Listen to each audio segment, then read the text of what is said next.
Alright. Welcome, everyone. Welcome to Thracia, Only Feet. Where we have banned all the cavalry, all the flyers in a game with capture, and where capture is pretty important. So we're gonna be relying a lot on the big burly men.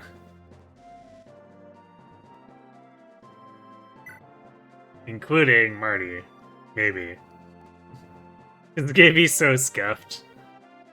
Yes. The plus side, the Brave Lines will make a very pretty paperweight. It's true. I can't wait for my army to be filled with nothing but swords. Or almost all swords.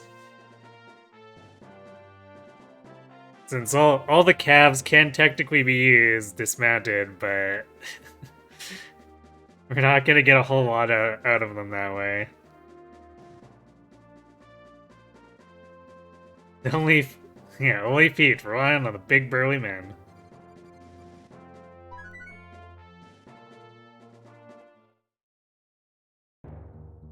Thankfully, there are a few of them. Yeah, Dawson training arc.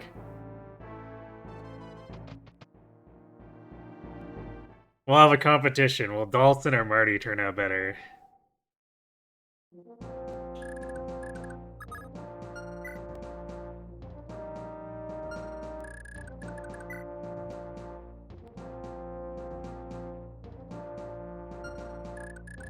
So let's see. Guess these guys that can actually deal decent damage to Ocean.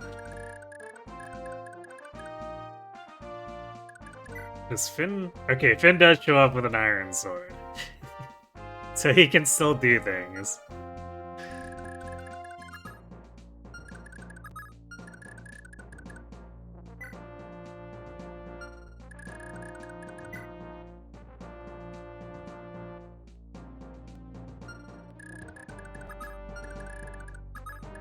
Actually, this guy probably has, like, almost no hit on Ocean.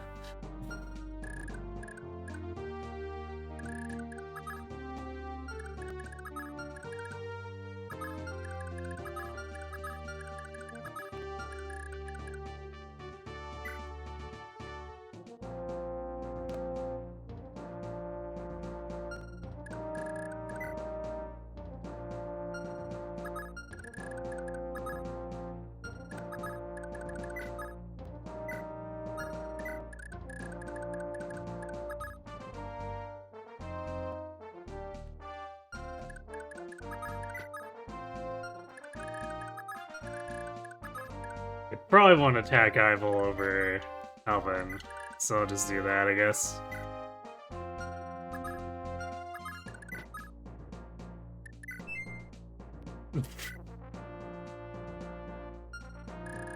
Nice extra move when it's actually not helpful, Leif.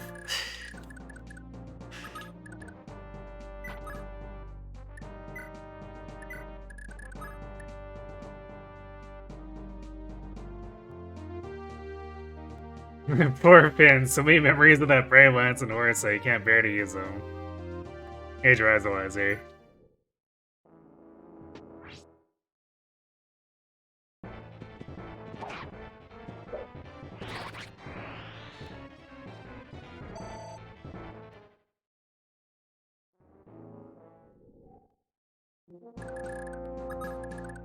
I guess this guy doesn't like to move.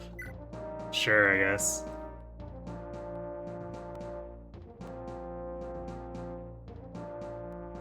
The listed crit. That's it, man. You gotta work on that.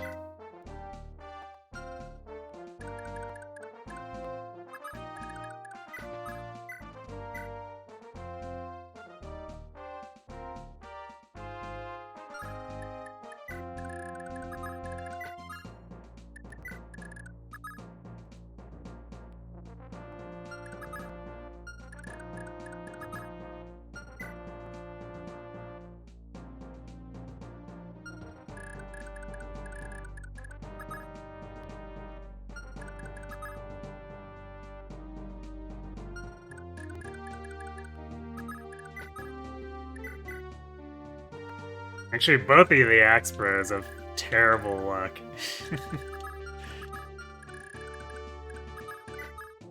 Can't believe I forgot that about them. Good thing Reinhardt's not playable because we couldn't use him anyway in this run. I mean, dismounted, he would be able to just be a mage, right?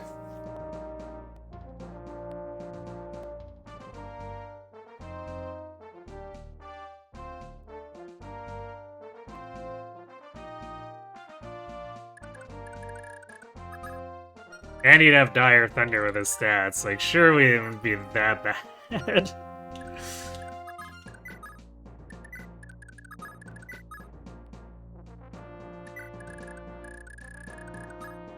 Also, I guess we can take advantage of Ivol's invincibility too here.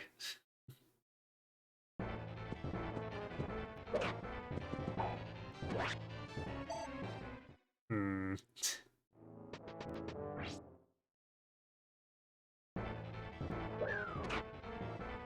Damn, Axe Bro is throwing here pretty hard.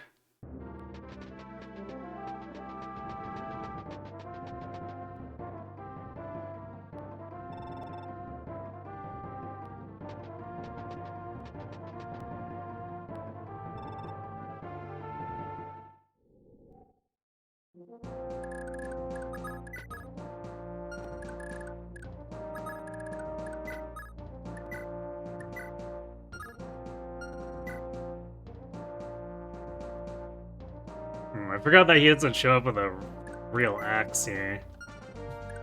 Or I guess a non-hammer.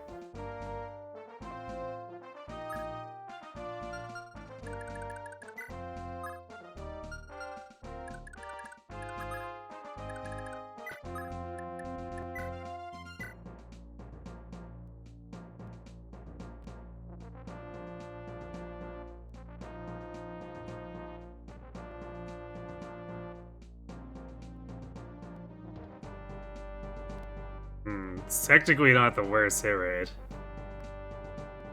We need to actually set up the rest of the damage.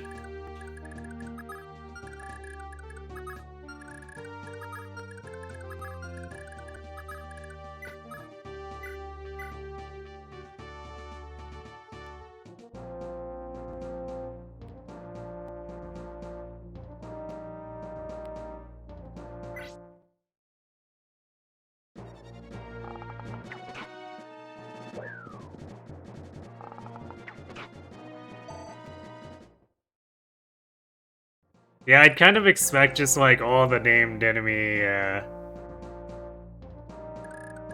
like big name enemy generals like that to show up with max ranks.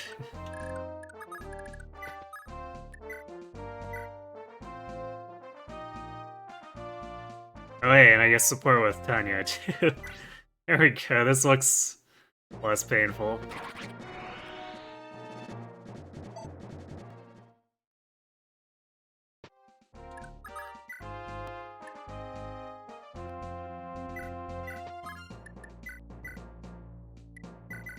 Yoinkers.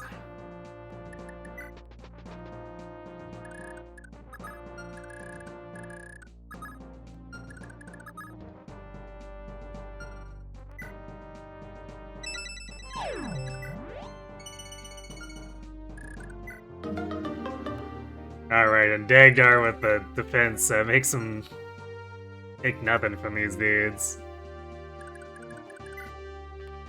Yes. Robbed, but actually the enemy being robbed.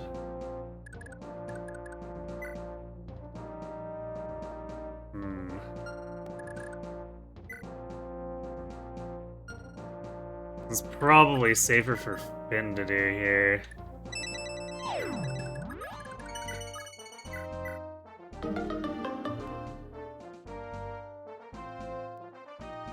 Except the enemy also has listed crit on him.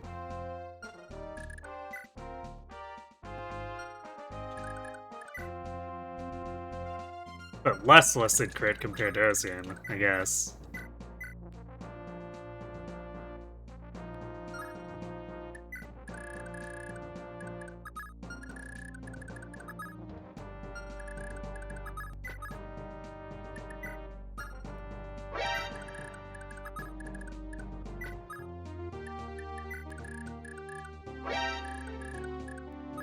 Hey, Sarek.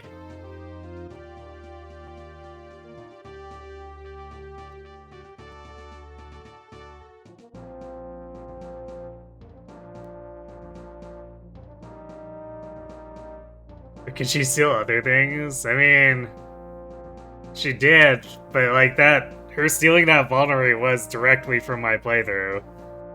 She decided to steal Leif's vulnerary because reasons, I guess.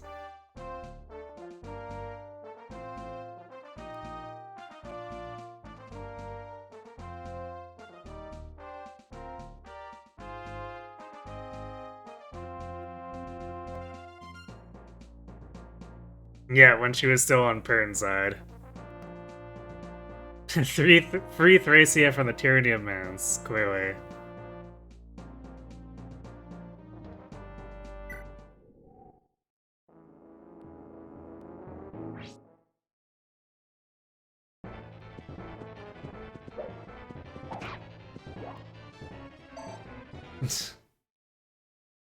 Well, this fight over by this house is looking a little sad, not gonna lie.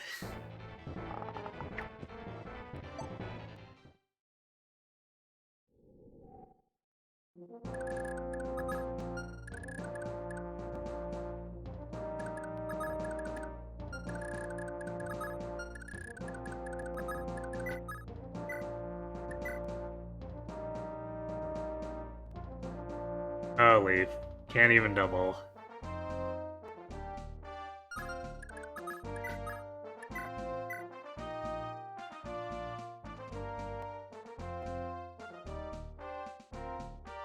And he also doesn't do enough damage to set this up.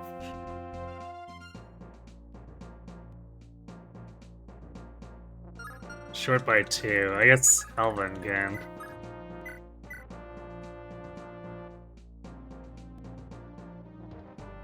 No, wait, Helvin will just murder him. Marty?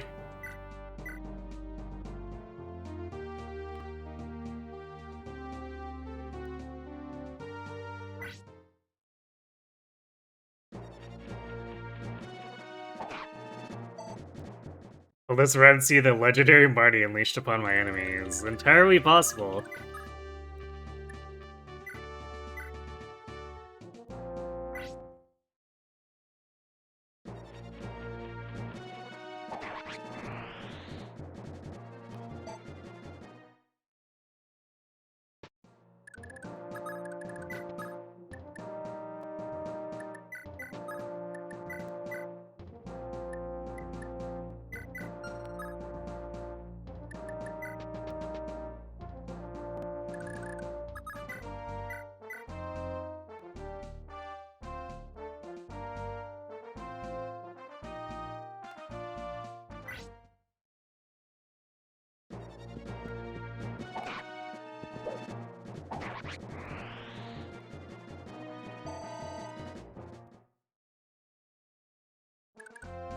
There we go. Yo, what's the threshold here?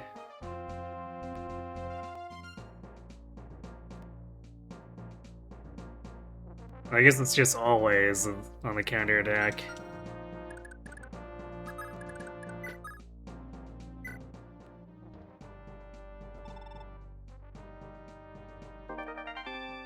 There we go. Now maybe we can do some actual capturing with Ocean too. Get some experience at the same time.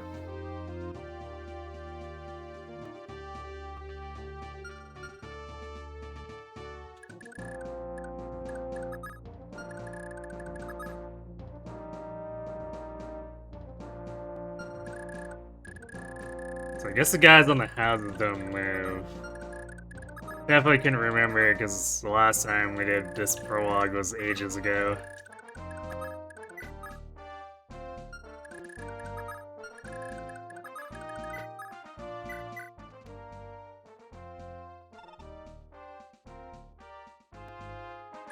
Which also means I guess Leif can pummel this guy for...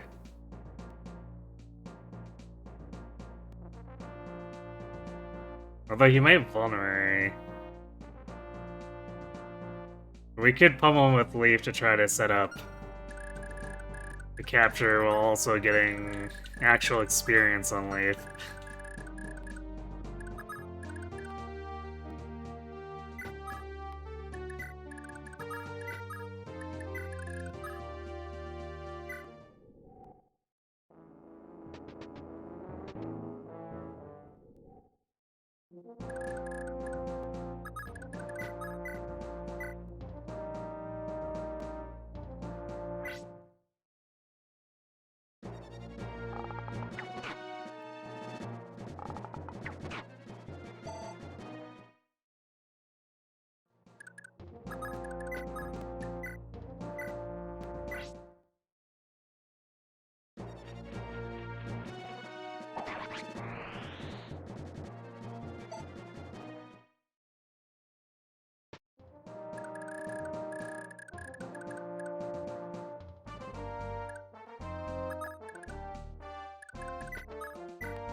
I think this Rousseau kills him.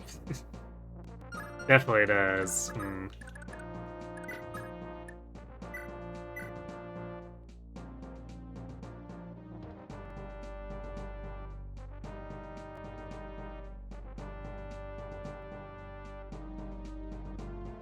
Guess we could hit him with a Leaf and go for the Marty capture.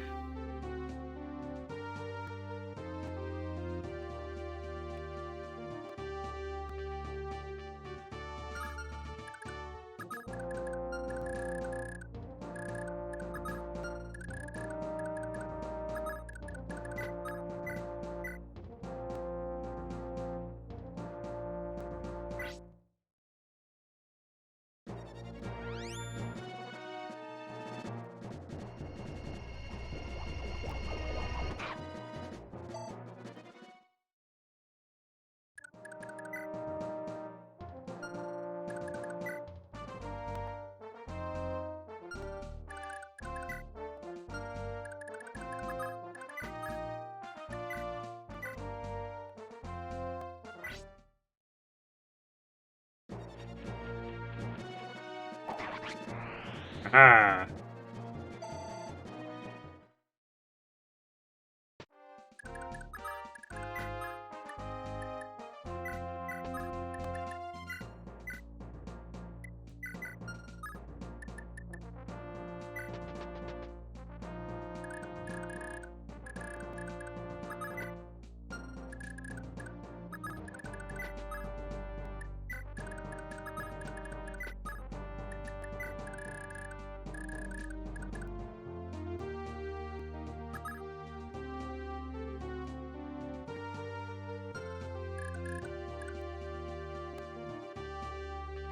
Guess I'll just hang out with Ivel for now.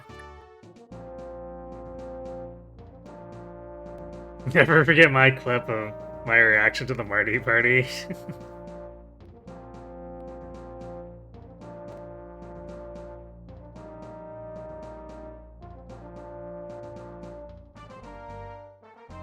I feel like Marty's bases are like... It's impossible to not be a meme with those.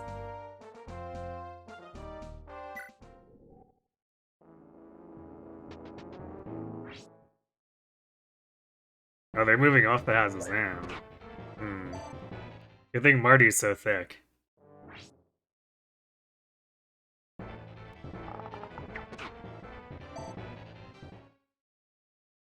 Oh yeah, and getting actual experience off of being attacked without being able to counter. Thracia with the freaky ideas.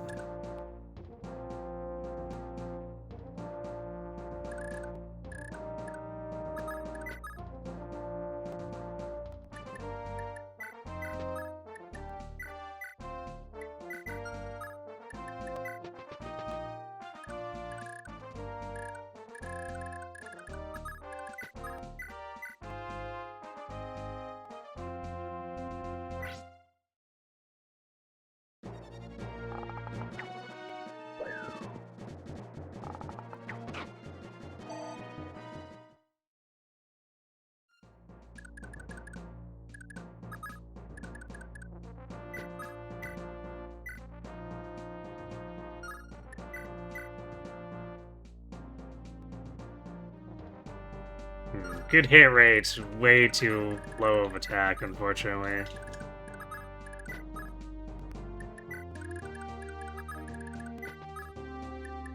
So it's up to Dagdar again.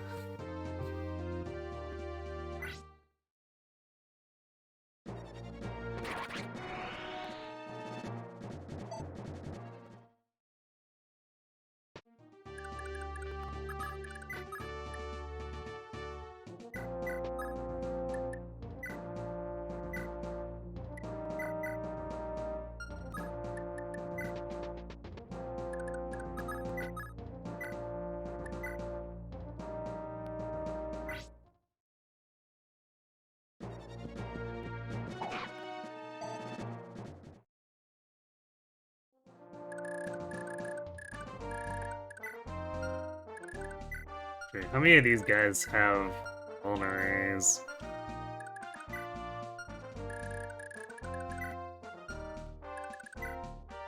Apparently only this remaining archer.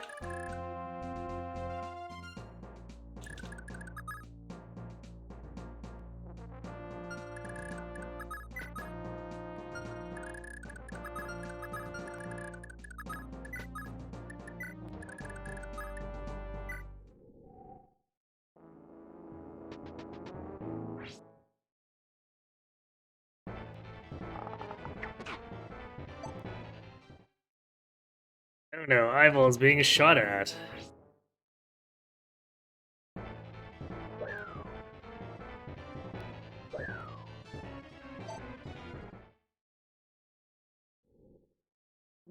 Was that Dagdar accosting this guy into attacking him again? That had to be. Dagdar has way more attack speed.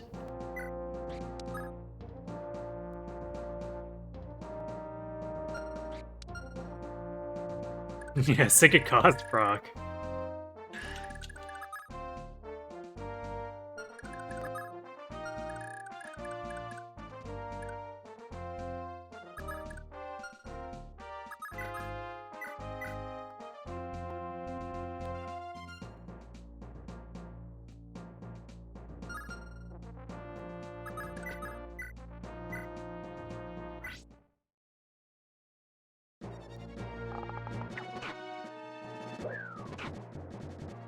Yeah, she finally got hit.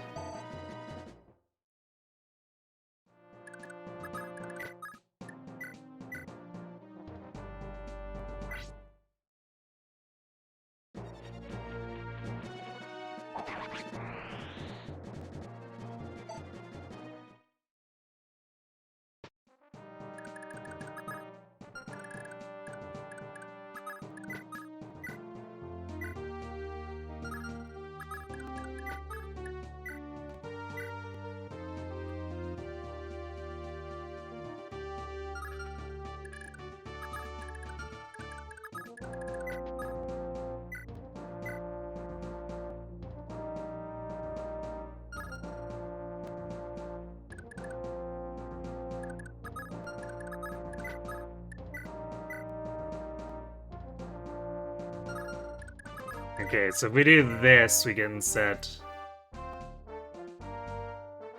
Alvin up to capture this guy.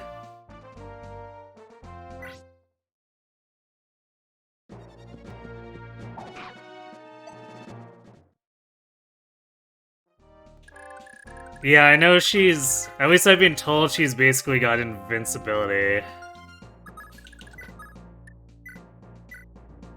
So I can be as reckless with her as I want.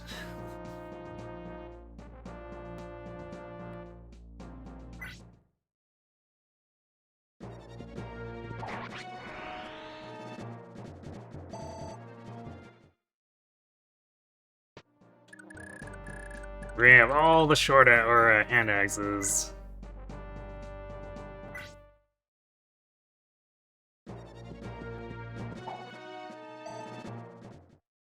If I turn on the Miracle Patch, or the Max Patch feature setting, it shows Miracle Plus, you think, which is unkillable as a skill. That makes sense.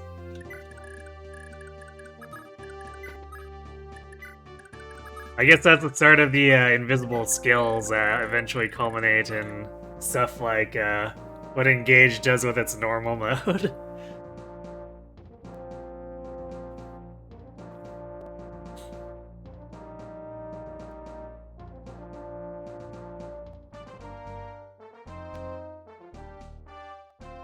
If I remember correctly, until she rejoins at the end of the game, she'll live at 1 hit point, and then it will rig every attack to miss after that. Yeah, I guess that's why it's Miracle Plus, right?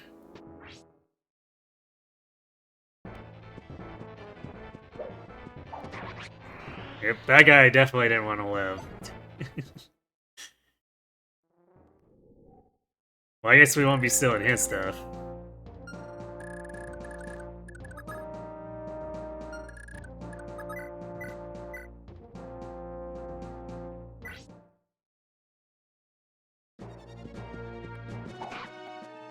Miracle Plus and Lunatic Plus.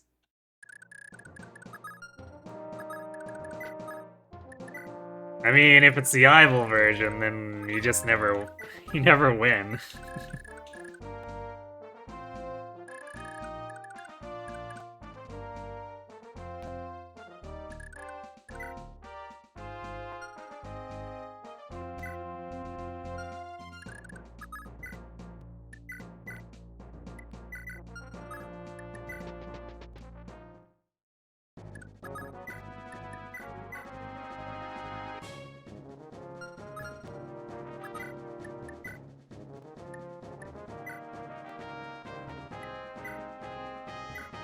We have so many short bows. We'll give like a couple to Tanya and then sell the rest. We gotta make sure that we fund that hand axe habit.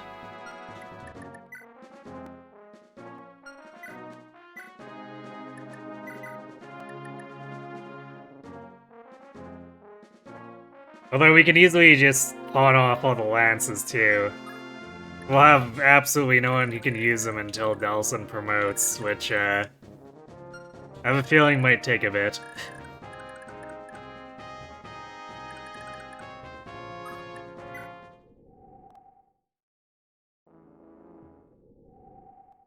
Guaranteed Miracle would be a fun skill for a L plus mode, depending.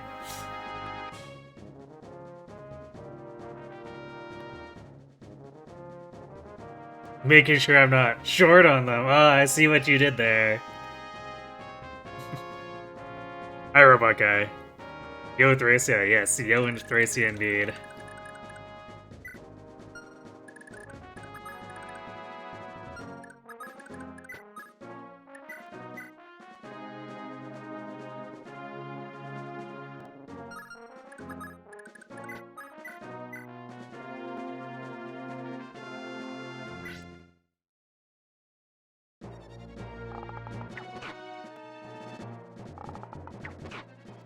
You do have enemies that are basically that in Apotheosis, too. Because they're 99 luck sorcerers with Miracle.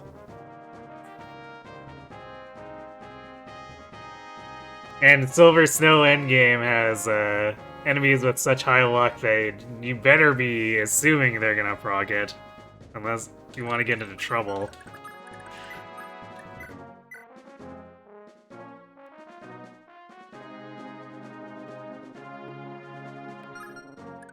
Yeah, I guess it's up to Dagdar again.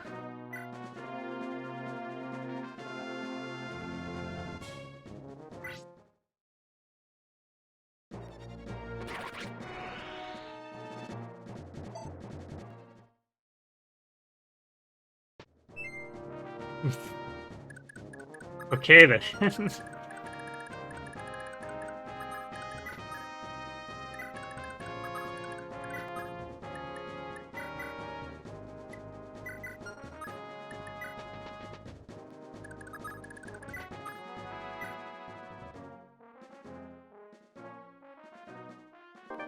There we go.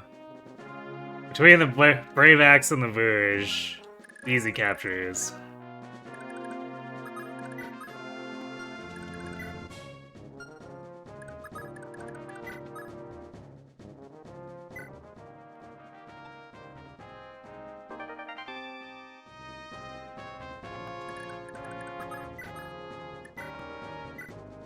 Although this guy's trapped, so we might as well...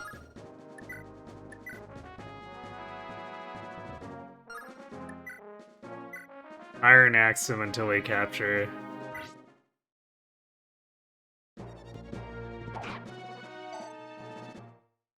Yeah, Brave Axe already. Yeah, it's kind of funny how much high power stuff they just give to the Axe Bros here. Which is great, because usually the Axe Bros in Fire Emblem tend to suffer.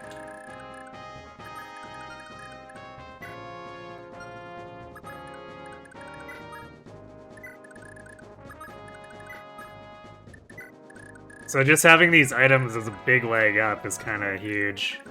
Granted, I guess we can also just pass the Brave Axe to Dagdar for capturing too.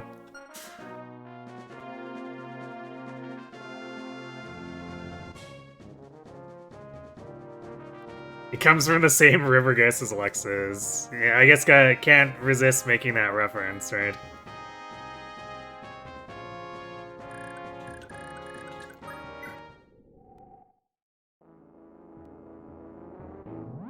No, he is actually using that vulnerary. Well, that's slightly annoying.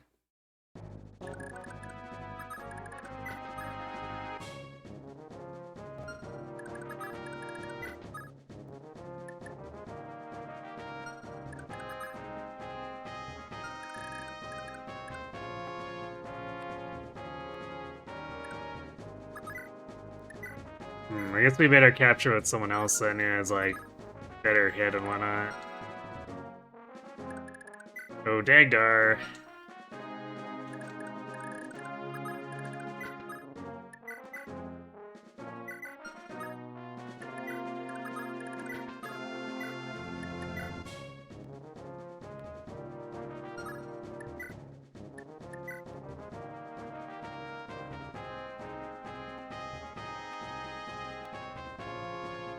Okay, we got him to 10 last time and he didn't heal, so we should be able to just do this with Dagdar until it works.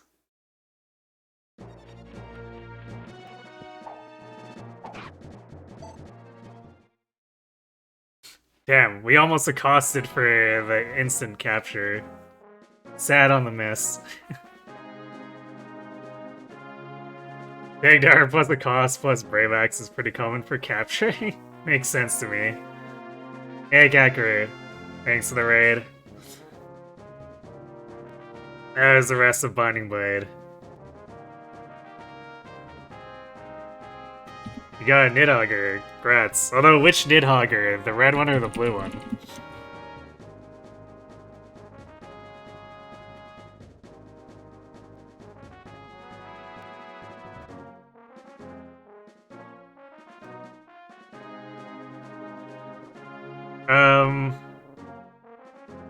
Aren't the baked-in supports just like the usual proximity thing? Or is it directly adjacent?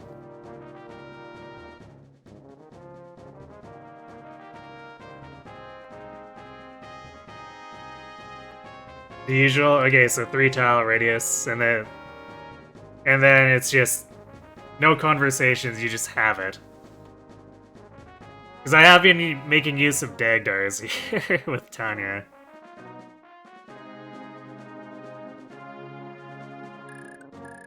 Although I'll need to look at a list to make sure I know who has all of them.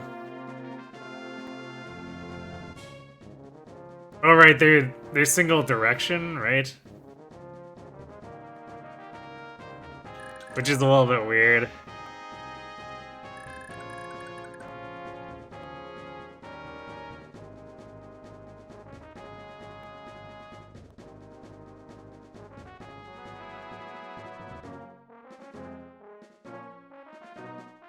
Tanya and Ocean have a mutual support. Ooh. That's very interesting. Yeah, I'll have to look at the list once we actually get to the part where I need to actually start planning my deployments more. Because we're gonna be stuck with a fixed roster for a while anyway. Although I guess I should know them so that we know who can set up what for people here.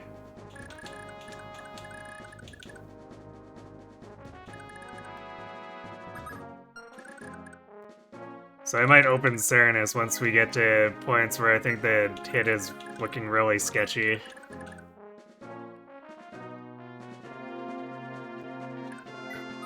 Leif gives Asbel plus send all soft stats, including crit. I do remember you telling me that. That's pretty funny.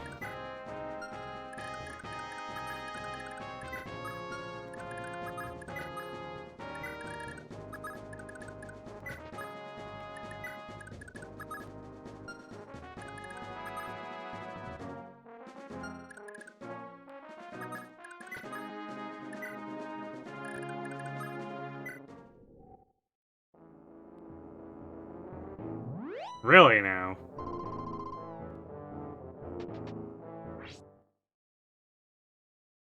Well, I guess we're probably gonna not end up getting the vulnerary then. That's a juicy potential capture.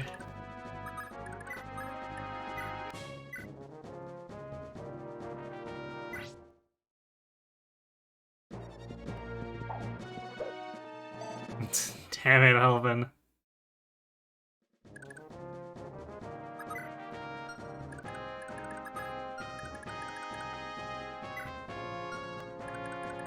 Could do it with Ocean, I guess. He'll probably have a better hit rate than Marty. Yeah, there we go, 90.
There we go. That one took a while.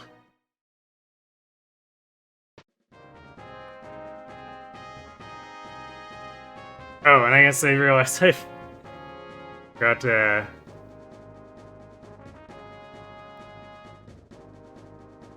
read your comment, Kakaru, and then I forgot to reply. The map's going alright so far. It's pretty early on, so we're just, trying to run off with everyone's gear so that we can take advantage of fatigue being nullified early on and then pawn all this crap off so I can buy a billion hand axes once we get to the armory that allows it.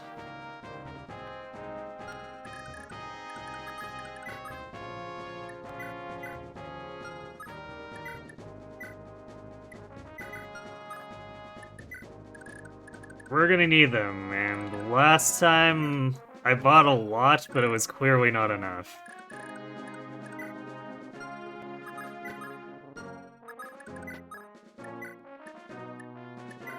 So we started running low at points where it was extremely inconvenient and I had to use, like, Voo juices and stuff.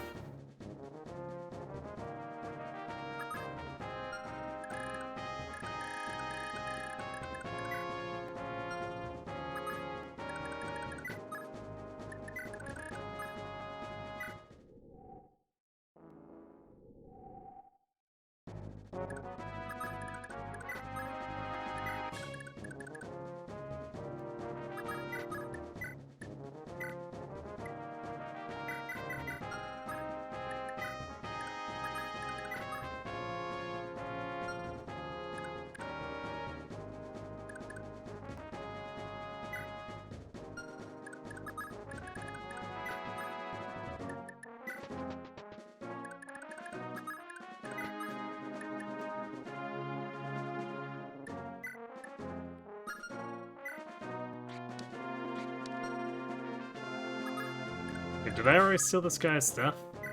No. Or yeah, I guess. So I stole it with someone else. I guess we just ditch this dude then.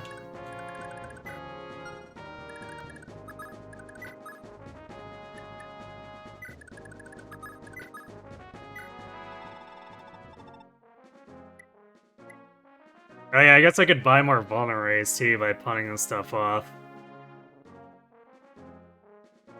These javelins do sell for an awful lot.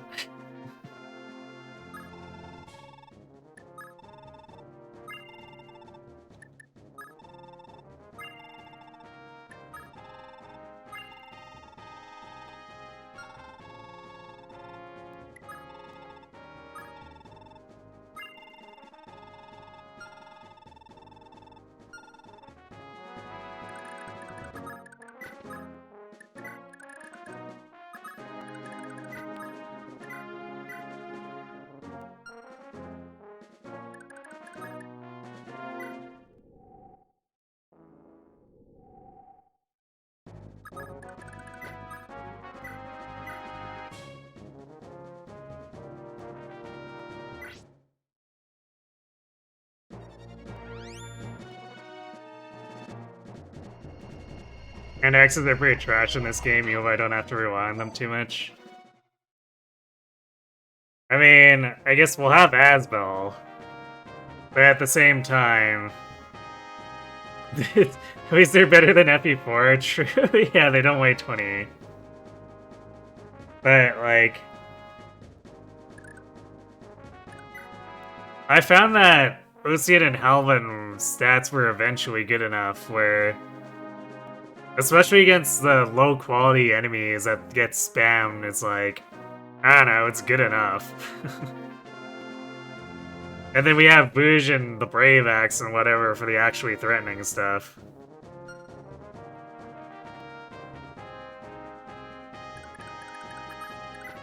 Or for captures, I guess.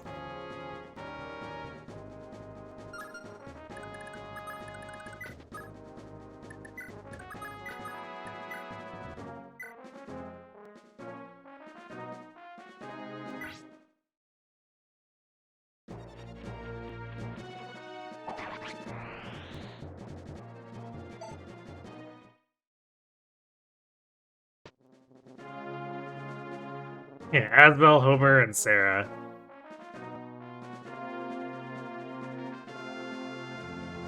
And I guess Lenovo is pretty good last time when I used her too.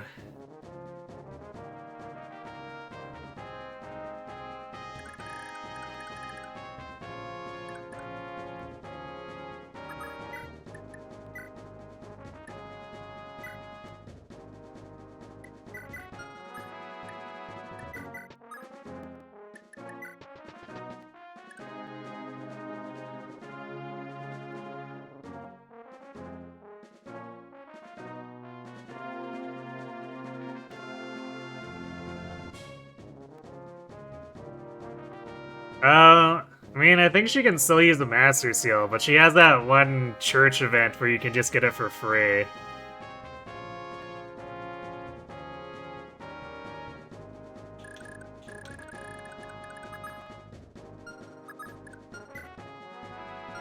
Which is pretty cool, I guess.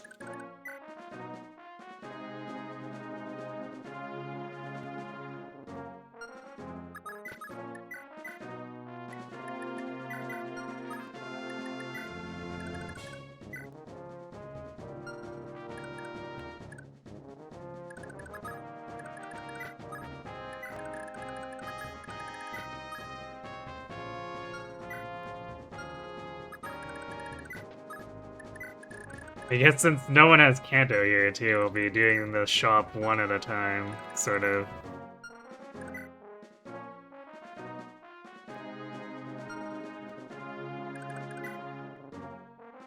Or I guess we could have Leif do all the shopping and then distribute things. Either or.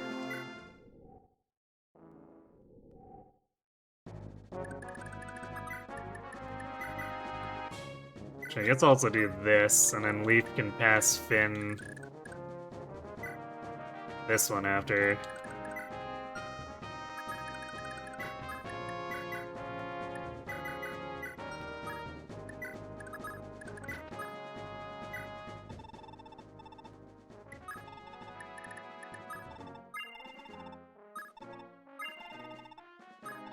Damn, I forgot how expensive swords are. Man, that's gonna be kind of awful for our discount Myrmidons.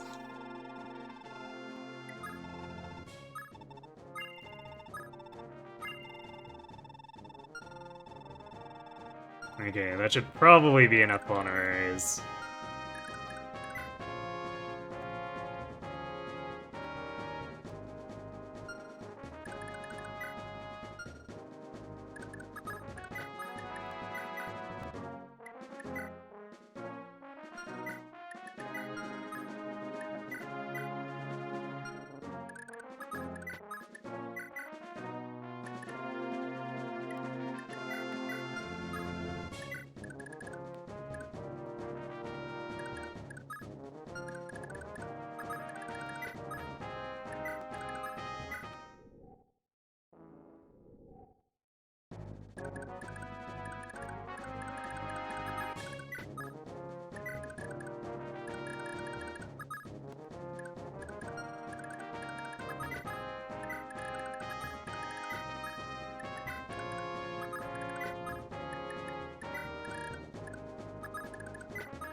And who did I trade?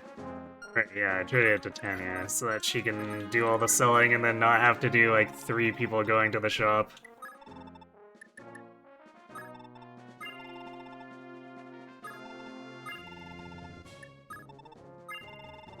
There we go.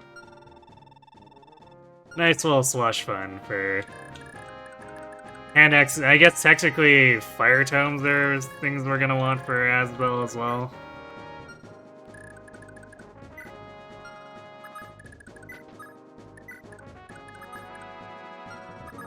Did I visit? I did not visit this one. I don't think I visited the one on the bottom either. Yeah, let's not leave the life ring behind.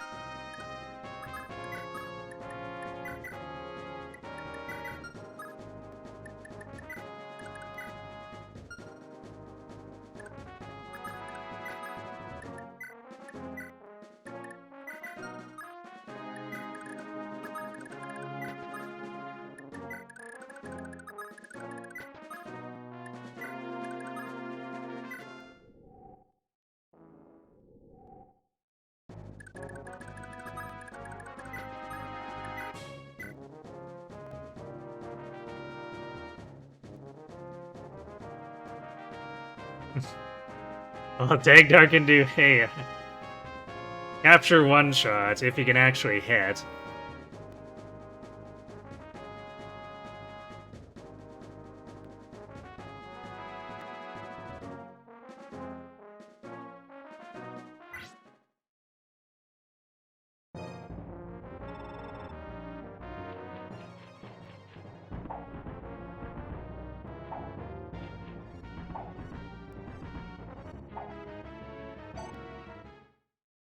Unfortunate.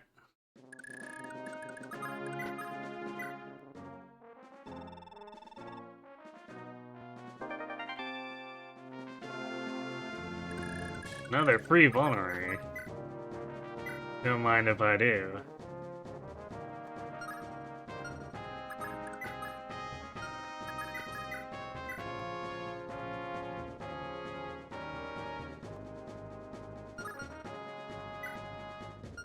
Guess we'll do this to try to entice him into attacking Eyeball so that we can go for the capture attempt again. Otherwise, he's probably just gonna get owned by Dagdar's real hammer stats.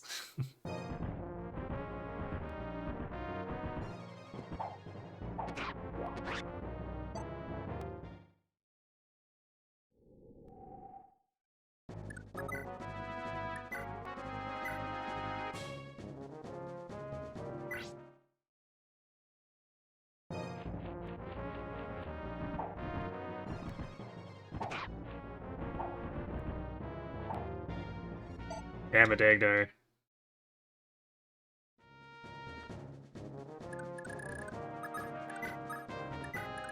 You missed 4 coin flips.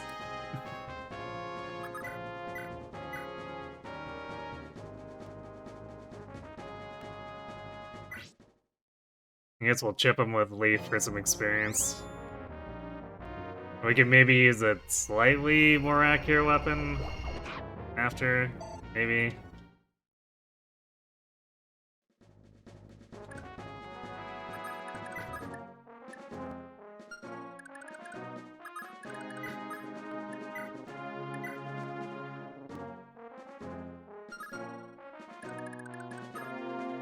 Actually, probably not. We're basically only dealing damage with the hammer.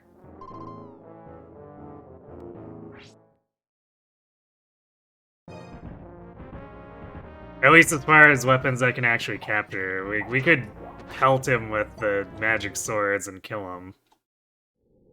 Which, you know what, I might just do. If this capture attempt fails, whatever.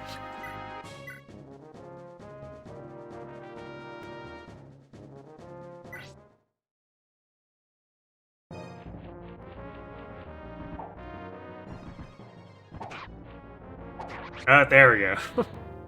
6th time's the charm, evidently.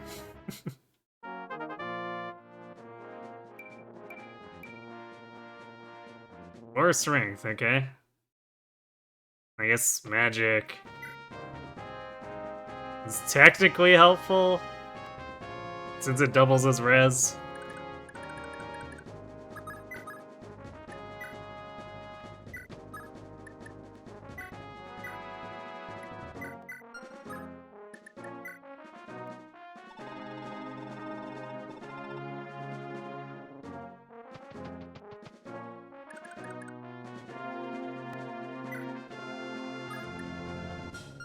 Wait, what is the might on the longsword? It's actually a lot better than iron. Hit rate's a little worse, though.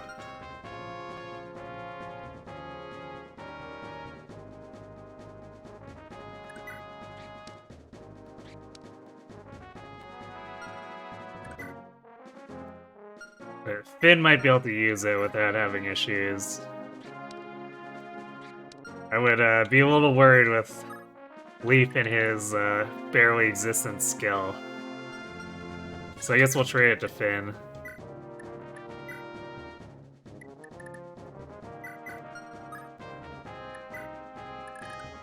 Alright, all villages done. Let us seize.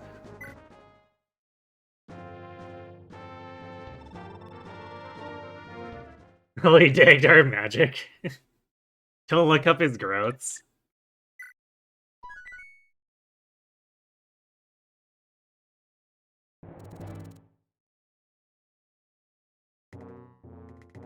Why are Dagdar's growths kinda junky?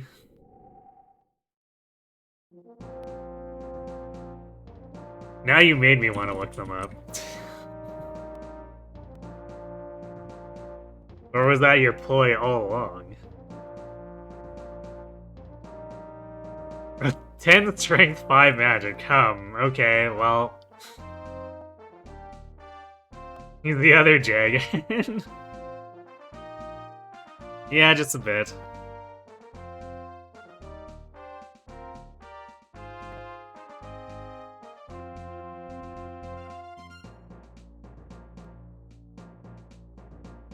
Wow, yeah, even his hit points is only 15.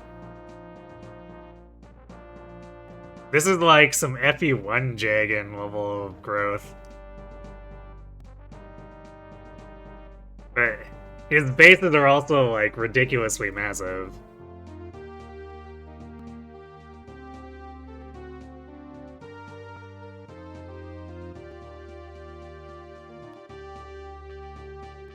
Actually, speaking of oof growths, Marty's I'm looking at. 15 strength.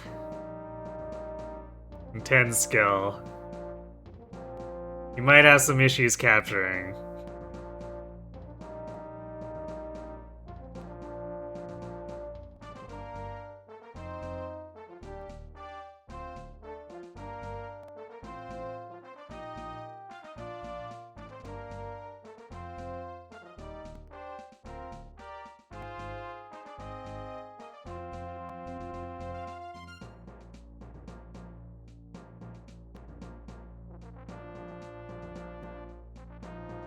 I'm also looking at supports here. Why doesn't Finn have a mutual support with Leif? I feel like of all the relationships that should be mutual, that's probably one of them that should be.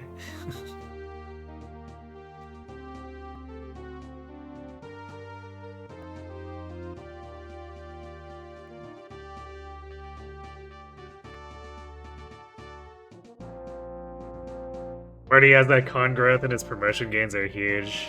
Fair, I guess. Just need to actually get him to the level where he can promote.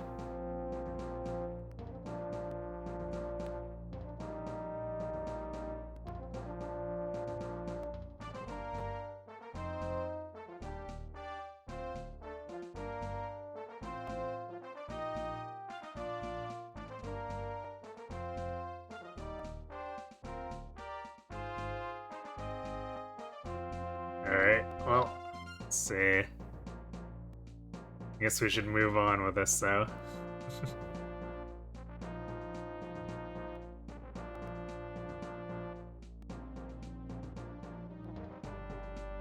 You think every support could be mutual in a remake?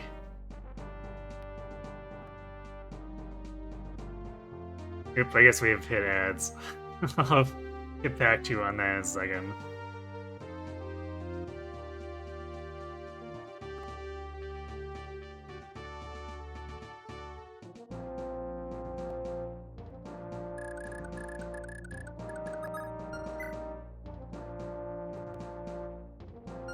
Oh right, these pirates are Lipisus. I forgot about that.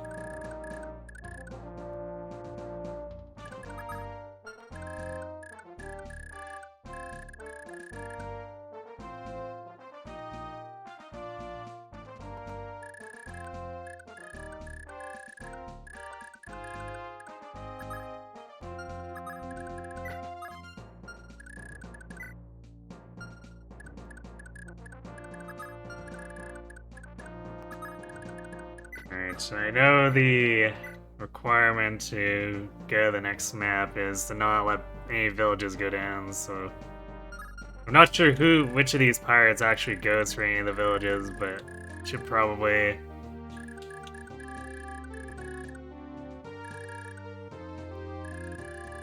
treat these with a little more respect in terms of just trying to blitz through.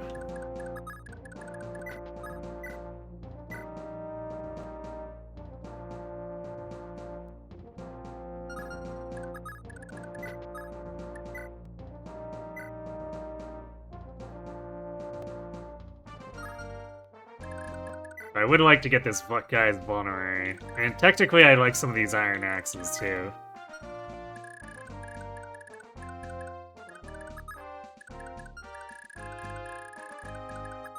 Especially since we're going to be using mostly axes in terms of our good physical stuff. There'll be a handful of swords, sure, but they're also expensive, and a lot of our swords are going to be discounted or dismounted calves.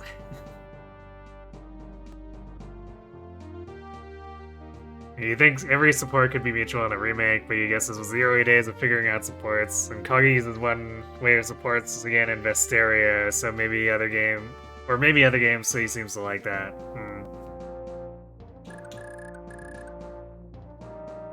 I don't think that's necessarily bad for certain character relationships, I guess, but Finn Leif not being 2A seems really weird.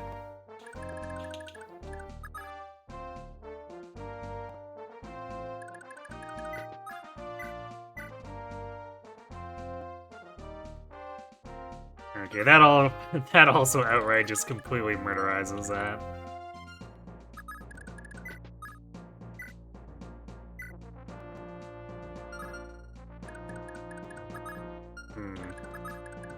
No one can reach. I guess normally if horses weren't banned, Finn could go in and capture.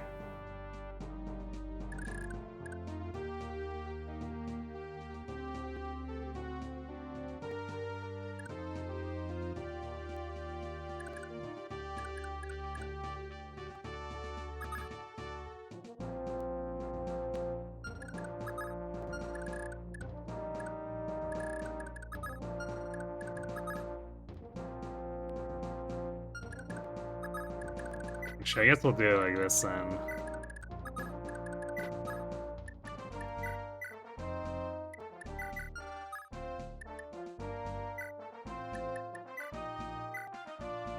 I guess I should probably also give this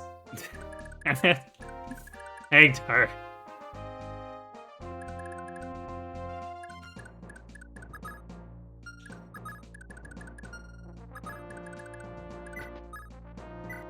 Actually, what if we did iron?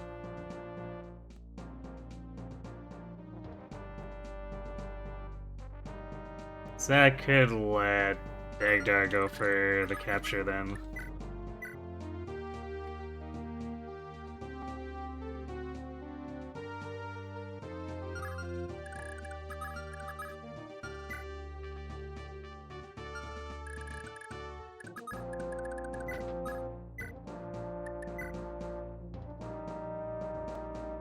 Yeah, I should probably give the life ring to Leif so that... Oh. Well, I guess I will 18% credit away that vulnerability. Rip.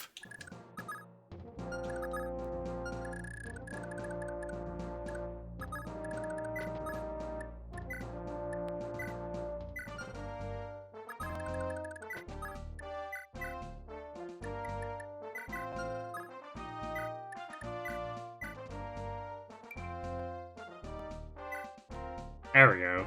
Thick Leaf.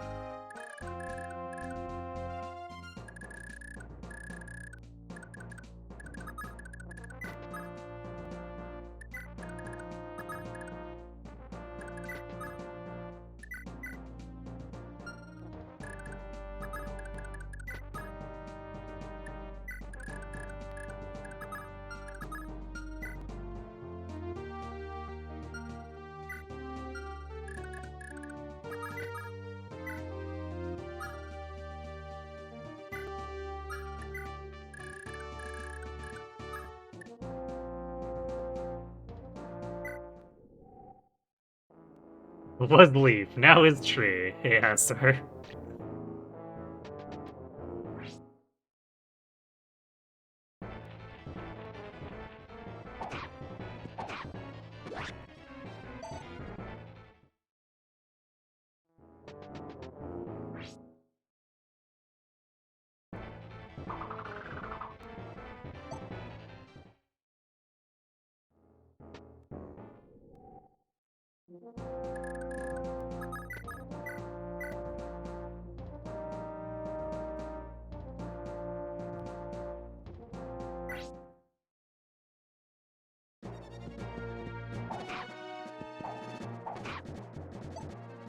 Alright. At least she didn't explode, that guy.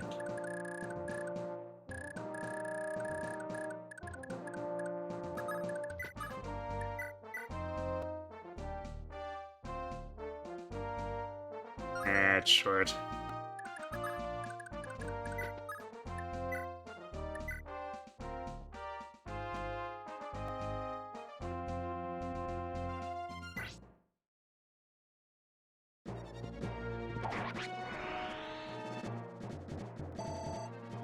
There we go.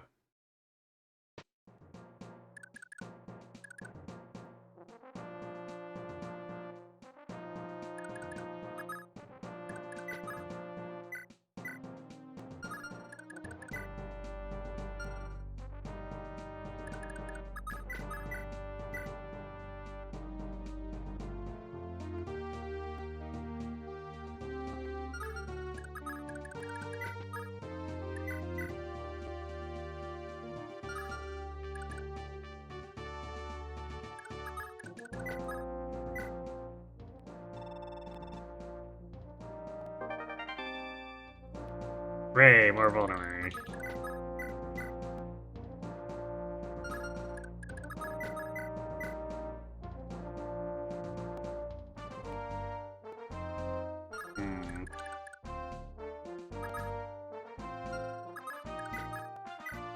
I just end up kind of killing this guy. Actually, wait, what if we use... up to 15? into 5. There we go. Then Ocean can capture.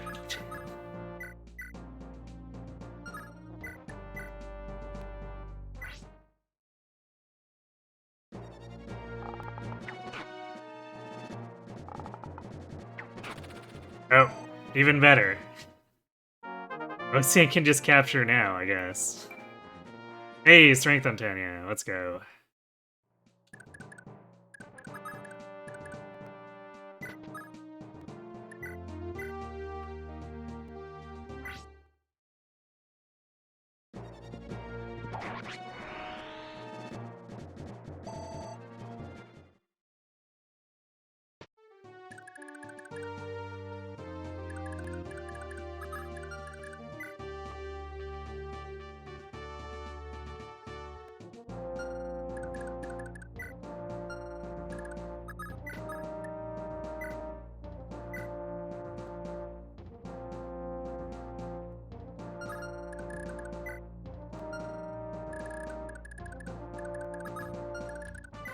I'm not sure how concerned I am about getting this iron bow.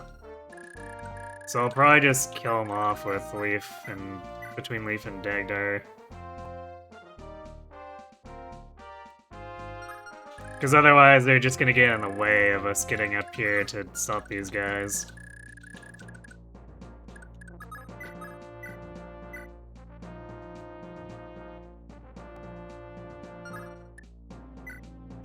Let's see, so if I do that, he's down to 7, and that should be a secure kill for Leif.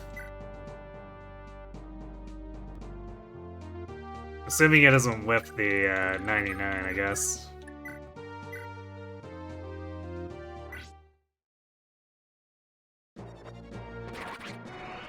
Oh, or Dagdar could actually, in fact, capture him.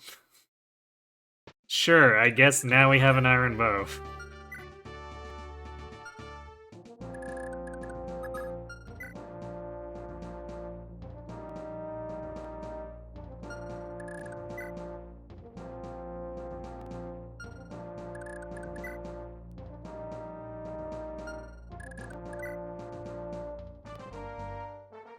And that's 14 damage.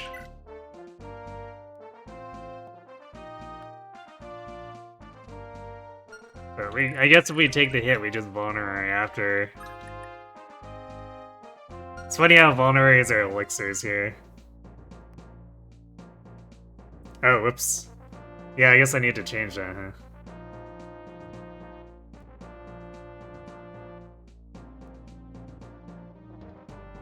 Actually, both of those. Give me one sec.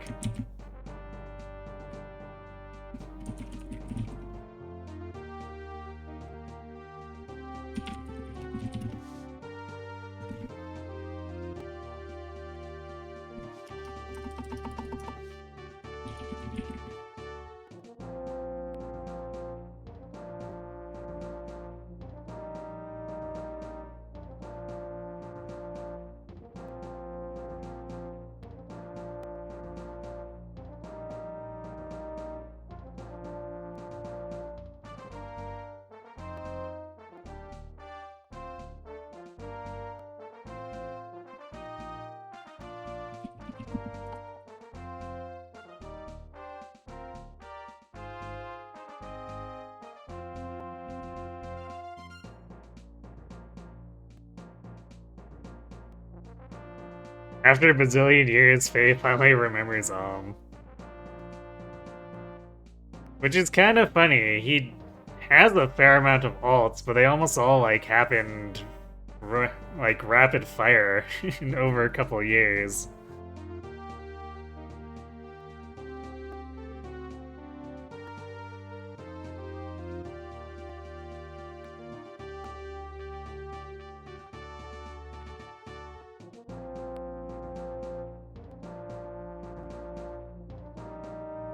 Okay, there we go.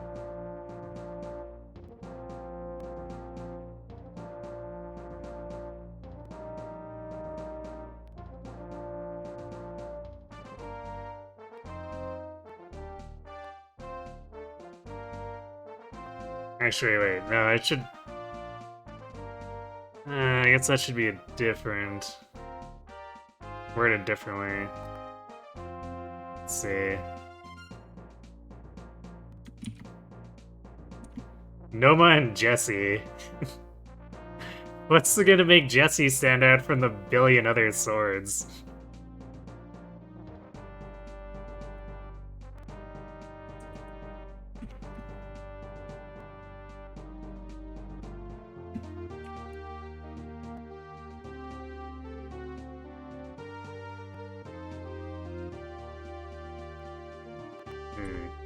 Actually, you know, we can just really say here that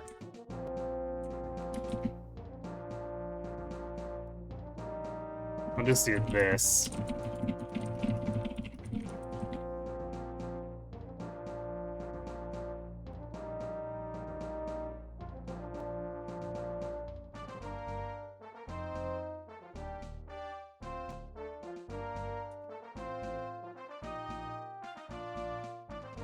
There, it's a little better. Jesse is speed defense ideal fodder. Ah, so in other words, they're not making him stand out.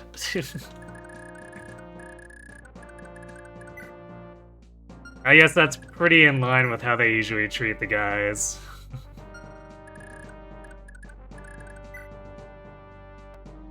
Well, I just realized, even with that guy captured, Dagda has enough attack speed to double this pirate. That's pretty funny.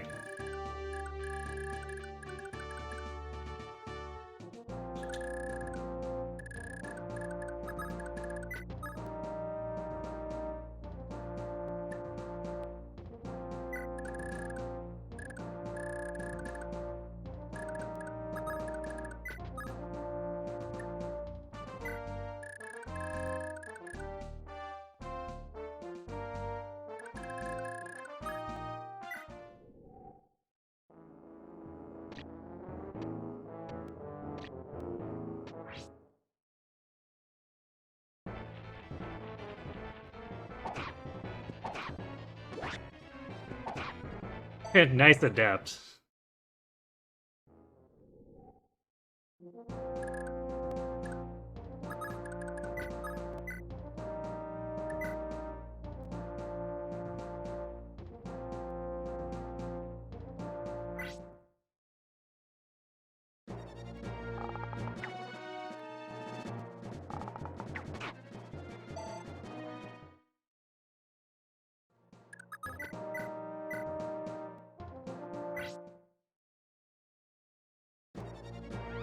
He has a new weapon. I mean, but he's 4-star fodder, right? Is it like an actual personal weapon, or is it just a crap refinable?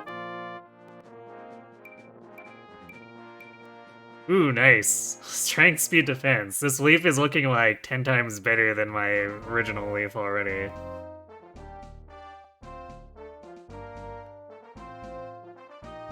Because, like, at this point, generic refinable weapons that aren't arcane weapons are total garbage.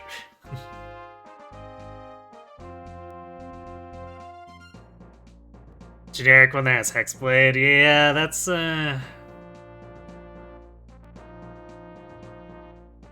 that's not gonna be great for him if it doesn't give, like, a bajillion stats. Because all good personal weapons give you, like, a 20 stat swing now.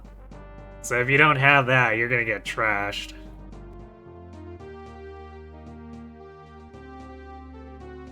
Nui Baba joins. This is an arcane blue tome user, I see.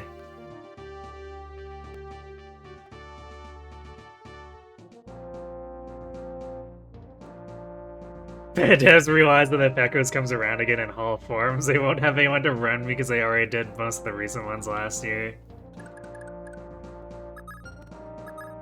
I guess that makes sense.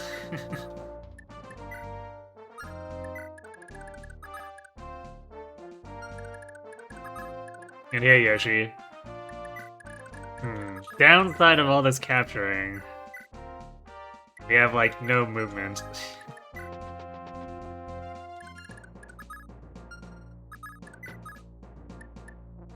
It's funny, too, because I never actually, meant to capture that one guy. I just wanted to set up a Leif kill, and Dagdar was like, you know what? No, we're gonna capture him.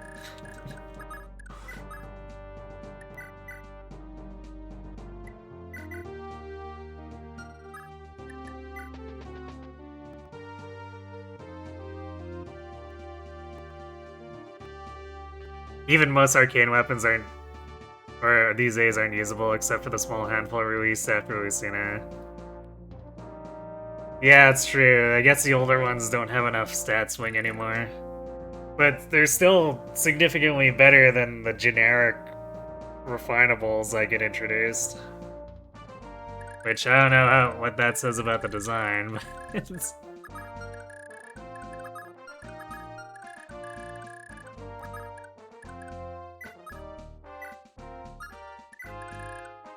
Alright, there we go. Marty can prevent these guys from getting at this house. Although, since they're over here, they're probably going for this one first.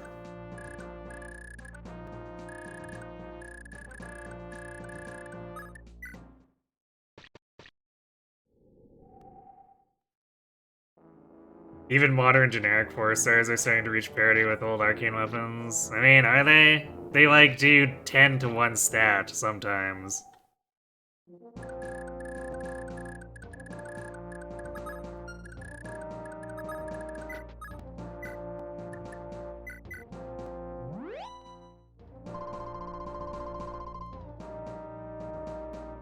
So laughably impotent compared to every single 5-star release within the last 2 years. Yep.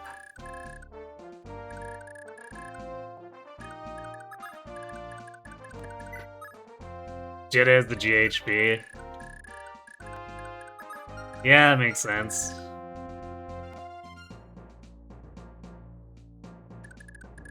If New Evolve gets to be an actual premium pull, then Jetta as the GHB is... I guess probably like their only pick left, really, aside from doing another meme brigand boss thing.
Speed ring.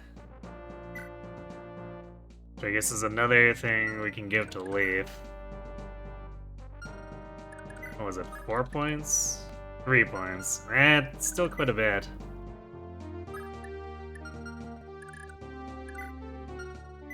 Although it's not enough to double... Well, I guess it doubles some of these pirates. It misses the double on most of them, but some of them get doubled.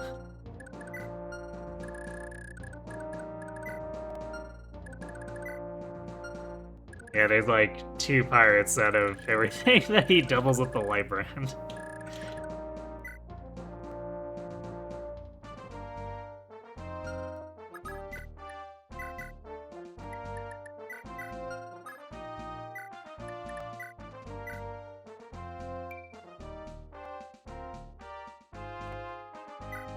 There we go. Actually, giving him the speed ring here, it's like the speed ring we gave him in Genealogy. Just slightly more permanent.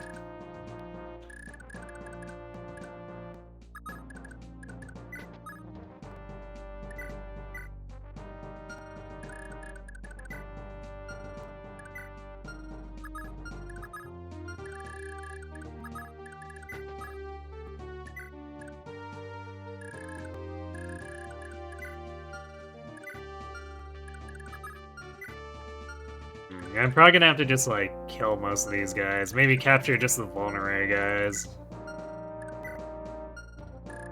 Because it's gonna wreck our action economy too much to try to capture everything.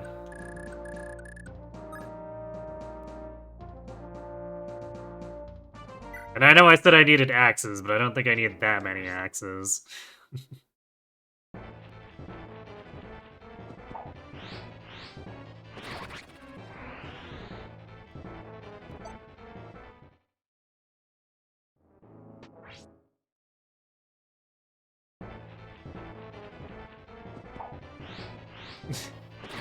Okay, I guess I'm just gonna murder her way through all these dudes with crits.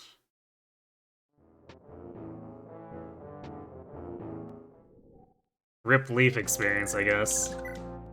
Leaf and, Alvin slash Ocean.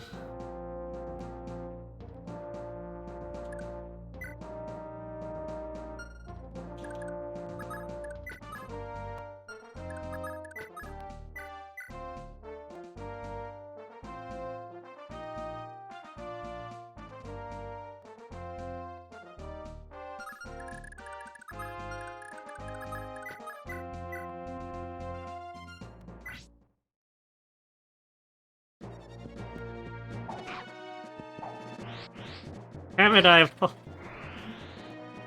Stop consuming Leaf's food.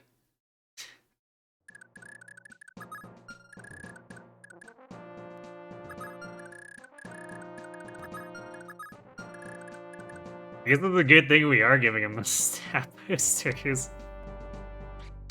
Oh hey, I also forgot that Dagdar can actually use bows. Hooray, actual warriors. Not that I have anything against heroes, but... Bow's kinda cool. At least, for having actual accuracy at 2 range. Does he just outright murder this guy on the counter? It kinda does.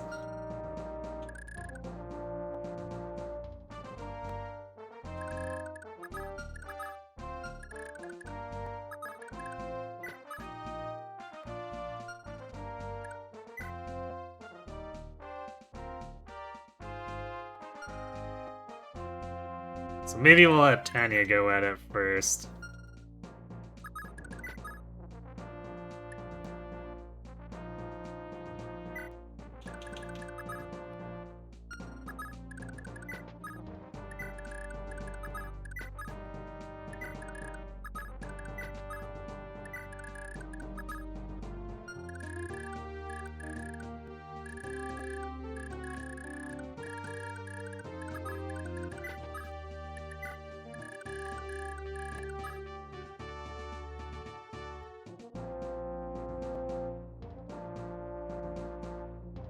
Hello, Ty Bryce. This is my favorite Fire Emblem game. No, but...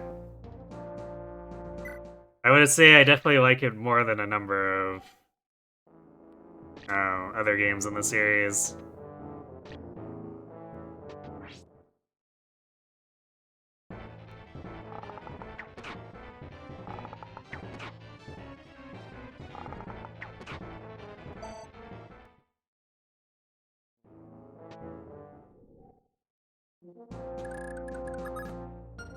Okay.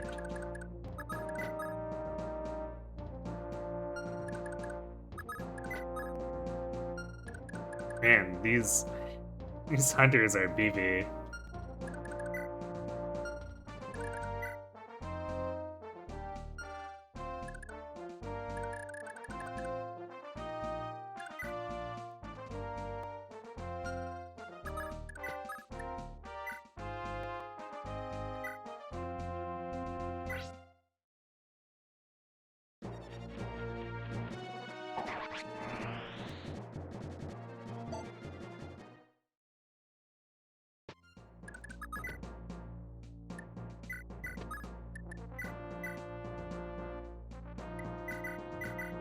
There we go. My Monterey. I guess we can probably just kill this guy. Yeah, I do like a lot of the goofy things in this. But it does have some frustrating things, but like, I don't know, not much more frustrating than, say, Binding Blades shenanigans.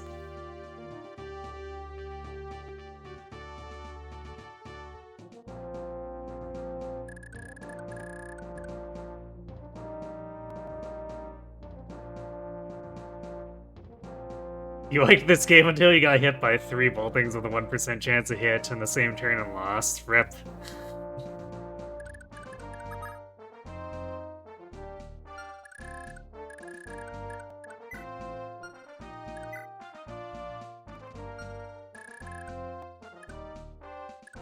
Wait, why are these guys just sitting here? Have they even moved the last couple turns?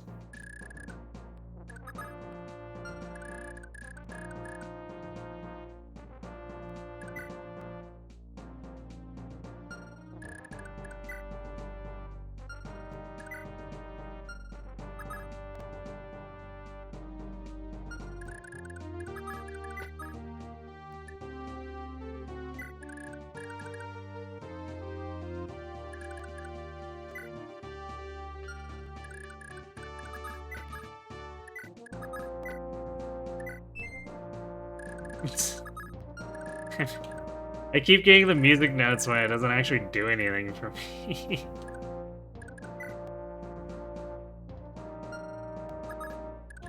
It's like, man, that sure would be nice to have next turn.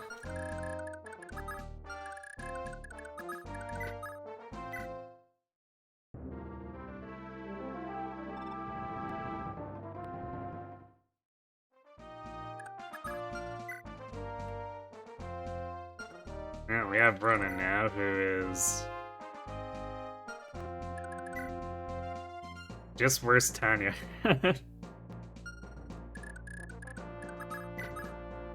Sad times for him, I guess.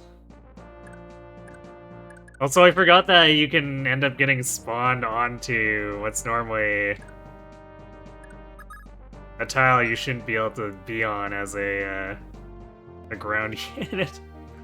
But sure, Ronan can just have like 5 defense and 20 avoid as a treat.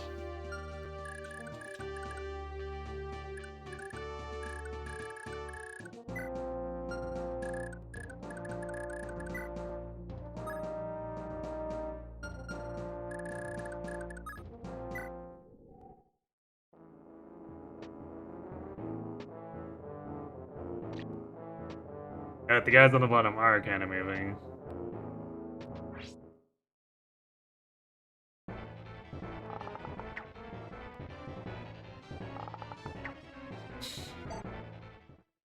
Nice hit rate.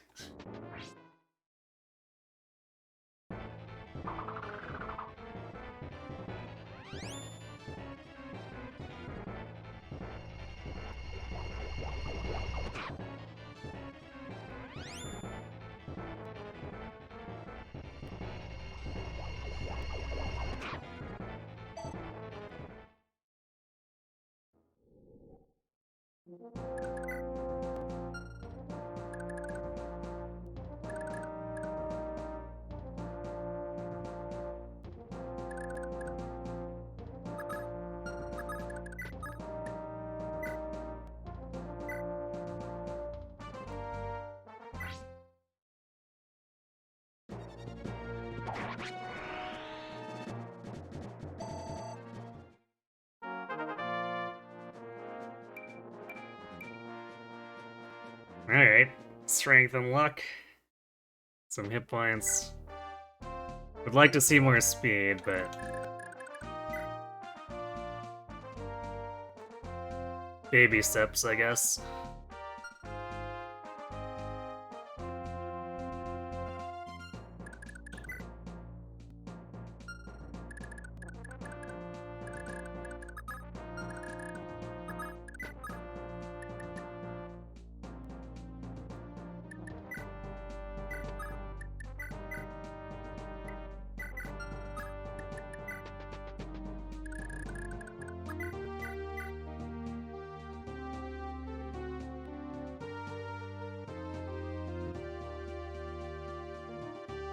No, he doesn't double. And Tanya would. Except she doesn't get the huge defense bonus.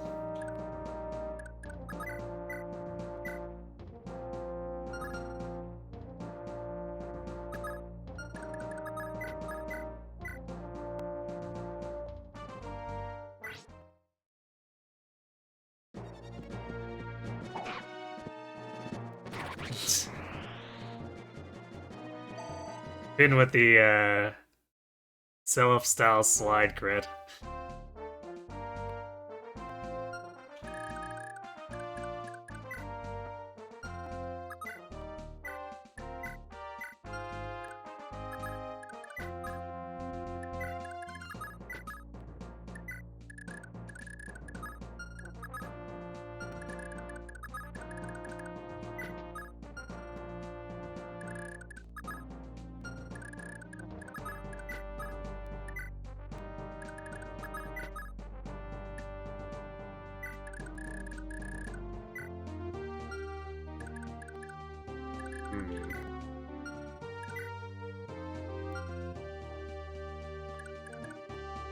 I guess we actually haven't gotten enough spare iron axes to give one to Marty. I guess unless we do this and just have Ocean with his Vouge until we can capture another one.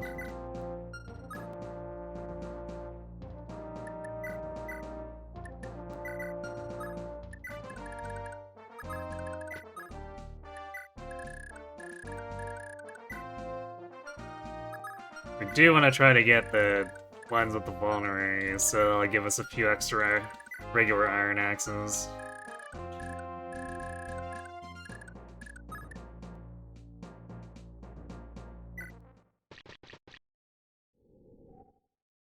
The party never ends, apparently.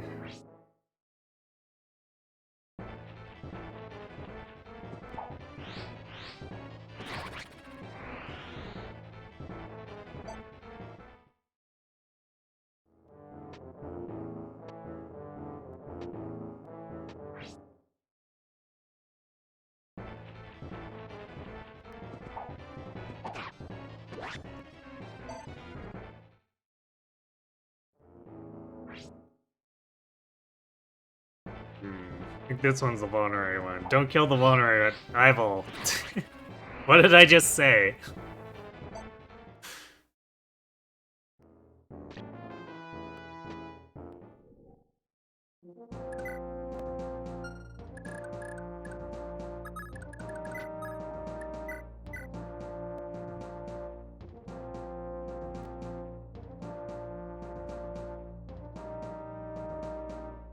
We could go for it. But also, that's a terrible hit chance.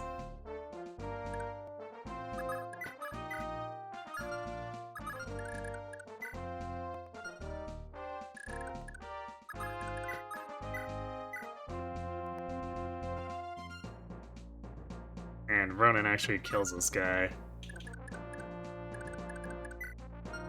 So if we're gonna do that, we just might as well give it to Leif.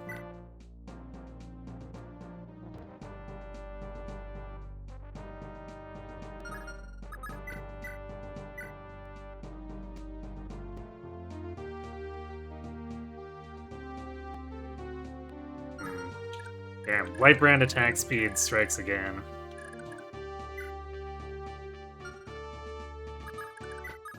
Alright, fine, I guess we'll...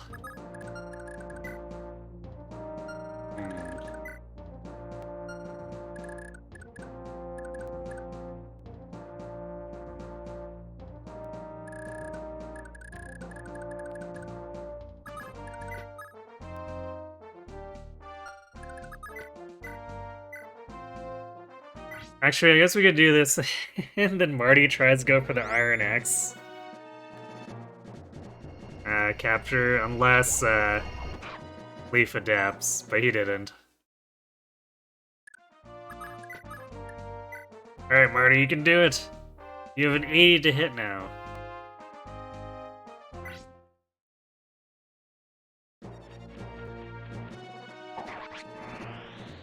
You did it! Good job, Marty.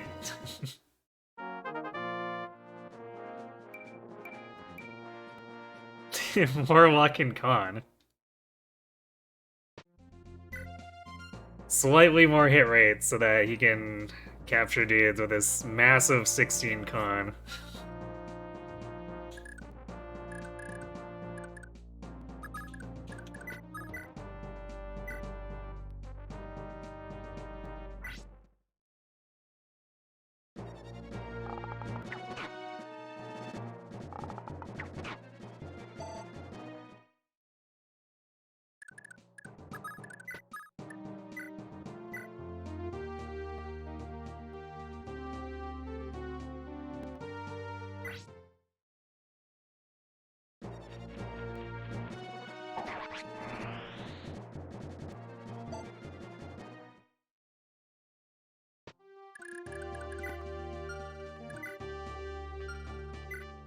Steel Axe, oh my.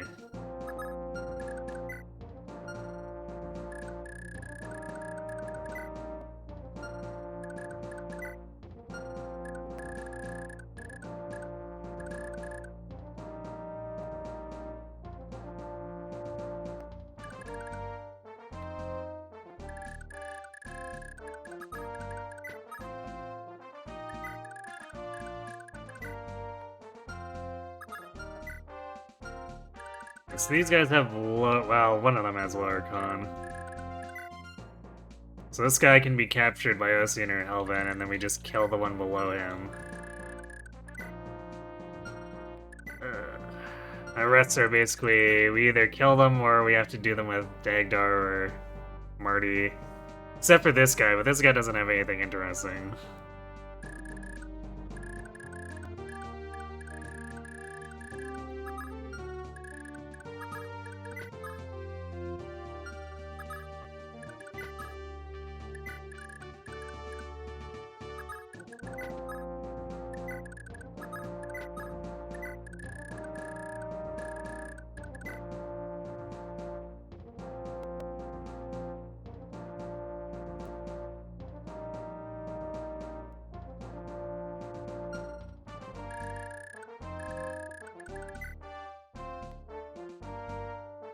Bucks could theoretically be captured by Helven. Theoretically. Or Ocean, I guess. I think, let's see, they both have... Yeah, they both have enough con. It's funny that Bucks has less con than the random pirates running around on the side here. Despite being promoted.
Man, Finn definitely feeling so much worse is mounted. It's like, wow, he can capture absolutely nothing. Amazing.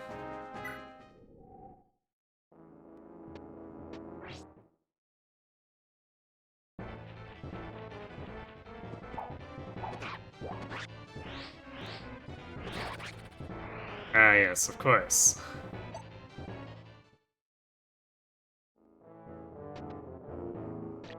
I will definitely have to deny ourselves our resources.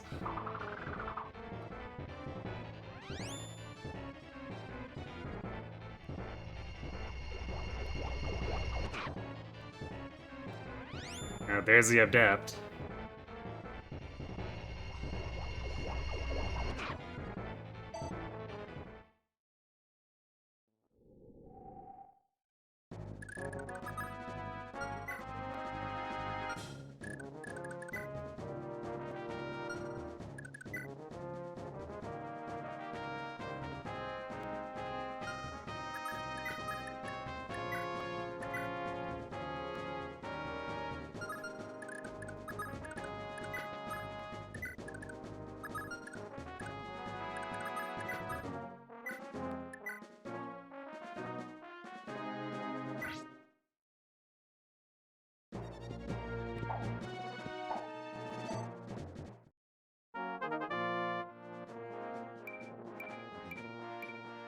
Well, he may have whipped the attack, but he saved the good RNs for his level.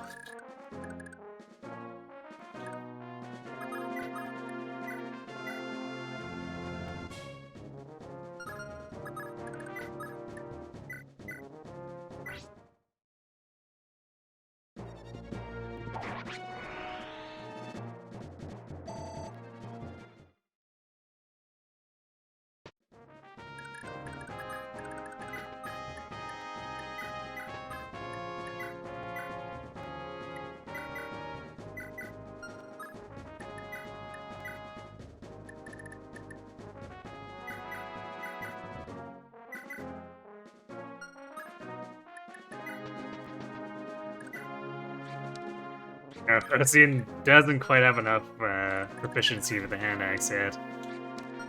Soon, though, TM.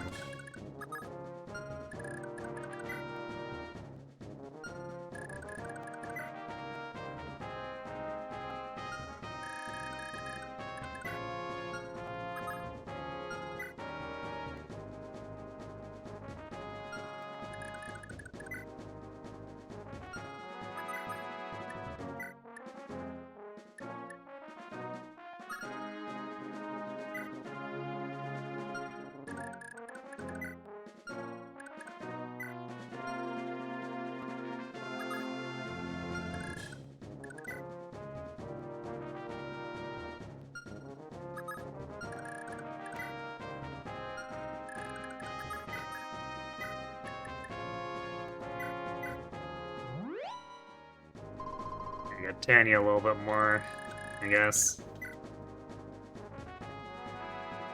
Especially since she decided to get that strength growth right away. I feel like maybe we should keep investing a little.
Still chip with Leif anyway, because he wants the experience, but...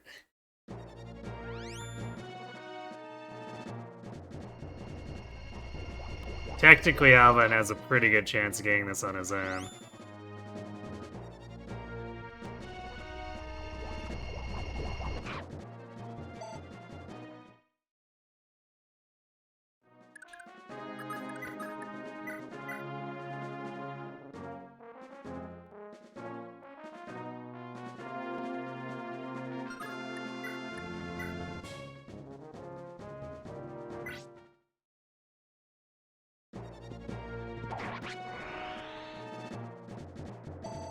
There we go. Got him.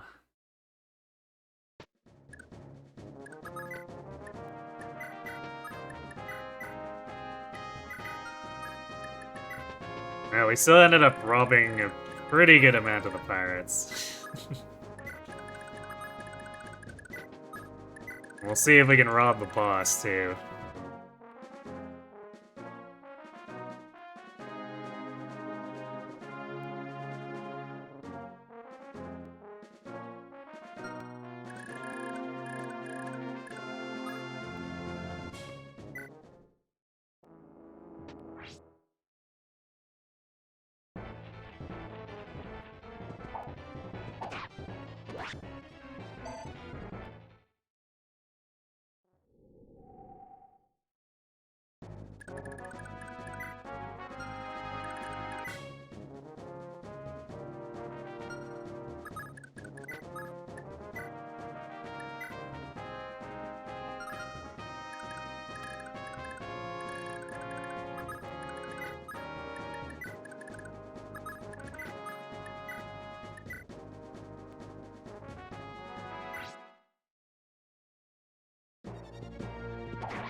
Okay, onward.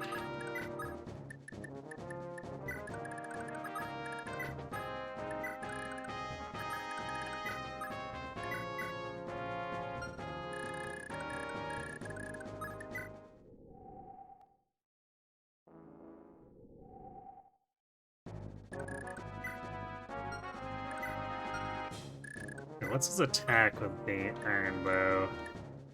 17. He's got pretty good attack speed, though.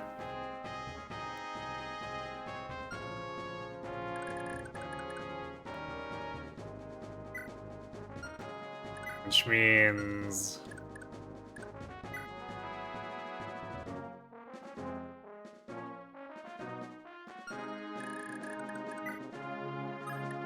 might be slightly risky for Helvin, depending.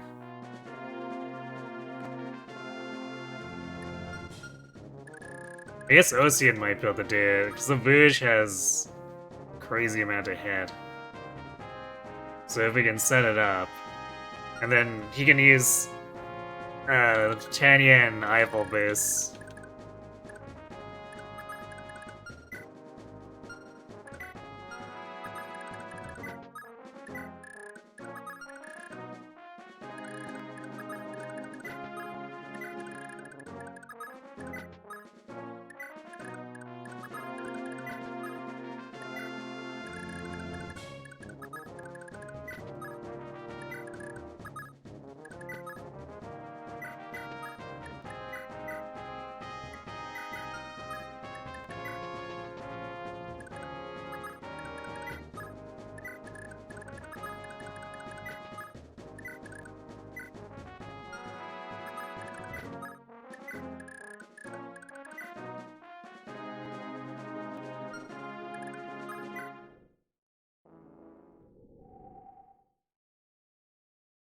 We can stop and grind everyone to 20?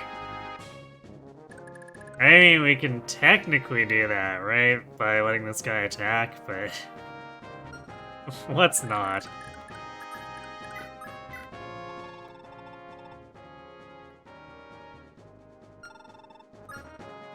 Okay, still just vulneraries.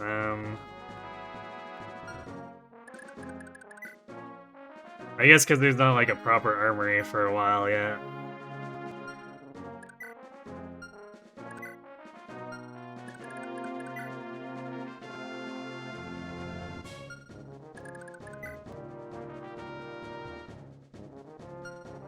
We probably want to have Marty saw off like a couple of these iron axes.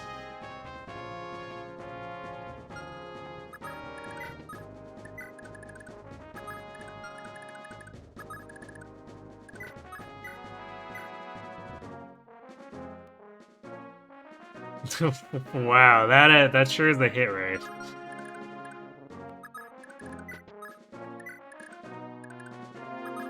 I guess that's just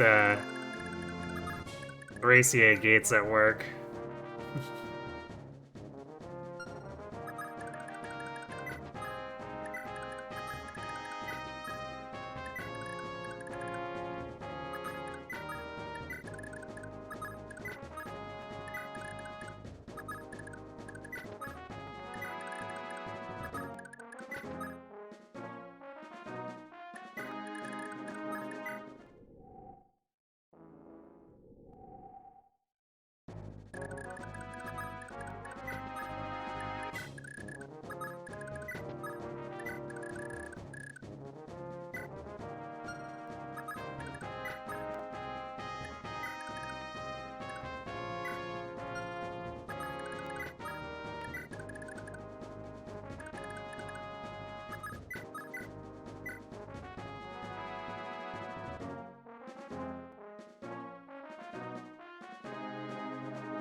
Yeah, so if you can get him to change to his bow.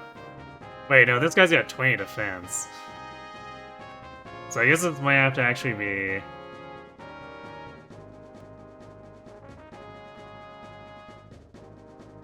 Hmm.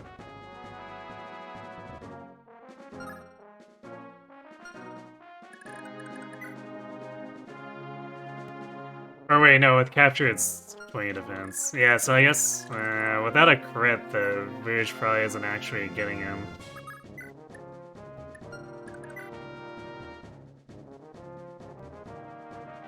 So it'd probably have, if we want to do a capture at all, it'd probably have to be Brave Axe Dagdar.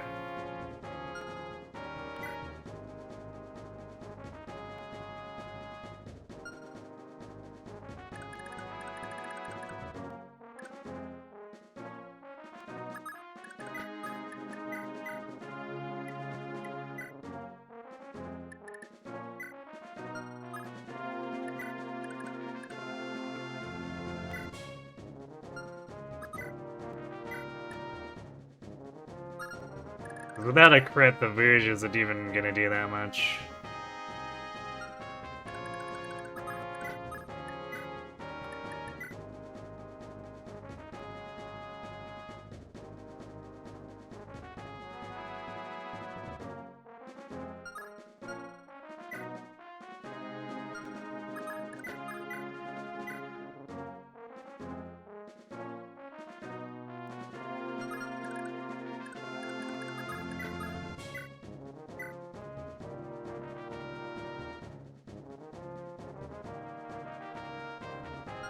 Wait, no, it is 20. Like, hold on a second. Right, gates actually give 10 defense.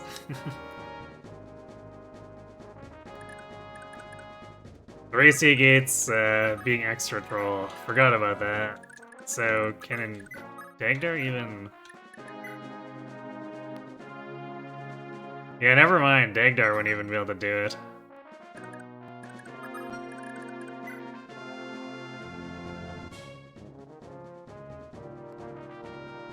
At least without a crit.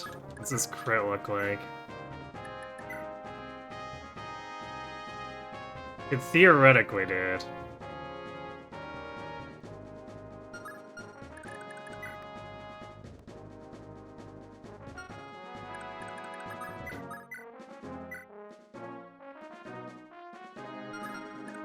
So I guess this is just Flame Sword Evil. Except she just one-rounds him straight up.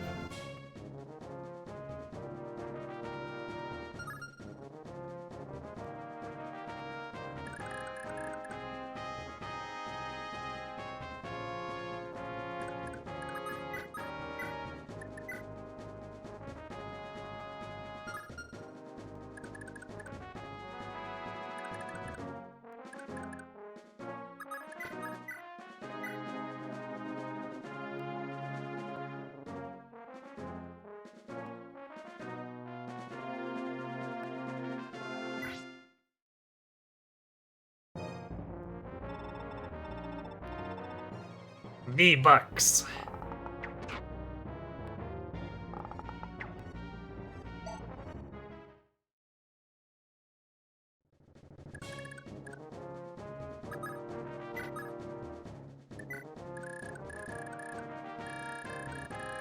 I don't know, man.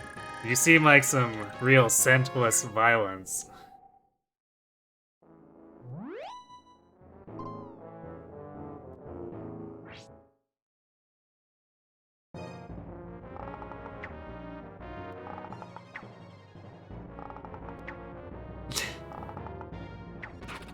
Oh, you crit! Oh ho ho.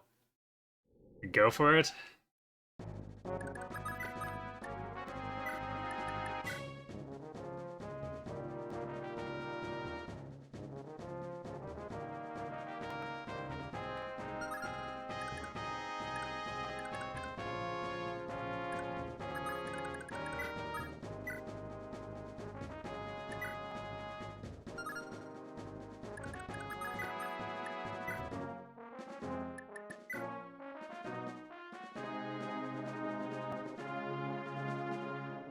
To actually capture here, we need to land the 24 crit after landing one of the 59 hits.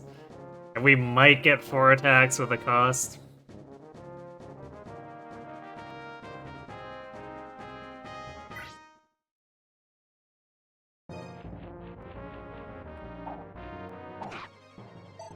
Nope, we didn't even get it.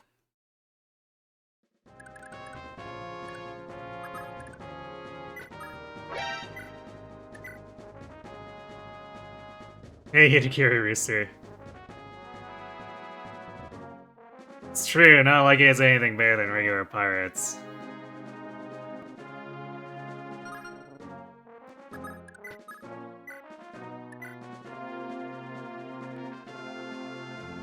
See if we can feed the kill to Ocean, I guess. Just like regular attack. Because I'd prefer not to give it to Ivol.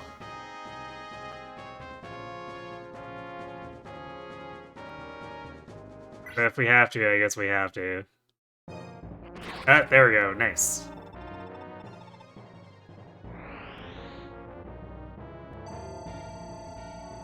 Alright, Ocean. Shows that effort was worth it. Speed luck's not bad. Could be better, but it's not bad.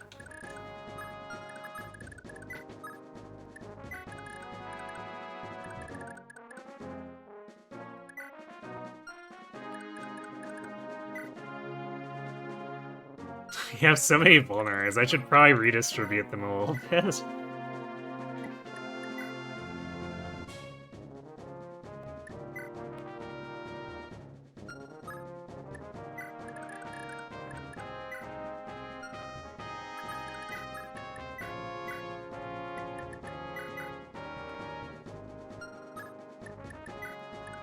Please hold your applause to the end.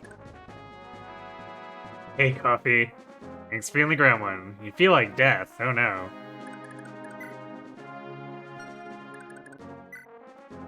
Why do you feel like death? That seems, awful.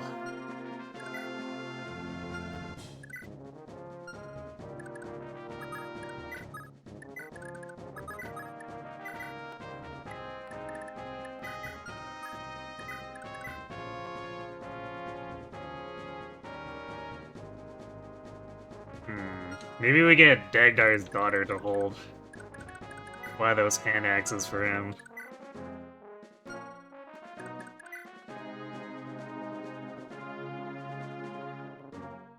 Or we could pass it over to Ozzy.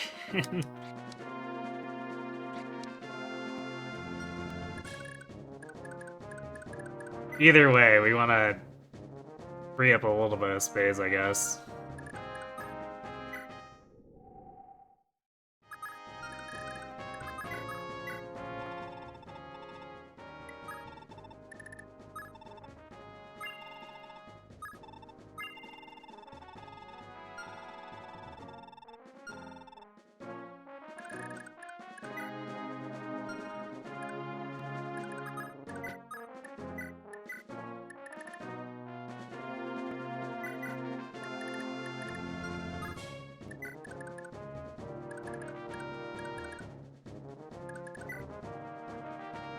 I don't think I'm too enamored with throwing stuff at Ronin, so...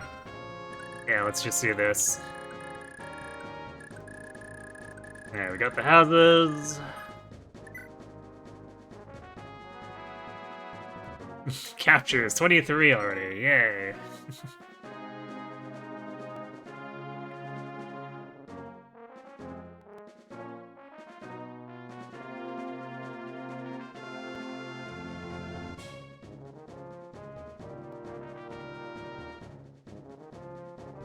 I guess it'll be time to go bully Lippus.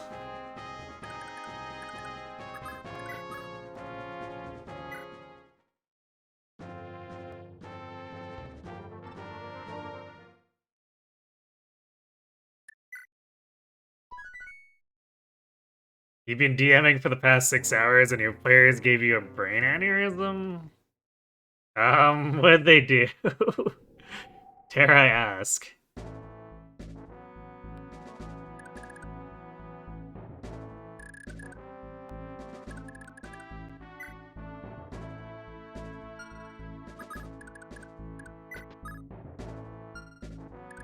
Alright. Everyone's favorite, by the way, sand. That ruins everyone's movement.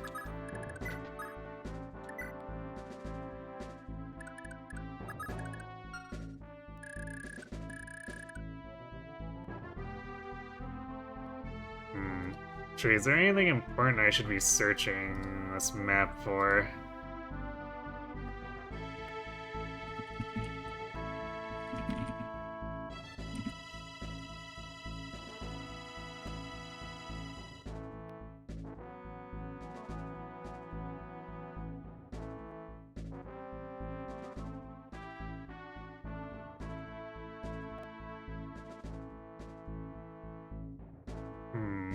Nothing that Lippus doesn't have.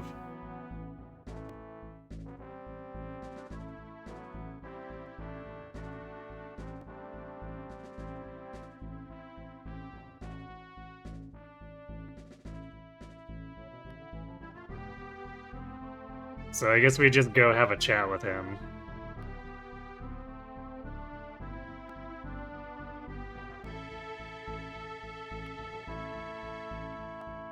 For context, 2 of your players ended up getting split up from the other 2, with only an NPC being the one character that you're playing that's still in either party.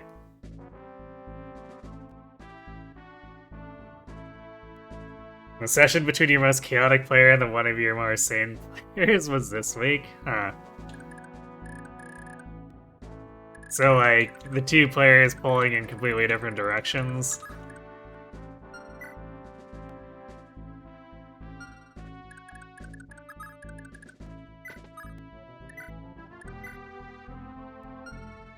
Oh, hi there.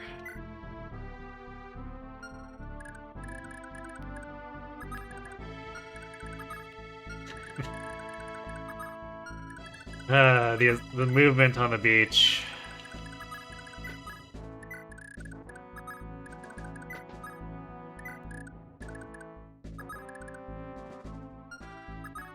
I guess at least Marty is uninhibited.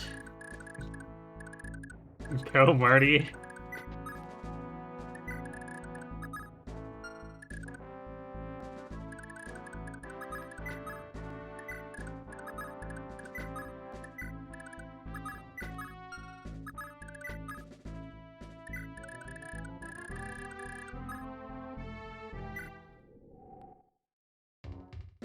That's why they call it the Marty Party?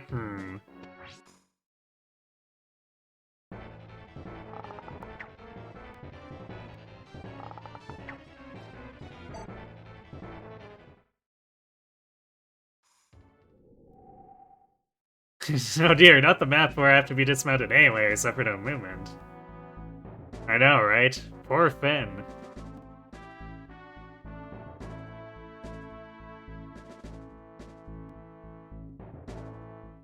At DVY, most DMs don't allow their players to split the party. True.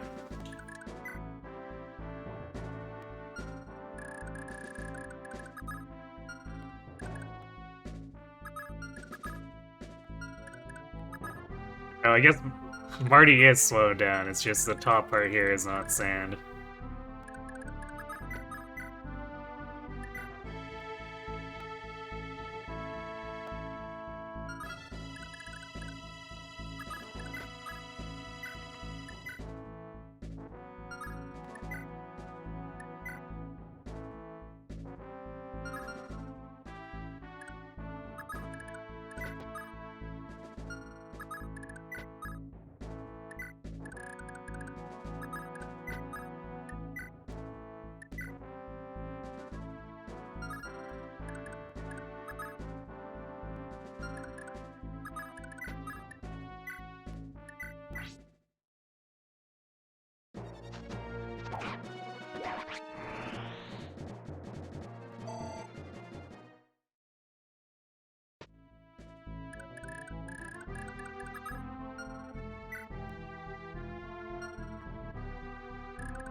I guess I'm usually not personally that opposed to it, but it does create some awkward situations. Trying to flip between the two where people don't necessarily get to interact too much.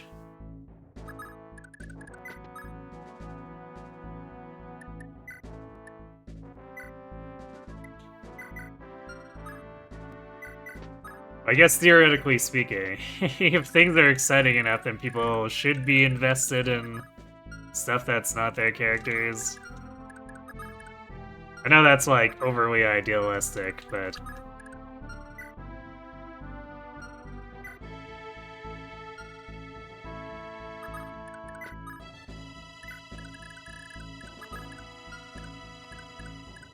you know.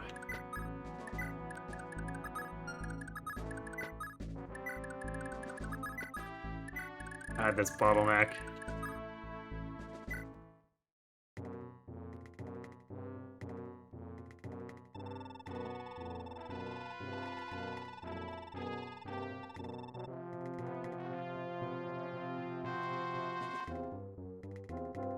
They were on the same page the entire time, but the boss...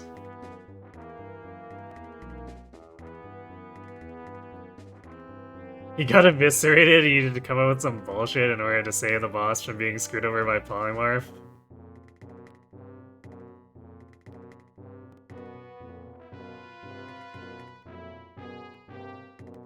I mean, this guy's dangerous, right? So... I feel like it's pretty warranted to do something like that to disable him.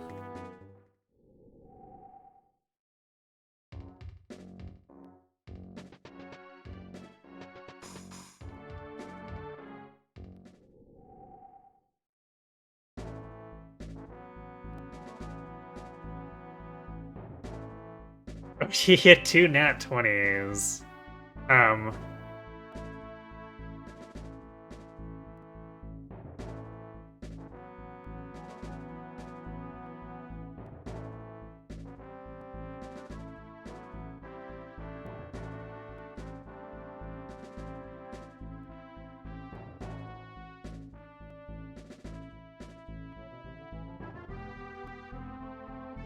I mean, isn't standard DM procedure usually just to say that it doesn't kill him anyway? Just fudge the numbers, pretend to roll a few things.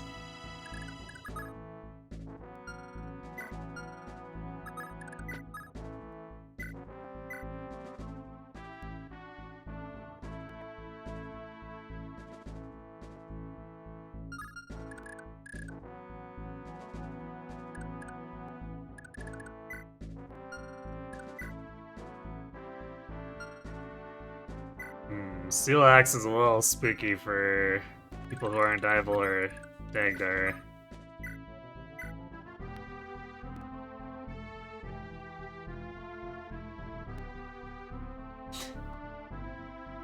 This would perfectly set up a kill, but also...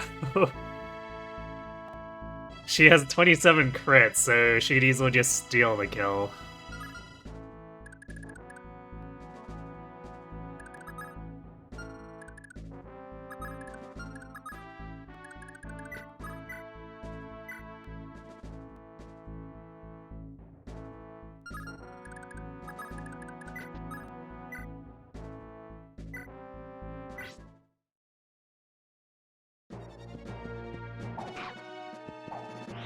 Yeah, there's the seal.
You've never seen a DM that says, you reduce the villain's HP to 0, they start making death saves at the end of a battle. Although it might be fun to do that with, like, middle management villains. If you got, like, a plan where it's like, well, let's see if a few of the Stooges survive and which ones end up coming back. Or not. Funny that your party thinks you used a lot of dice when you all use D&D Beyond to do the campaign, so you had to share your screen on Discord to prove that you were not cheating. And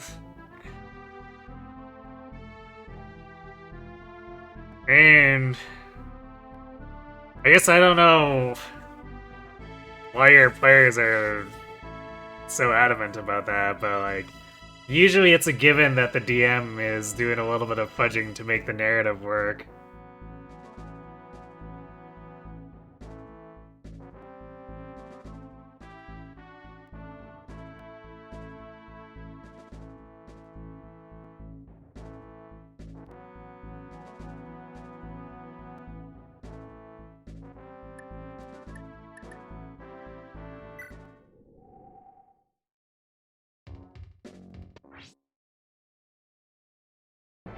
Really? Going for Eyeball? I guess the AI knows that they can just throw away all the experience by killing themselves on her.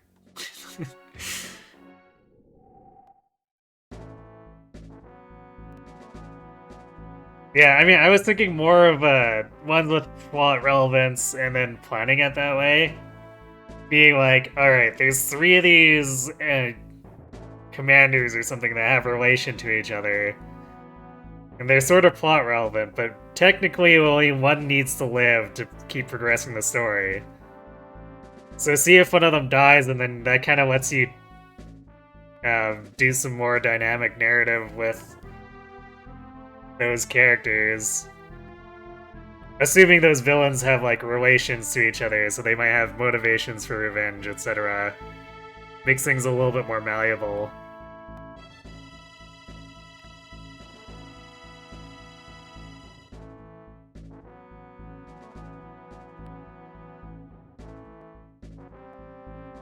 I mean, so far so good. The party has done nothing but win this time, which you want, but for now you'll fudge rolls later, but now not really.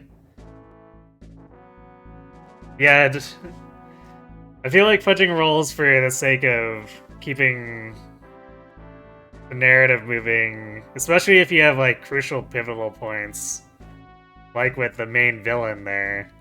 I'm assuming it's the main villain. So you want to stop things from going too far off the rails, in that case.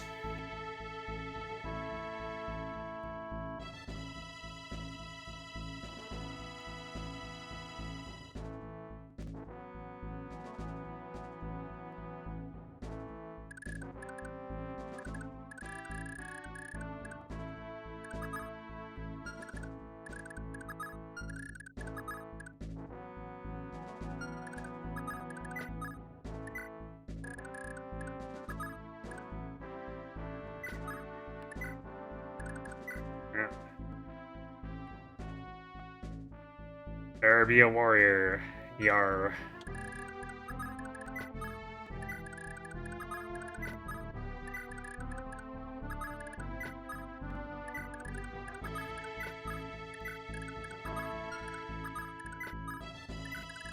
The speech really could have done with being a little bit wider. Because it's a little too small, even for just 9 characters.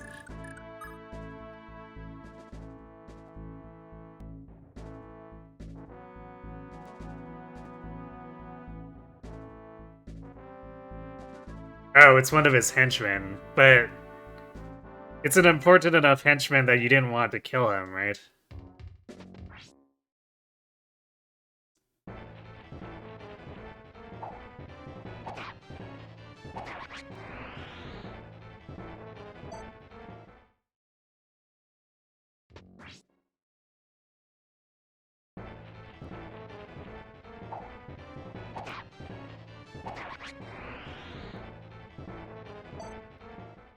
Oh, great. I was trying not to pull all the dudes into dying on Dagdar, but I guess we're just gonna do it anyway. Dagdar, you enjoy pain too much.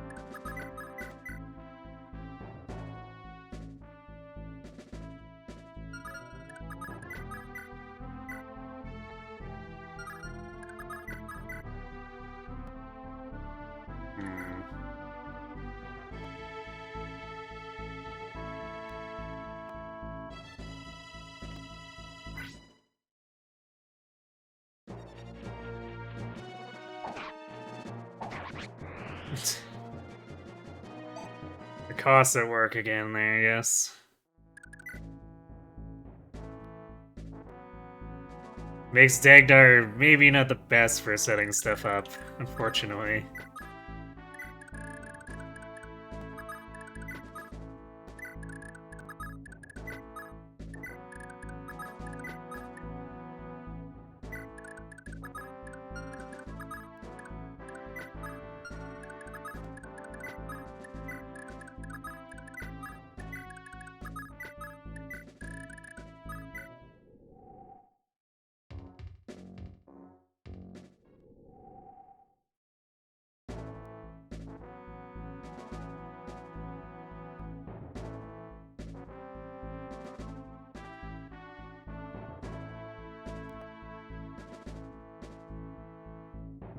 Oh, you did want him to die? So...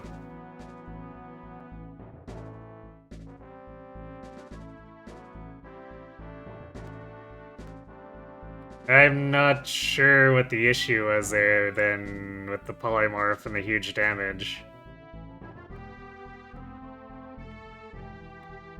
Aside from, I guess, maybe making the henchman die rather anticlimactically.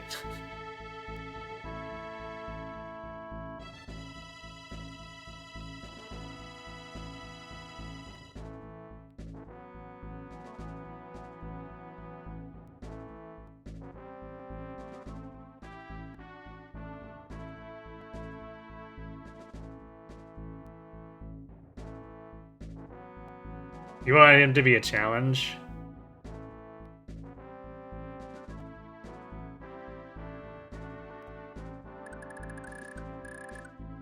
I guess in that case, it probably would have been another moment to fudge the numbers.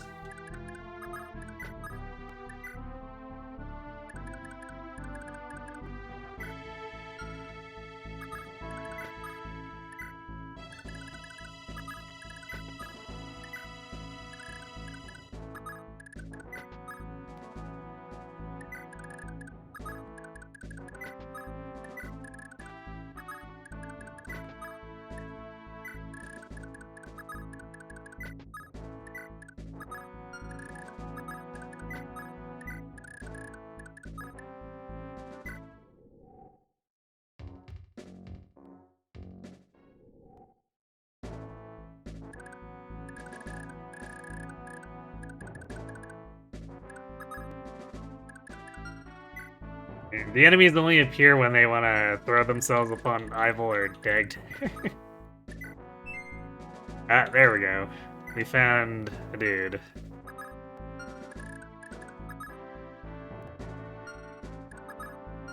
It was too far away, because this sand sucks.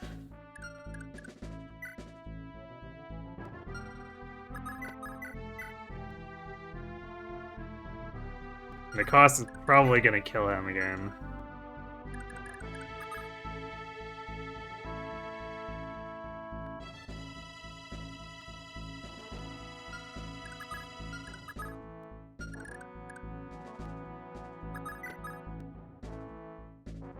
I guess unless we...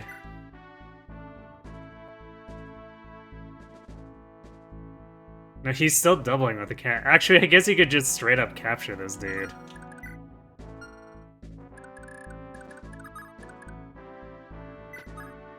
If we're gonna end up killing him anyway.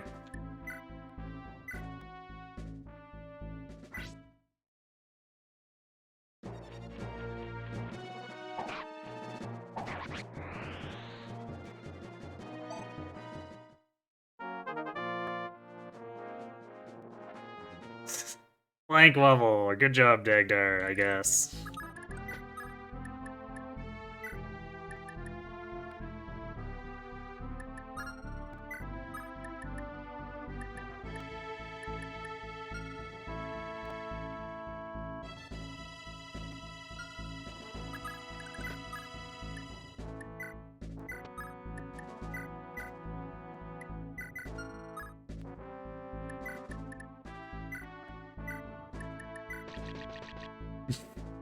Oh yeah, they make the weird wet sound if we drop them into the ocean. Rip that pirate, I guess.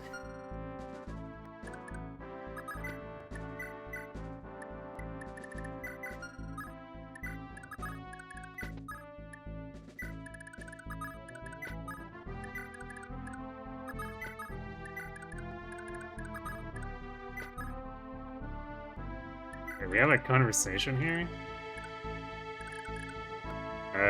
Does that actually get us anything?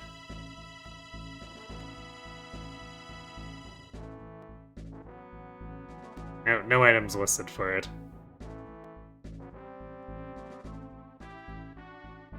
Oh, it's just flavor. Yeah, I kind of figured because I didn't remember that, but wanted to check the list anyway. You have a lot of research to do this week. You were not expecting to have to prep 2 FE speedruns? What do you mean? You were the one who submitted them, right? And you don't necessarily need to, like, overhaul them, even though...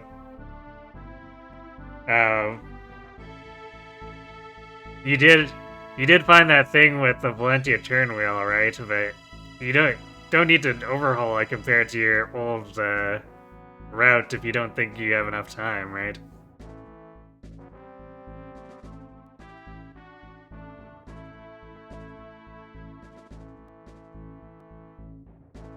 Ah, right, it's a tutorial about capturing Lithus. Typically only one run gets in.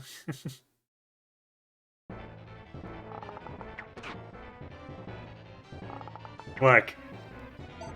Sometimes you just have the power of warp, right?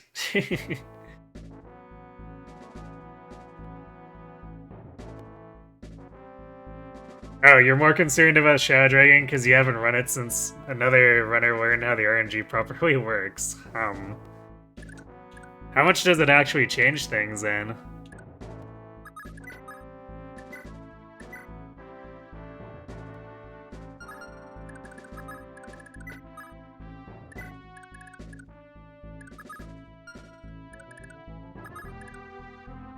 Oh my god, I hate the sand so much.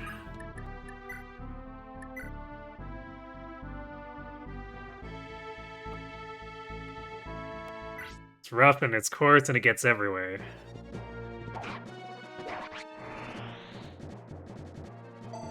Doesn't change how the overall run goes.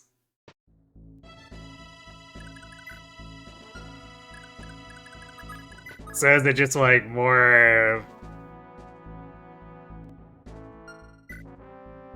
More of a manip type thing.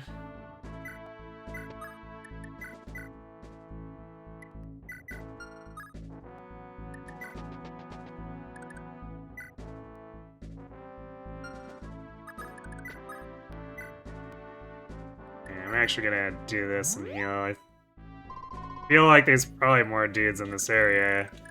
Because we're starting to approach where I think Lifus's goons are more concentrated.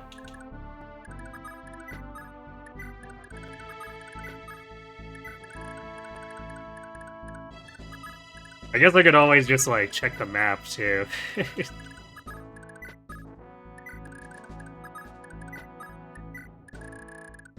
I feel like the first Gaiden shouldn't be enough of a concern to really need to be looking at that stuff.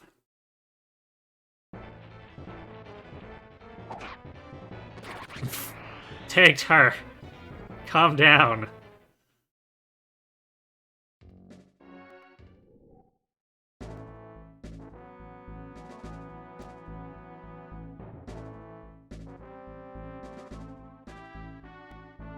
Still goes LOL, Warp Marth, Rapier Wind, pray he doesn't die. Thank you, Moji. According to the RNG guide, the RNG seed is determined by the clock and both the DS power on and after the FE11 title screen. You plan on running this on Wii U, so that complicates things. Yeah, just a bit.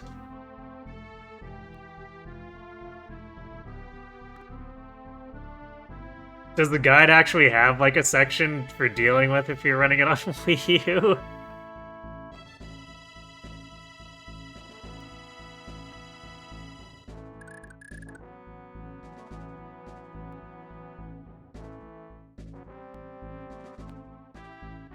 You are using just a restore state, which is admittedly kind of questionable, but you're lazy, so whatever. I mean, it's a showcase, not a actual run, right? Because it's not like other marathons don't use safety saves, right? So, I don't think there's that much of an issue.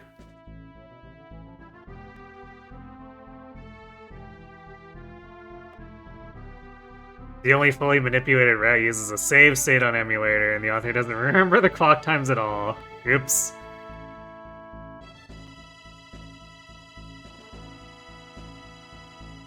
You'd like to improve your time, to be honest, since it isn't fully manipulated.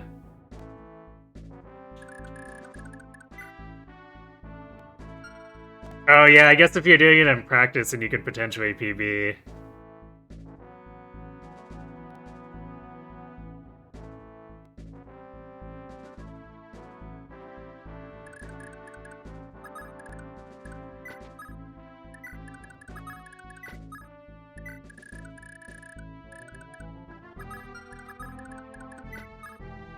So I guess that makes sense to me.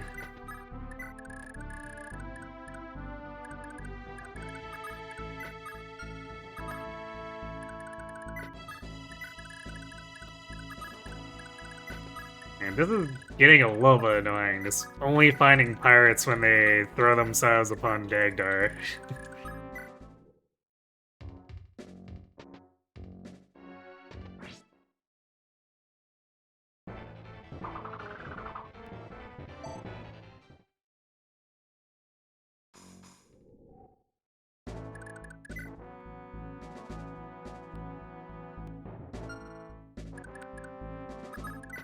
How does this capture look?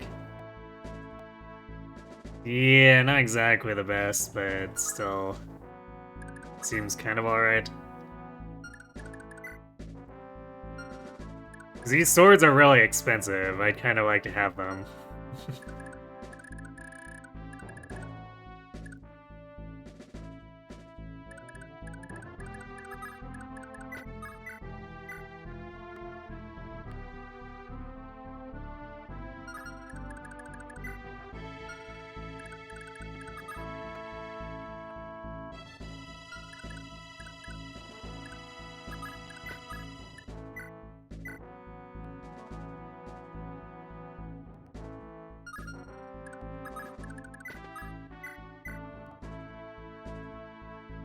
Pipe Brand doesn't do enough damage. At least for the Verge.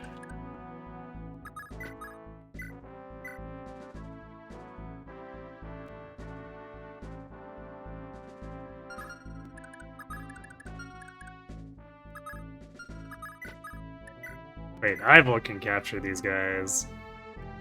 Forgot about that.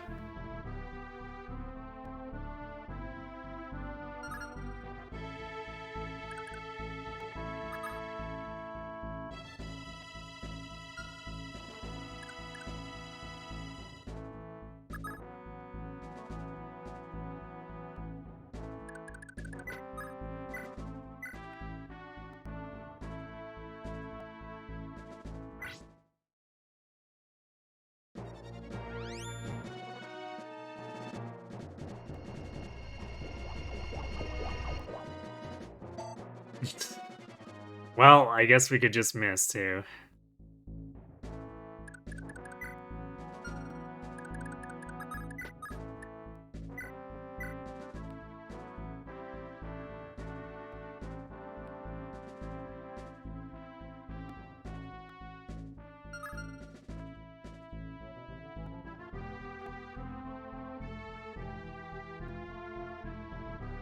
Alright, have a good nap, Coffee. Thanks for stopping by. You'd like to try making your own route on emulator, but translating that to a 3DS or Wii U Virtual Console might not be great. Yeah.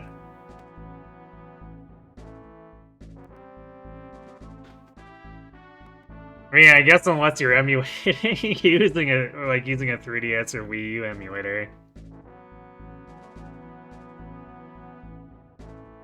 Maybe I'll be close enough for it to actually work.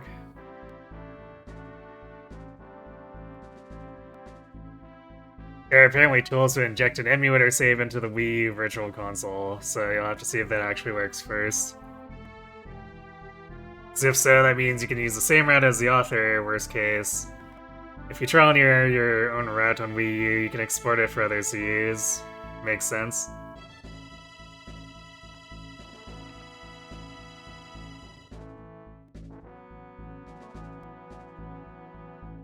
At the time you ran it, after loading the initial seed, you thought there were two main things that affected the RNG. How you skip cutscenes in every frame in the armory? Wait. Huh. How'd you figure out that those were potentially a factor?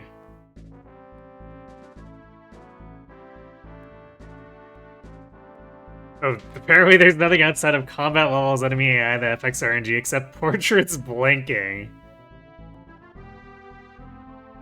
Ah. So the game was accidentally gaslighting you. It's a little bit hilarious, not gonna lie.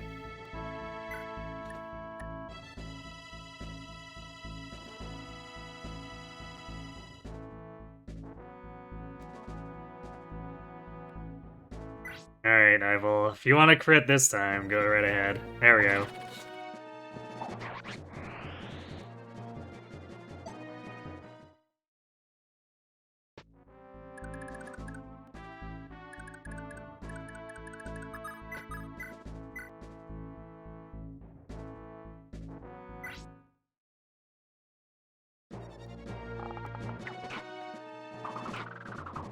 You're getting hit by the 9.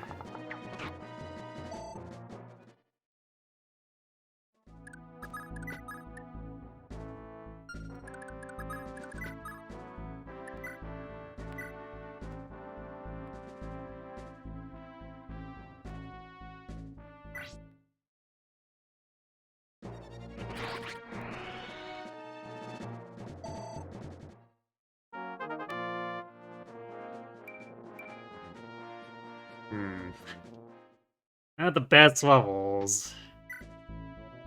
The 14 con kinda nice. Basically makes him like more reliable Marty.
Wow, apparently this guy just really wanted to get destroyed by Eyeball. There must be like some kind of hidden taunt.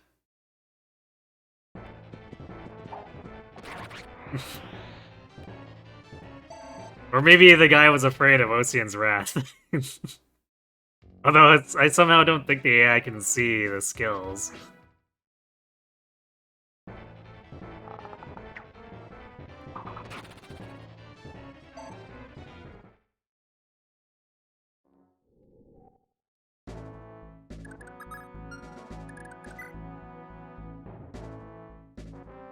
Oh damn, you know who can capture this guy? This man here.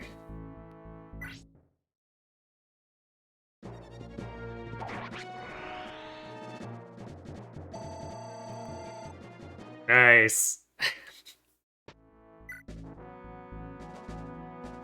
Big pinata win for Halvin.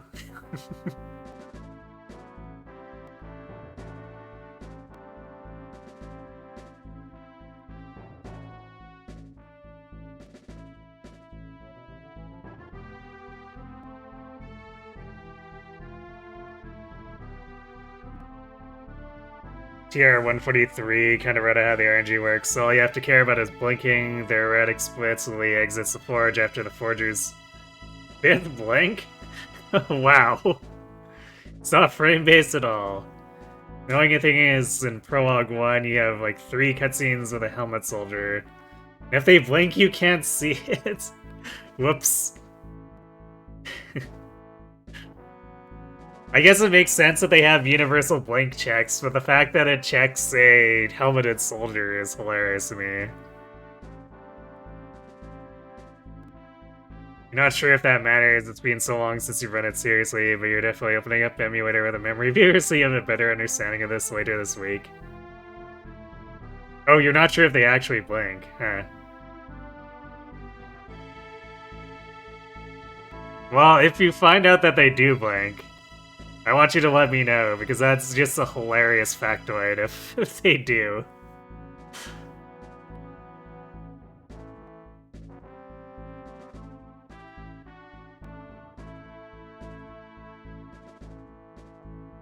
You really want to have it around and maintain it in RPG limit rate, because it's hilarious to say that's how you burn harms by winking.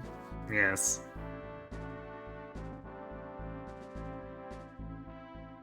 That would definitely be pretty good, not gonna lie.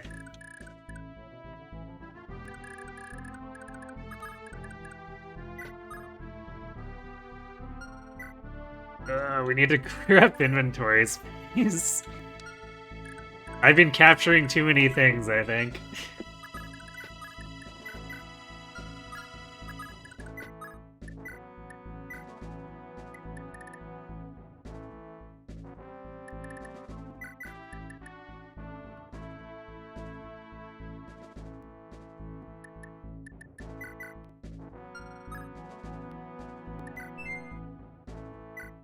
Alright, Ronin can get... has the depth and has the chance of vigor. Actually, does Tanya have a chance of vigor? No, she does not. So I guess that's, like, Ronin's advantage over her. He might vigor, sometimes.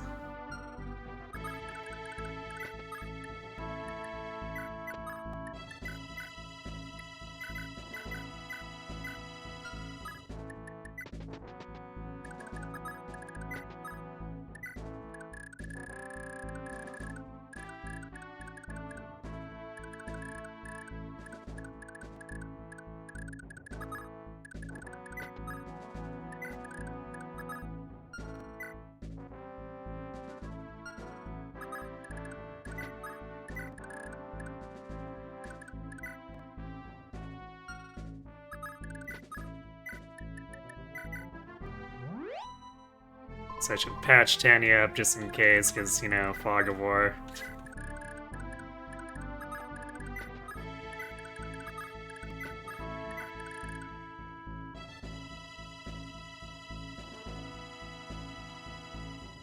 Brennan has extra move, does he now? Guess I didn't quite realize that. Yeah, I guess he does have 7 base move. So he starts with a basic extra, or he got a move level for his first level ever being an archer. Is that what you're saying?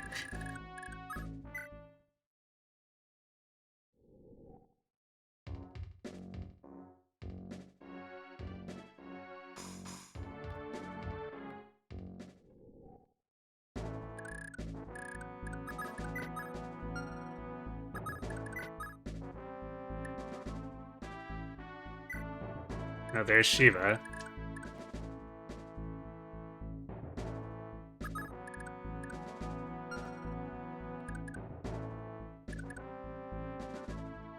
I guess we just cap Leif and leave. Although Leif can't quite reach the...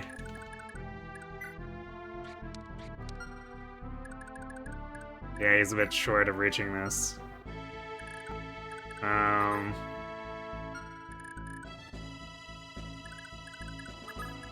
we're gonna actually do it like this. I don't know if there's any more enemies hanging out on the sides.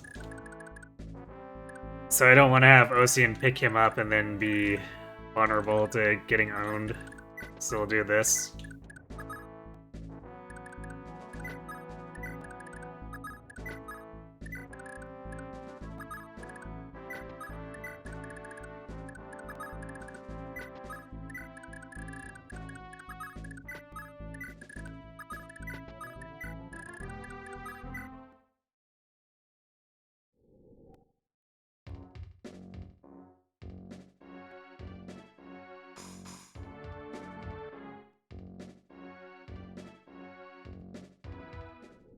Well, the AI had to think for a bit, so I guess his enemy is just, like, not anywhere close to us.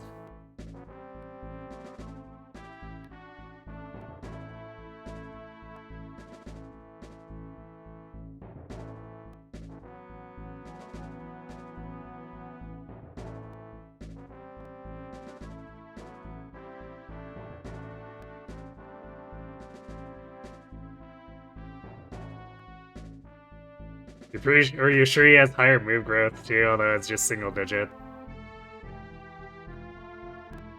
Pretty sure move growths are lower than Shadows of Valentia res growths. Probably. Because Shadows of Valentia is just like 2% res across the board for the most part, right?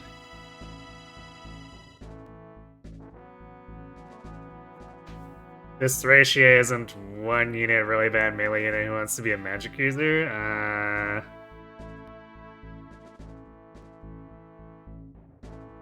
I can't think of any unit that fits that description. Tina's the one unit with greater than 3% move growth. She has 5% because Tina movement. Thank you, emoji.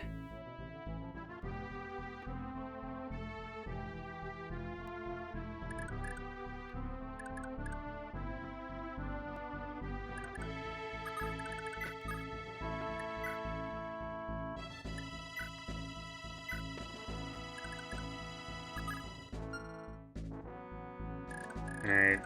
Well, no other enemies appeared, so I guess we're just leaving.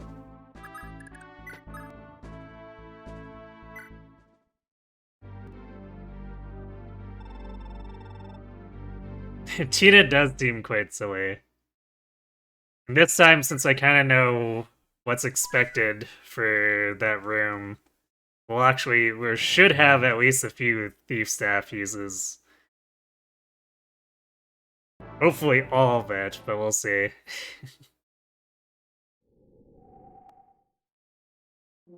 Also, you know what's funny is, the hero's interpretation of Tina is actually kind of demonic. So, what her staff does is steal bonuses from, I think it's the enemy unit who has the most bonuses on the team.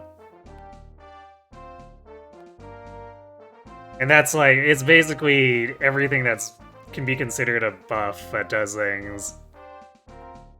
And what happens is, sometimes enemy or attackers bring Emblem Sigurd to my Ether Raid's defense, which has Tina.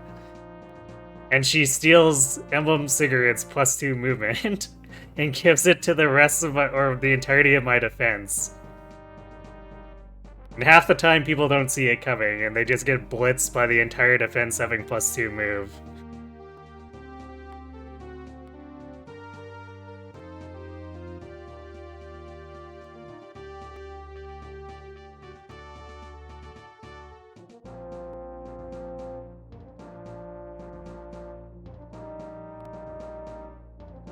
Five Hammer Nieces, uses them all on Thief Staff.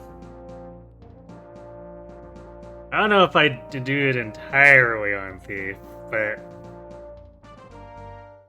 with more of an idea of what's in the game now, I would probably end up using it on a couple uses for it, I guess. It's funny that this was a main series game and was sold in a weird way using rewritable cartridges in Japan. Wait, what?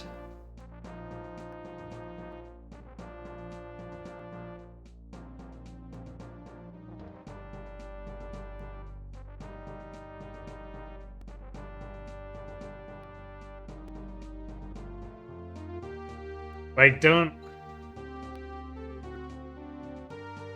most Super Famicom or NES carts have writable memory?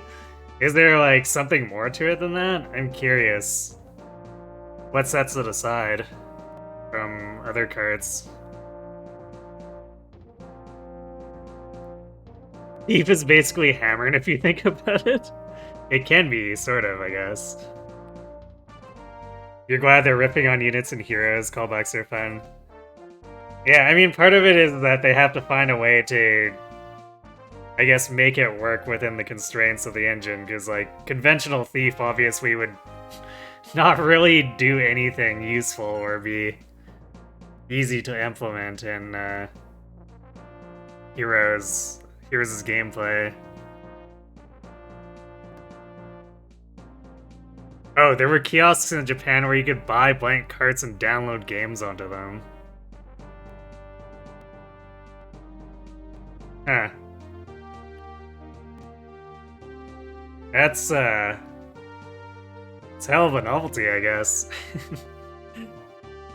I guess that makes it the precursor to online digital distribution, eh?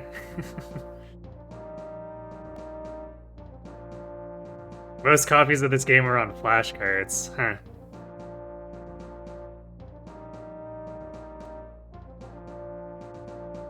Yeah, I never would have known if you hadn't told me. That's, I guess that's one way to sell people on things, by novelty.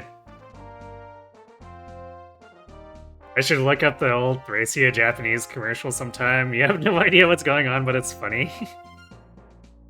On a scale of 1 to Dorcas's meat. How funny. It's Papalotl. Thracia was a very, very late game, released for download 1999. Okay, so it was like how Pokemon came super late in the Game Boy's lifetime. It's up there with the Dorcas commercial, in your opinion? Alright, yeah, I'll have to look it up sometime then. The N64 has been out for a couple years at that point. It completely flopped in Japan, so it was kind of understandable that they were doing Super Famicom stuff. Huh.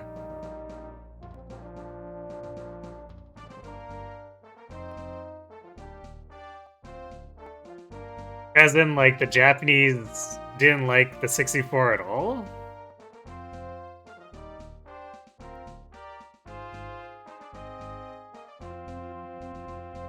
Because I thought, like, Mario and Zelda still, Ocarina still did really well. Just in everywhere it was released, or they were released. You know, the N64 sold really poorly in Japan, huh? With Nintendo wanting to try something new, eventually got physical releases, but only a few copies. Most are in the download cartridge. So I guess it's Nintendo screwing around with novelty even back then.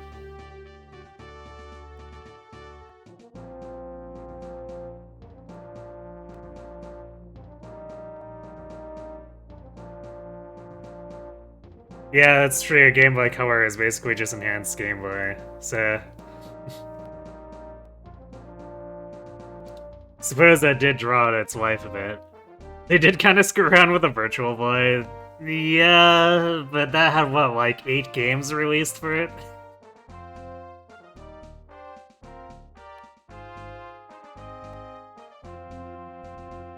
I feel like that's... If there's anyone to point at that just stopped, like, dead for a novelty, it's probably that one. Alright then, before we get started on this map, we do have ads coming up and I'm out of water, so I'm gonna go refill my water and then we'll come back and save some kids. So, be right back.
Alright, let's get caught up here.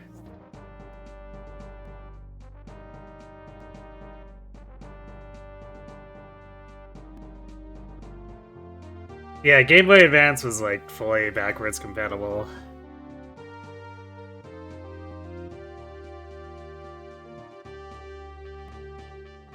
You like how there were a very small handful of 3DS titles that were exclusive to the new 3DS. Yeah, wasn't one of them, the 3DS version of Warriors or whatever?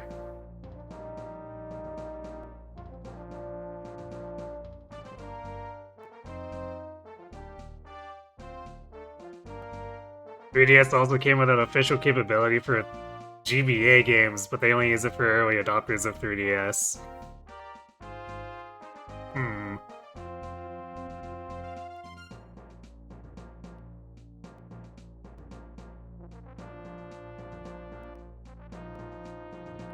Oh, right, the virtual console thing, right?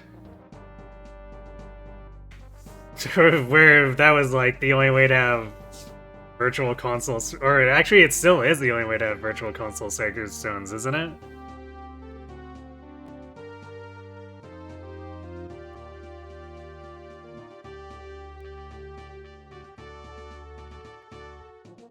Thracia originally being something you downloaded is why some fans say that Thracia should be a FE4 DLC.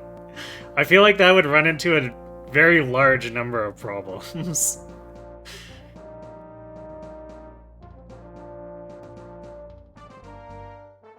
There's a new 3DS version of FE Warriors, yeah, and Xenoblade Chronicles, which you're very scared to see how that runs. I haven't seen it myself, but I heard the Warriors version ran horribly on the 3DS.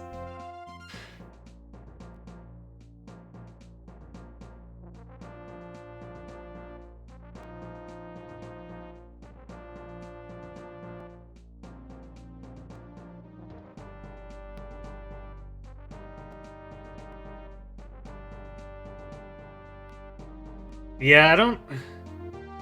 Like, I feel like Genealogy, a remake for it, would have to integrate a lot of the or extra details and changes they made with Thracia and extra material, but I don't think it makes sense to bundle the games in a release. I guess unless IS overhauls it so hard that they're basically same engine, but I feel like that would probably be a mistake.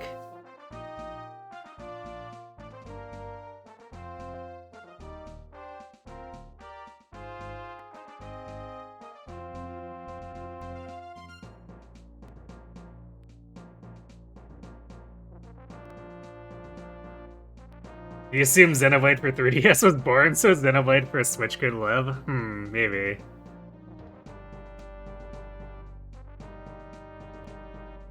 Yeah, bundling them as a collection... yeah, but that would be like... That'd be like a multi-game pack, right? That'd be like release... like the... As an analog, that'd be like the Phoenix Wright trilogy or whatever.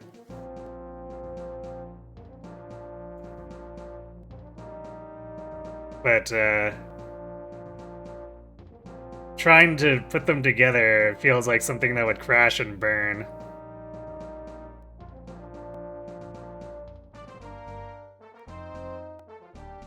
Yeah, sure, it was made using the FE4 engine, but it's also modified, so it's not remotely the same game.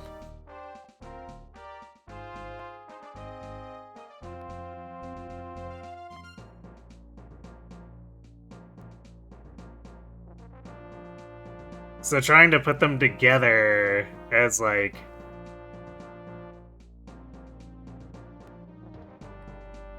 a continuous thing, that would be...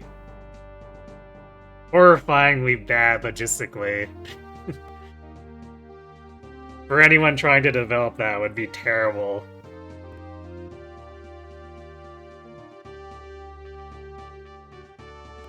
Yeah, and bundling games also is less money.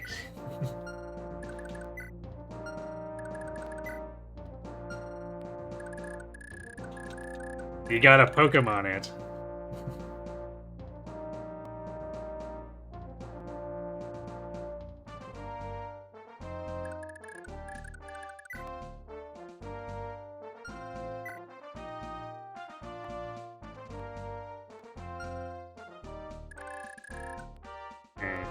I'm gonna bring the map up on this because I don't want to bother visiting the houses to figure out which is supposed to go where.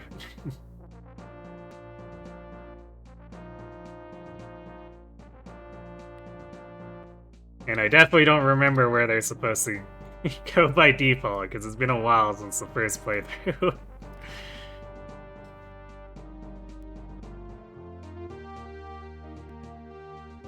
Never mind napping, you're going straight to bed. Alright, Gavi. Have a good sleep.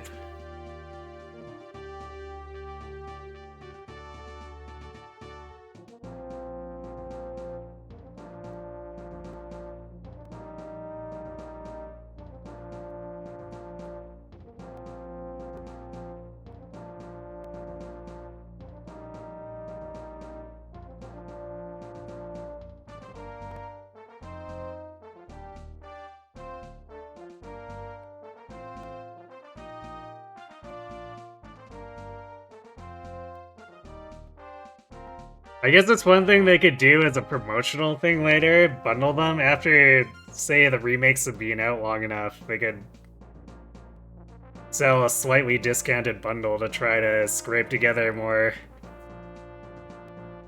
sales, but I guess that would just be, I guess, a quote-unquote bundle, like how Steam tends to just do full release games as a package deal.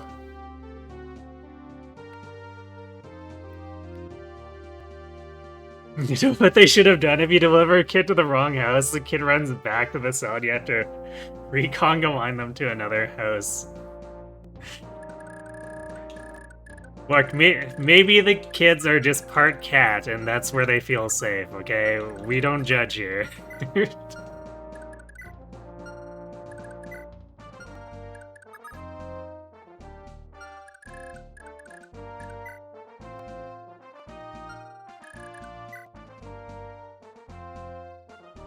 Wow, nice one attack speed. Okay, I guess we'll take this one with running.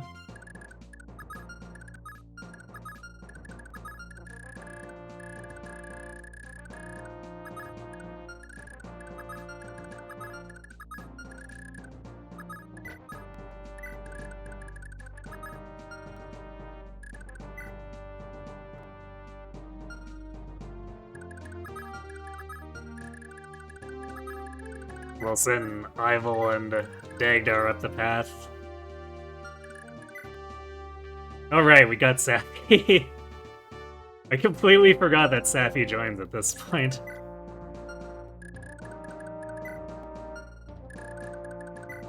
It's like, yay, we get Lippus. Oh yeah, Safi's here too.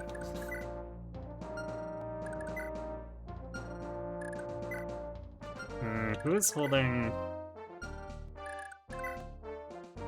Okay, of course it was on Ocean, and I checked him last.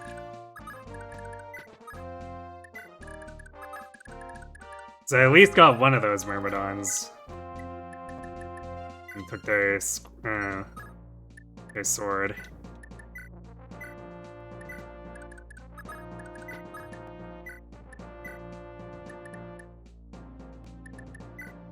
Guess I'll do that.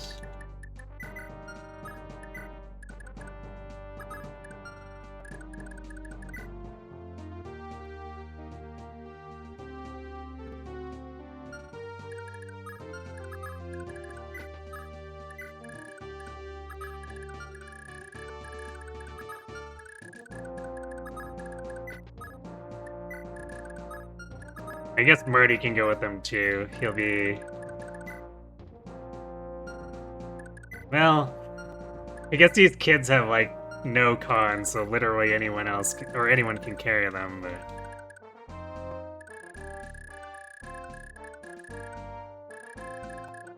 I guess we'll still send Marty up that way anyway.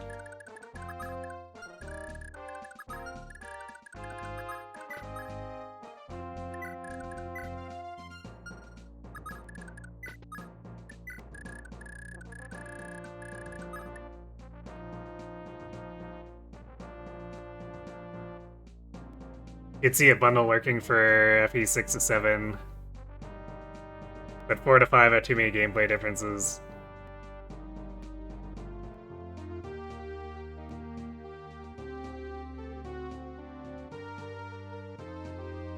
Yeah, I guess it'd be alright.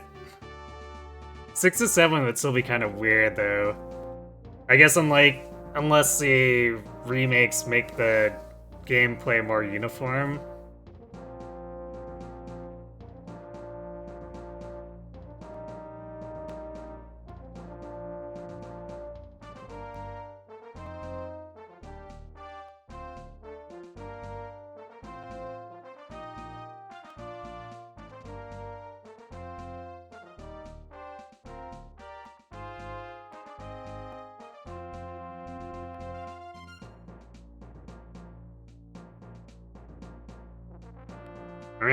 'People would definitely buy the game separately. There are enough die-hard Yggdrasil fans where they could split. If they did do the remakes, they could split the two games, and it would be the better way for them to get money, and people wouldn't object very much.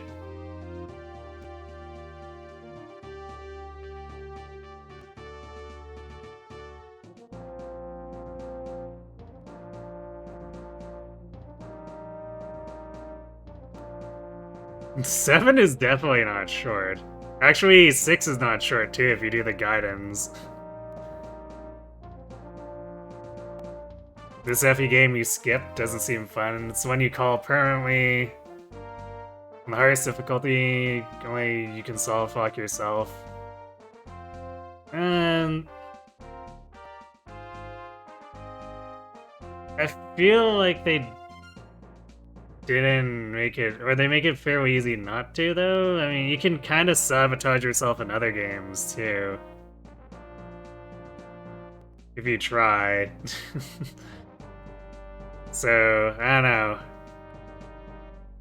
Because, like, I played this game fully blind the other time, and there was some weirdness where not getting Asbel made things more difficult, but otherwise...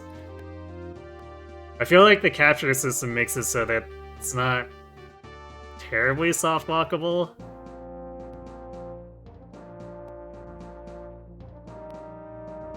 I guess there's some really annoying stuff with status saves being map long and then map wide for range, but still.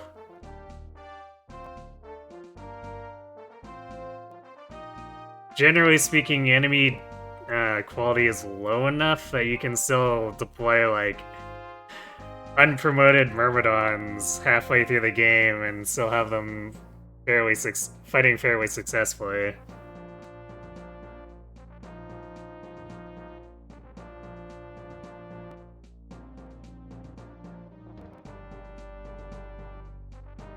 Stamina system's weird, just like you use the units you want. I mean, I'd agree that it can be a bit weird, but I kind of like how it lets me, especially in conjunction with the enemy unit or enemy quality being kind of low, it lets me juggle around of multiple teams and mix matching a bit. So I effectively raise more carries that way.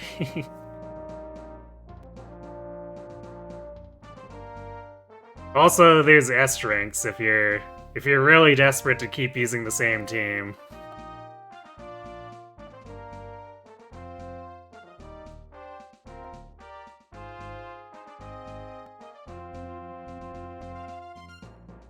Yeah, I don't know why you're insisting that 4 and 5 have to be together, because they're probably not going to be together. Like, the logistics of it are just not really there.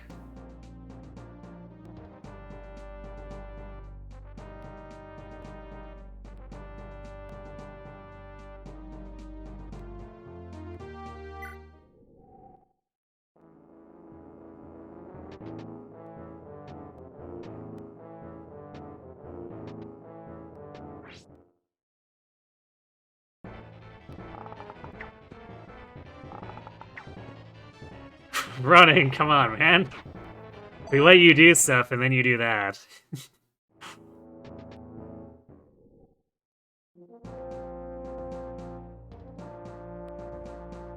As an XCOM player, you like the stamina system since it rewarded training a large roster. One of the things you like is training units.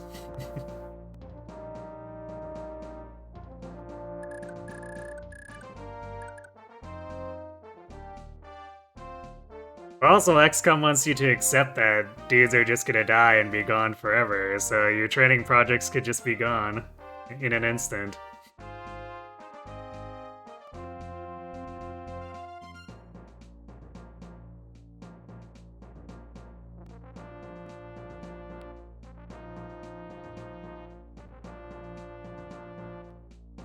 Yeah, I think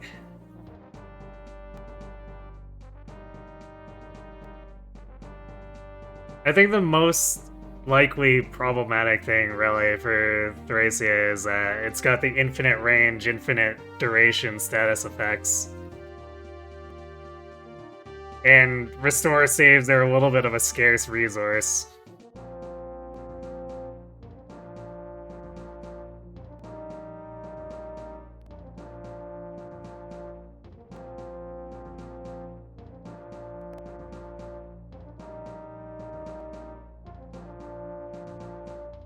It's another thing, you have to train a large roster because at any point a silly crab alien can end them.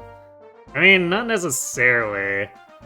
At least the way I find that XCOM, like the non-Chimera Squad ones have gone for me is I have like an A team and a B team, and then, especially with 2, it's just train a bunch of squatty grenadiers, and they're the disposable ones. Because they're the ones who can always contribute, even as crap squatty rank. It's like barely any effort at all to have them at squatty. It's kind of reminiscent of how the 90s XCOM wants you to just have a bunch of flunkies to throw away too, coming out of the craft.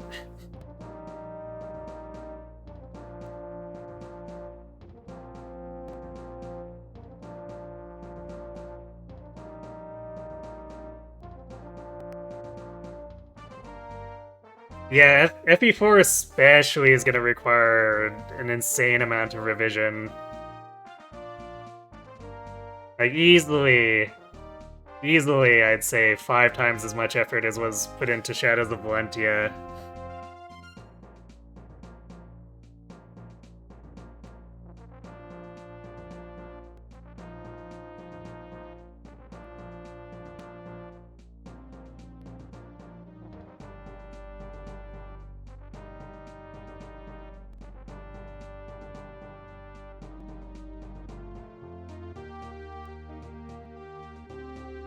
Yeah, the Advance War remakes would be convenient for me if I ever get around to getting them, just because I've not played the ones prior to Days of Ruin, so having better or easier access to them without needing to dig back would be nice for me.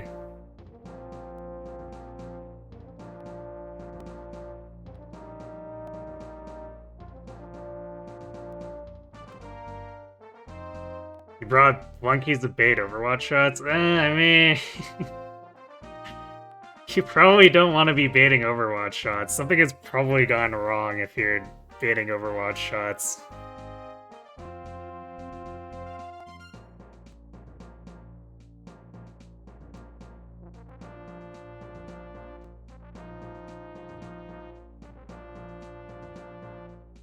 Iron Manning Enemy Unknown for your first playthrough is definitely one of your favorite things. Yeah,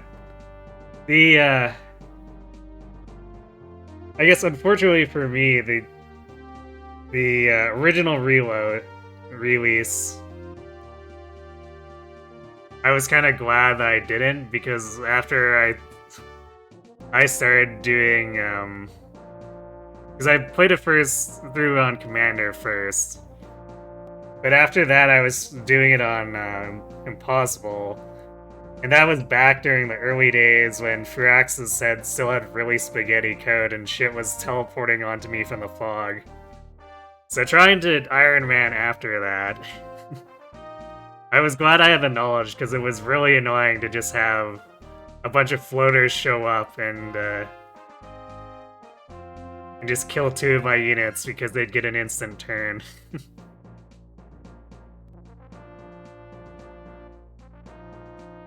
I guess fortunately the expansion eventually fixed that, but boy, that game was in a very messy state for a long time. It almost made me consider waiting on getting the second one instead of getting it on release.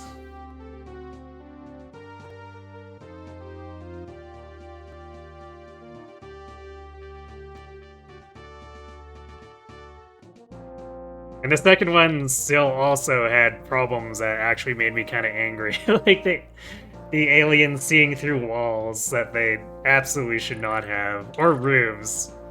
Being able to see through walls or roofs and attack through them when I couldn't attack back was a bit infuriating.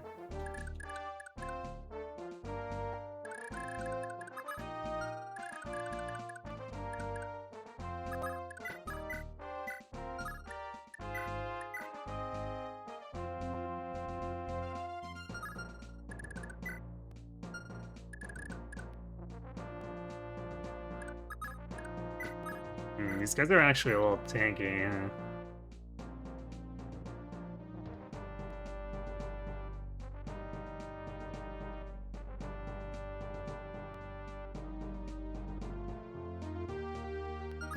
Theoretically one around them, though.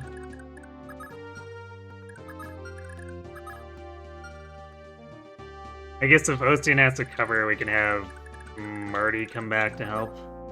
Or Ival, even.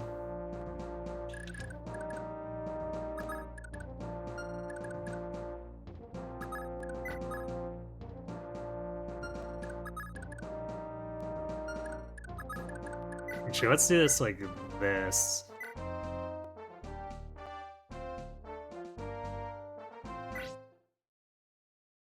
And bring Leif forward.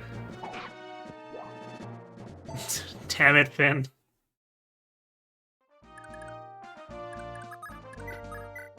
I know we're sandbagging you, but come on, man.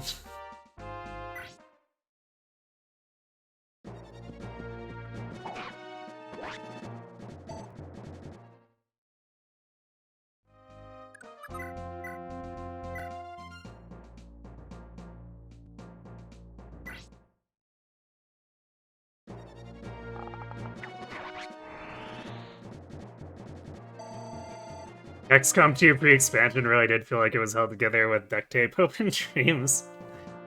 Yeah.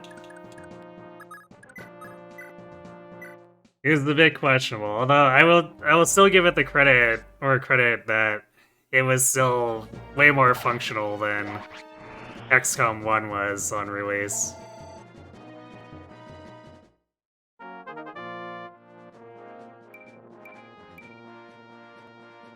Alright, strength defense. We do want to see more speed, though. Especially since capturing hoses our attack speed.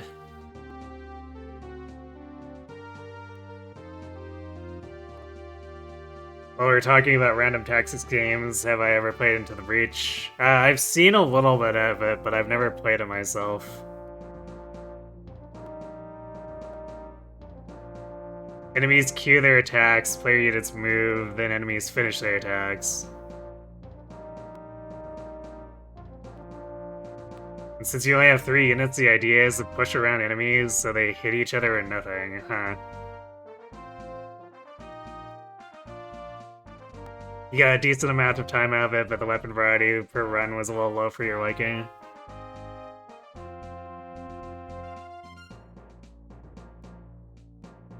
Yeah, it's something that was on my radar for a bit, but I ended up not really wanting to play it too much after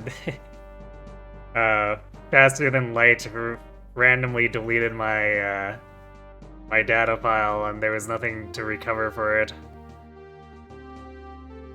So I mean, that soured me a bit on their company, and then I just never bothered to look back into buying stuff from them again.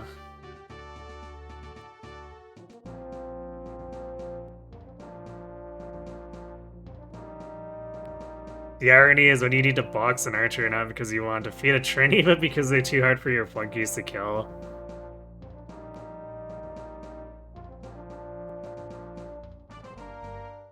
I mean...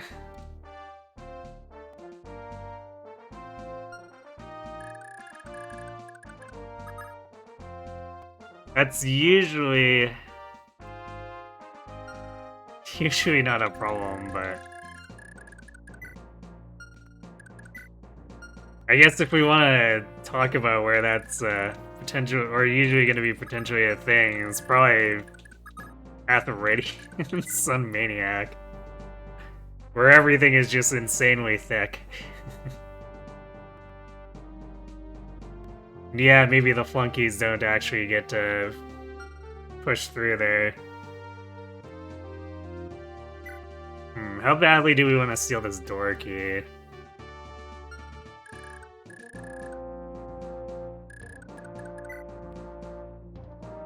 Because this enemy kind of just disintegrates, too.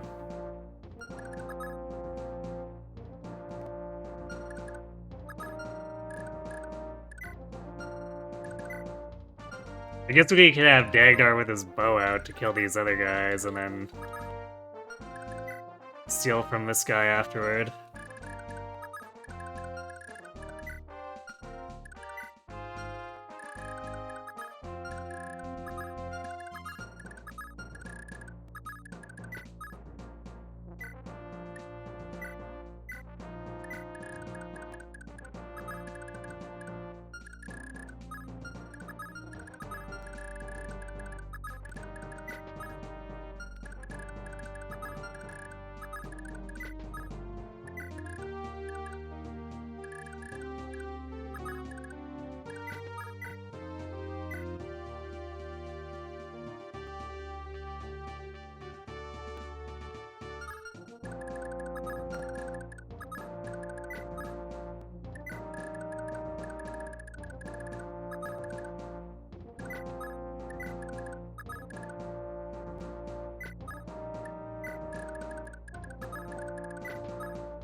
So we'll see if this guy comes out too.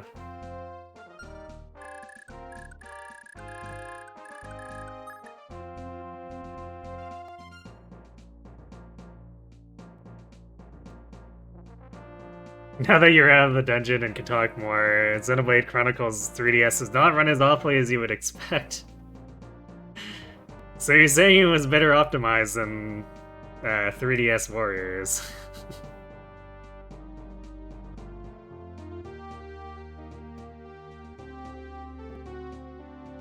There's a couple of conspicuous changes where they left out things the 3DS simply couldn't do, but the frame rate is manageable. I mean, I guess the thing about doing stuff like that, though, is them actually...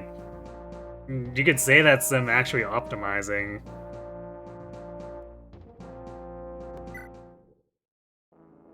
So...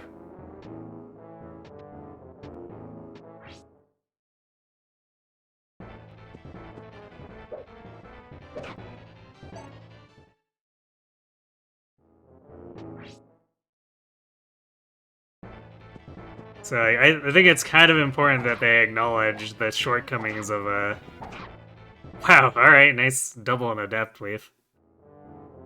The shortcomings of everything there and actually act accordingly instead of just trying to force all the effects in anyway and ending up with a product that faceplants.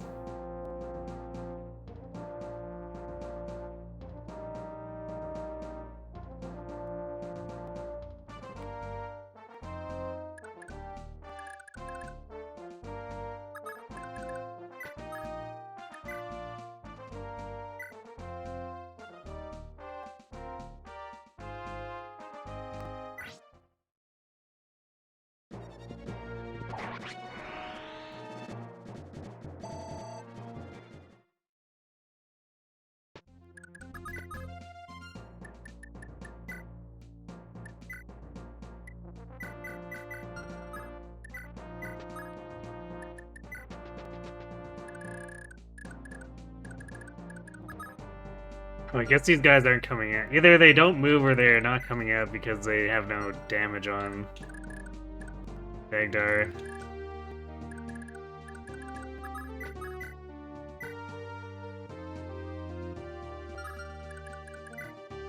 But yeah, I guess we can just steal these vulneraries now instead of needing to capture.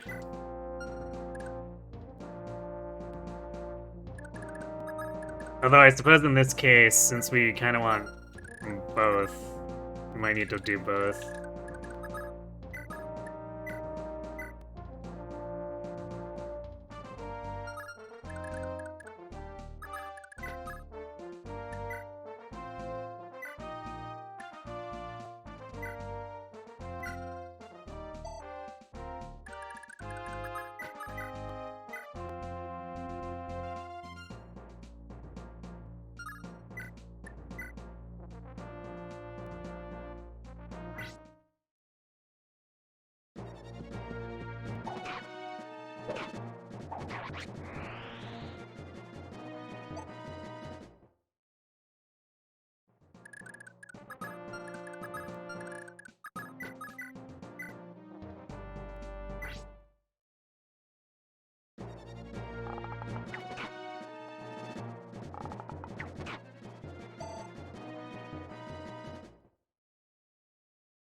Can barely anything out of that.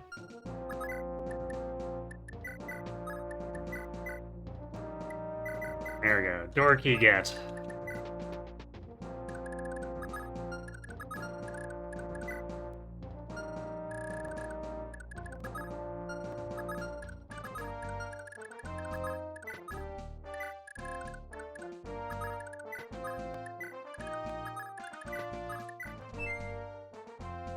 Ah, there's the vigor for Ronan, I guess.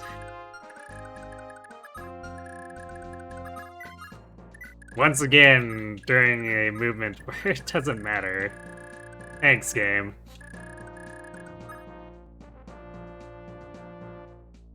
Moving stars is such a silly thing, they are.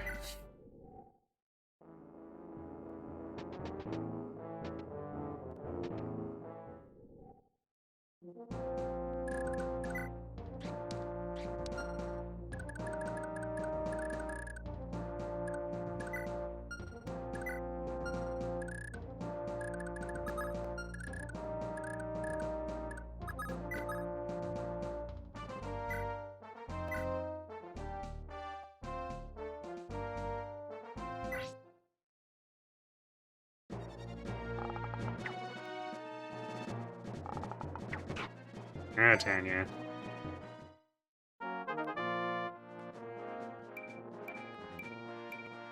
Well, she got some more speed and a bunch of extra hit. So maybe that won't happen again. This definitely means that Marty's not really going to be able to finish this guy off. Actually, Ronan could probably set it up. Maybe.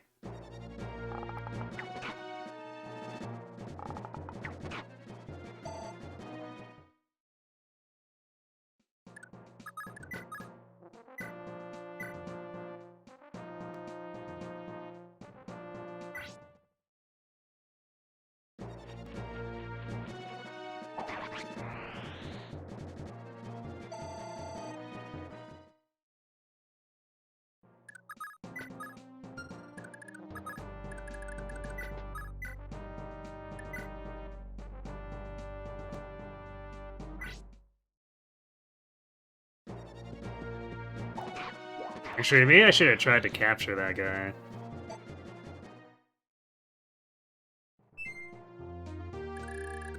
Speaking of movement stars.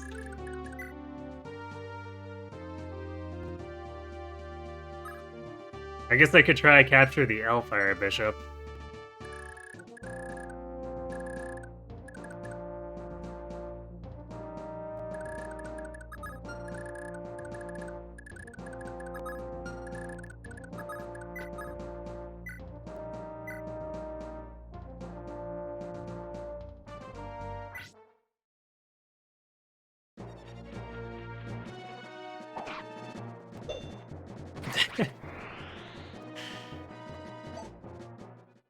Dagdar's rock hard abs. Tink.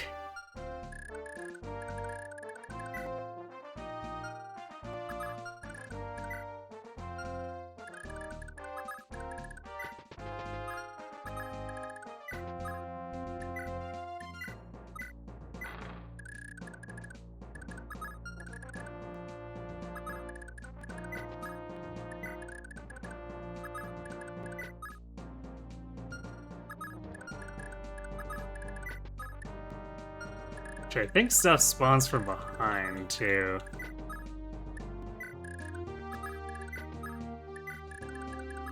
So we might have to leave some people here to actually do stuff.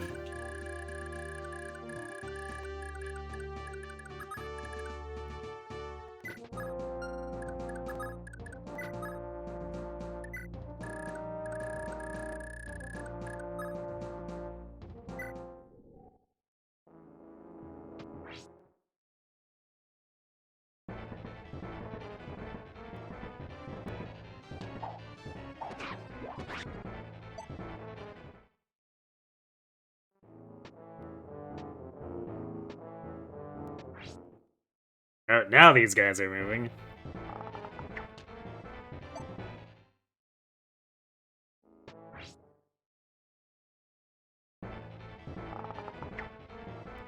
Ah, but they still can't hit Marty.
Level up yet? Speed? Go! No, I guess it's not speed, skill, but still more hit rate on our axes. We do appreciate that.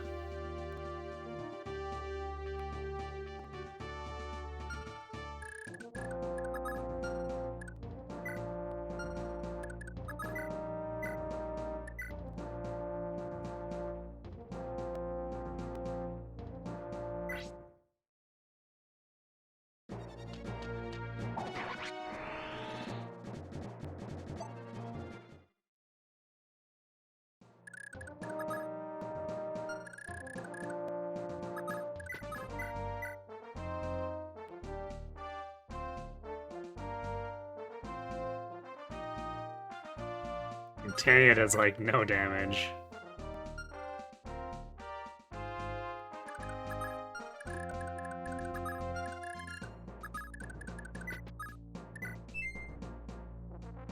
Yeah, thanks, Lupus. Pretty sure that's not really gonna go to use for anything.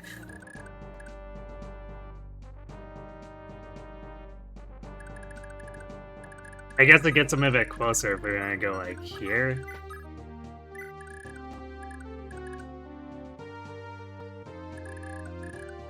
Still not what I'd call amazing.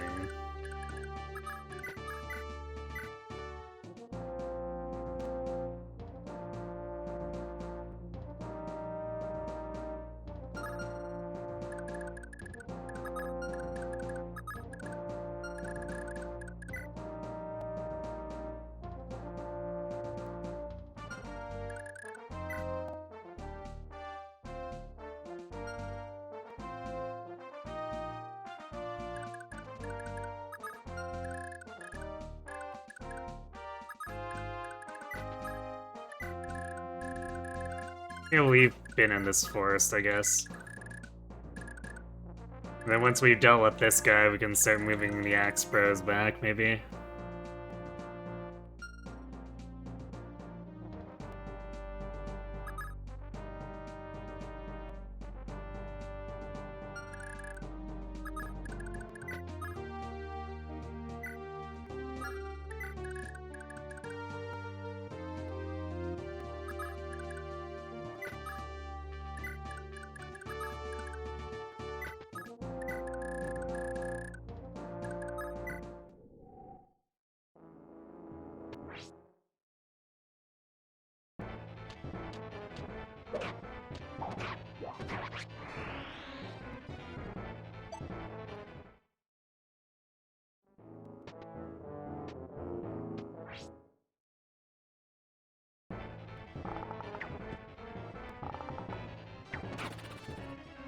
Wow, nice crit.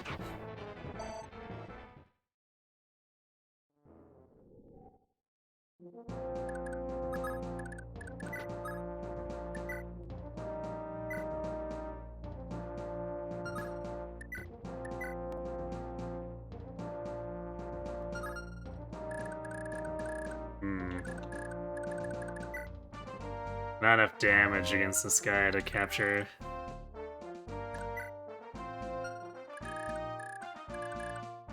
So probably just steal with Leif and then murder. So I'm not, like, that enamored with the short bow, but the Vulnerary is kind of nice, especially since they're 600 each.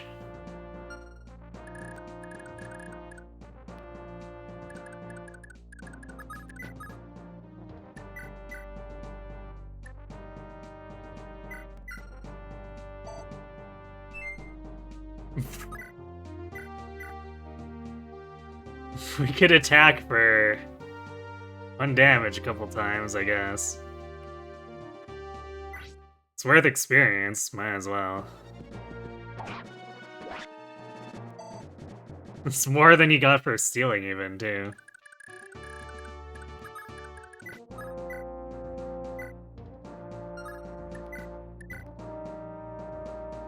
We're 1 short of being able to steal. Or not steal, capture. Yeah, let's just kill him.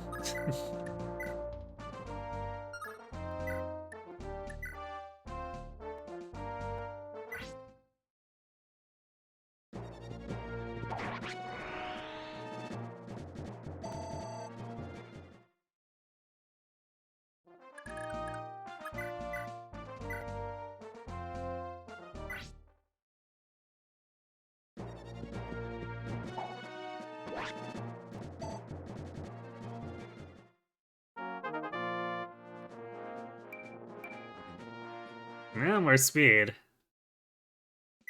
Which Leif does badly need, considering how much the Light Brand weighs him down.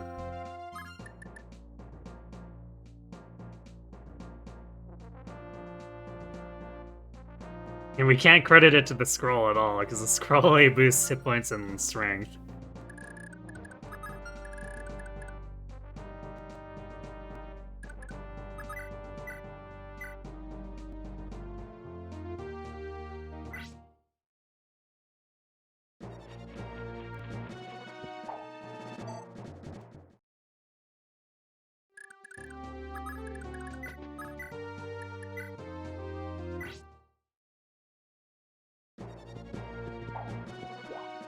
Oh, well, we're still getting a bunch of experience. It's just his archer is being a bit annoying.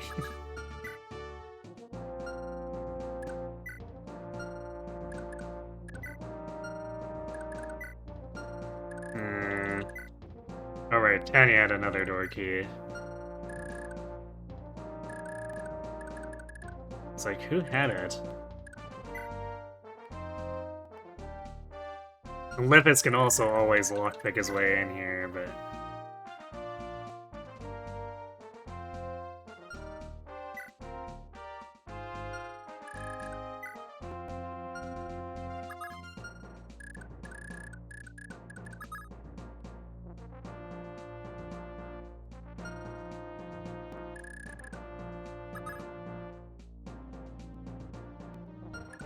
It might be more convenient for Tanya to open it. Actually, we could trade it to Ivel and just let her open it herself.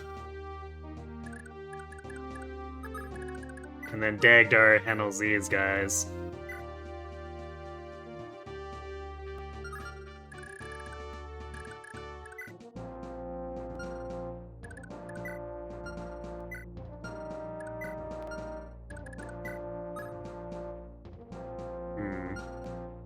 I kind of want to try to get the short sword.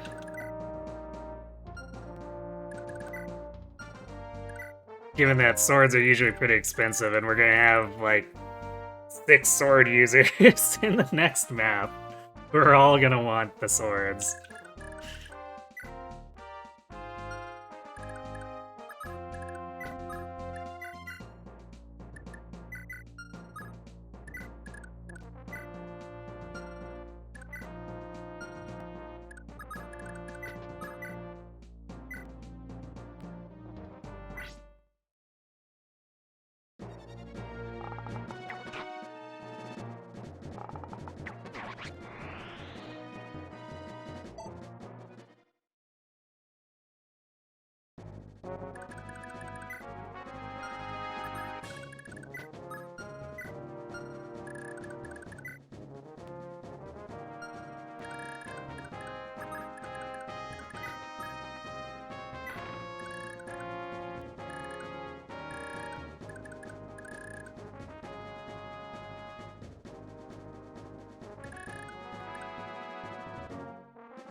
I'm gonna have Ronan head back in case Finn needs help. I think they spawn, like, all the way over here, so we have some notice, but still.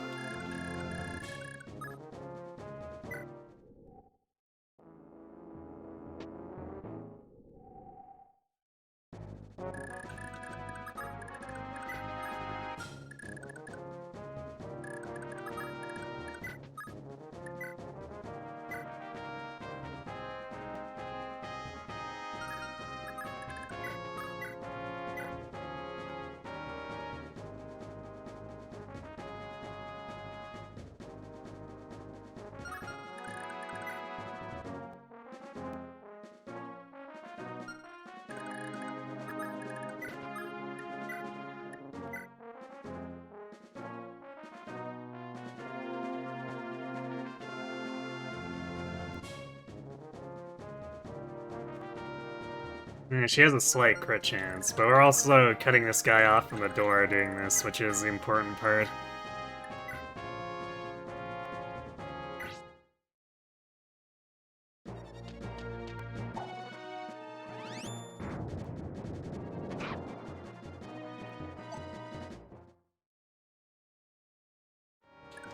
Sure, what's the Sea Fire? I'm pretty sure that Asbel needs work to even get to Sea Fire.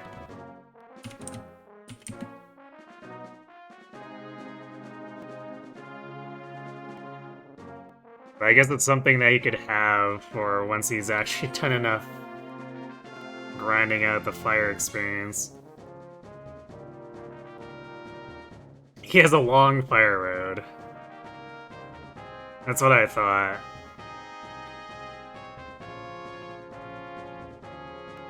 Yeah, he starts at E, so complete bottom of the barrel.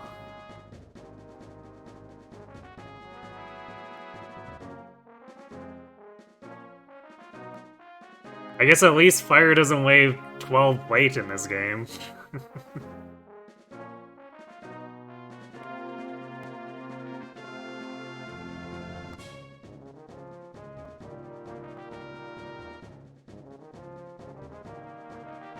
Yeah, that's exactly why I want to train it, to be able to kill the Ballistai with meteors, because the Ballistai made me annoyed by a lot on the first run.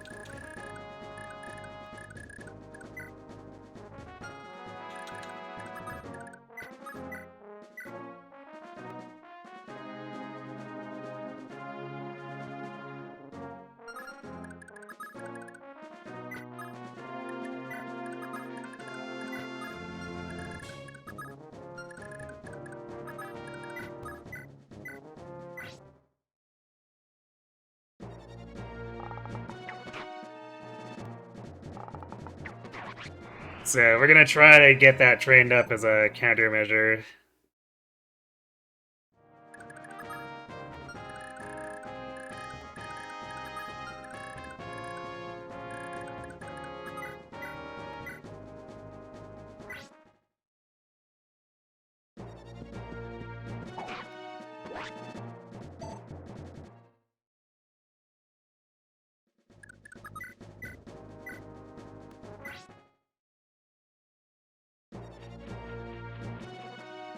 There we go. Marty got him! Yay! Congrats, Marty.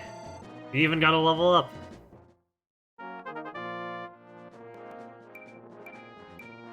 Whoa, 1 speed Marty. That's like an infinite percentage increase of his speed.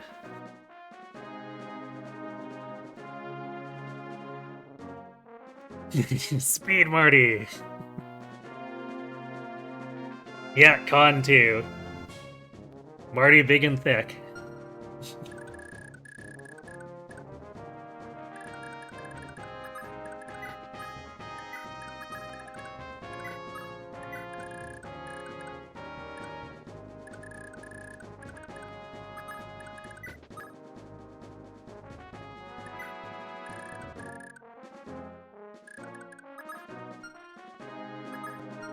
And I'm gonna hold off for a second. This guy should kill himself on Eyevil, but I just want to make sure before I open the door to the children.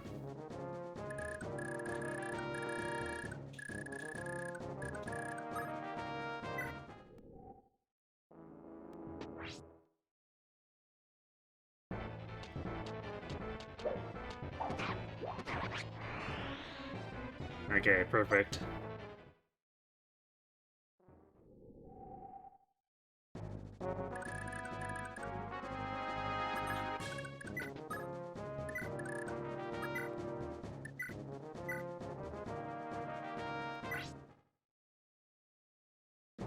So let's see that Miracle Plus at work. Well, maybe. I'm not sure if that was an actual dodge or... Because it's supposed to reduce her to 1 hit point first, right?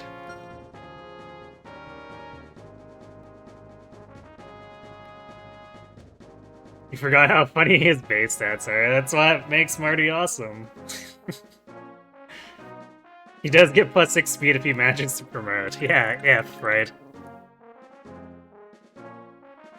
Oh, she dodges all lethal blows.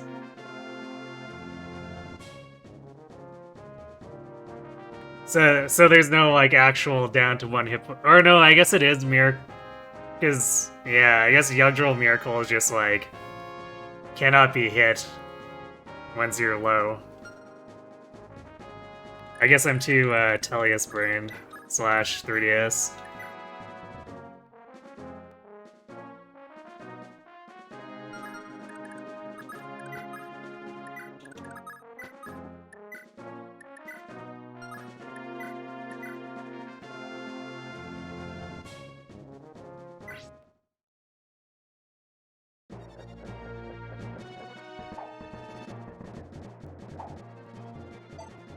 Ah, no cost. Well, this guy's probably gonna kill himself on Dagdar now. Thanks, Dagdar.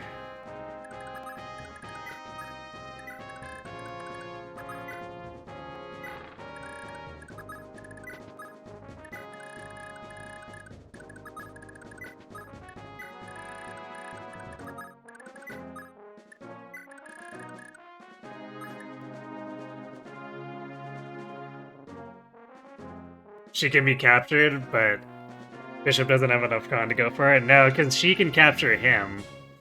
She's got 3 more con than he does.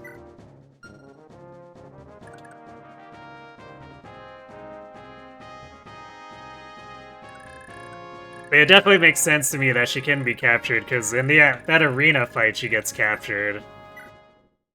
Or is... I guess if you get really lucky, maybe she doesn't, but...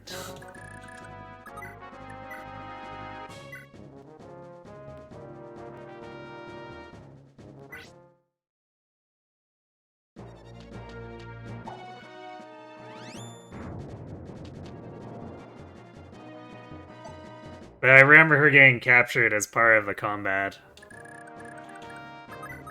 Okay, this guy didn't want to attack Dagnar. Oh, 10 attack versus 10 defense normally. Okay. I guess that makes sense.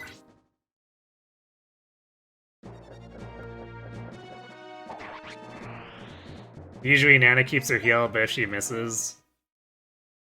I mean, isn't part of the problem usually that Nana's vulnerable, so Ival kinda needs to YOLO in? So Nana doesn't really stay close, but... Also, Ival is pretty likely to cut through at least a couple of the dudes. At least that's how it went, I recall it going. And that was with me playing relatively safe-ish.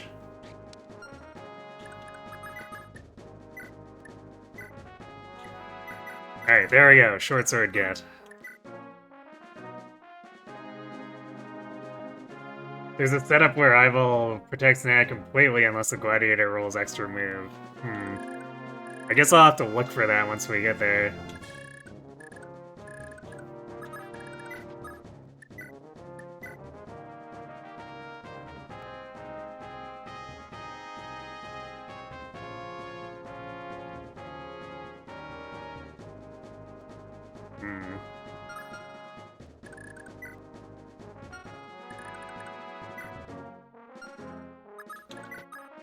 So we need Ival to actually hit and weaken this guy so he can start getting to work.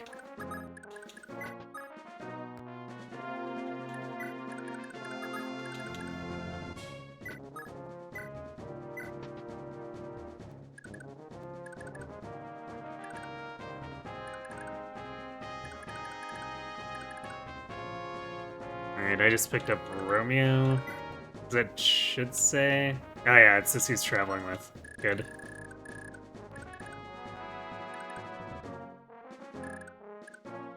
And we'll come back and get the treasure afterward, I guess.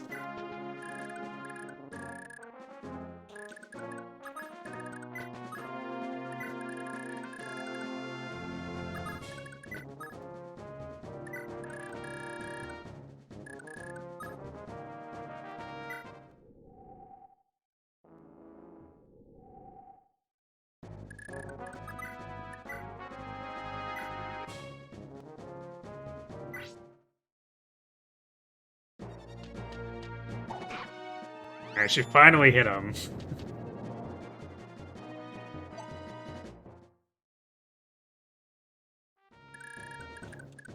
This is a really funny thing to abuse, knowing that it's a thing now. Just be like, yep, infinite hit point Ival, essentially.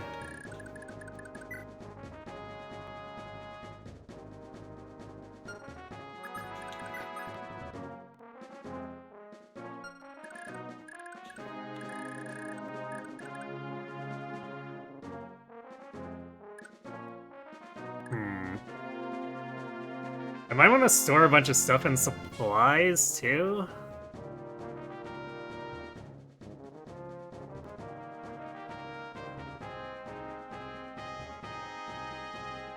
Because the next chapter will put a bunch of stuff into... Well, I probably want to have the swords carried over by Leif.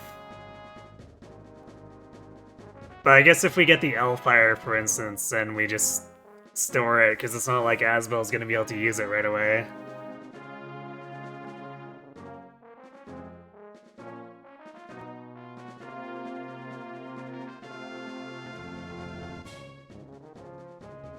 It doesn't look like it, but enemies can't move onto an attacking tile when Nana is right next to the door with Ival below? Huh.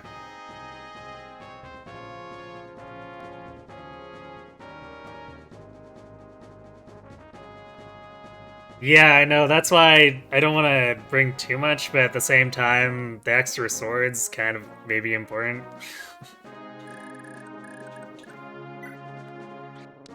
But yeah, stuff like the Elfire I'd probably just stuff in here.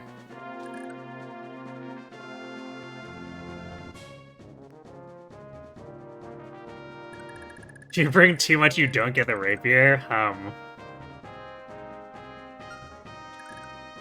Yeah, mostly I just want to make sure I have the scroll and the vulneraries, I guess, and spare swords. Because I remember our durability situation looking extremely dire on the first run. Because we started running out of swords, and everyone used swords.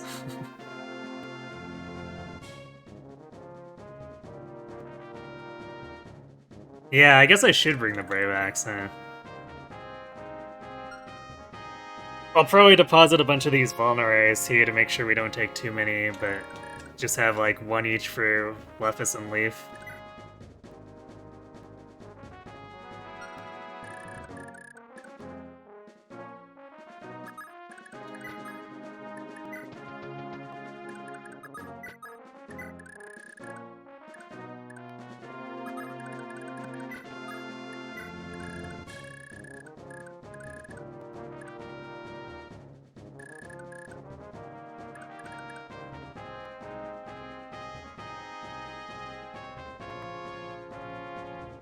Yeah, I do plan on using Dalton, so I'll grab the Brave Axe and have it for him, I guess.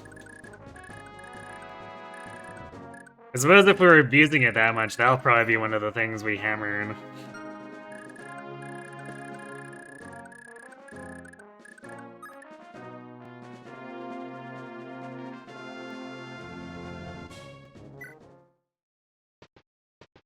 Oh, there they are.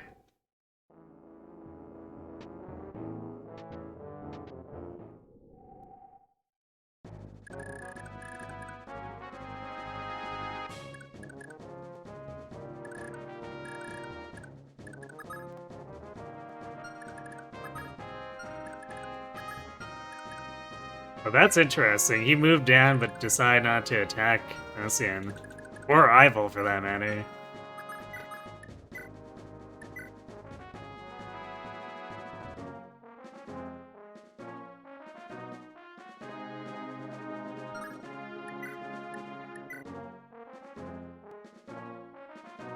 Hmm.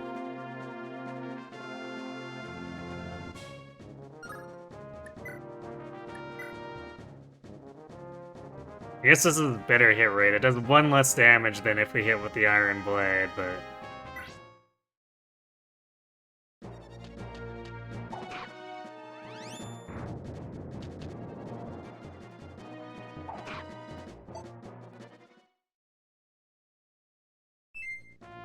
Oh, there we go. We're going in again. Vigor, let's go.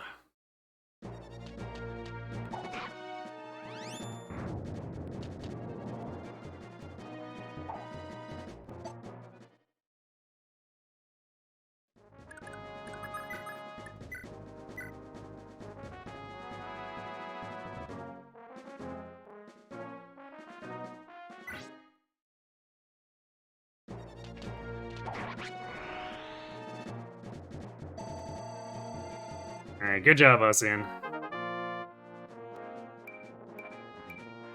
Block defense con. Being slightly concerned about speed, but oh well. You're so relieved that you made it. Hey, Gron. I'm happy you feel that way.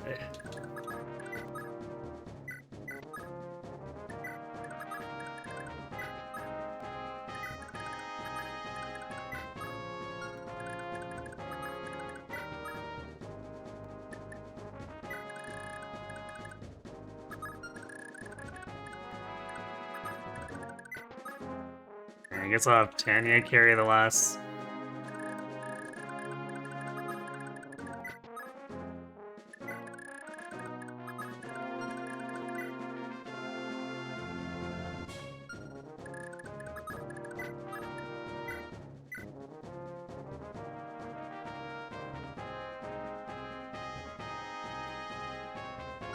Actually fails to kill it. You would need to accost, I guess, or crit. So we'll wait until Tanya's back, I guess.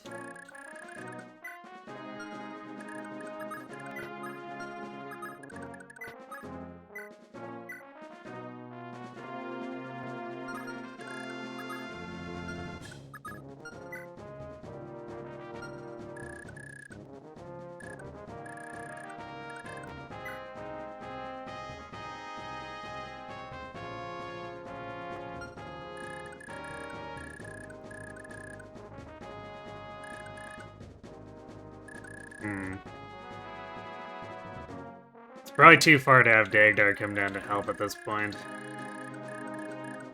Just have to leave it up to Finn and Alvin on their own.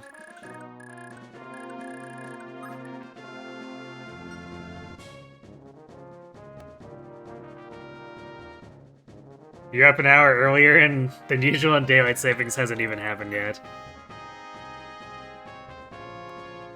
You just can't. You can't wait for it, right? The anticipation. It's just got ya waking up.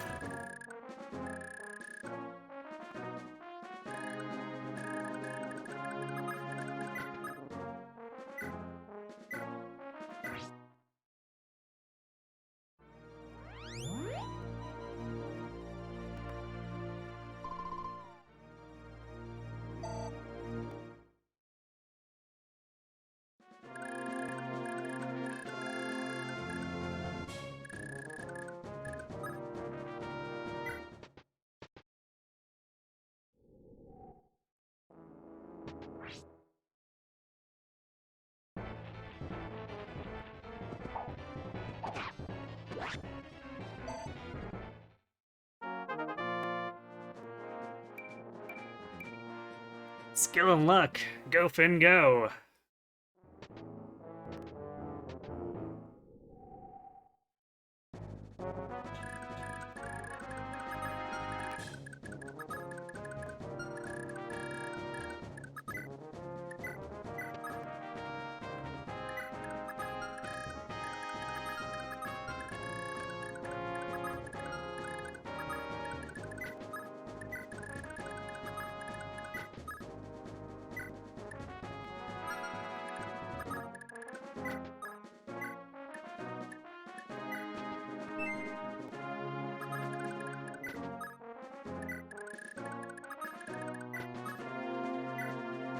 Run with his music notes. Let's go.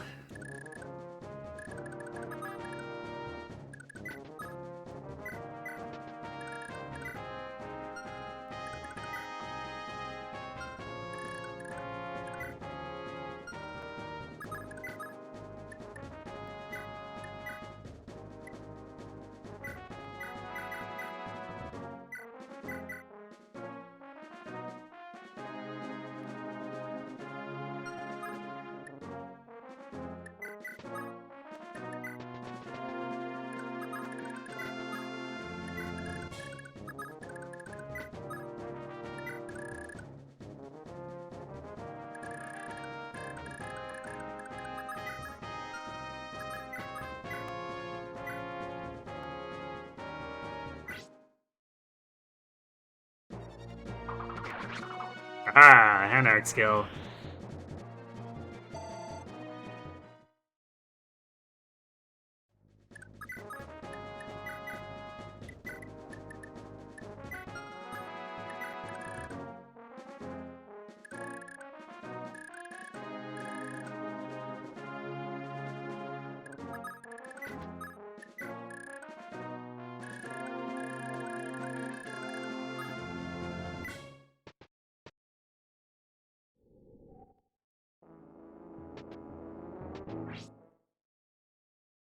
They're trying to run by. Sneaky.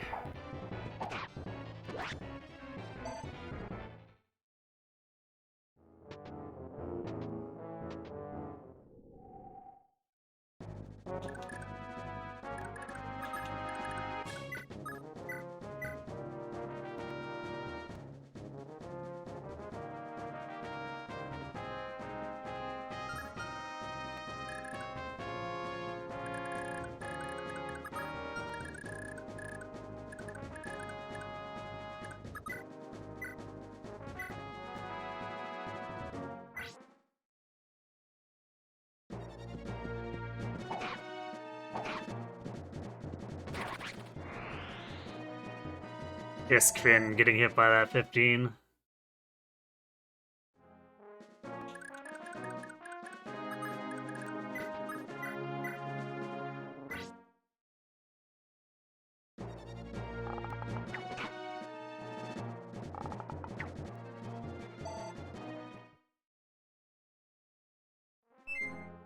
Aha!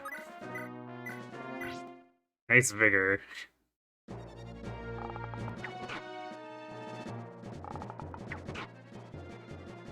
Oh, and the adept.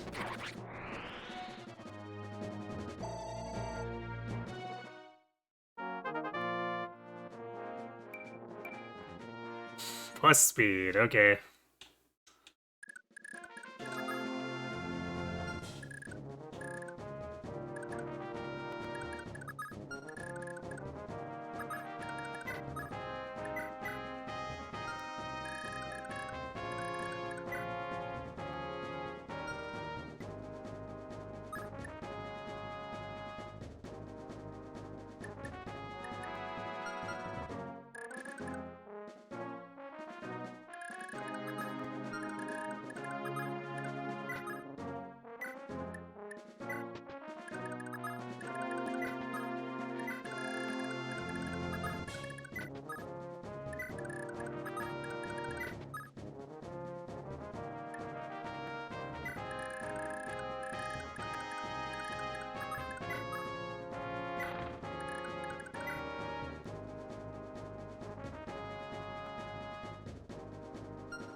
Probably want to store some of this other stuff too, because Dagdar doesn't come back until like well after the Manster stuff.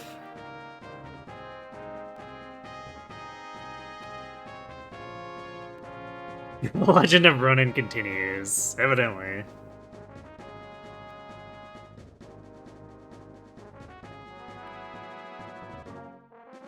You had a random thought about skipping and/or replacing Black Pillar in future chat quest runs. Wait, what was Black Pillar again?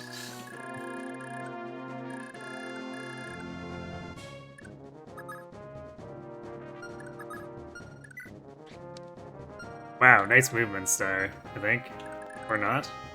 Oh yeah, these two bandits here got movement upgrades.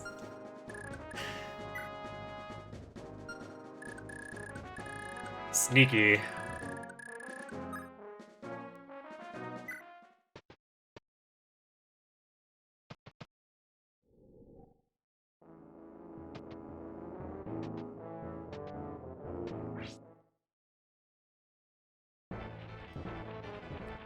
It's a map where you have...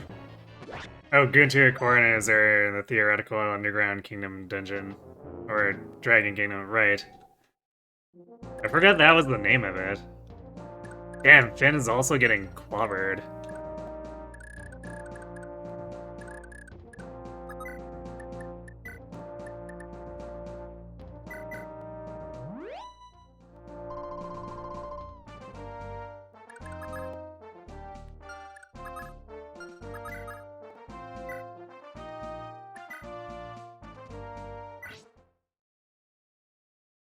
Yeah, Black Pillar is a weird name.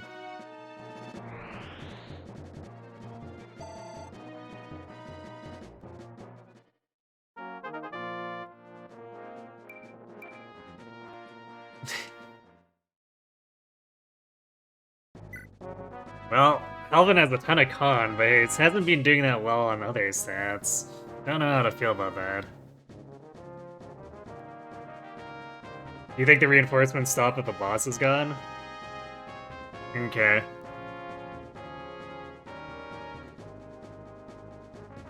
He wants to be Marty. Oh dear. Black Pillar is indeed a weird name.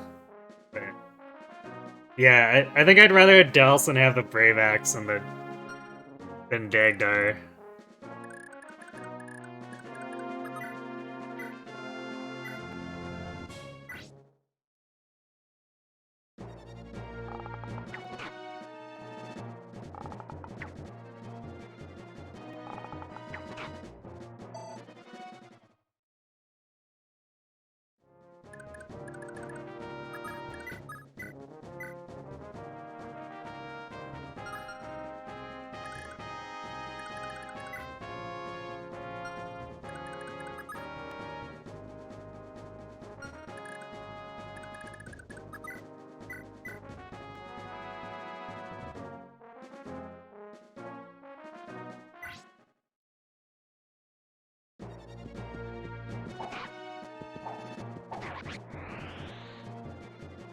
Oh, we're getting Leif a bunch of experience.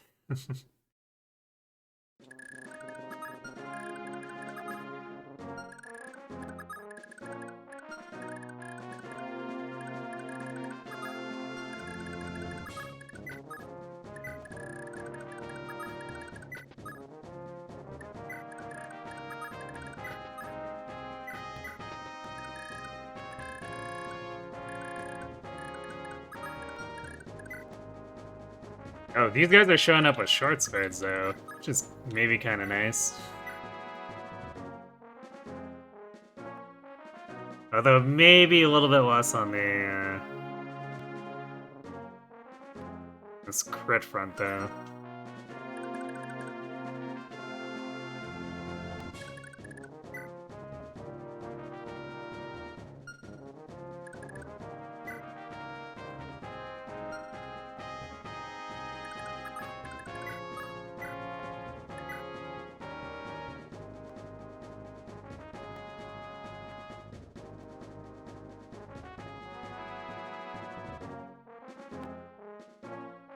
So that would bring him down to 7. Or I guess potentially just straight up kill him. I guess we'll see. Yeah, we still need to do it with the hammer, unfortunately.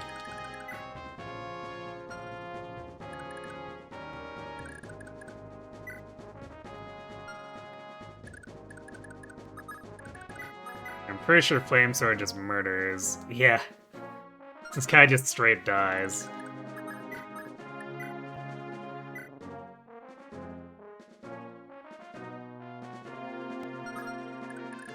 I guess it'd be better if Tanya was here to help boost his hit a bit, but unfortunately she's not. So I guess we'll just do this.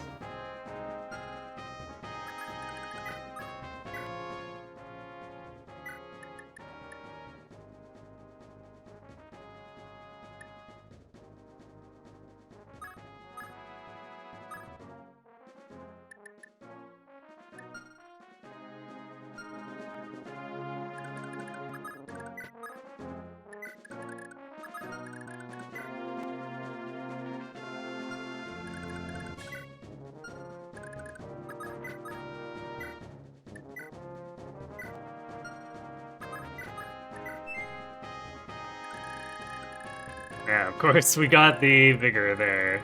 Thanks, game. Any memes this run, or is it just a casual run? I mean, we're doing only feats, so we've got all of our mounted units are going to be discount Myrmidons.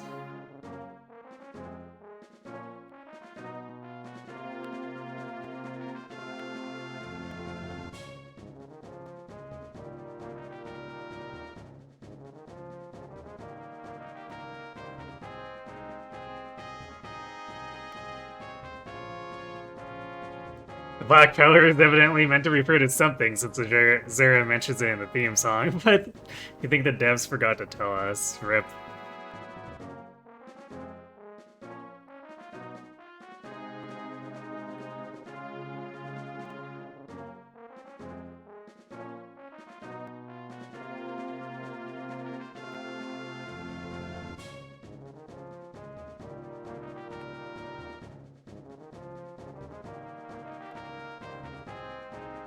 Yeah, teams that deploy on each side would help make things more interesting for sure.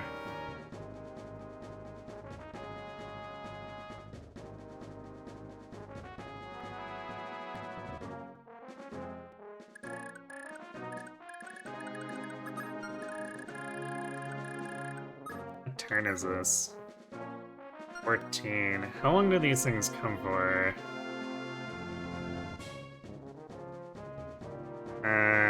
Apparently until turn 16.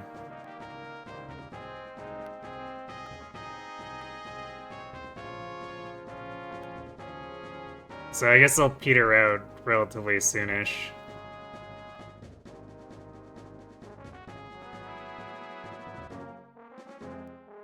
Doesn't say anything about the bosses stopping it though.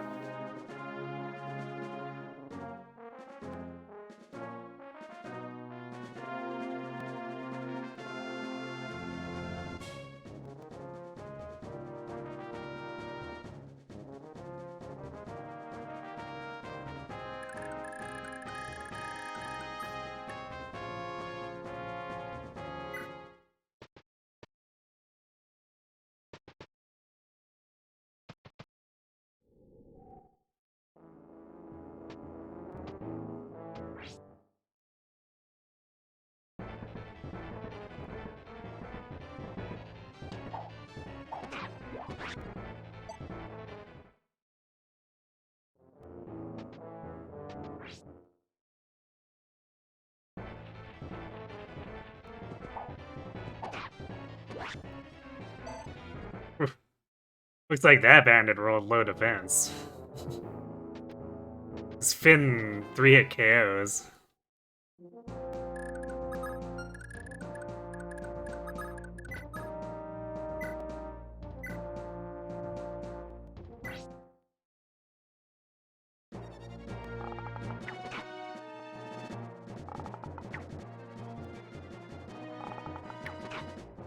And Ronan is making a habit of missing one of his shots and then adepting for a third shot.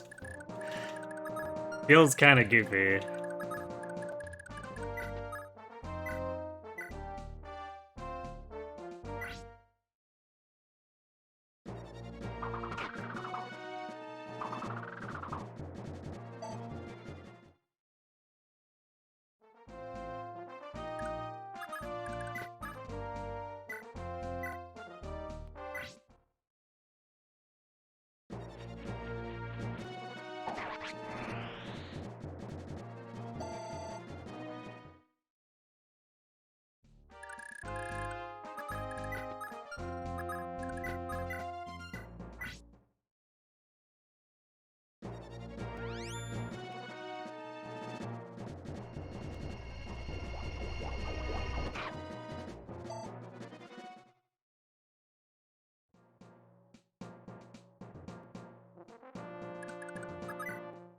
After I'm done with him, he also rolled low HP. Badoom.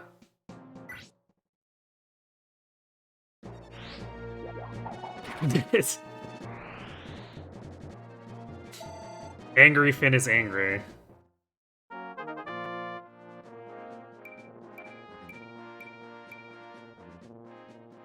Nice level.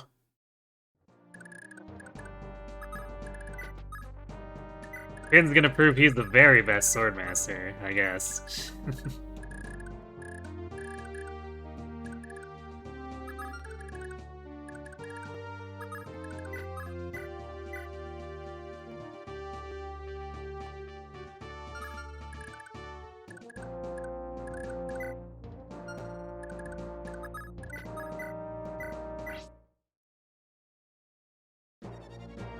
Your missed shots consume durability in Thracia. I think just for... Dagtar, what? The double 96 miss. I think just for, spellbooks, but... I could be wrong for the other stuff. But I don't think they get... No, I'm pretty sure they don't get consumed for melee weapons.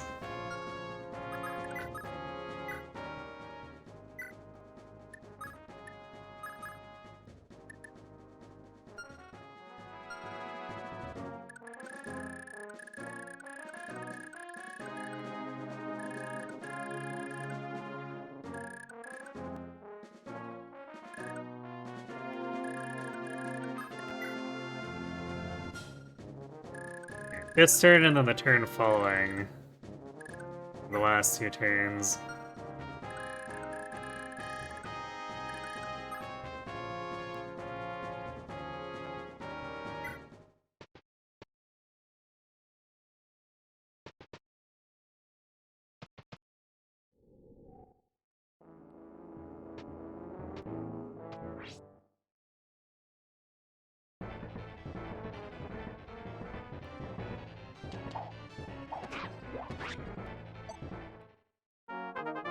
I wonder if that guy is low enough health that...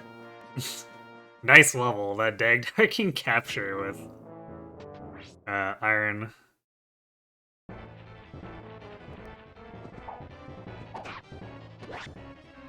Although the hit rate's probably still going to be really bad. So I don't know if I want to actually go for it.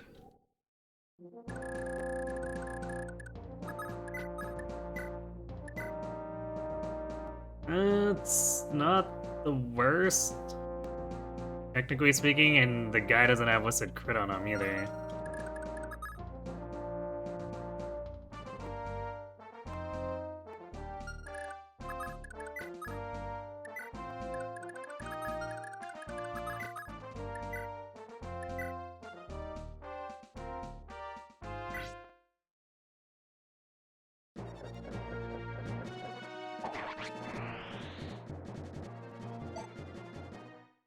Perfect.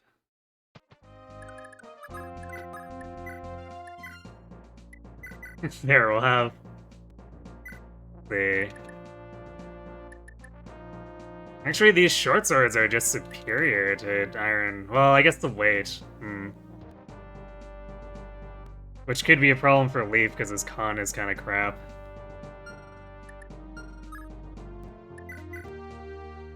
Actually, they even slow down Livis. Still, I'm sure someone like Brighton would be fine. Brighton or Fergus.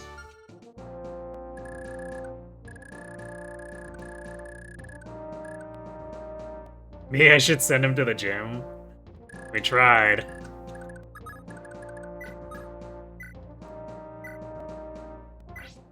We just can't cut it as a Pokemon trainer.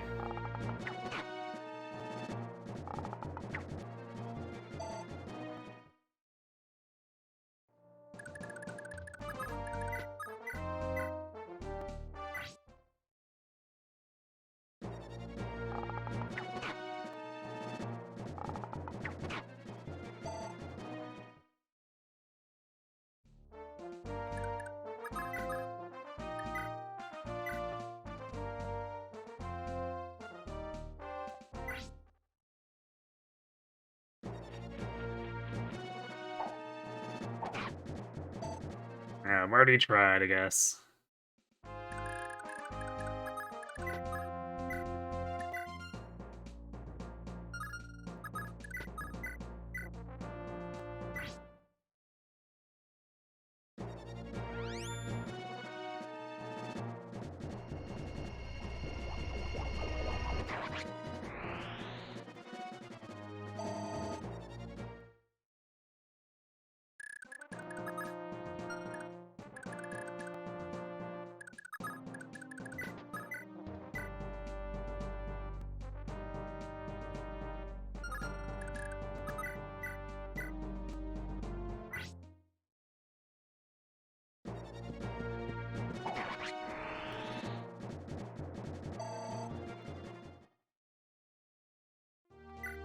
I do like how Finn's still just gaining a ton of experience despite being several levels ahead of everyone else here. It feels like he's getting more, and I guess maybe...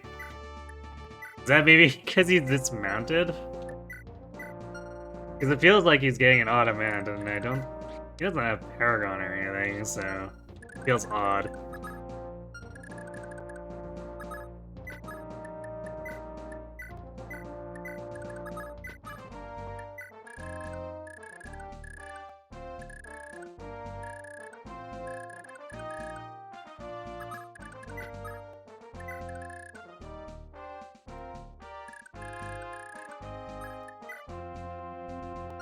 Okay, this should be the last set of enemy reinforcements.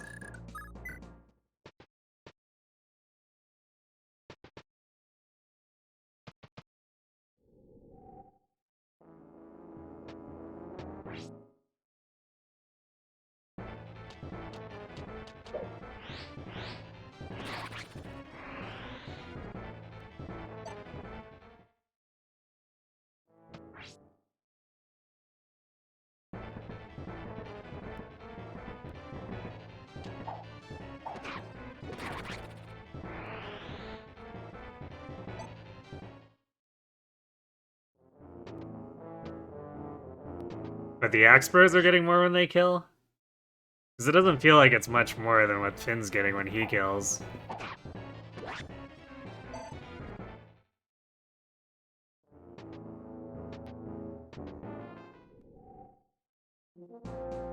Hey, Sambupa.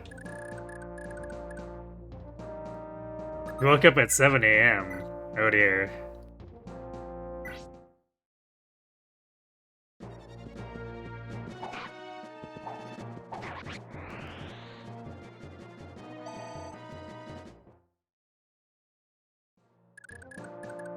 Are you also having sleeping issues, or did you wake up on purpose?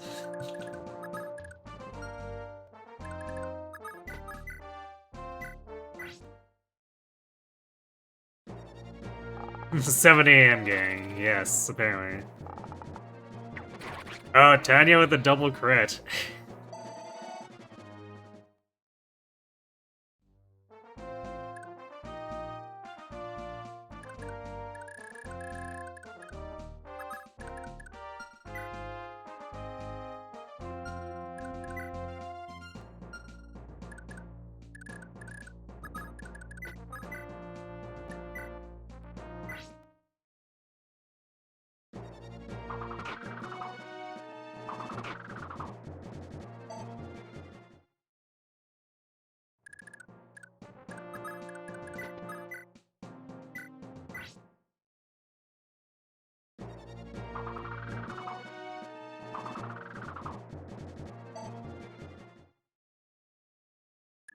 Oh, that's slightly annoying.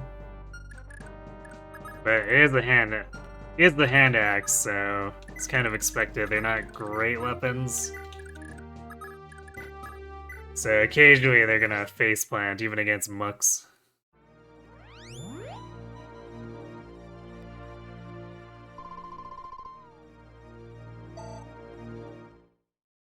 How's Leif looking?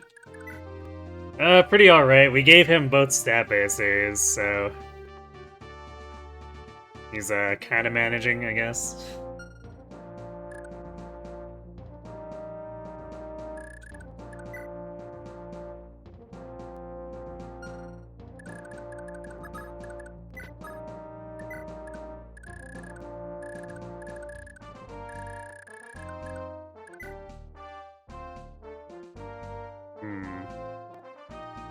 I kind of don't want to take partial iron swords into... so I might end up having to bring like a short sword on Lippis and then have the iron sword around for Leif for when he doesn't want to use the light band.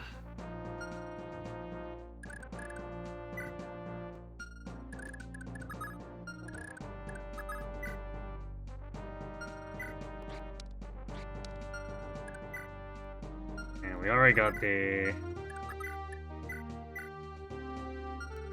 Just wanted to double check that we had it for sure.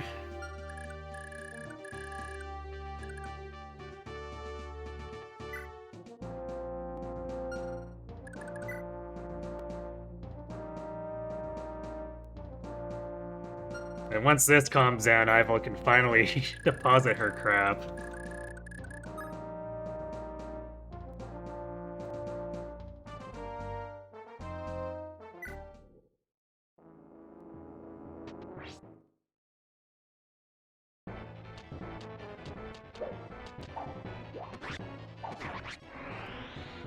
Yep. He thought he was gonna escape with his life after dodging one. Little did he know.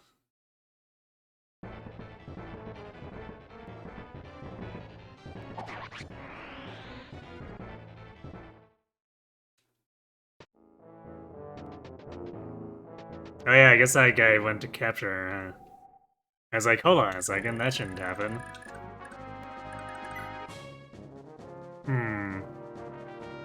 That also means that he captured her stuff. It's not good.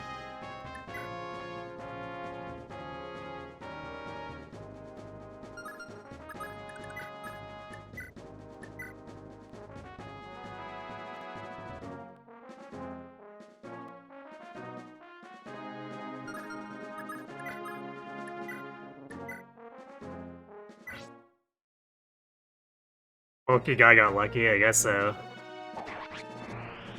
But our bulky guys got luckier.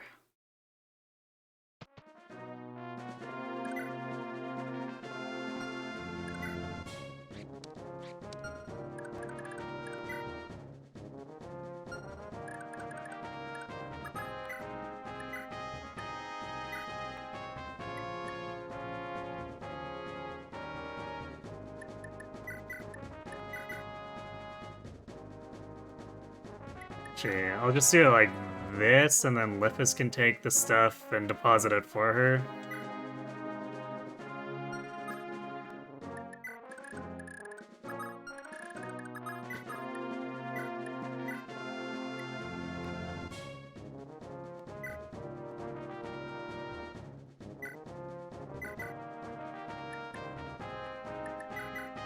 So I'll have to do it a couple actions at a time, but Dagdar's here, so whatever. You can hold on to that dude as long as we need to.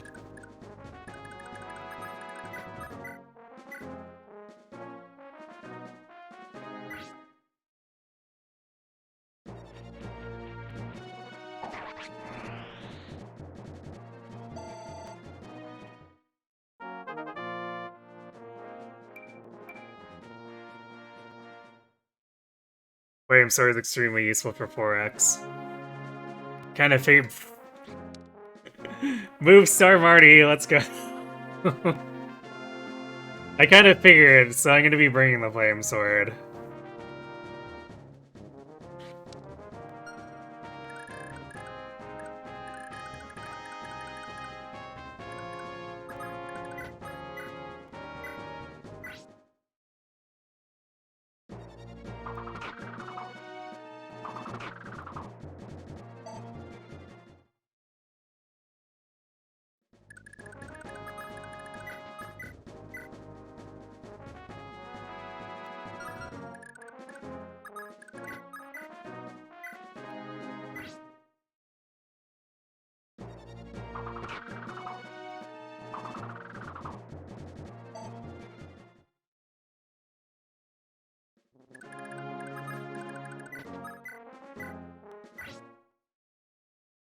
Everyone wanted to set up the kill for Leif, apparently.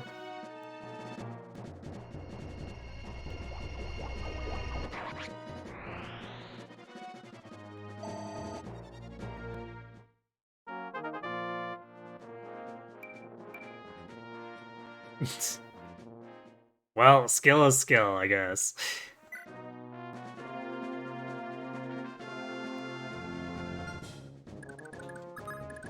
He had a really good first level, though, getting strength, speed, and defense, so... I guess if he gets it every, like, other... I'm fine with that.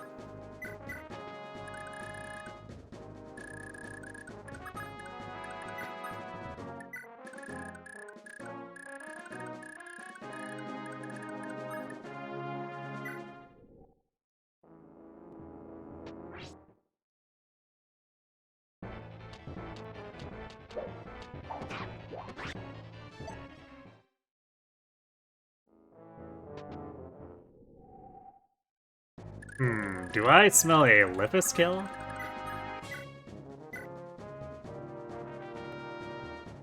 Yeah, not the best hit rate.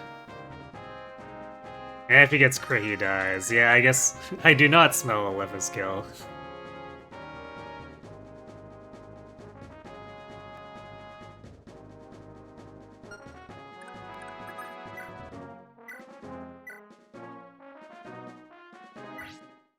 I guess Dagdar will finish him then.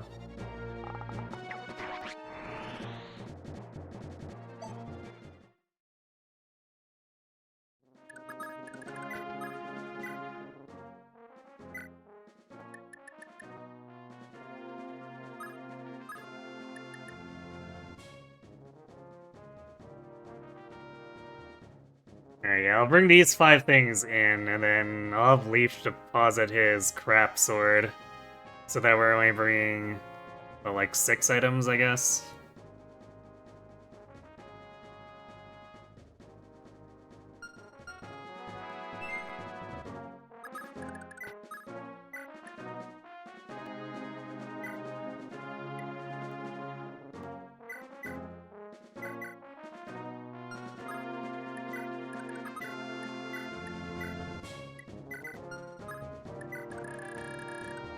Enemy successfully robbed.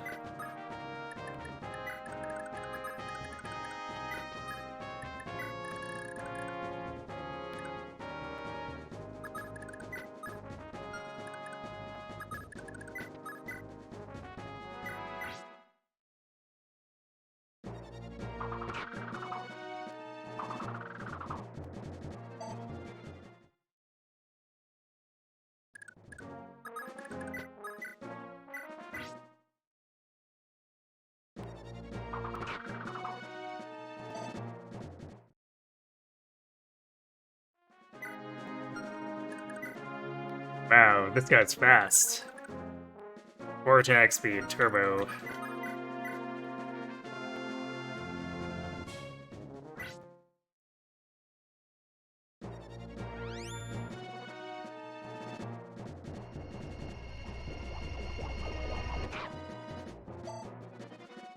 Did Dagtar cost the Meteor Man again? Nope. We, beat him up and kidnapped him before he got to open the meteor, so we're gonna have a full meteor tome once Lithus actually loots it.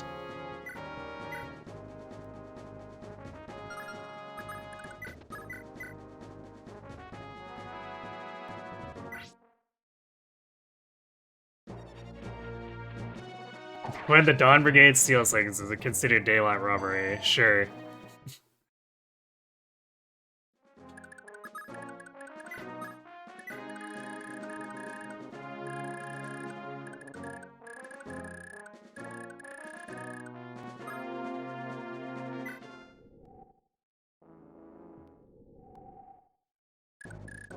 Who has what? We have Romeo and Carper.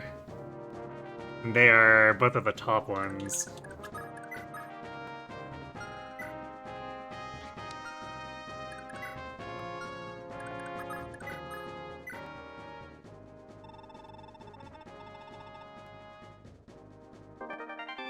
Aha, shield ring. I guess we should give that to Leif. Make sure he's as tanky as possible. Or I guess statted out as possible in general, really.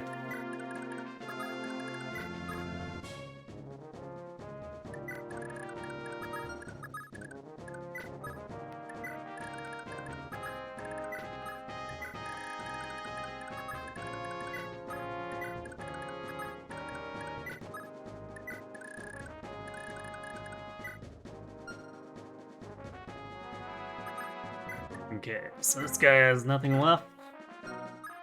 Release him.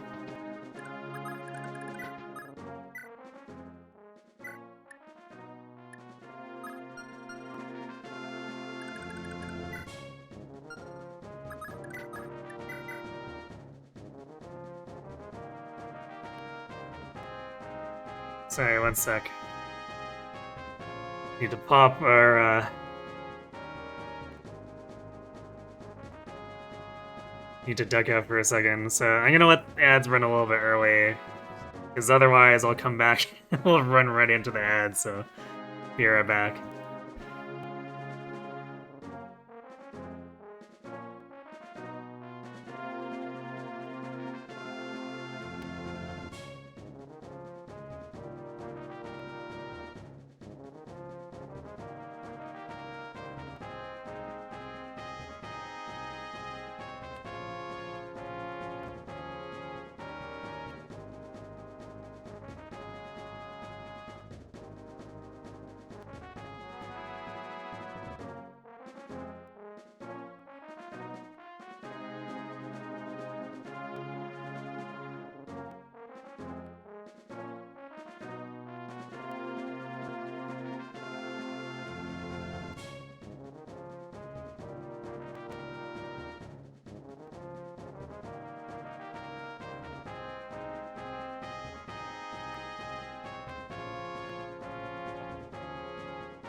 Alright, sorry about that. Let's see. I guess we'll do this and have Dagdar pass his gear off while Lippis is off looting stuff.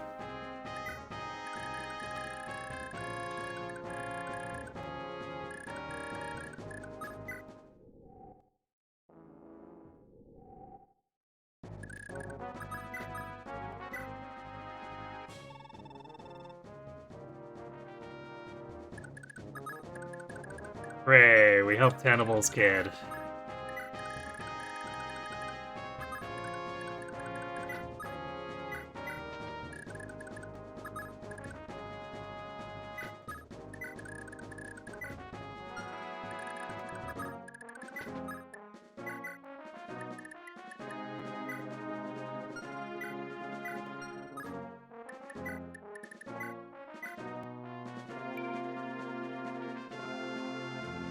Gasp.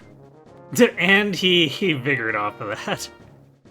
Leif was so excited that he reached 6 defense that he was like, yep, let's go. It's time to get vigorous.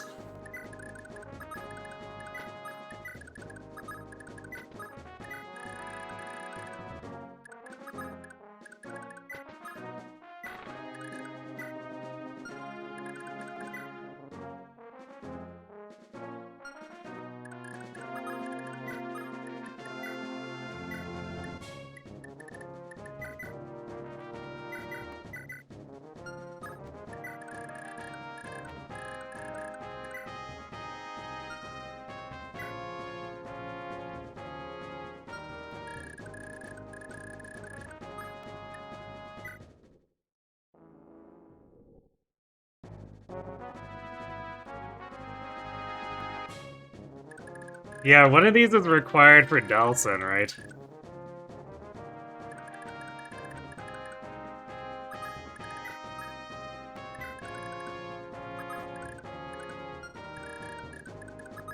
So, I guess I could have looked up exactly which one, but like, if we're saving one, we might as well save them all.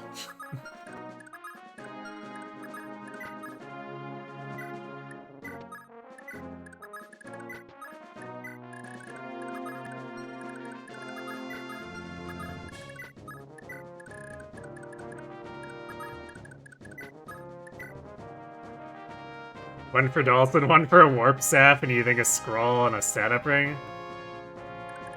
Yeah, we got the Shield Ring, and we got the Carper one, which is, I'm not sure what that one is. Is that the Warp?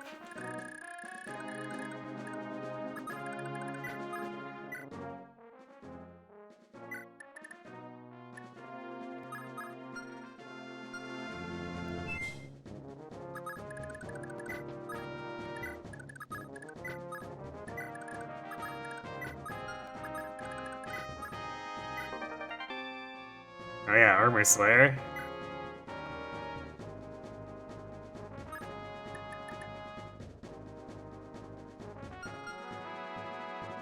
That's basically just Eyeball, though, for being able to do it, I think. I don't think anyone... Yeah, Leaf's not even... Well, yeah, I guess he's about halfway to B, but still, it's still a ways off. So I think that's just a deposit.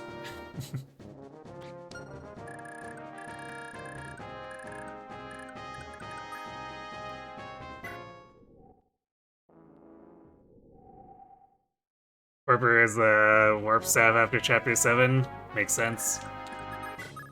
Alright, and there's the Meteor here.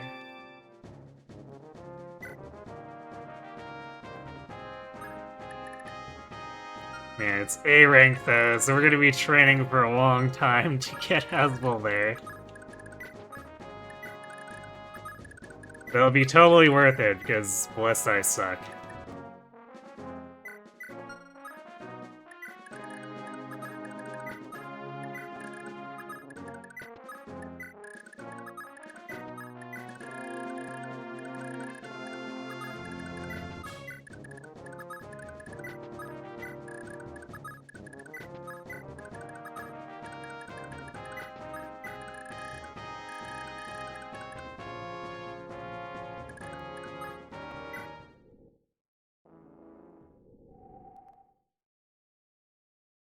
It's into Axe. Yeah, Armor Slayer is B rank.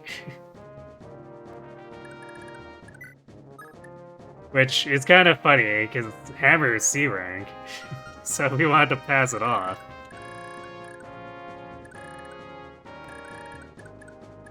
Which I guess we probably should. Once we're done manhandling this general, we should...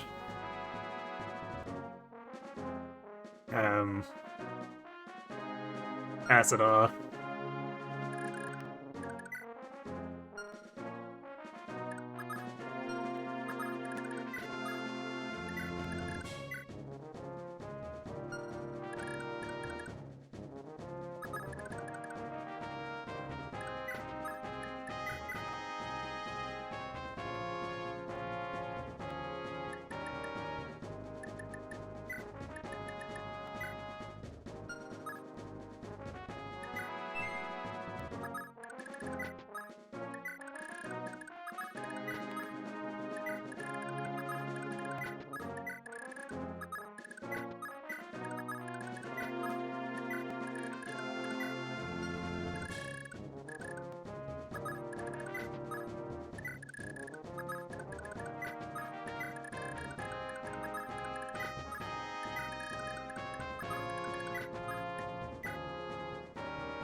Okay, Marty goes to the closest one, and then Ostian has to walk to the furthest one.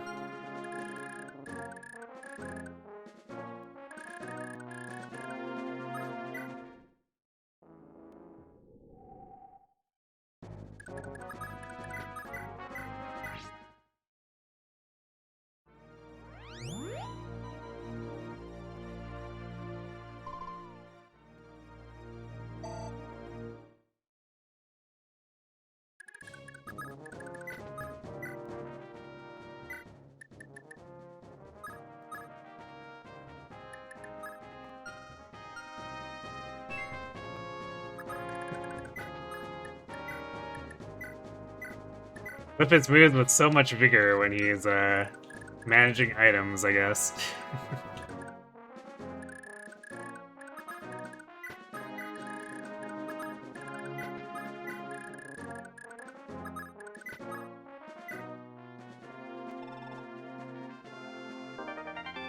Ah, there we go. There's the boulder scroll.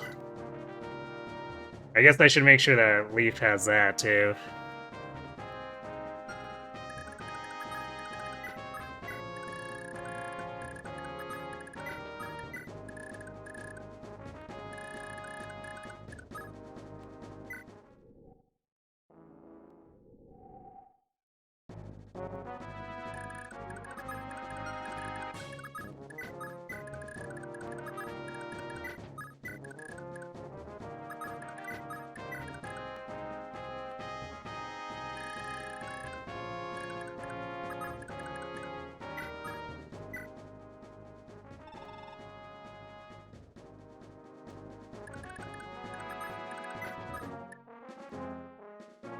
What's the delay on that one?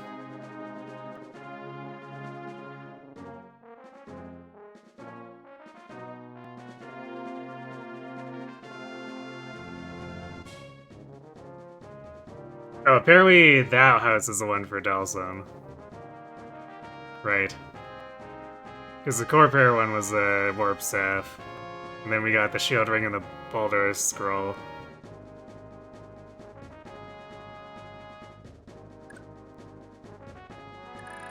So there we go. The very last one we delivered was for our important recruit.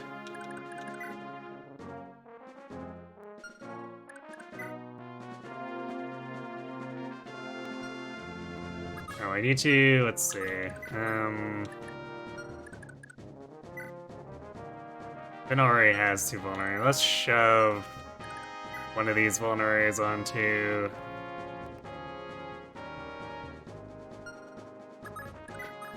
Safi here.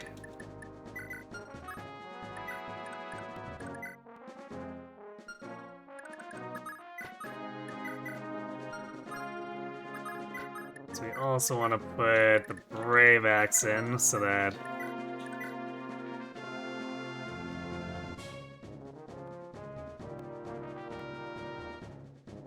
we are carrying that in for Dalsum. So we're using up 9 slots.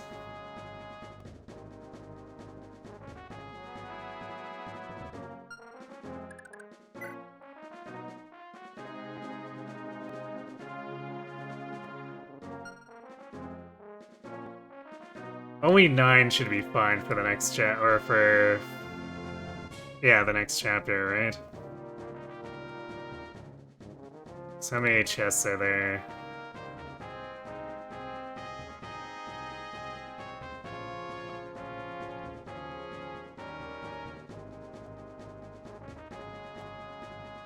I guess there's 16. So yeah, we shouldn't overflow at all, just taking in 9 items. As long as I don't bring 2 full inventories. Okay, so we're good. 16 possible and 3 items that aren't mine. So that's 12. That seems fine. Because I definitely don't want to run low on sword durability again like I did last time. That was a huge pain in the ass.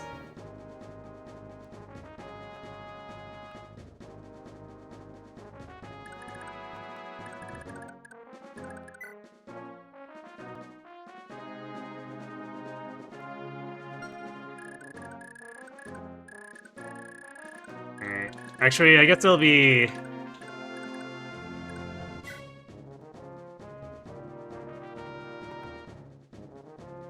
We'll bring 7... It'll be 10, I guess, because we want the Boulder Scroll.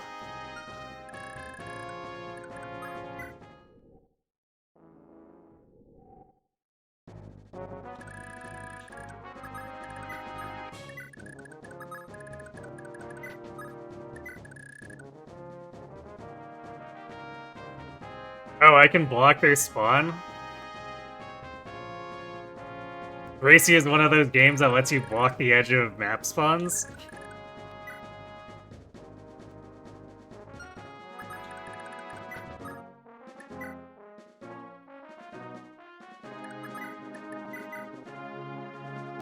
I should run this short sword over to storage, too. You can block almost all the spawns in this game. Okay, that's good to know.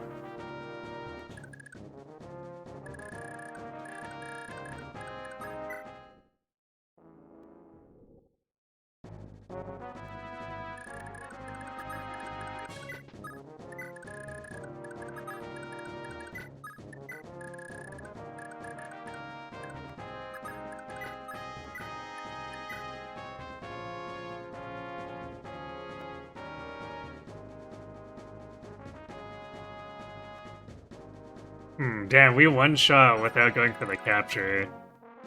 You know... Maybe we don't care. I mean, the longbow has decent stats, but... It's not like it's gonna immediately help us either.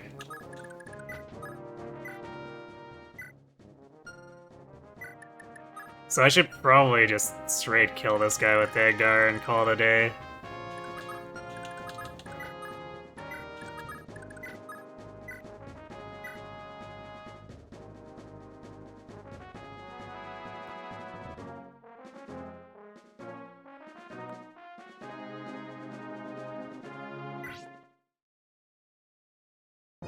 Can block the boss from spawning in Chapter 7.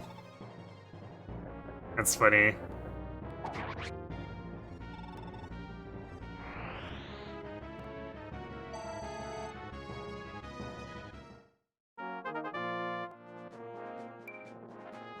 Wow, nice luck, Dagdar.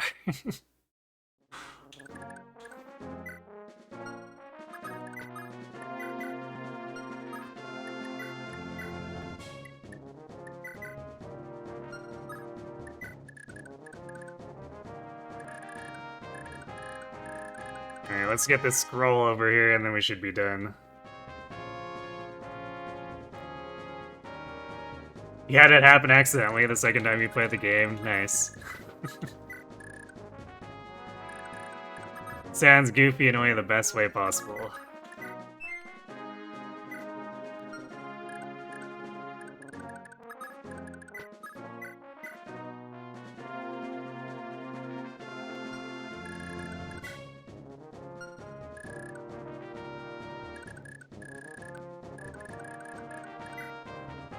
I don't think I need to bring Ossian up for anything here, so we'll just leave him there.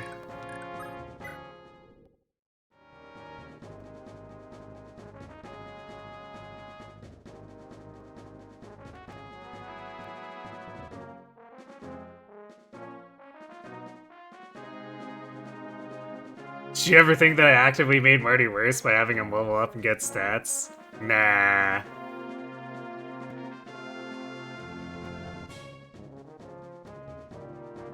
Because he has a downside of being able to lose stats when he tries to capture. Ah, yes, but see, he doesn't lose his move stat when he's going in, and that's the important part. The boss happens to spawn on a forest tile, and since you knew enemies were coming from the top, you put Seed in there to get ready to just beat the boss. Whoops.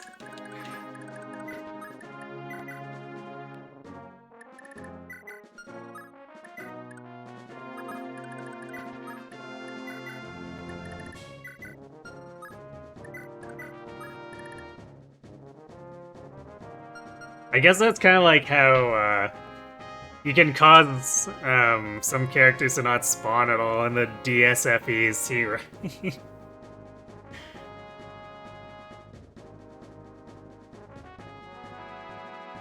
Kill the enemy boss, lose out on named characters because they haven't spawned yet.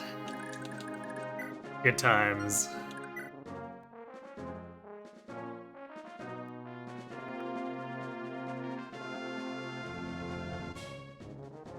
There's some weird things like that you can do. It's easier to win Chapter 7 if you kill Shiva in 2x.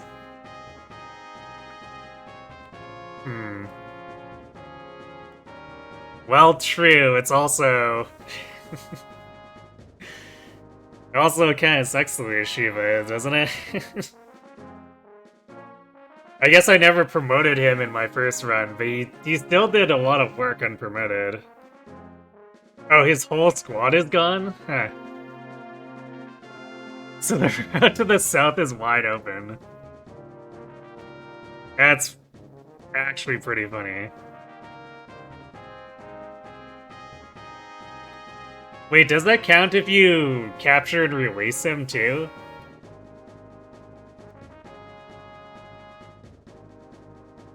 I was reading some stuff that said you can capture Shiva in 2x as long as you don't release him, but it doesn't specify why.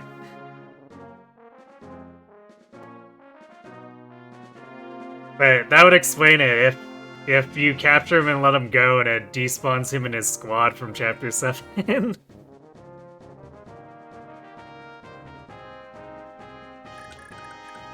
Okay, so our gear looks good. We looted the chests, we looted...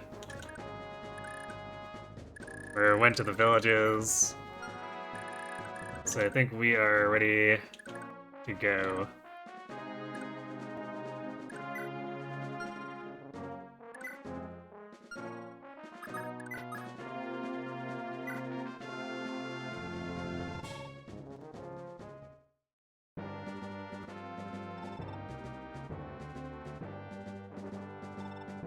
You should be good for this, right? Oh yeah, Shiva... Someone was saying that Shiva gets axes on promotion? So does he actually promote to a hero instead of, like, a swordmaster?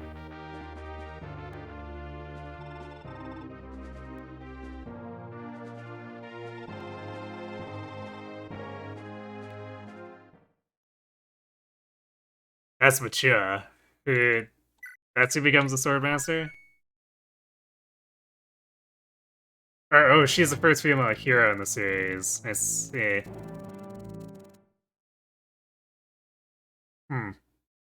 Shiva's swordmaster. Okay.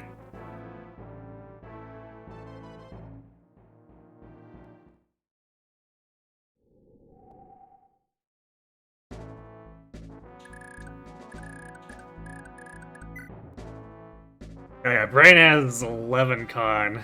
I guess he'll be more than okay with a short sword if he ends up using it.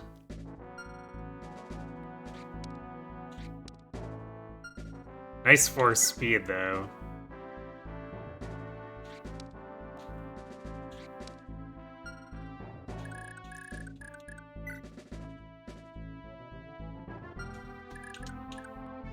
If I run the iron, is that enough?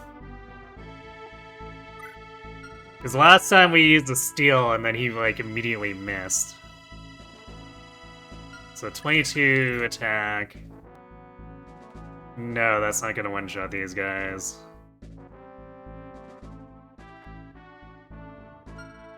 Yeah, alright. Steel sword it is, I guess. The brain gambit, power accuracy.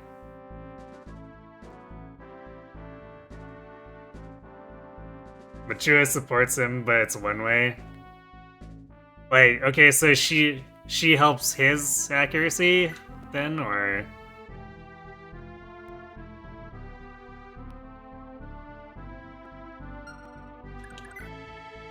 It's maybe a little unfortunate for her, but also he really needs the accuracy.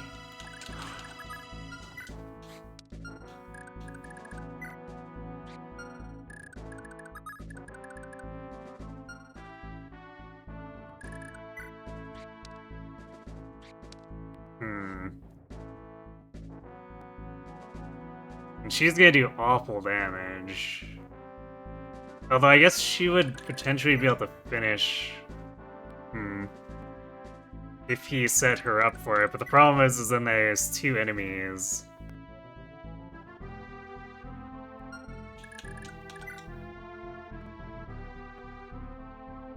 And Laura sure ain't killing anything.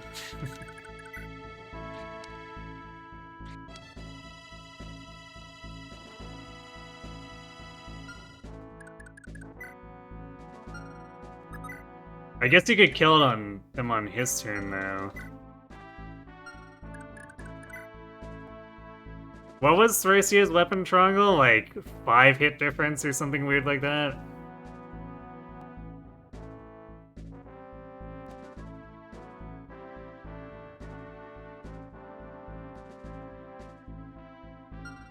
It's only 5, which is very good news for Brain.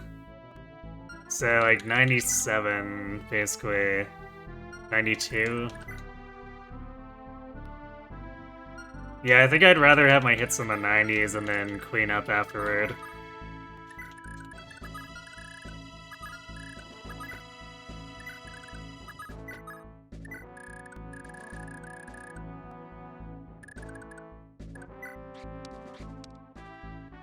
Oh hey, Fergus has exactly enough con for the short sword. Nice.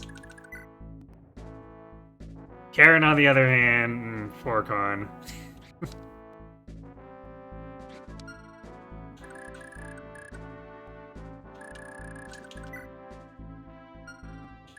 I guess she has enough speed to kind of make up for it.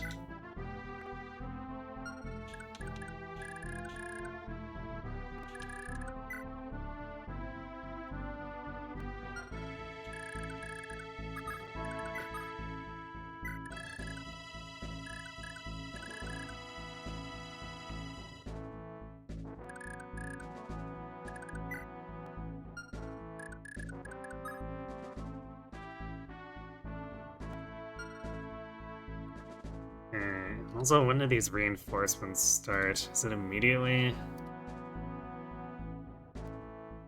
Not until turn 7, apparently.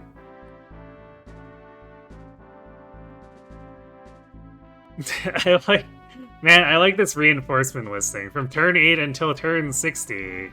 A soldier from the left side of the lower staircase.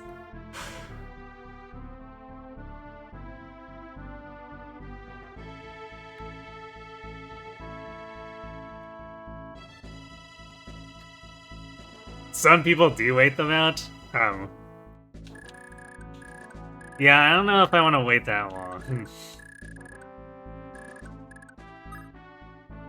But it would definitely make things safer, I guess, technically. Actually, technically speaking... Because once it's after turn 24, it's only that spot that spawns an enemy. So I guess then you can block that. So wait until turn 25 and just block it with someone. And then once everything else is cleaned up, just like run away and eventually leave out the top.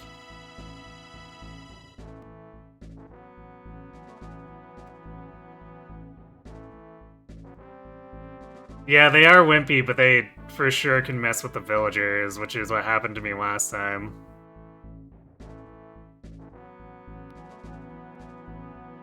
That's my main concern, is having them run around like a bunch of idiots chasing the villagers down.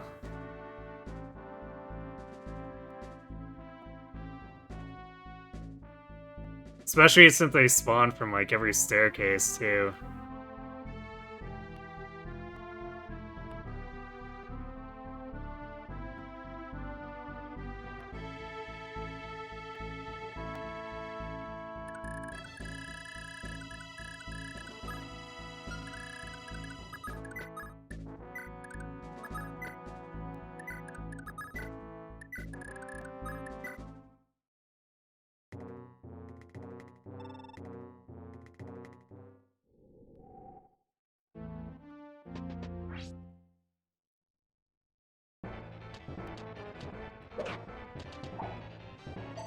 Nice, the brain miss.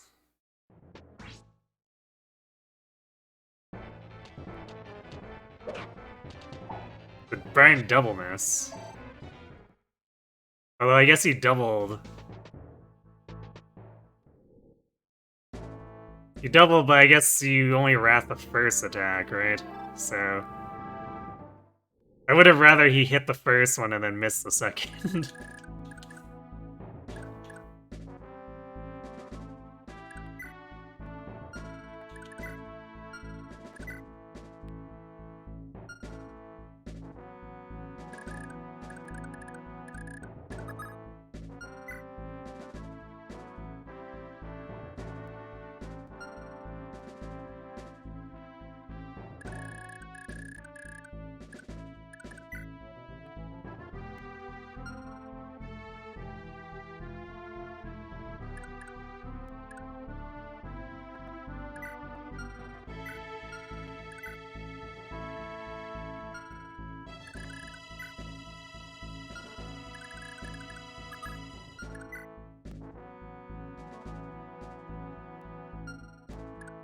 I think I'm gonna do this.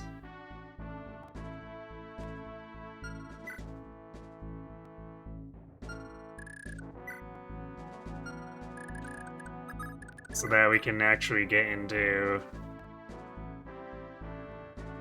a position to funnel if we need to. Hopefully we don't, but...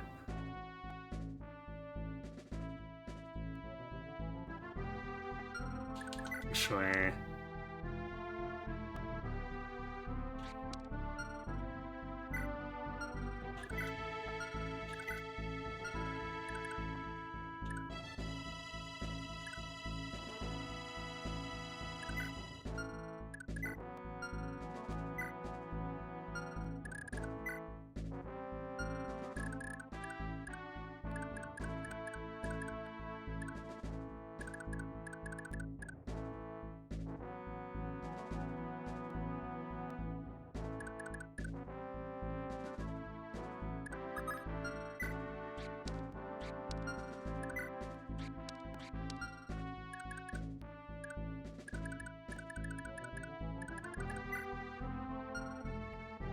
Yeah, I think we can set it up so...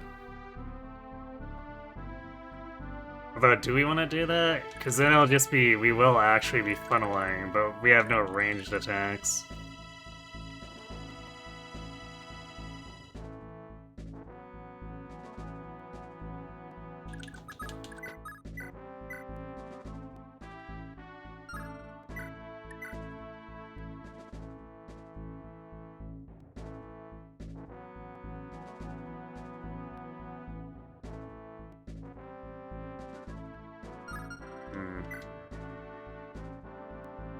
We're definitely lacking in firepower, though.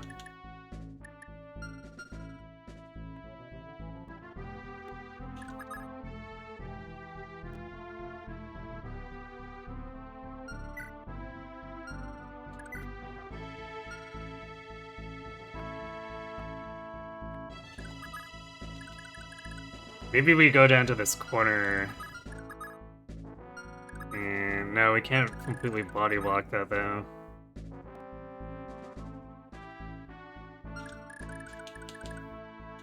And Brain missing is really annoying. Actually failing to Wrath both times since he doubled this guy, but no, he missed his first attack.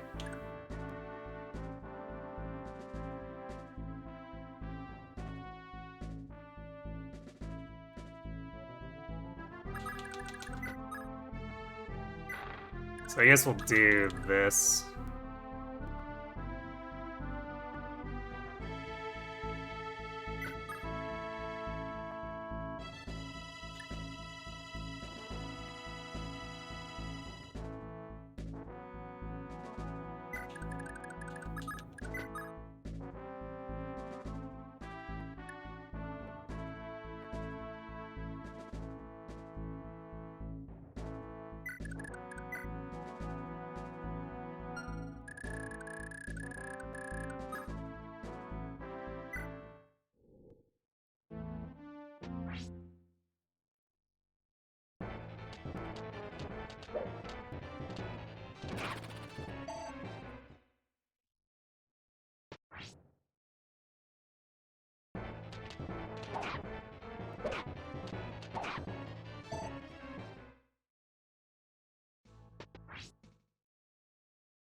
Okay, so let's get the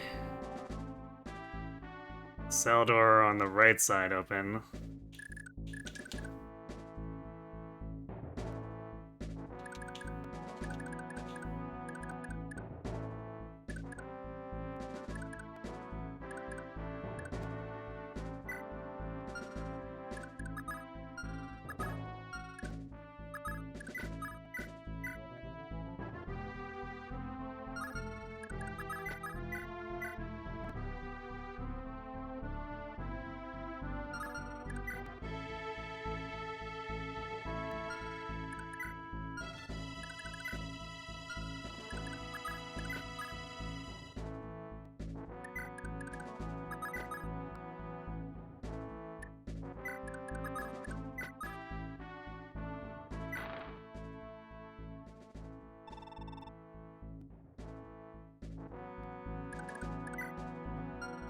Alright, I guess we'll let these guys do some work for us.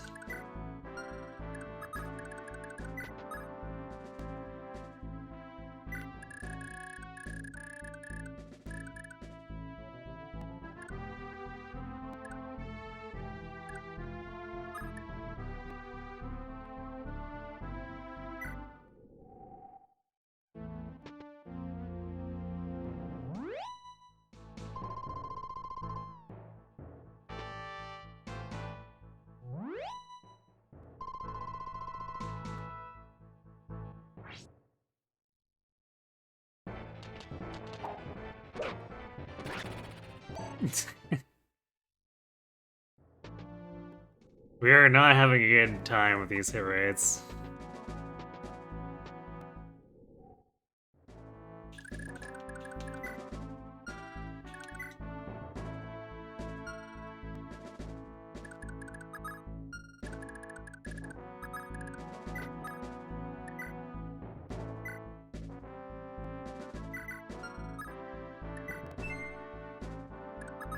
Yeah, of course we figured after we traded the lockpicks away. Although I guess we can, like, chain it to open this door.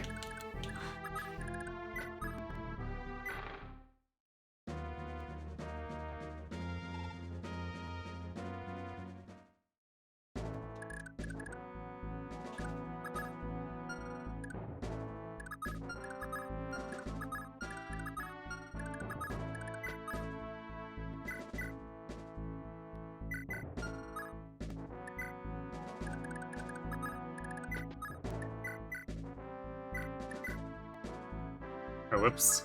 Yes. I wanted to do that. Oh well, I guess we got...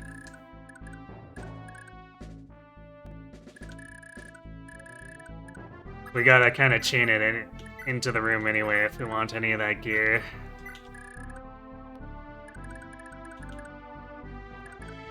So it's not really a big deal.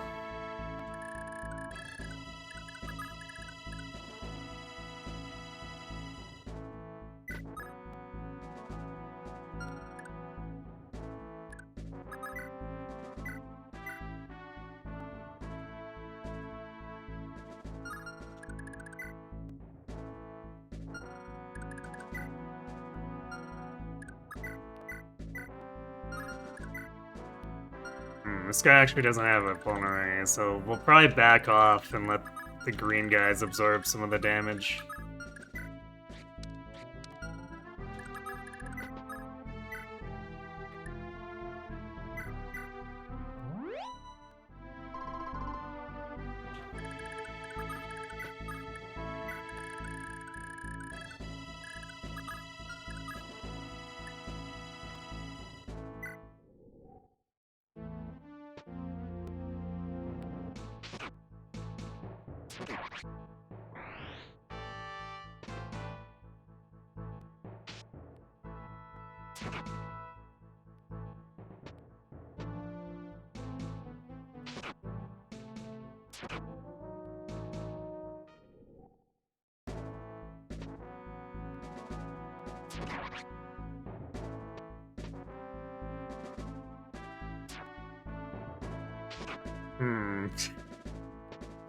Well, that one guy's in pretty bad shape.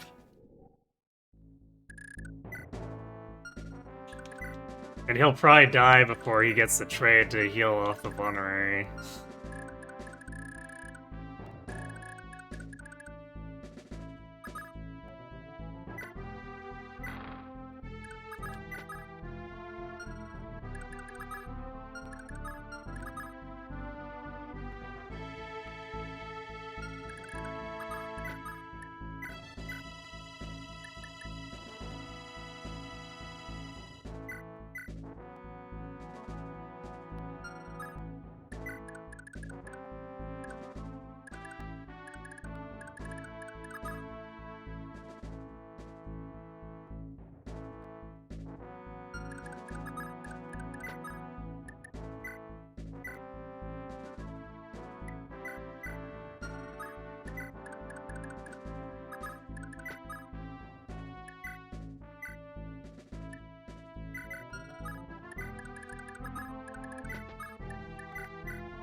Which one is it gonna use for this?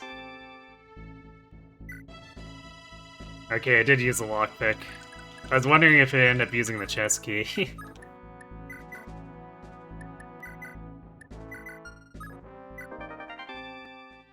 Scroll.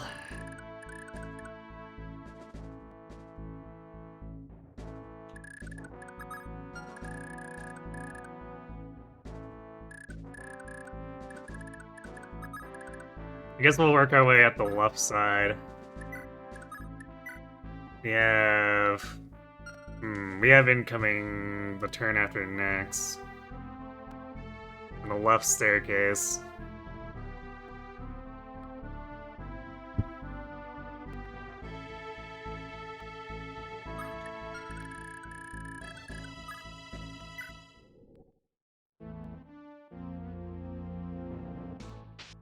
Oh! Green dude did die, but he also didn't hit. Oh, he's not trading for the vulnerary. He's going all in and dying. Smooth.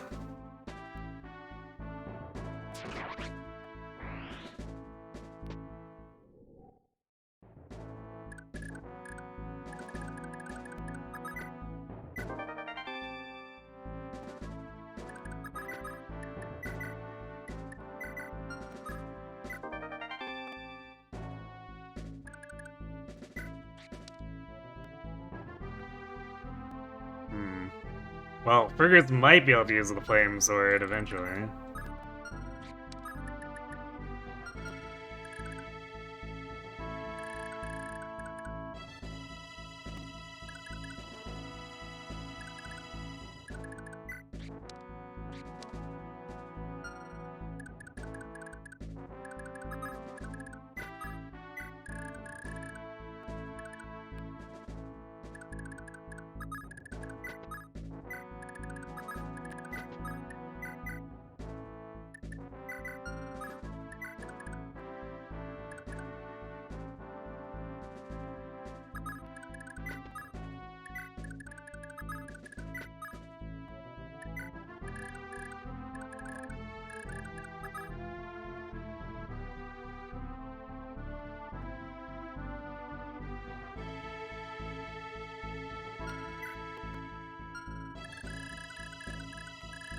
These greens are kind of just, I don't know, goofing off, because they captured these guys and haven't released them yet.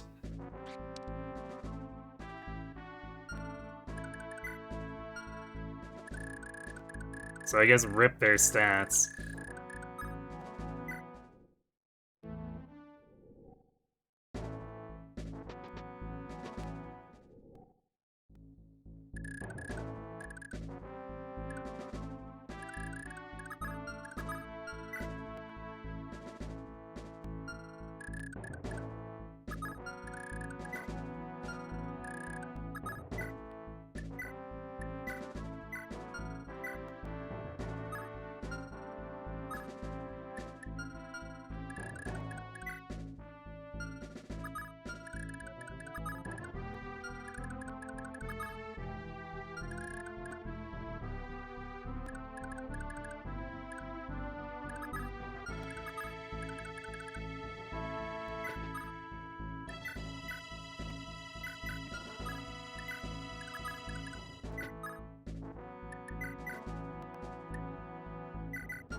Hear that.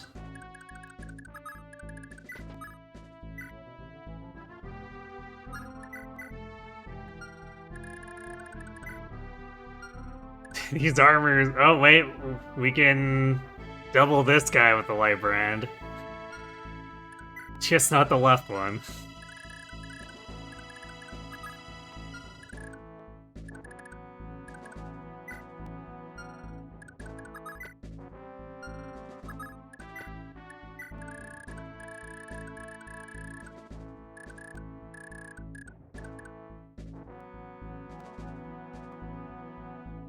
You attempted to sleep early today, you were far too awake to do so.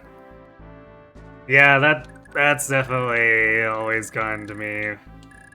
Trying to modify my schedule so I sleep earlier is usually a losing prospect.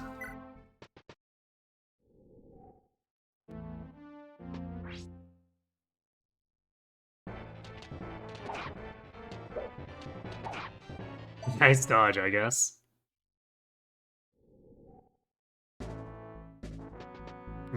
Alright, I guess those guys don't move?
Hey, when does the crap on the right start?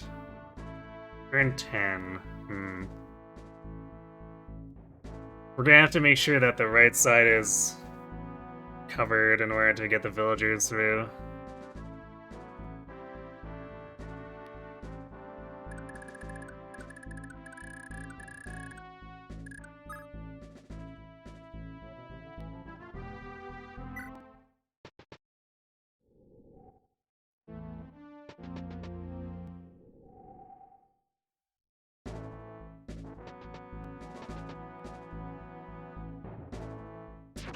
Okay, I guess that's not every turn, though. I was reading this as that once the spot started, they would just keep going, but apparently not. So there must be some alternating pattern or something.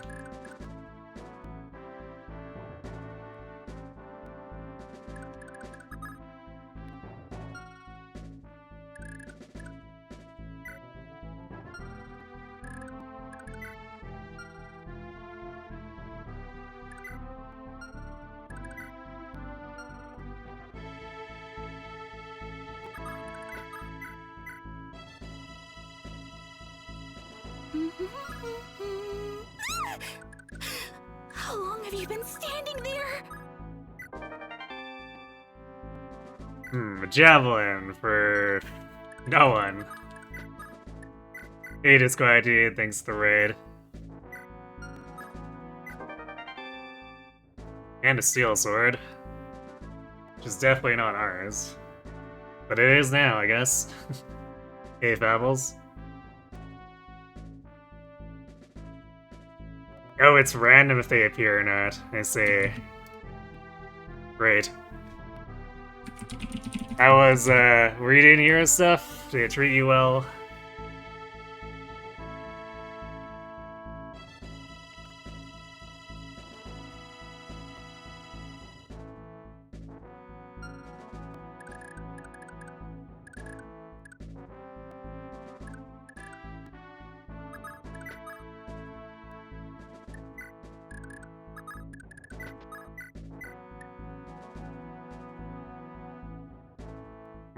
Well, theoretically, we finish this guy off.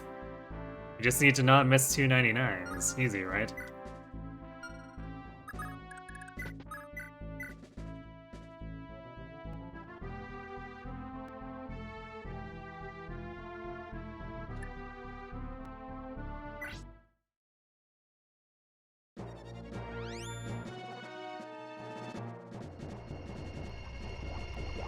We enjoy it, or you enjoyed fake gameplay. Yeah, that definitely does sound like unit pulling.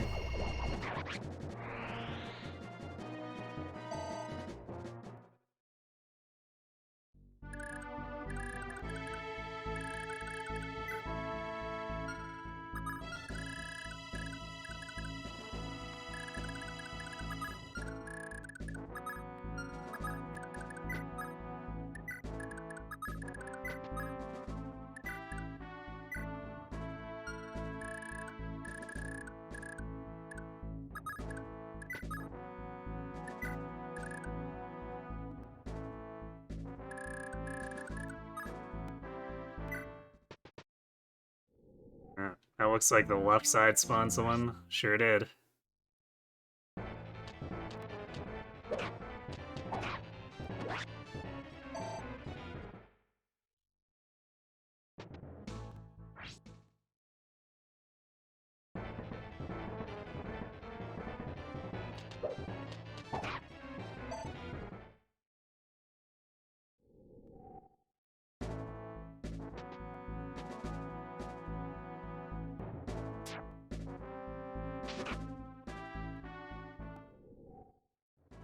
These Koreans are idiots.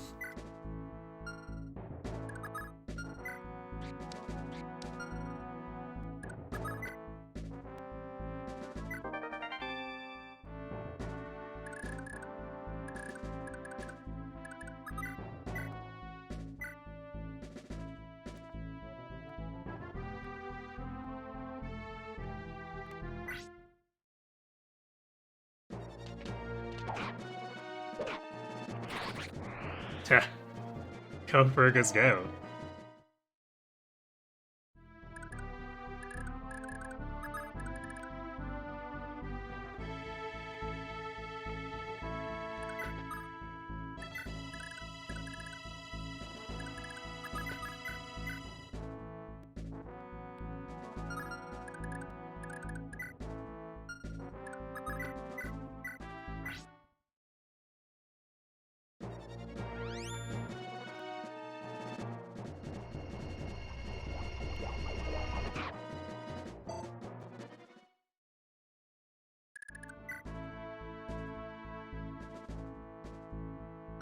Well, she can theoretically kill this guy. Just need to hit both times.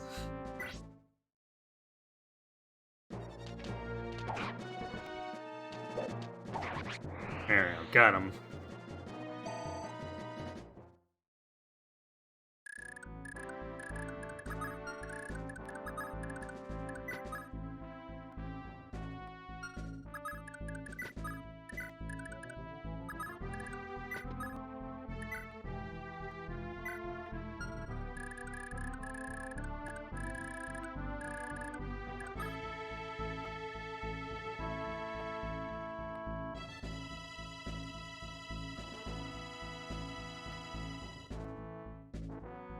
Oh, Karen's support is giving him an almost guaranteed crit on his follow-up, because his FCM is 5. Nice. I guess I should keep her around him then.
I kinda want to steal the vulnerary, but then that's gonna slow us down.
I guess I'll probably run back to heal.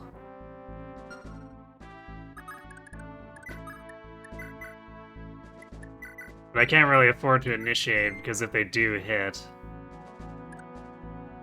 then he's in danger of dying. I guess unless they just run back and heal and don't go for the kill, but...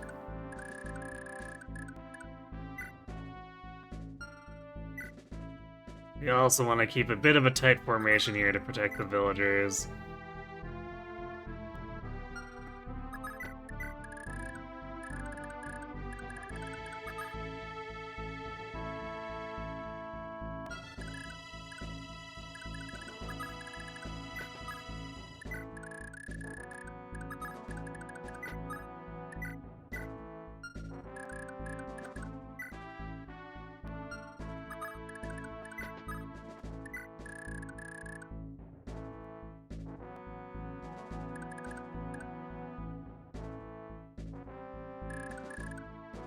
And I think they try to exit out the right side for the villagers.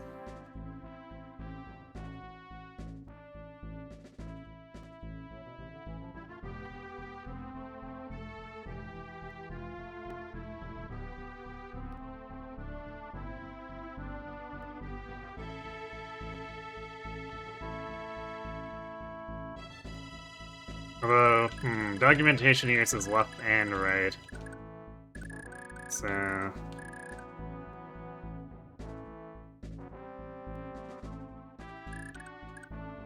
I guess this side might try to go at the left. Let's put Leif over here.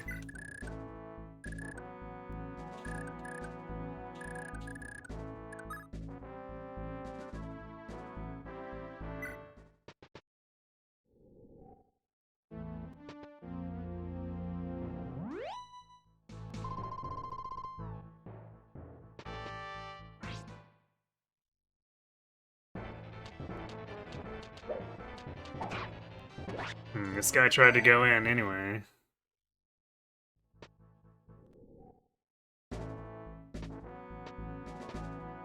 Does look like they're trying to go left.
Alright, this might be enough of an opening for them. The double crit. Fergus smash.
Javelin's gonna make this annoying.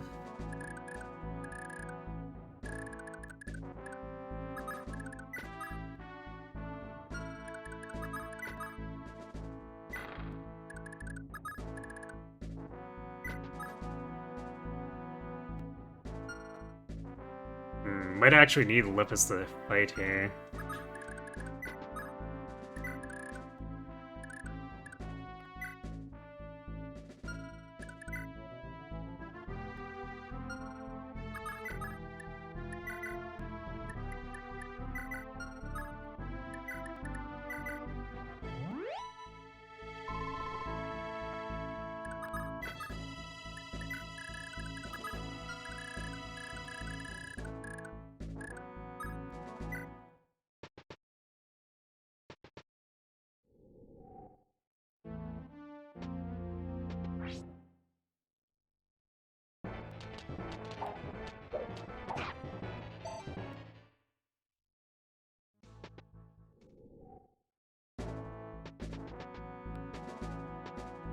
Yes.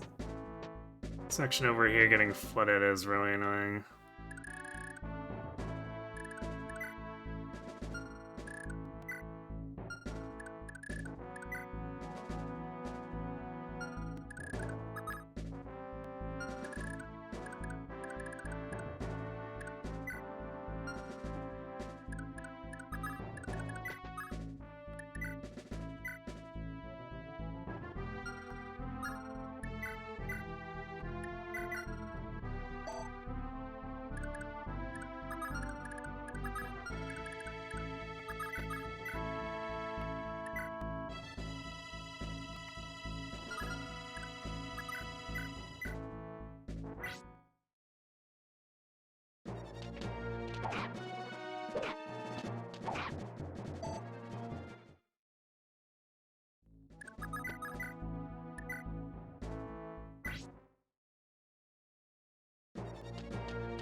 Guess I'll do it like this.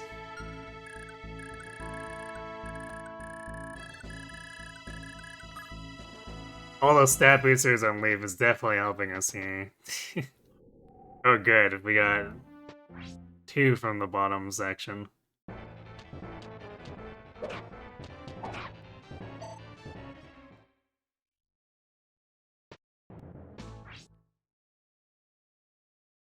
Yep, the Xavier thing. It's always fun.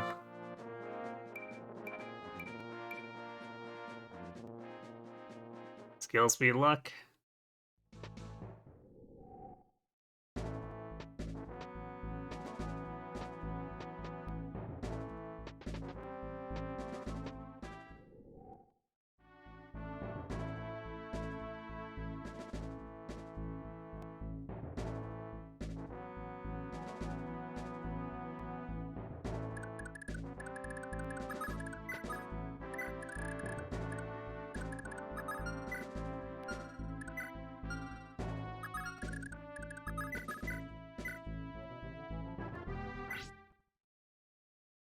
Yeah, Leif doing well for sure. Definitely way better than my first playthrough where he was like getting slapped around by these guys.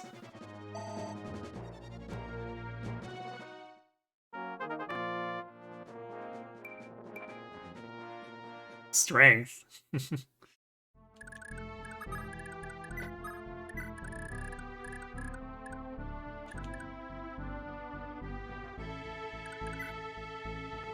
Let's see, on this side it's a lower. Block that with Whippus.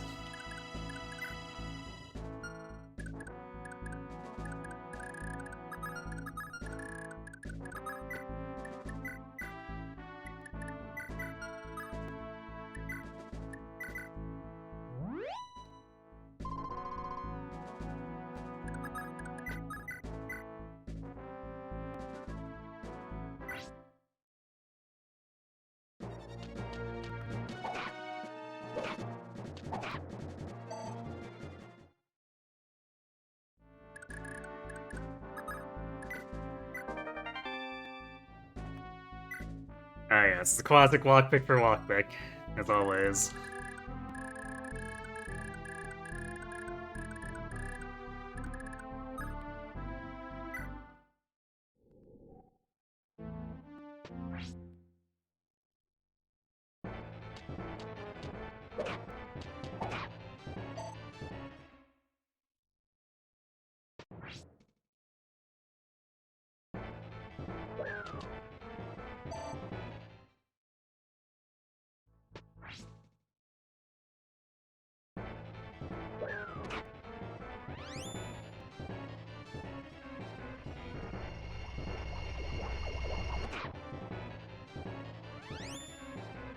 Hooray, Adept.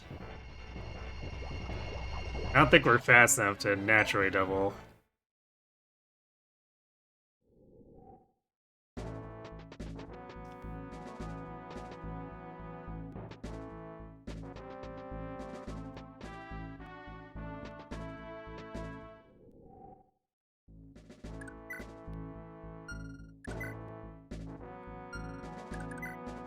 Actually, I guess we are. This guy rolled pretty low.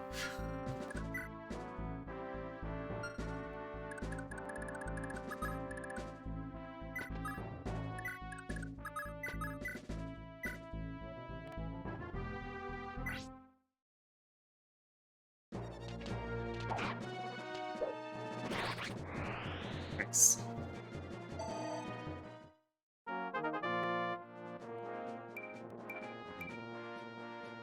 Yeah, more hit rate, which is good, because we're definitely not seeing perfect hit rates right now.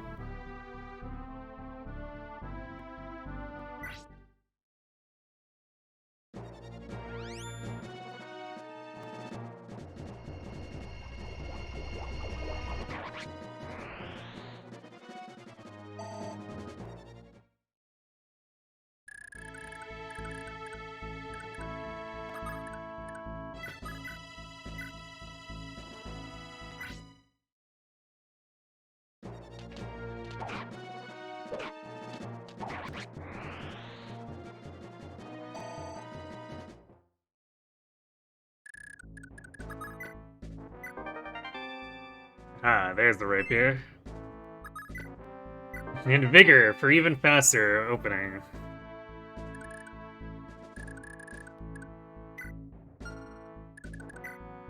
Unfortunately, Leif still has a chest key, so we gotta move across the middle here where we might end up getting attacked by multiple. Always fun.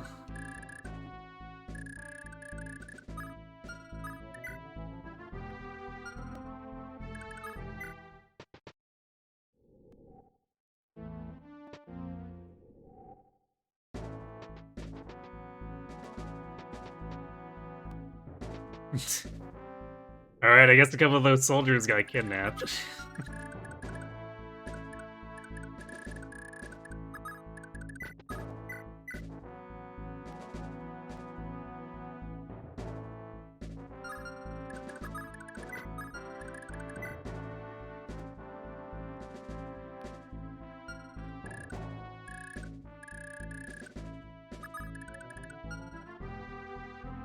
Wait, let's see. The ones on the left and the right. Left apparently stops on turn 20, and right stops on turn 24.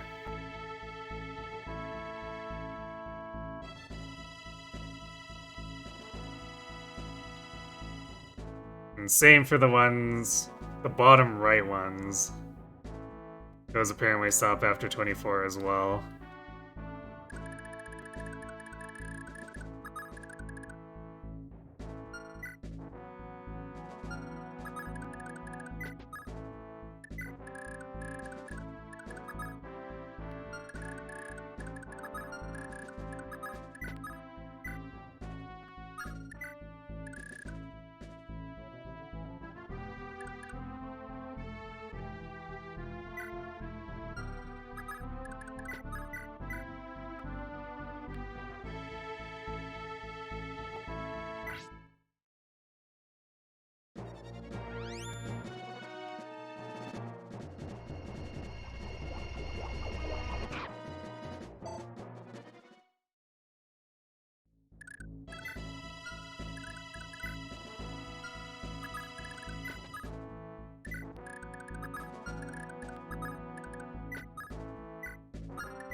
Our vulneraries aren't in the best shape, so we probably need to start trying to steal some here.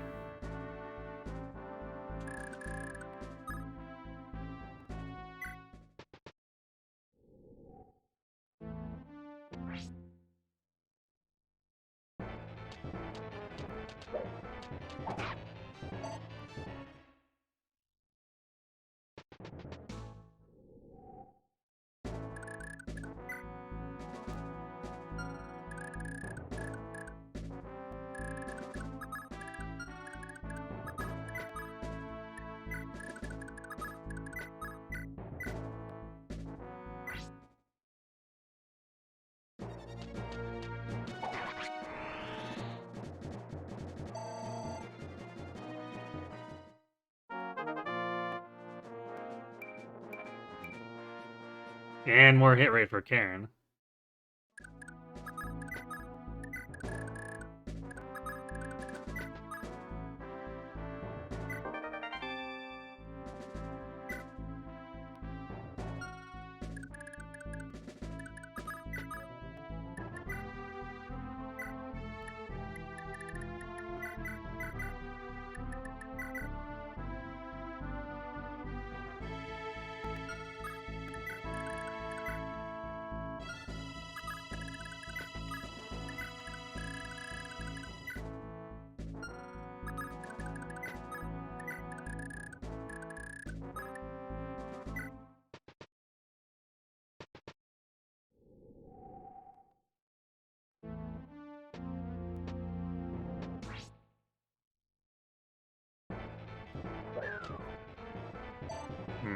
Alright, so the annoying javelin ones will go away once the turn 25 hits.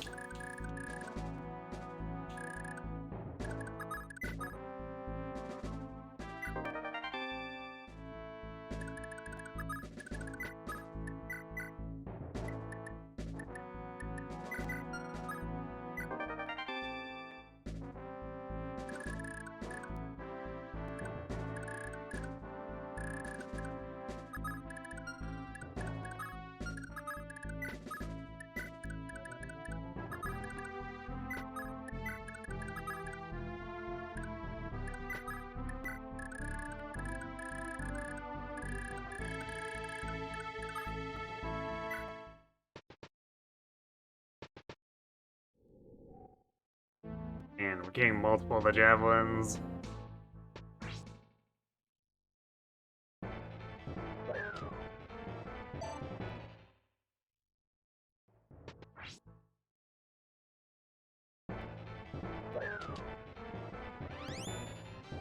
I guess at least the light brand is able to counter. Nice 98 miss.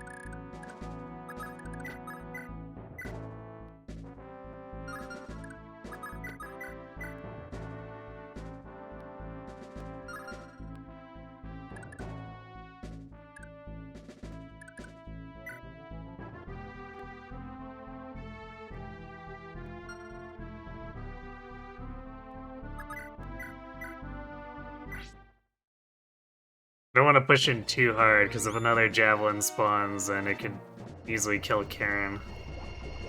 Or even Fergus, really.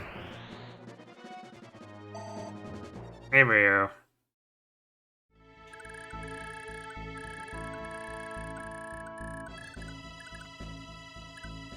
Yeah, I mean, dismounting makes a lot of the ends just that much worse anyway, so...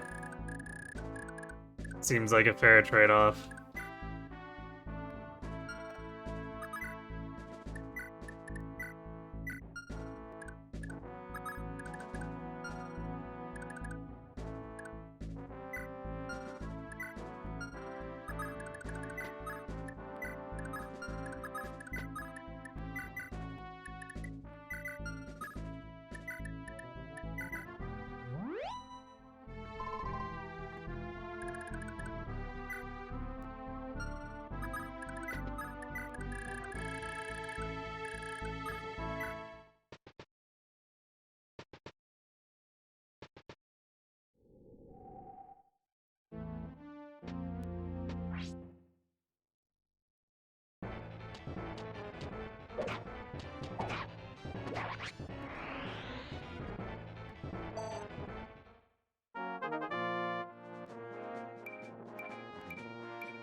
The 2 hit points up. Nice.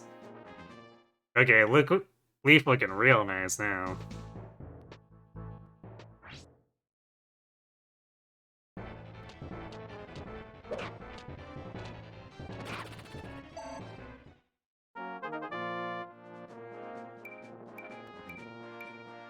Hey, defense on Britain.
Okay then. Karen going ham too.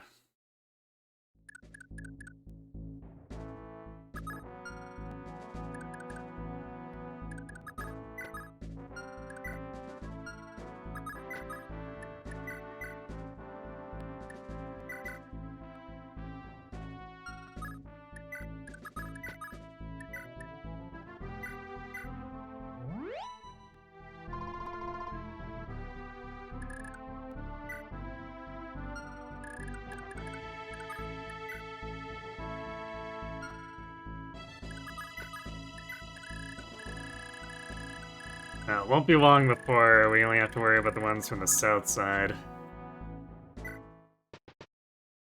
Ugh, I hate those javelins so much though.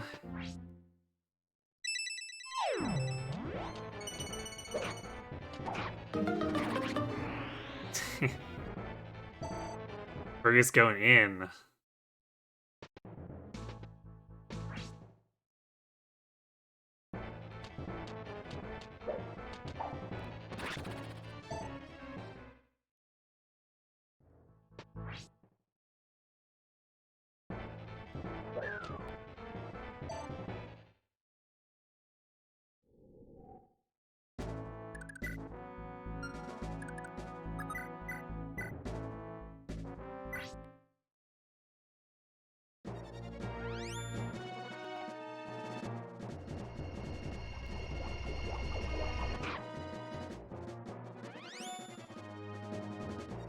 Looks like Leif might just kill this guy on his own.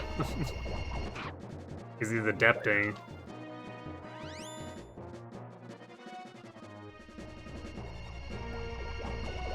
It is burning through our light brand at an alarming rate, though.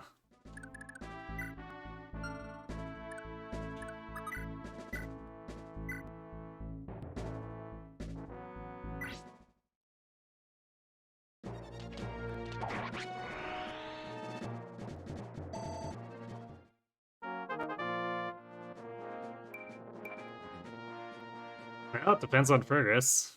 I'd like to see that.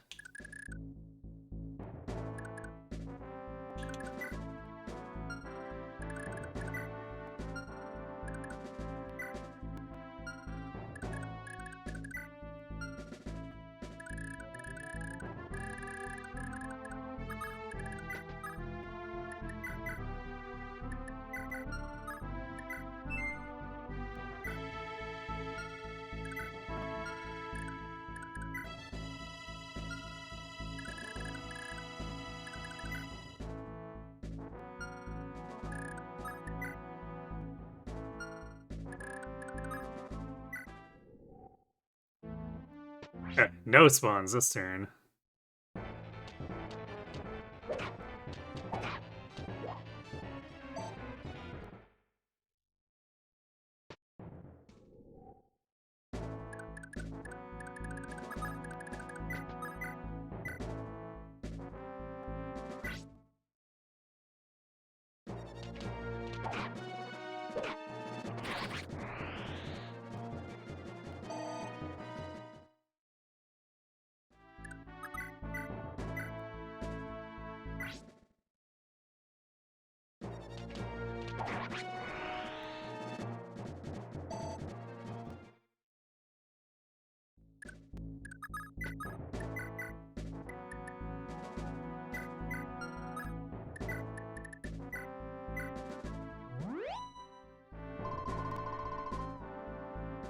How's that Fergus sword proficiency going? It's almost there.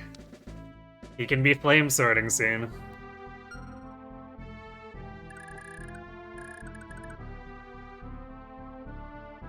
Yeah, the thief staff.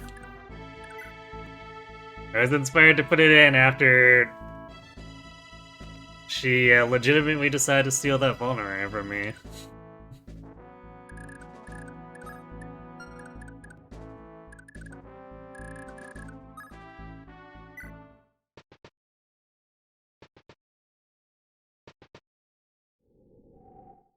Of course. Need to get a last minute dump in there, I guess.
It's kinda ass.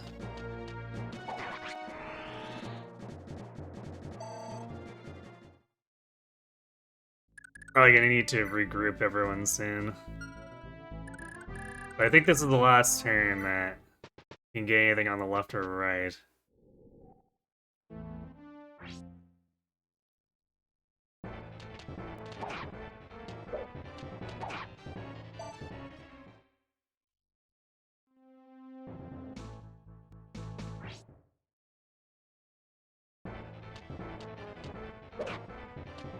Also, the javelin stopped too.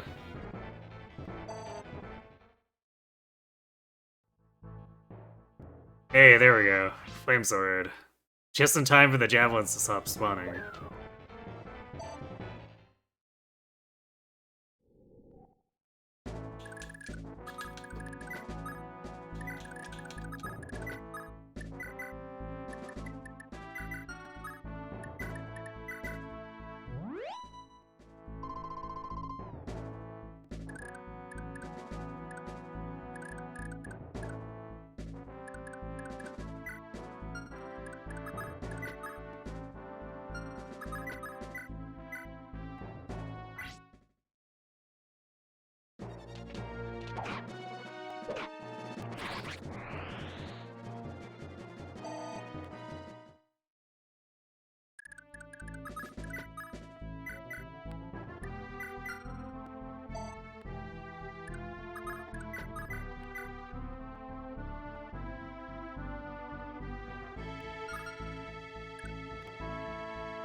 Nice.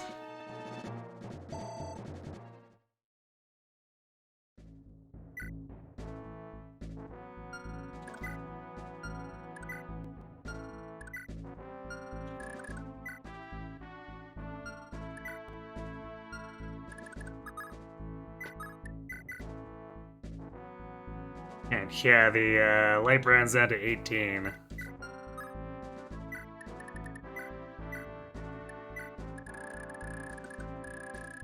Might be a little bit done by the time we've escaped.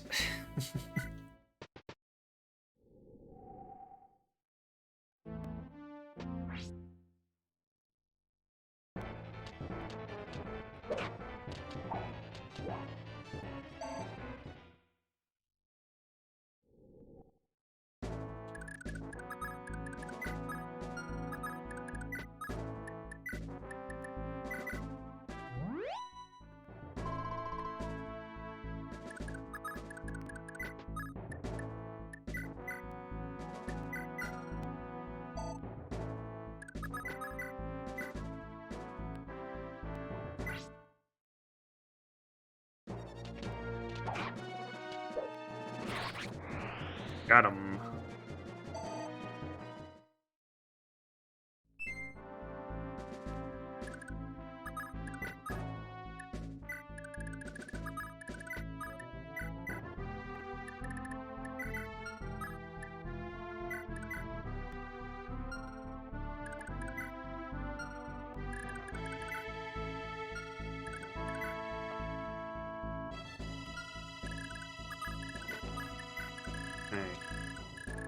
Now we can try to start moving up towards the top.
Or skill.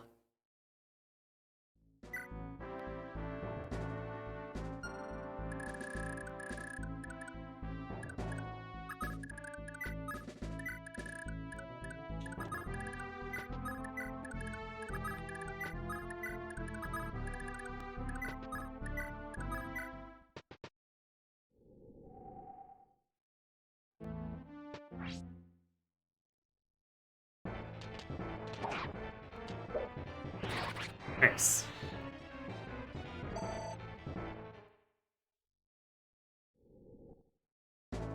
Alright, should have some forward momentum now.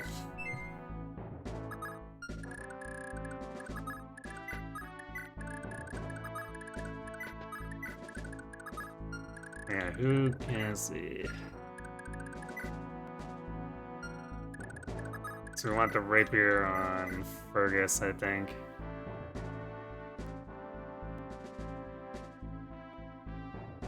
Actually, is that true? What's our stats look like?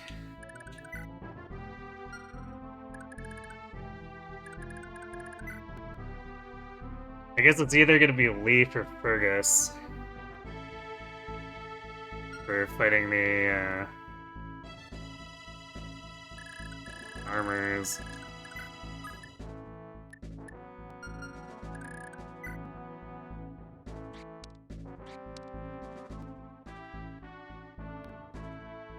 I guess if I could depend more on Brian's hit rate, and Wrath Rapier would be pretty funny.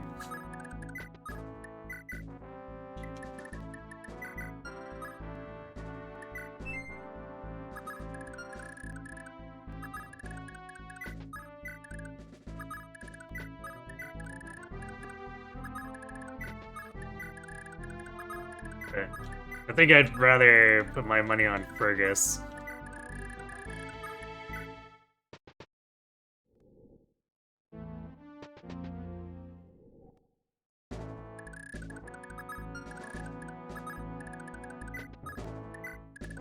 Guess maybe we'll keep Bran behind here.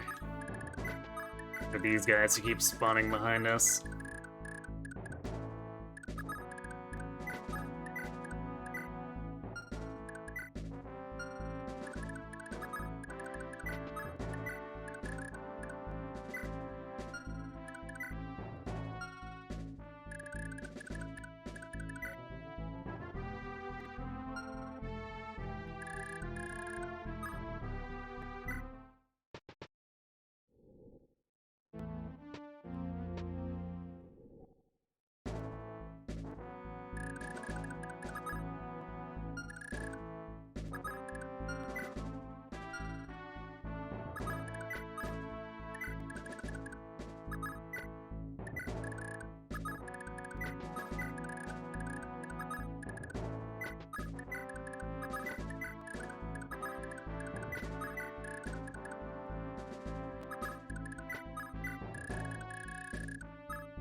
Oh, that guy rolled low enough to get one shot.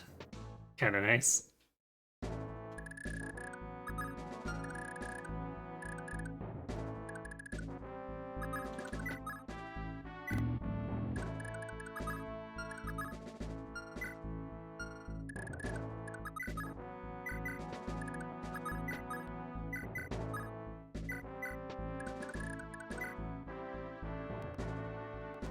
Battle axes are kind of spooky, but I guess that's what we have the scrolls for. I should probably pass one to Fergus so that we can wall these guys and not get battle axe crit.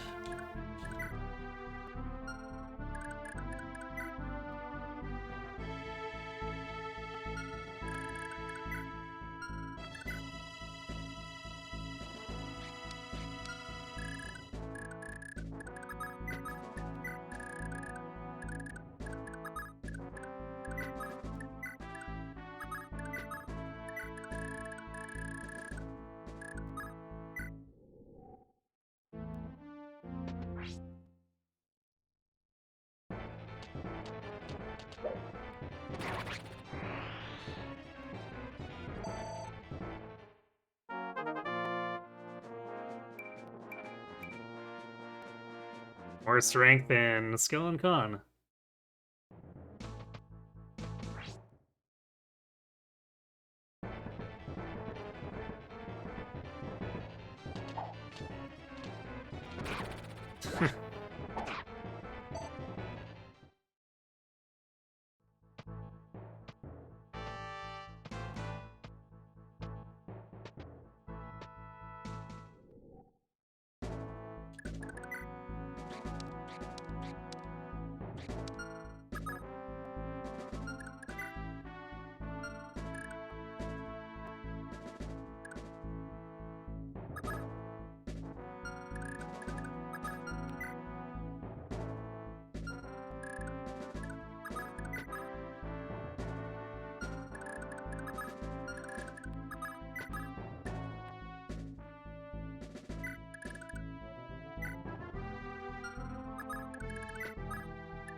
We'll use the flame sword for this turn.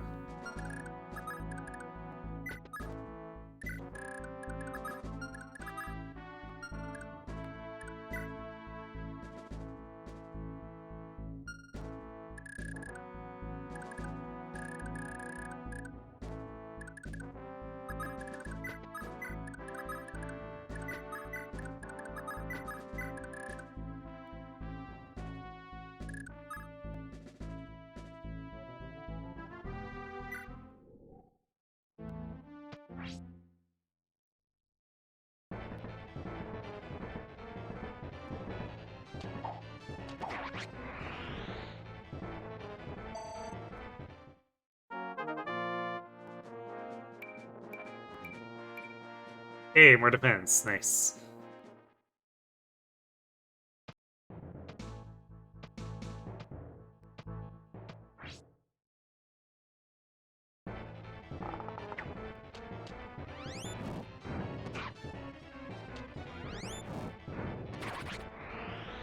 And that's why I like the flame sword.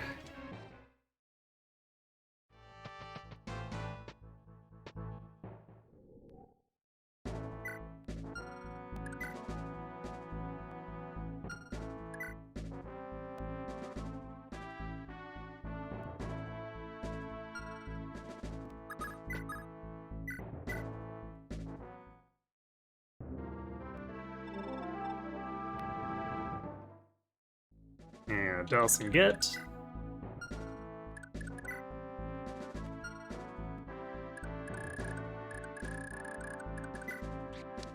With his B axes, which is a pretty nice base axe rank, really.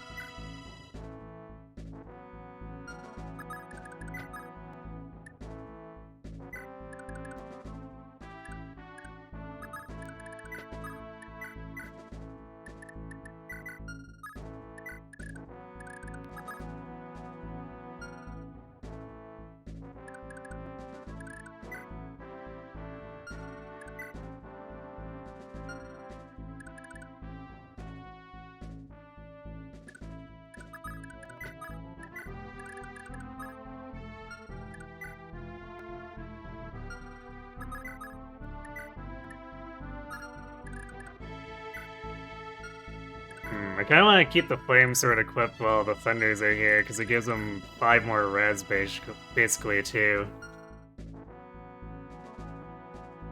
You're watching the VOD at the start of the run.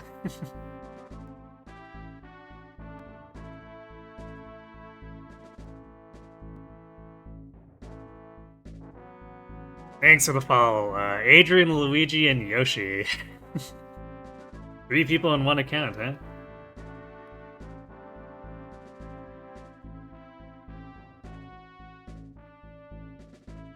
I think the reason for one-way support bonus is to make it possible you can give many supports to different units while not being broken by receiving all that support at the same time. Yeah, I mean, that seems to mostly make sense. My complaint is that some characters that feel like they should have two ways feel like they don't. It feels odd for Finn and Leif not to have a mutual support when they're supposed to be so close.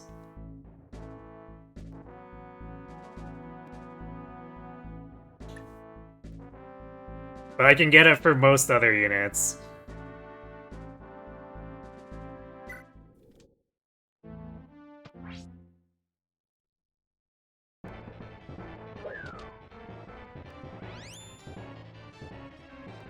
Wow, this guy wants to get one-rounded. Or I guess close to it. I guess these armors have freakishly high magic defense. At least compared to what my units do.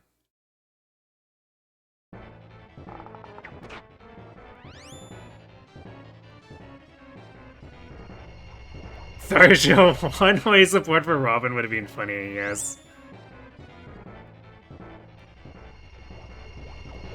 Another one that I actually suggested when someone was toying around with the Radiant Dawn stuff, that unfortunately can't be done, is what if all the Herons only provided support bonuses to Oliver?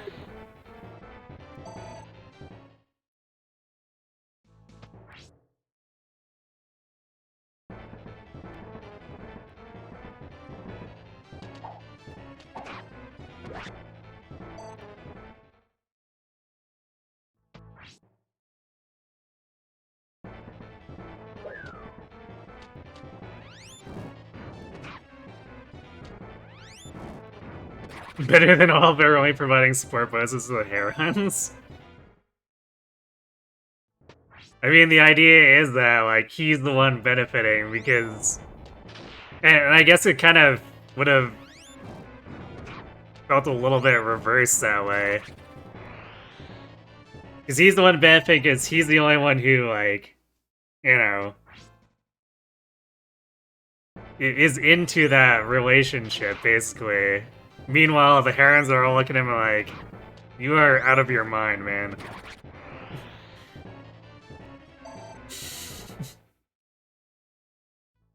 His majestic presence is a gift to them. Clearly. How could I have made such a mistake? To think that they aren't.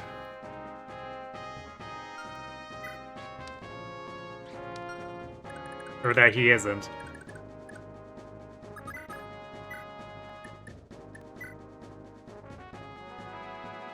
Actually, do we even need...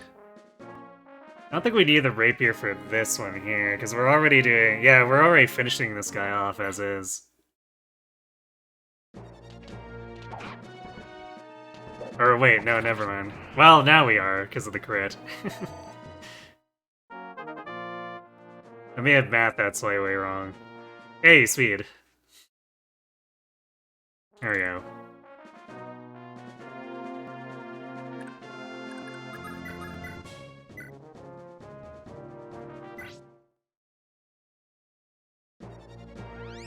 You cannot argue with such logic, people business. Fair.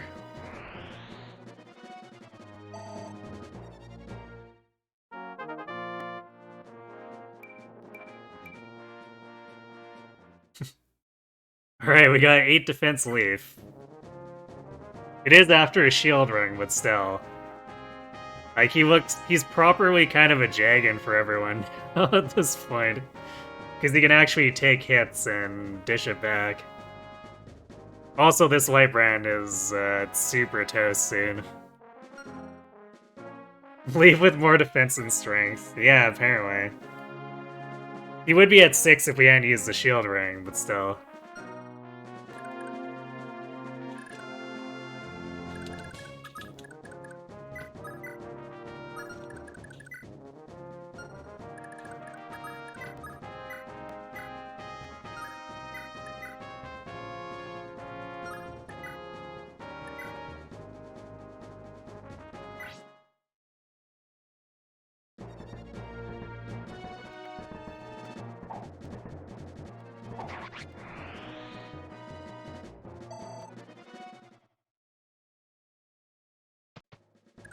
Yoinkity yoink.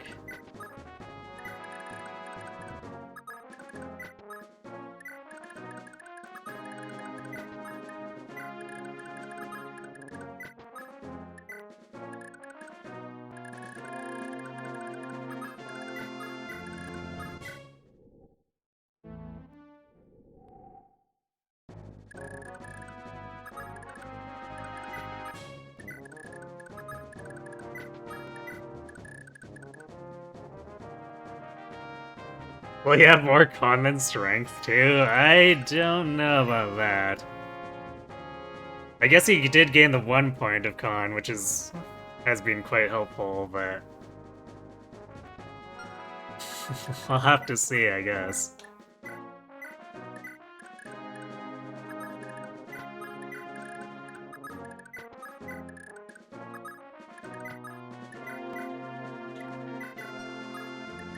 No. The bow doesn't really help us, like, for immediate combat, but we can also sell it. So why not? May as well.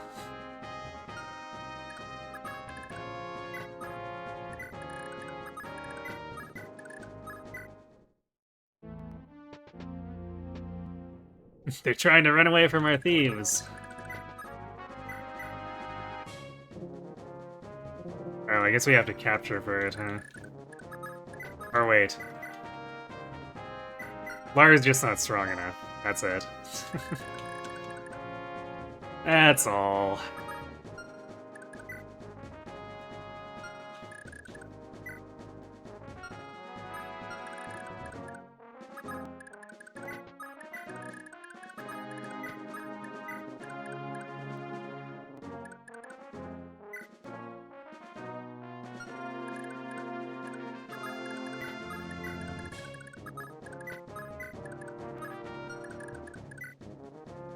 I'm actually considering if we should try to train Maka here, knowing that she eventually gets axes if we do promote her.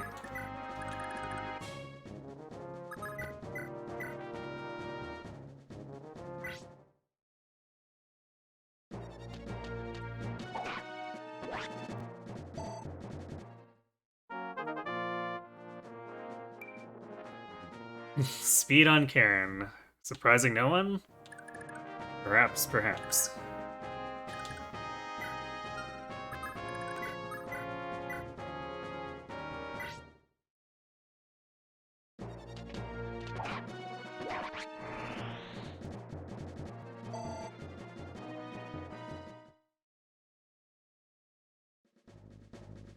He once early promoted Dawson to grind his bow experience, so it wasn't worth the trouble. He had little opportunities to grind, and he needs enough speed to double in 1 turn, so the grind will be faster.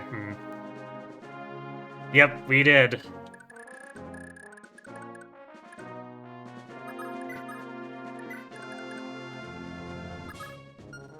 Helps knowing the reinforcements can be blocked.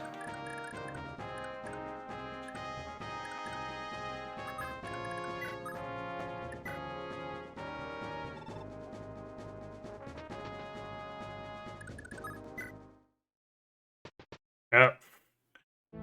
Wow, they actually went for like 6 turns not being able to, or not spawning anything. That's kind of funny.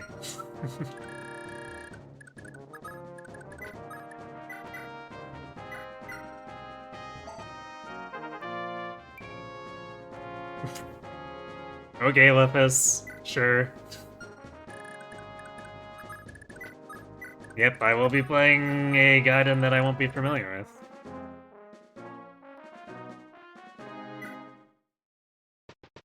It's their surprise attack. They're very, very slow surprise attack.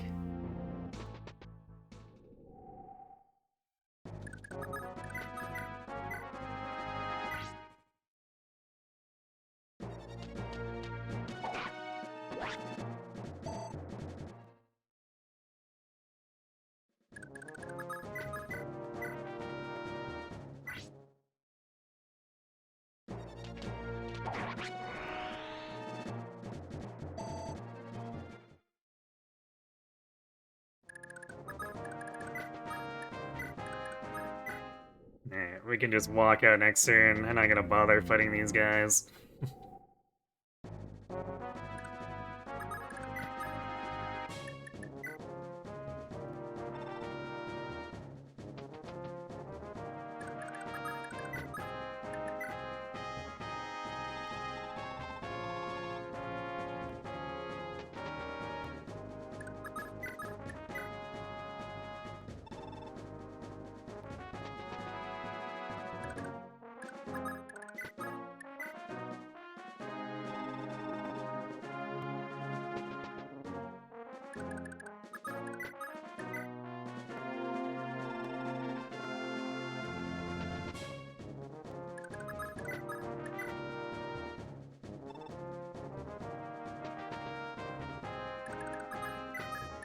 Alright. We did it.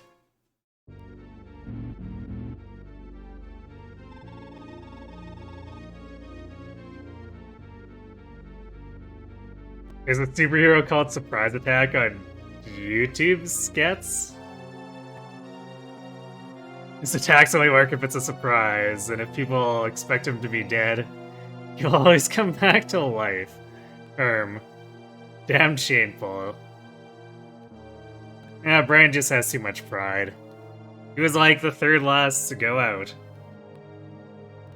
I don't know what he's complaining about.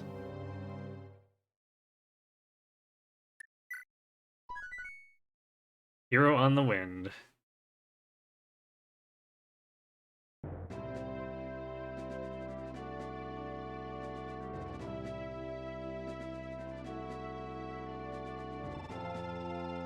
Sir said, do you think the kids are safe? Think of it this way, or think of it the way Raedric would. Would you send a convoy all the way to Valhalla with only 3 or 4 children? Or would you wait until you have plenty to show for yourself? There's still time, Asbel. Then we can send them all back home. Their parents must be so worried. Focus, Asbel. There's too many guards about to celebrate just yet. Yes, sir. Listen closely. After you've rescued the children, I want you to rejoin Brighton and seek out Prince Leif of House Leonster. Come again? Prince Leif? Indeed, he fell prey to some trap of Raedric's and was imprisoned in this very castle. Asbel, what's wrong? You're white as a sheet. Lord Leif was a dear friend of mine, you see. We got separated in Tara years ago, and I've been looking for him ever since. Oops, separated childhood friends in the previous one. Previous run, I guess, yeah. Forget Asbel said, can you join us now? Yes, please. Although Ced did pop out to help us in my first run there. And he proceeded to randomly kidnap a Munster soldier and just leave.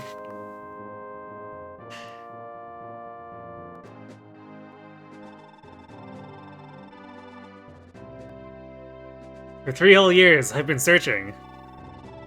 Then look alive. Today is the day you've been waiting for. Find the prince and escape Munster with him. I've ordered all Magi outside the castle to flee Munster as well. We'll be sitting ducks if we stay here much longer. Are you coming with us? I considered it, but I can't. There are many villagers and townsfolk left in Munster, and they need my aid just as much. You spent this whole time teaching me. I can't even help you in return? Some apprentice I turned out to be. No, this is my choice, Asbel. It's no fault of yours. Besides, all I really taught you was that Graf Caliber spell. Do me proud and use it to protect Prince Leif. Ah yes, I only taught you one of the strongest spells in the game. No big deal.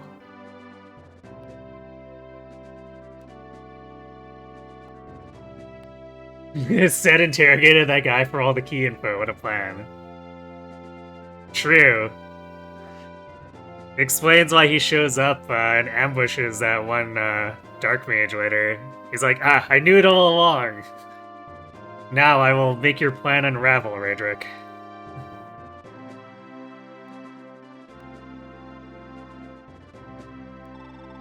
Sir said, well, will we see each other again? If Prince Leif is the hero we've been waiting for, then the long night is finally over, and Thracia will breathe free again. We will see each other again, as well, right here in Munster. Munster? Right, Munster it is. Don't you forget it, Sir said.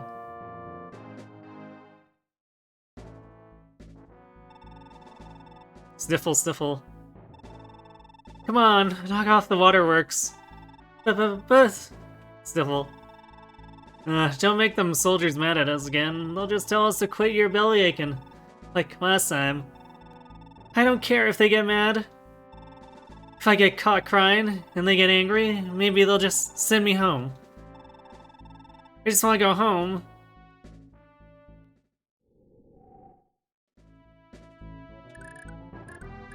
Tiny map. Oh, and Sed is actually still here.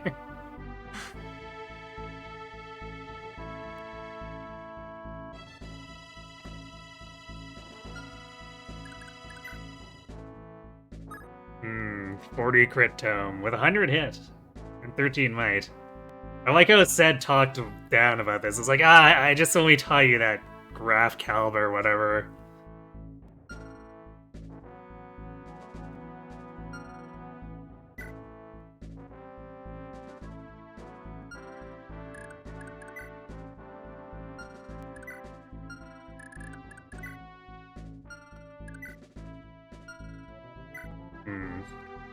Some stuff here to potentially capture, I guess. We'll see. I also like how Dalson showed up or got recruited with a torch.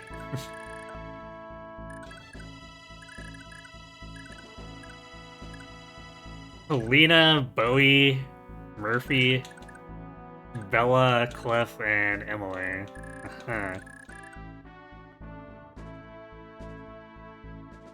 Compared to First Eddie, you can understand Sed's point of view on Graph Caliber being just a small thing. I suppose. Some of these sound like Echoes units. Maybe.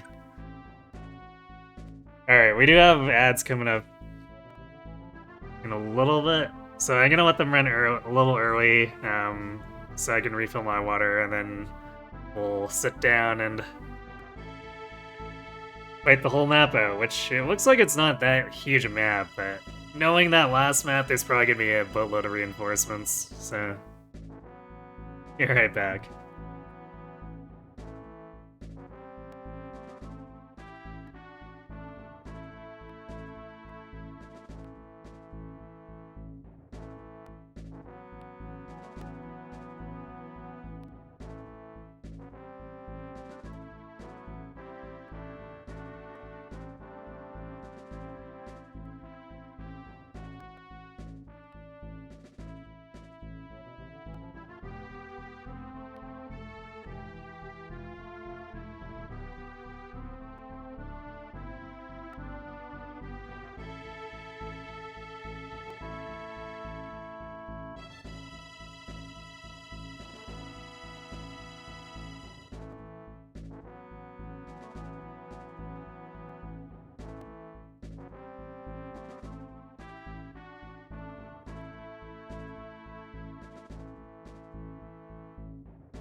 It counted Tobin, apparently.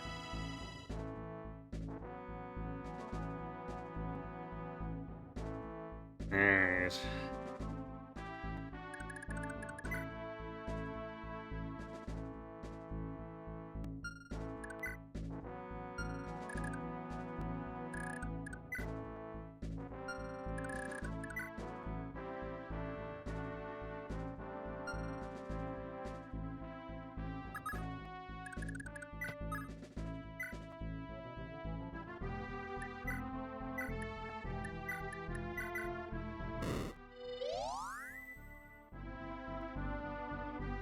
That's a lot of mages.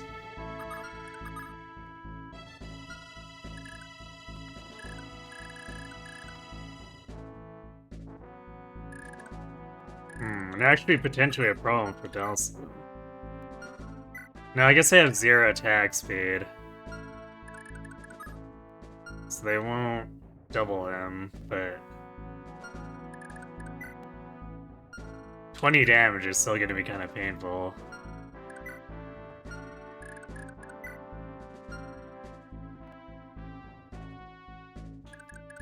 Turn 1 pretty scary, just a bit. It's very rude that they put all of this in the fog of war.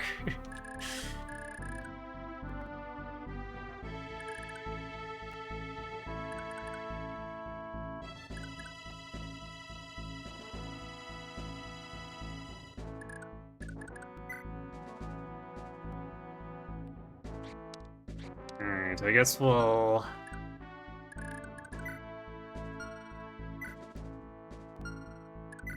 Man, these longswords are actually really strong, too.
Are familiar with capture bait strats? As in having an unequipped unit stand in range, I guess? So that enemies will run in and capture.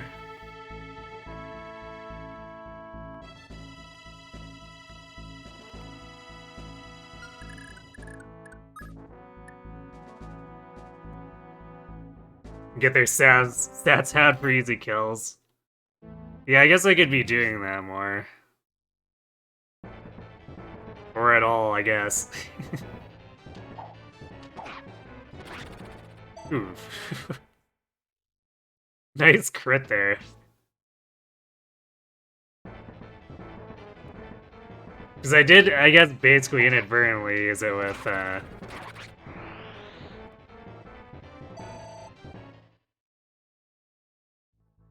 Eiffel getting captured and then pounding the guy with,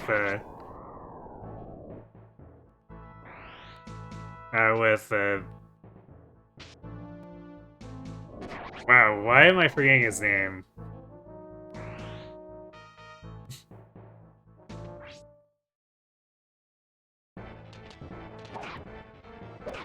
Because I'm trying to process too many things at once here. But basically baited that guy into being hammered and captured himself.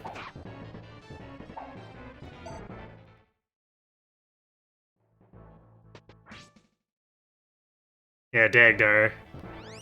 Hammering him with Dagdar.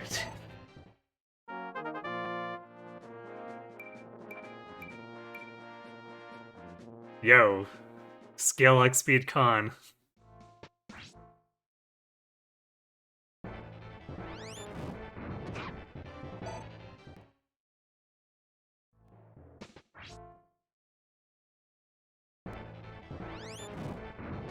Ah, Rip Delson.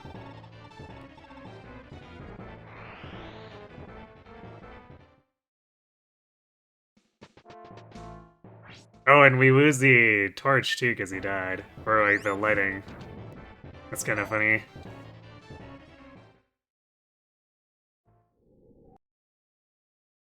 Alright, well, I was kind of expecting it to go that way when I revealed the 50 billion dudes.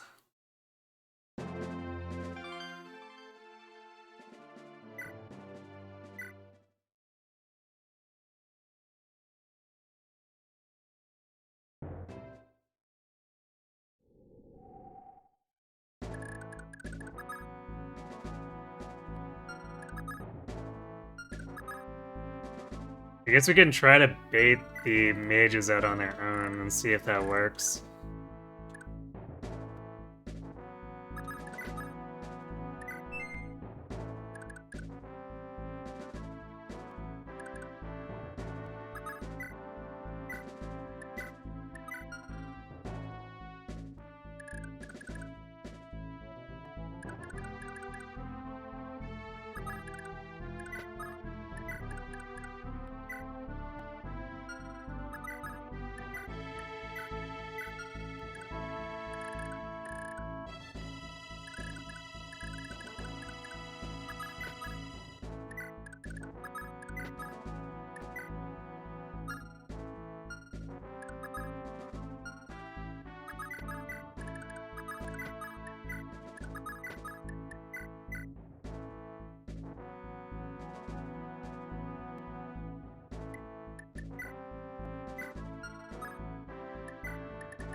Actually, that's probably one of the other main things I would complain about and say should be revised in a remake.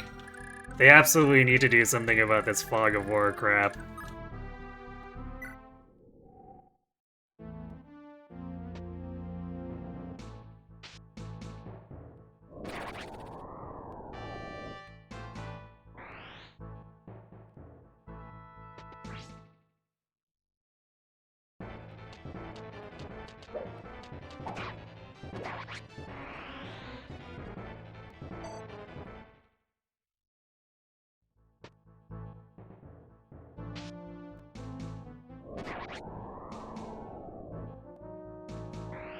It stops stealing my XP. I mean, if it stops Asbel from burning uses on Graf Caliber, I'm all for it.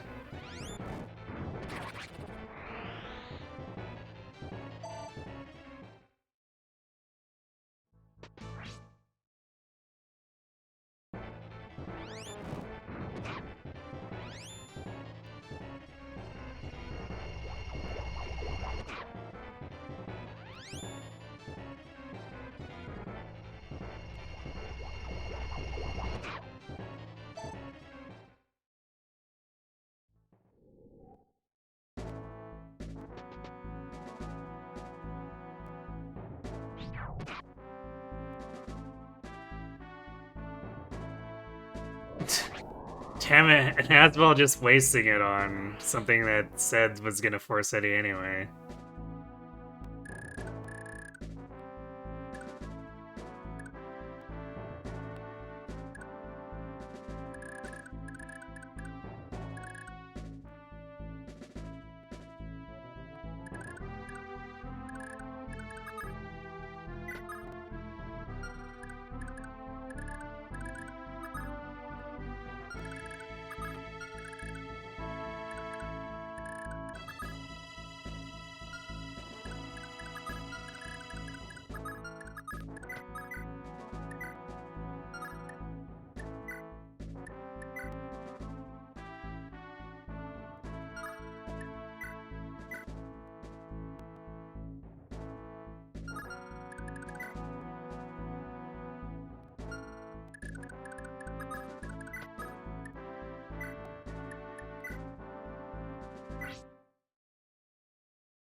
Belsen's Revenge.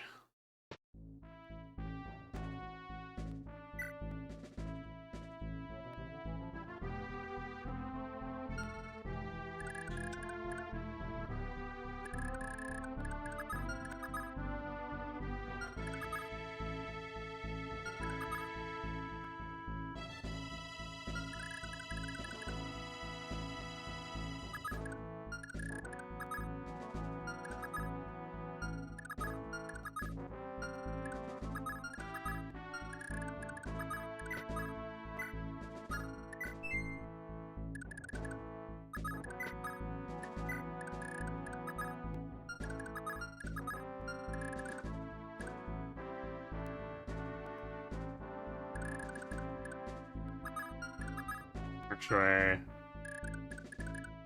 Might be better just to do like this. Make sure we save flame sword uses.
He has both crit there now.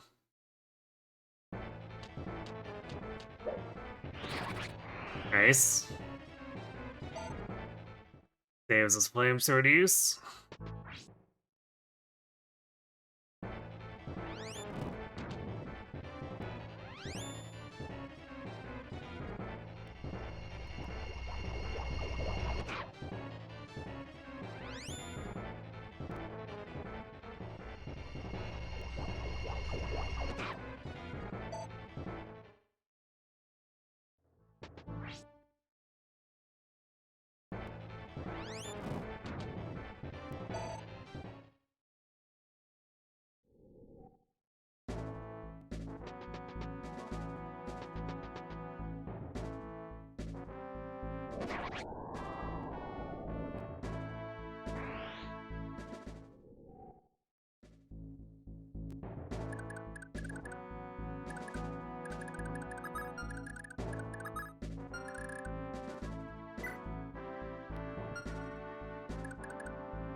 Rapier damage doesn't end up super good here either.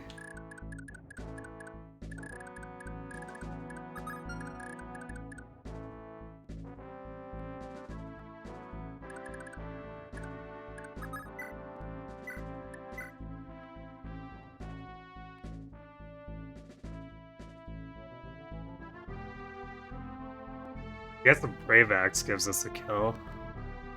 Assuming both hit.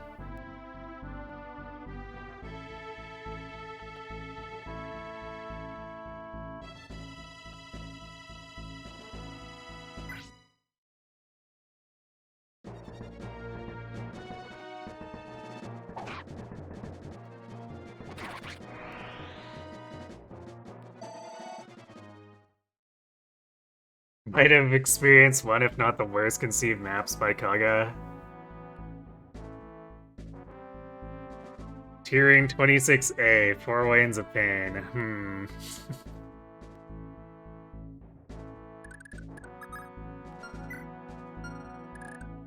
Does sound like maybe a bit much.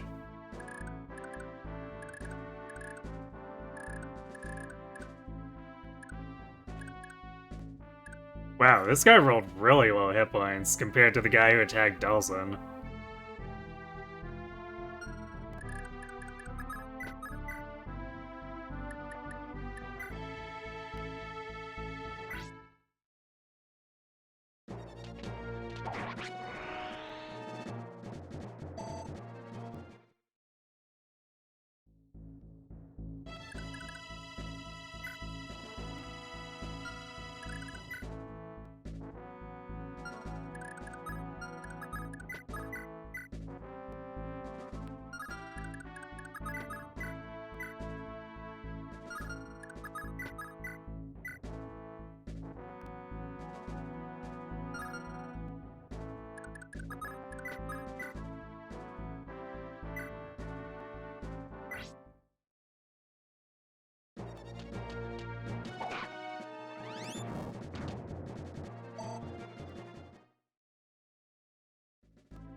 Hmm.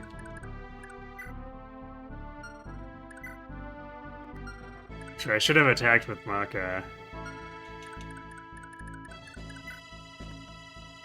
Because this guy rolled way more speed than the others.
Oh no, Oswald.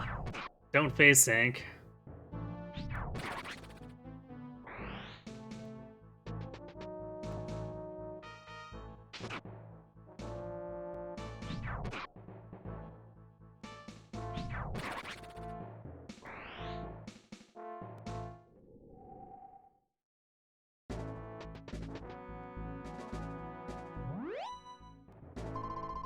Well, I guess he got injured enough that he walked back to heal, so that's helpful. Man, he's used up 8 uses of Graph Caliber, though.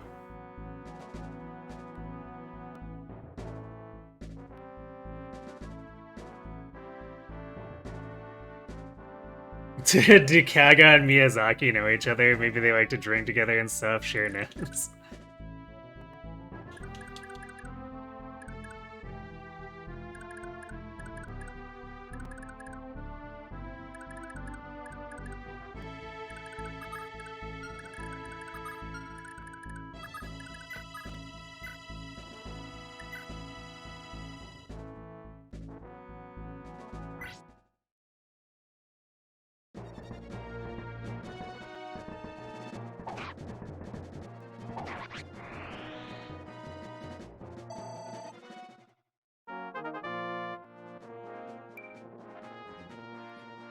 Well, the Brave Axe does more damage now.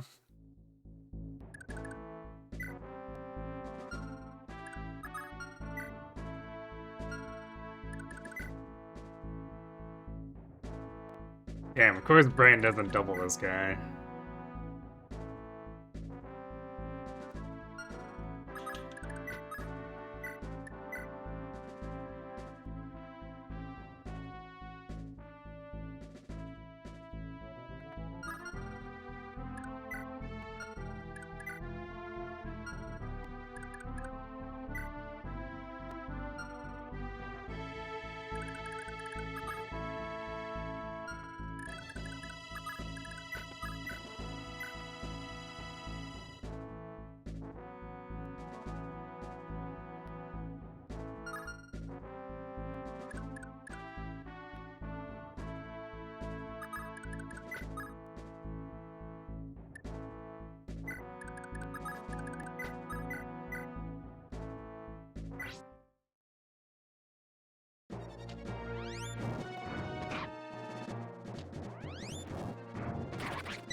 Nice.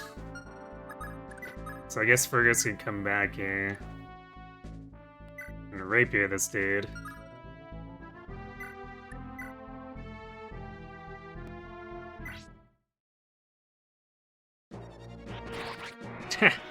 Wrecked.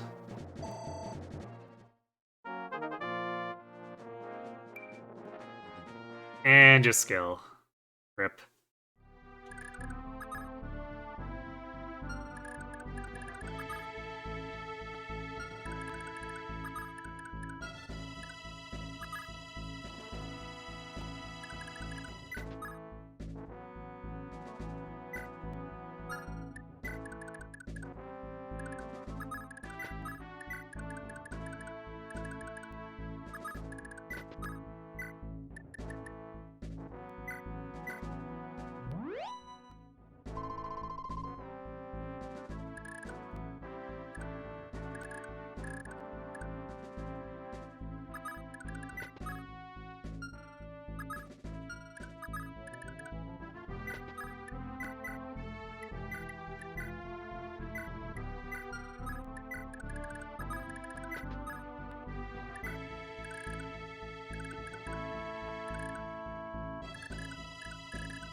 You redeem robbed in my vulnerable was stolen. Should I drop it for immersion with chat?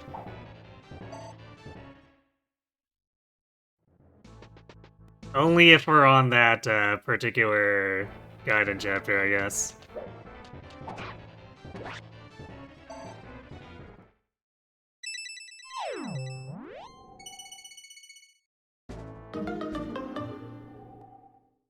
You just imagine Kaga and Miyazaki sitting over a drink and laughing at what they make their players go through, or trying to one-up each other.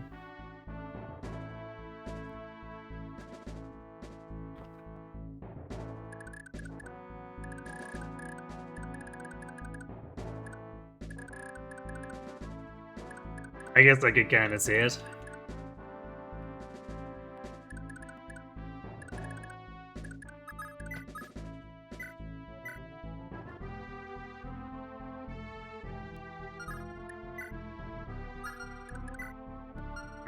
Short lances aren't really worth capturing, so I guess we'll just take them out.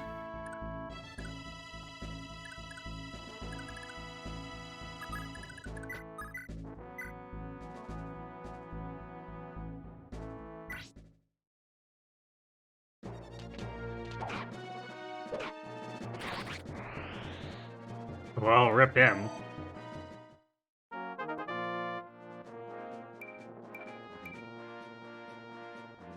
Some defense.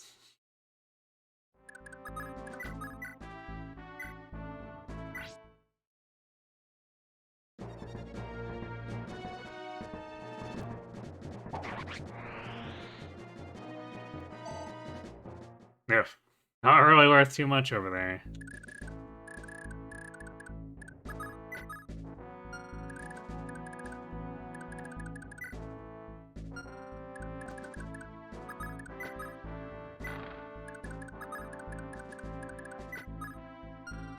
Can't talk to Sid, but we can talk to Asbel.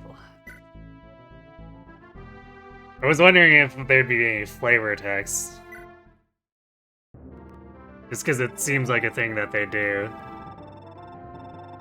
Lord Leif, after all these years, it's me, Asbel. Asbel? What in the world are you doing here? Why aren't you still in Tara? I set off after you just as soon as we got separated. Well, how good that did. I couldn't figure out where you'd gone.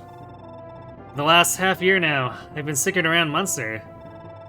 You left Tara that quickly? Then you've spent the last 3 years looking for me. Of course I did. I promised you as much, remember? With your blade and my magic, we were gonna take Thracia back together. You just up and left me behind. That was quite heartless of you, Leif, or Lord Leif. I'm sorry. At the time, I didn't have a choice. Tara had been surrounded by the Empire.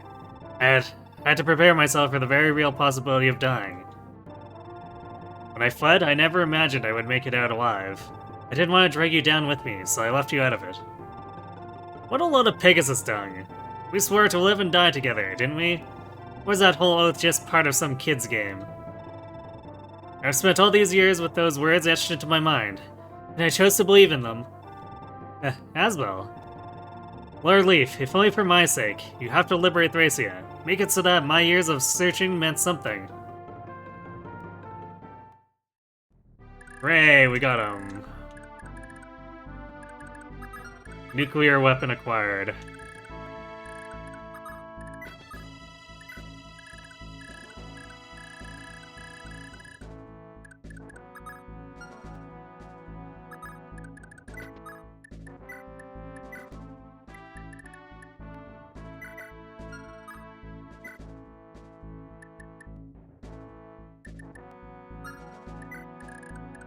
We have another tome by which we can not blow through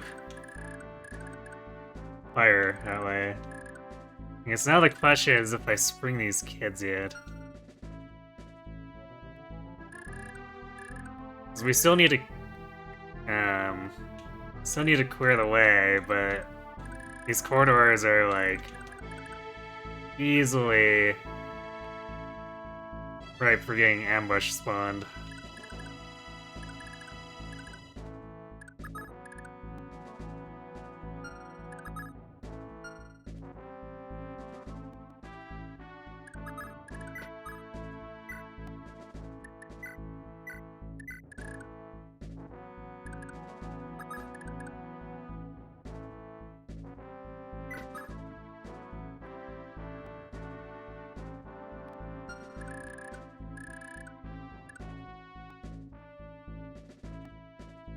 I might wait one more turn here to make sure.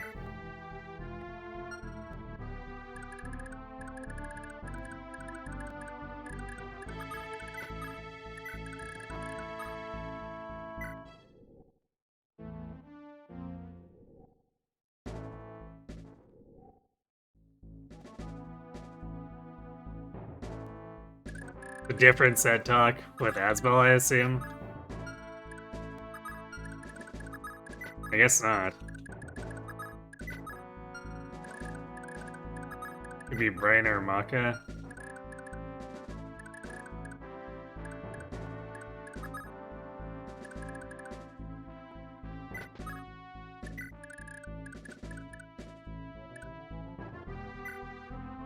I guess if it doesn't end up being either of them, I'll just look it up.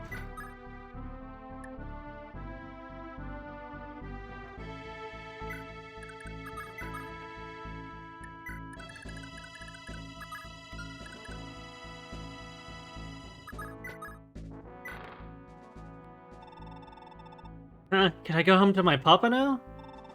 Oh, I can escape if I go down that passage to the right. Thank you, but bless you. Oh, apparently this is to escape and not to be ambush spawned. Theoretically, I guess. Unless they mean here, but I think it's probably just here, because it's not like the other villagers escaped using the same place we did.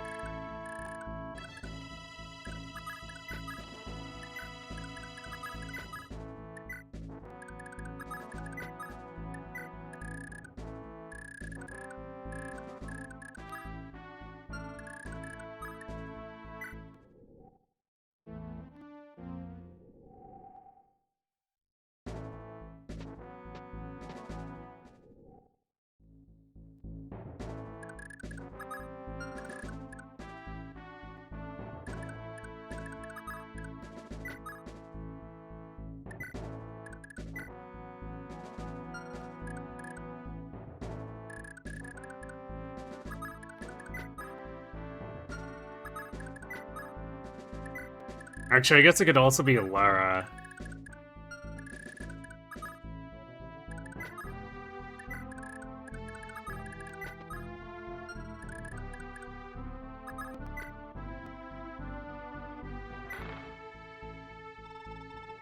I just want to go home.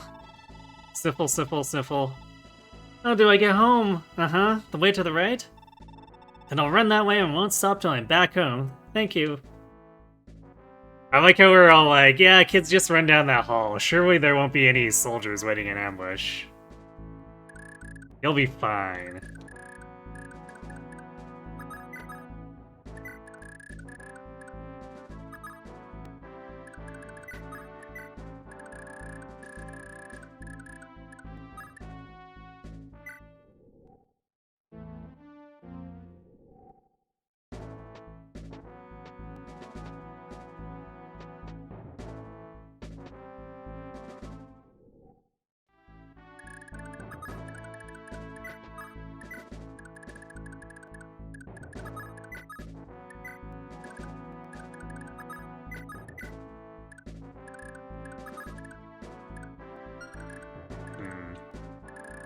So we have to take this door, I guess.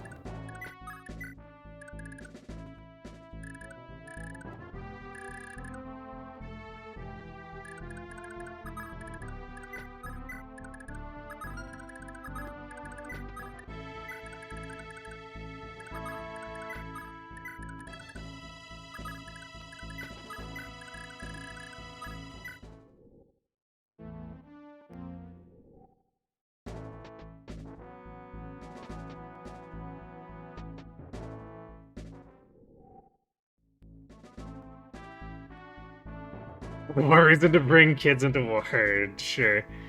If the kids get ambushed, that's a turn. The soldier isn't harassing us. Badoom.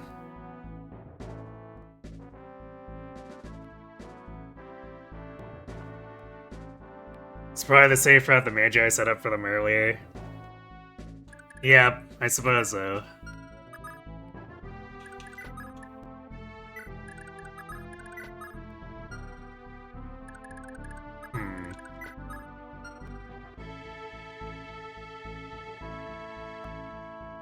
Alright, what's the convo then? Apparently, Karen. What?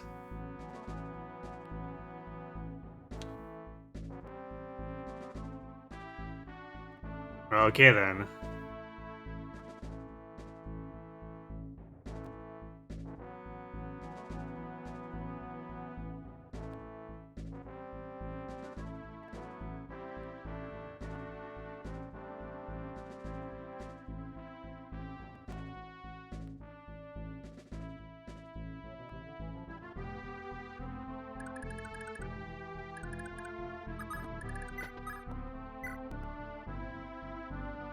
I guess I could eventually brute force it since there's only so many characters left.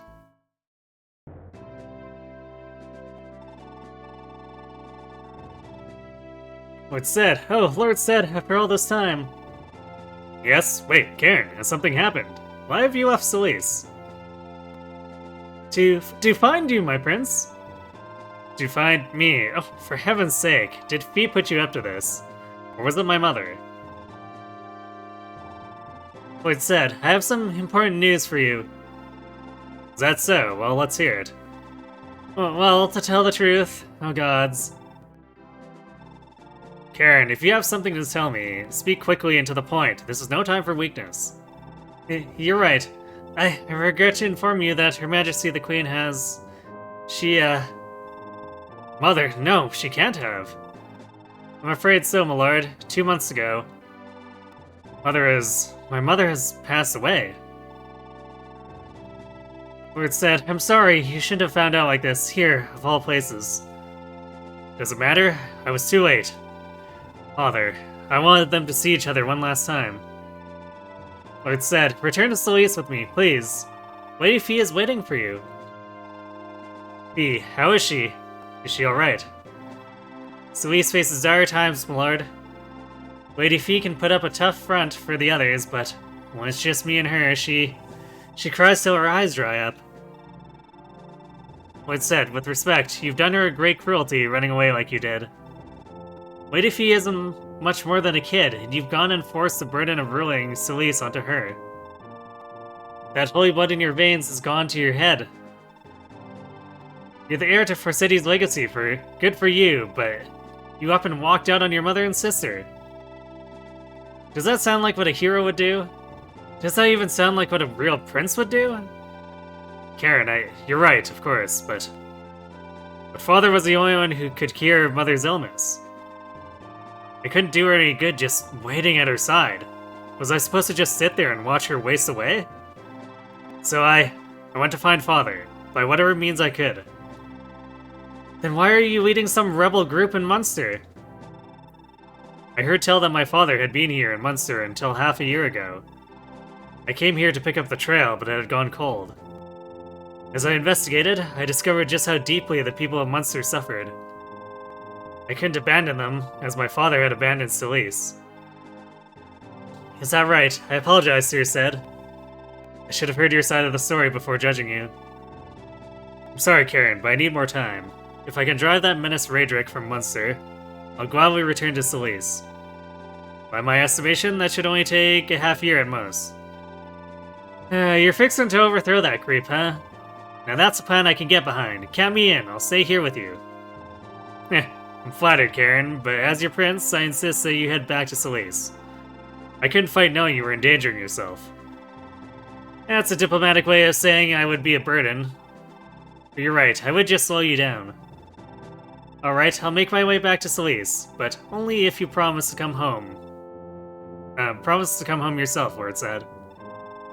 You have my word, and as proof of my vow, I bestow this upon you. What is it? A used handkerchief? Would you believe this is an heirloom of the Silesian royal family? It's an ancient scroll, penned by my namesake, the Crusader said himself. He imbued it with potent magic that strengthens whoever so much as holds it. I was supposed to give it to my betrothed, actually. Instead, I entrust it to you, Karen. Are you really trusting me with something so valuable? This is most unexpected. Karen, I did wrong by my mother. I'm sorry. I owe you much for helping Fee in my absence, and this is a token of my gratitude. I want you to have it. Okay, but I'm only keeping it safe for you. You'll get it back the second you return to Celise. And the snowy banks of Celise shall be witness to our next meeting. Be well, Karen. You said it. Gods be with you, Lord said.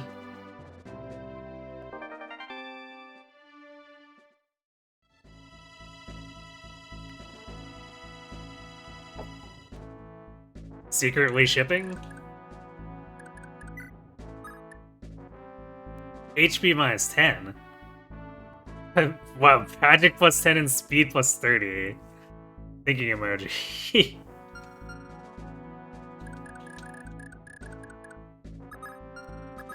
I guess I understand why you call the scroll important.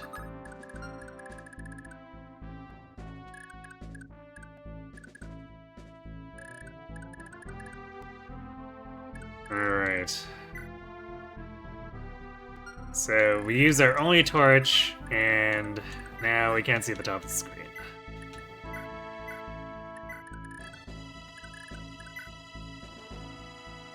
I guess I could open the door and let Ced run in.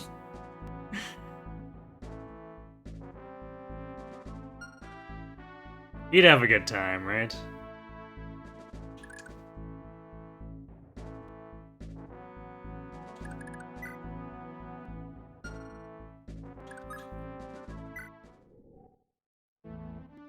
I can't imagine anything killing him when he has Forsythia equipped.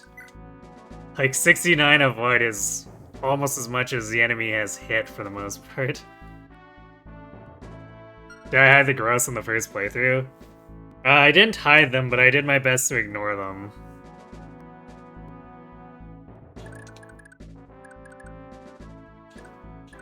Because that's knowledge I wasn't supposed to have, so I wasn't actively trying to stack scrolls or anything.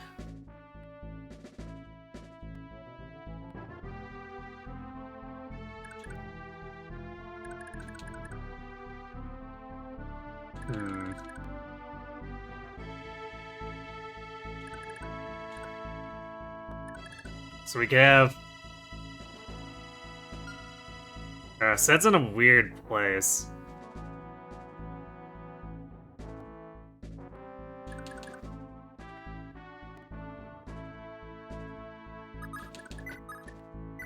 Also, we're totally giving the Ced scroll to Asbel. Sorry, Karen.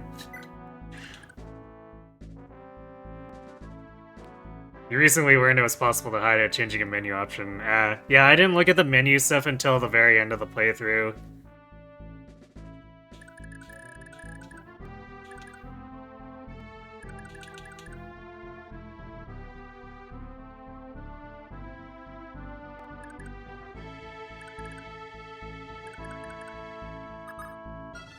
Okay, let's see. I should heal Dalson, because there might be more crap. And he'll probably be relatively frontline. I'm a little bit wary of putting him up there, because there might just be like another block of 8 mages over here.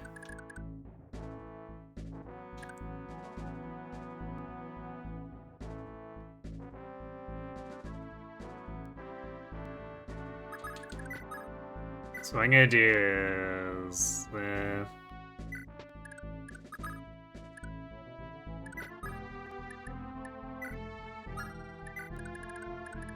Oh. I guess it's not mages, there's... a bunch of armors.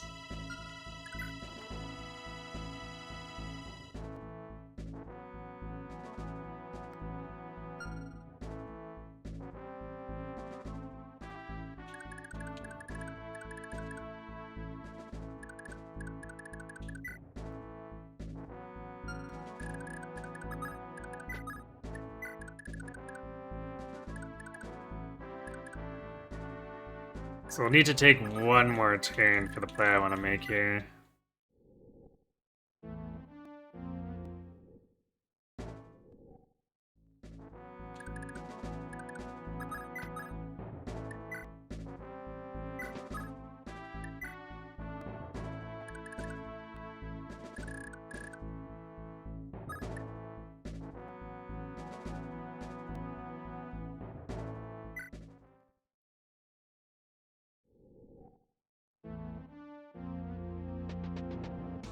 Oh, there's bows behind us now.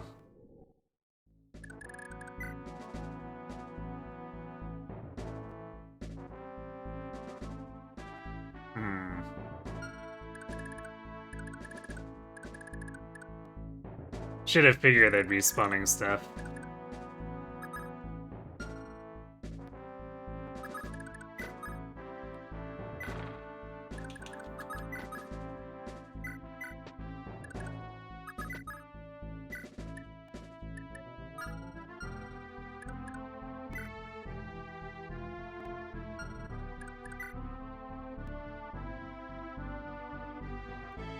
I guess Fergus doesn't have, or yeah, Fergus doesn't have enough con. So I guess we'll deal with Brighton then. Oh, what is this? Hellfire and Physic.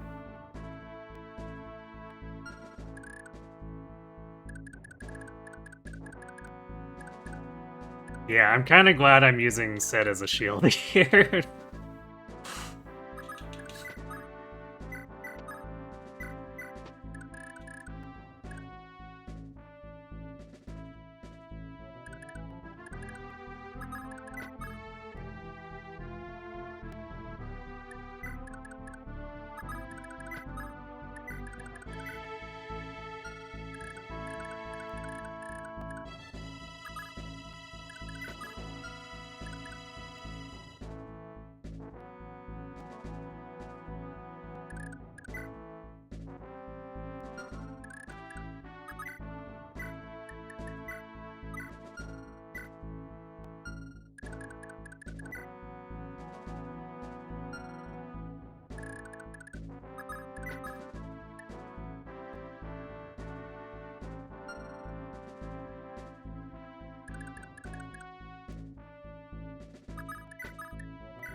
I should have not equipped the Flame Sword. Because now we're probably wasting a bunch on these crappy short lances. Nah, I was trying to have Fergus take Set and drop him, but I forgot that Fergus's con is actually not that good.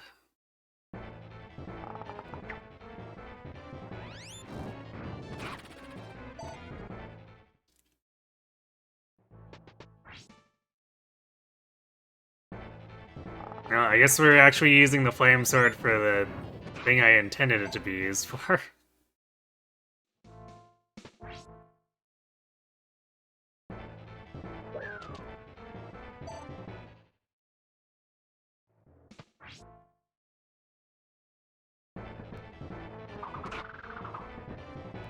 Well, that's just rude.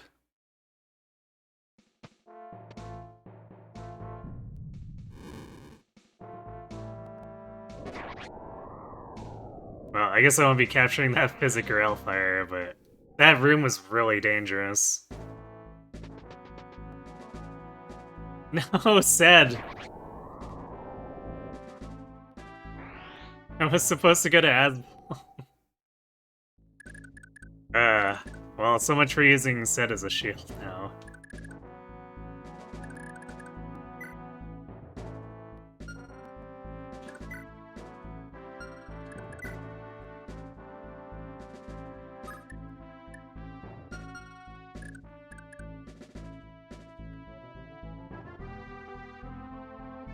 My moment has arrived.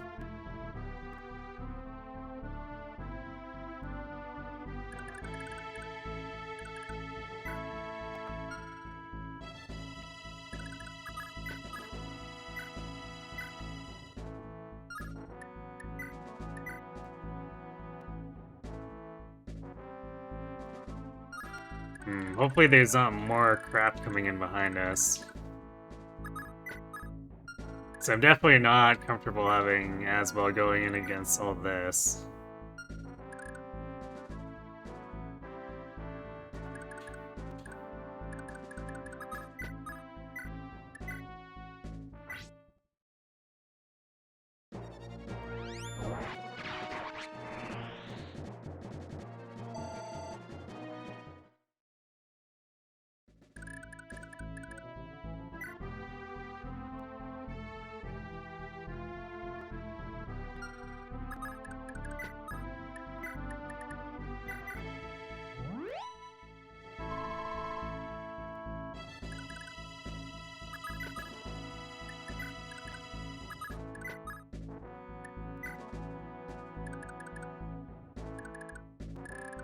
I really wish Thieves had increased vision in Thracia.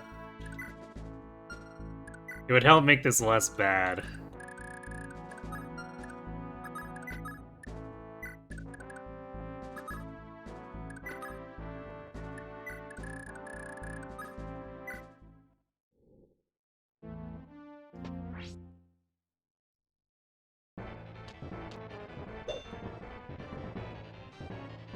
Oh, the battle axe crit.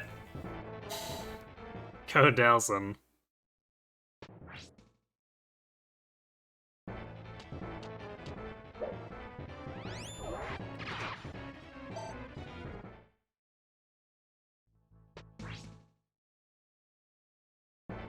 Damn, how much crap is coming here?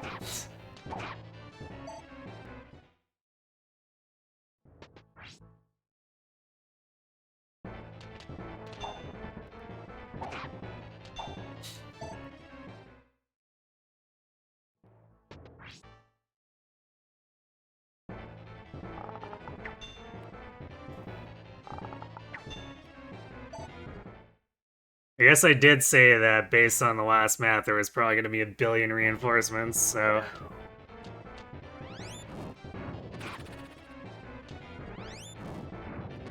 Looks like that prediction was true. Still Fog only playing Darkness? Well, that's not any better. In fact, that's worse.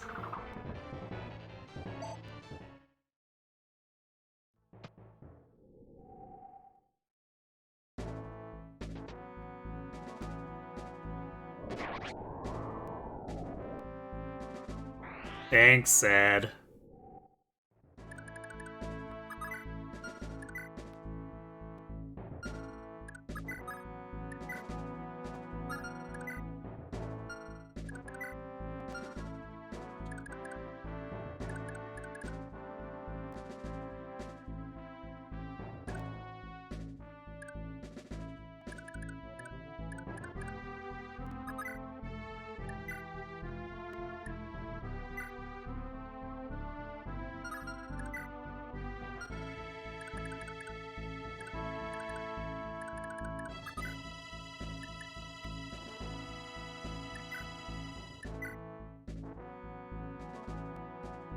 Man, that's a pretty terrible hit rate. Guess we should just kill him and straight up. Or,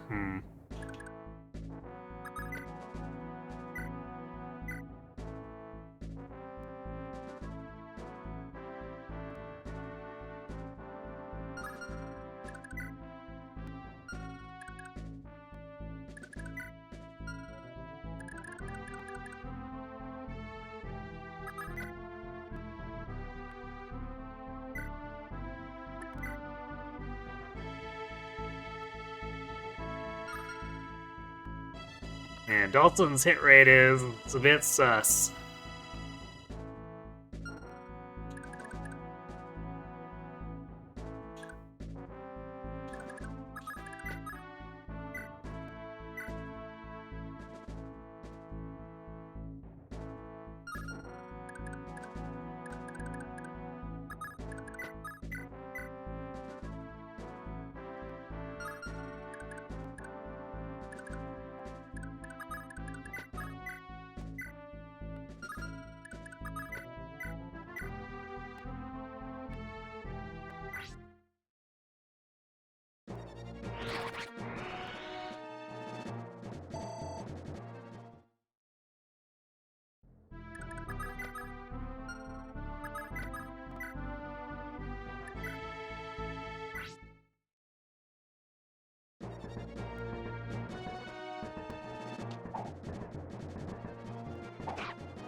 Nice.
There was something more.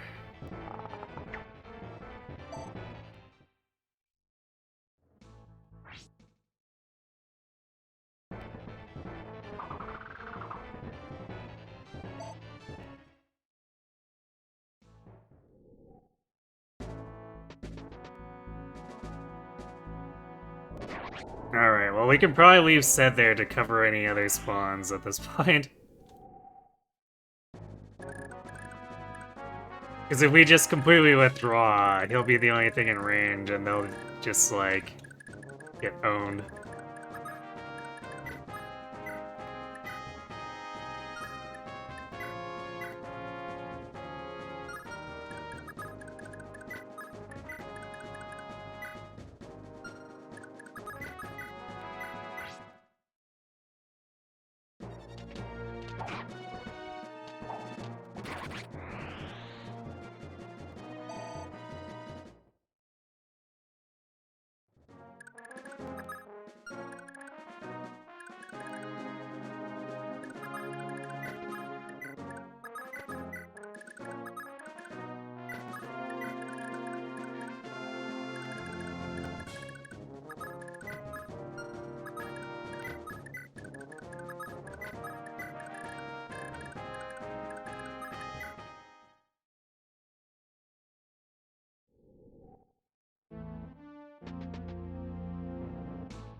Man, they gotta be spawning like 6 dudes at a time.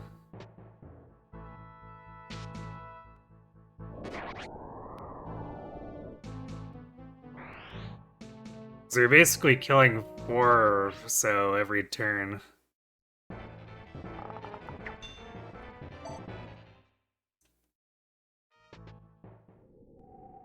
Yeah, it's kind of, it looks like there's some variety of 6 guys, or it might just be another random spawner.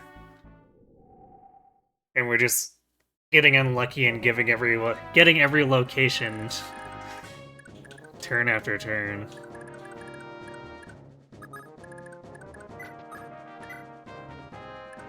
There's another door. And another door.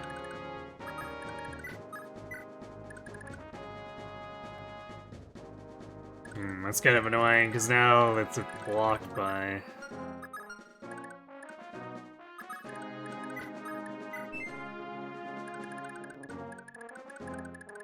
Leif and Fergus for actually opening them.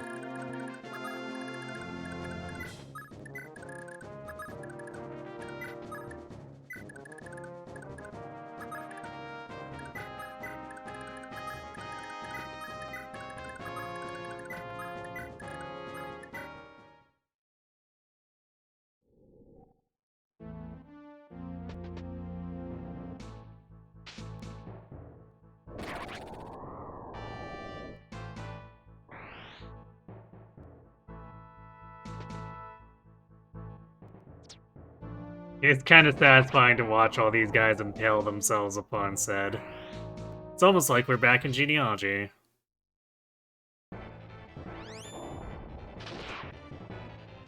Ow.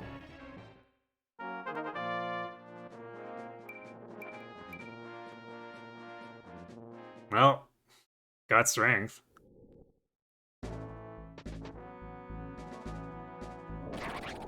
Said sure leaves a good impression.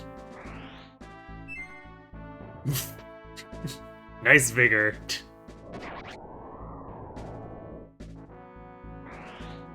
I feel like it's hard to not leave a good impression when you have something as overpowered as Forsetti.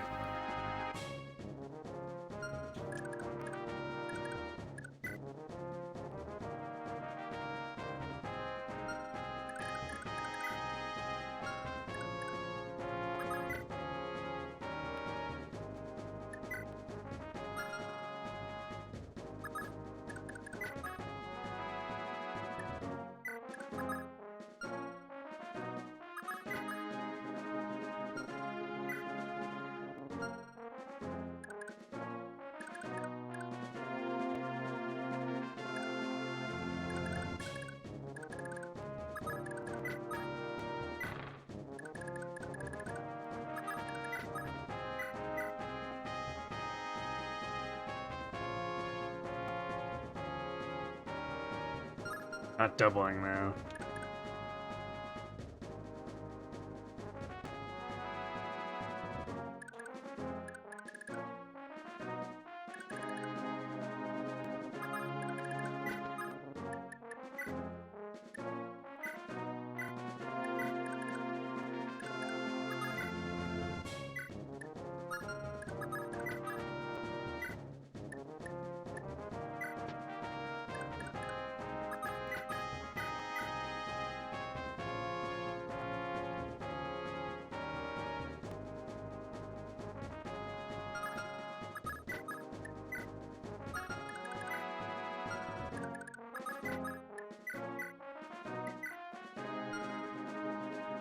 Okay, let's see this.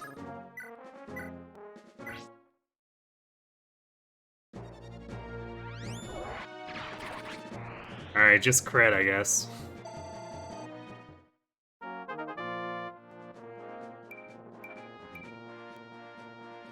Hooray! Got magic and then the said scroll, presumably helping us out to make sure he gets that speed. Pick a god and pray. Does he have Vantage? As well as Adept.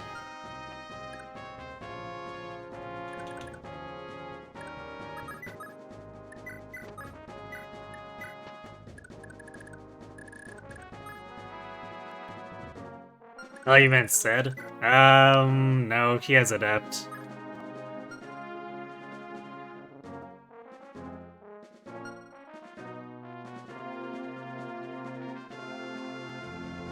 I think that's all he normally has with,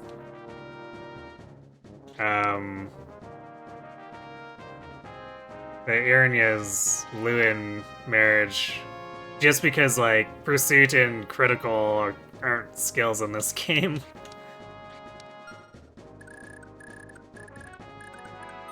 They're just a mechanic.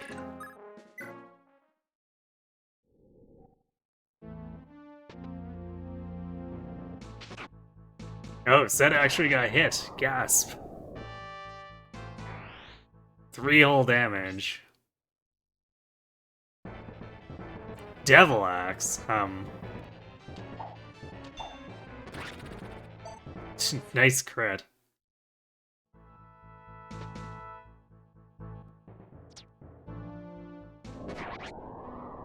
You actually saw Zed die in this chapter once. Yeah, I guess if he gets extremely unlucky, I could see Devil Axe jump scare. Yeah, this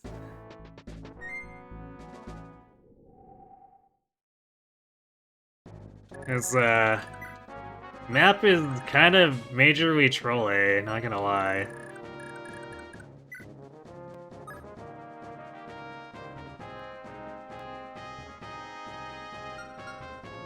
Which is very much, I feel like that's most of the Thracia Fog of War maps, but...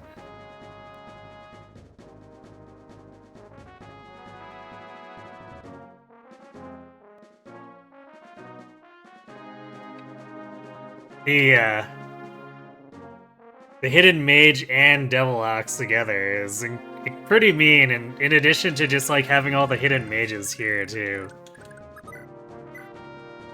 It's very much a knowledge check.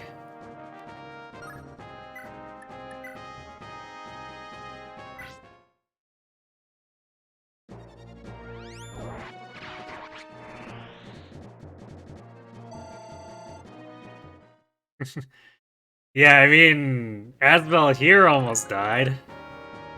Came pretty damn close.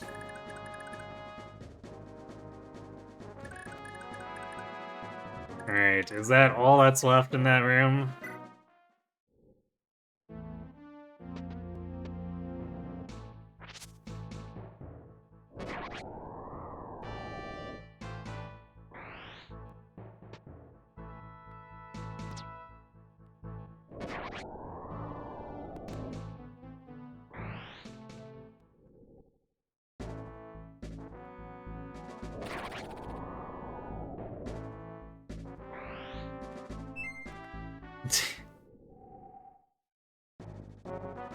He vigored and then just did nothing with it. That's some real T-posing from Zed there, I guess.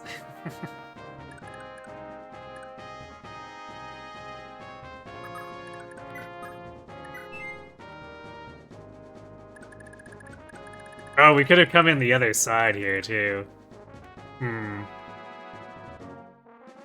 I'm not sure that would have been any better for attacking this room.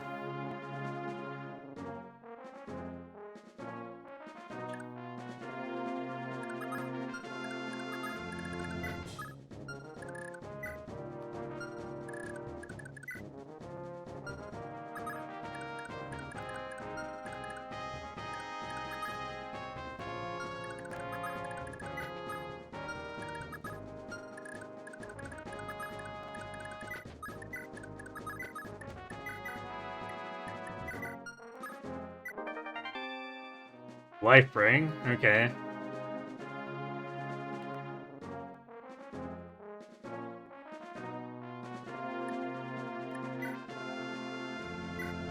I'm not sure who I want to give that. No, actually, I'm pretty sure I know who I want to give that to.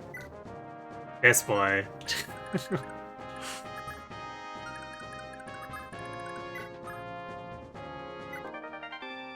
Iron Blade. Sure, I guess.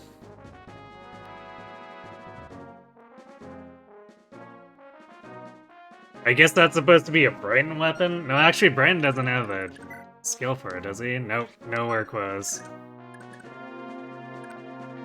Like, we could give it to Fergus, but that's -7 attack speed, and no thanks. I guess with Maka, no, that takes her down to 3. Who the hell is this supposed to be for? This is an awful, awful weapon for anyone in here to have.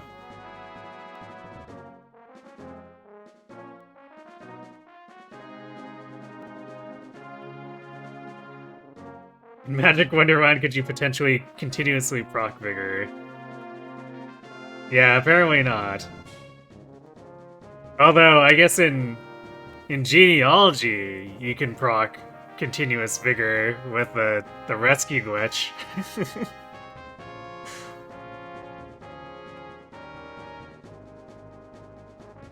You think you can get another proc after a dance, and the dancer can get a proc too?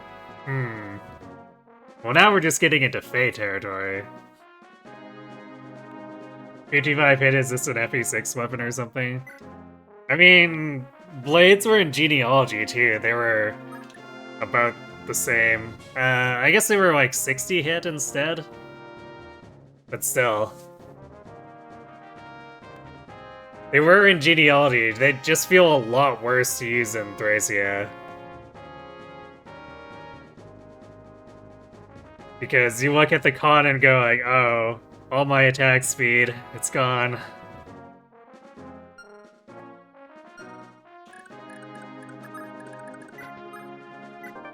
With, of course, the exception of Ival.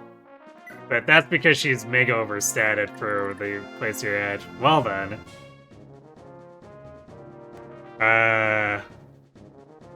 Weight 14 though, ouch.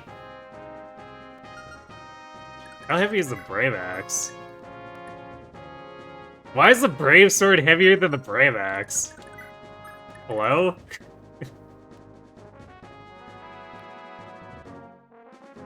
Fergus personal weapon, I guess so. Okay, I just want to... Blade. Chest beside it. Brave Sword.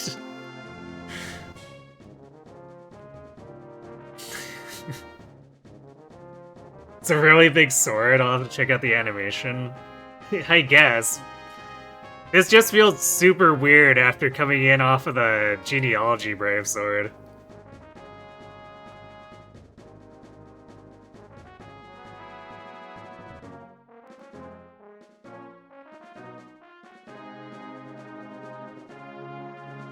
Because, like, Genealogy Brave Sword was 3 less might and 11 less weight. And I think it was 15 more hit? So some very strange things have happened in Munster, I guess, to manufactured Brave Swords.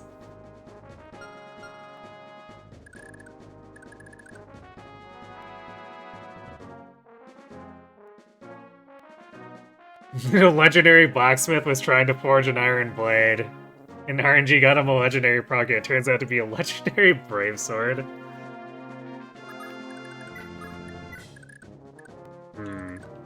Okay, there's only like 6 tiles in here. There's probably not any enemies in this room. Hopefully.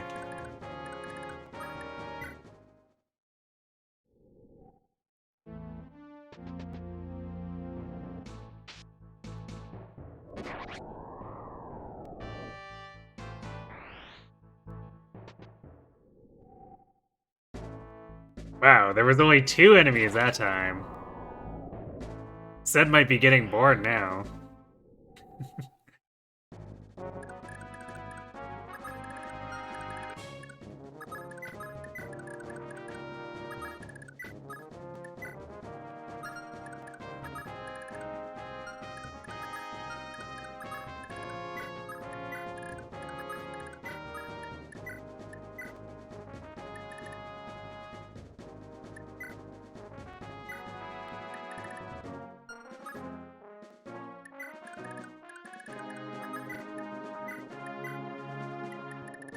Yoink.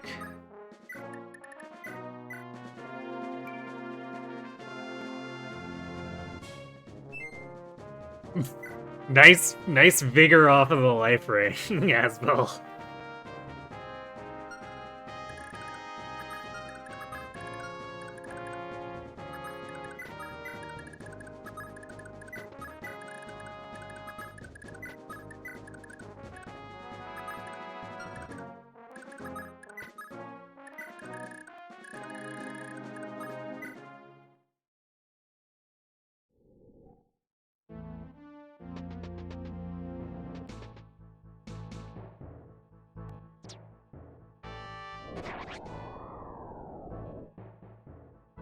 Man, what turn is this even? I like how it doesn't clear the fog while Zed's in it. He's just like, nope, Zed was just swallowed by the blackness. Never to be seen again.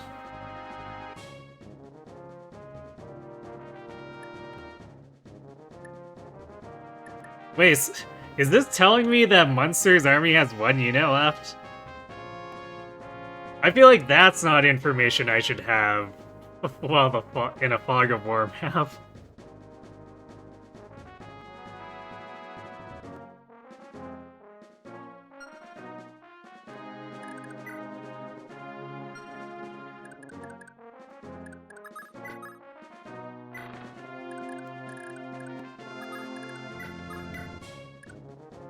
Alright, looks clear.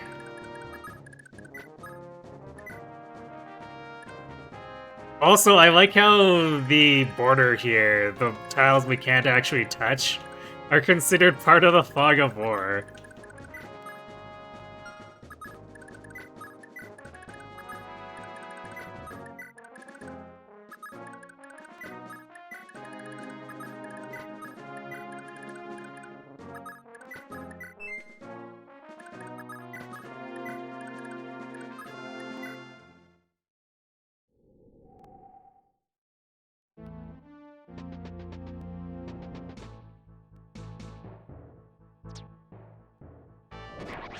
He disappears into the night because he is justice's dispense. He is the said man.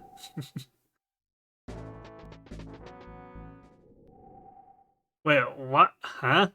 Said what? The guy was there invisible. Why didn't you attack him?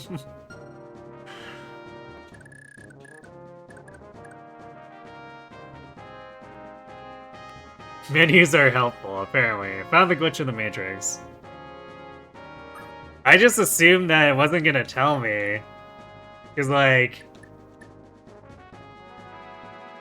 even as early as Binding Blade, they obscure the enemy count, don't they? Once you're in the menu on a Fog of War map.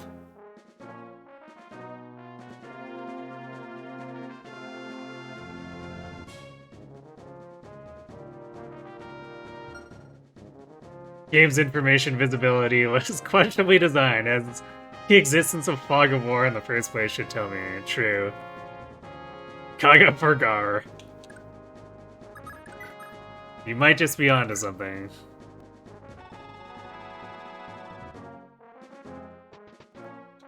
Alright, I guess we've never done the Asbel escape quote, so... Don't you dare leave me behind again, Lord Leif. I'll be waiting for you just up ahead.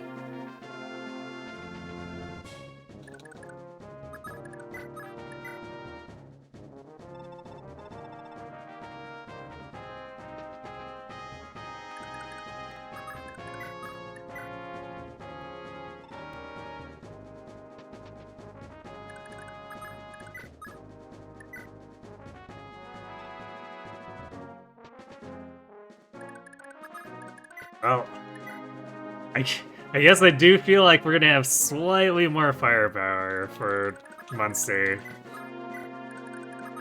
this time around, but you know, just slightly.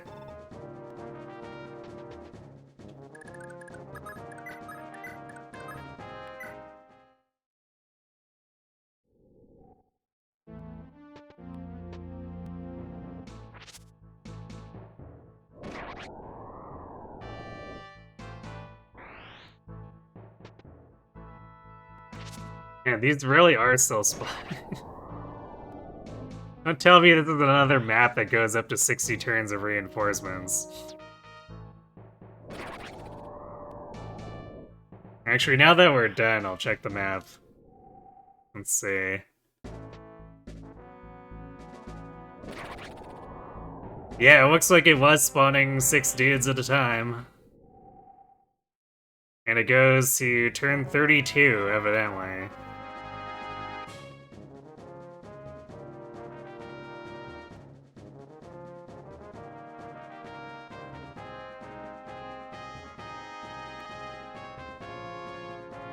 So I guess not as drawn out as the reinforcements in the previous map, but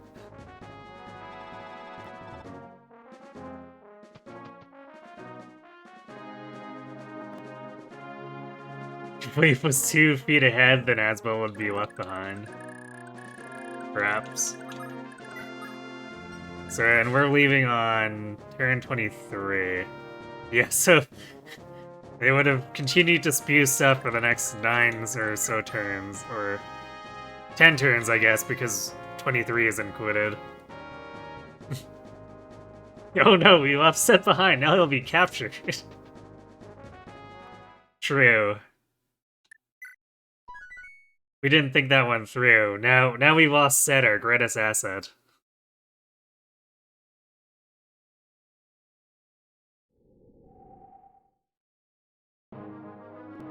Nice H symbol, I guess. Man, Asbel starting in the back is gonna kinda suck.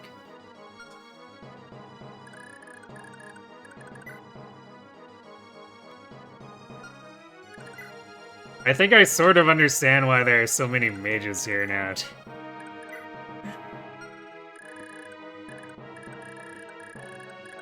It's so that Asbel can have something that doesn't completely waste his graph caliber.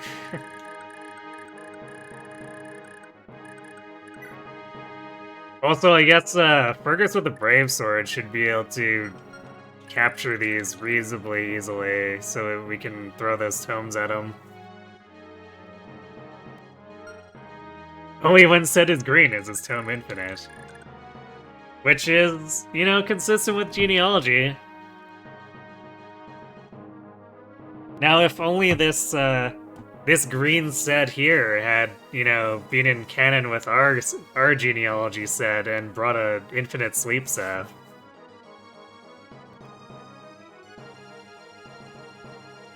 Liff's concealed nerd tomes rips them right out of their frail, weak hands. I guess we could also do that, yes. Actually, that also makes them sitting ducks for Asbel, doesn't it? So yeah, we can rip it out of their hands, hand them to Asbel, and let Asbel murder them with their own tome. Truly, I shall enjoy doing this to Munster.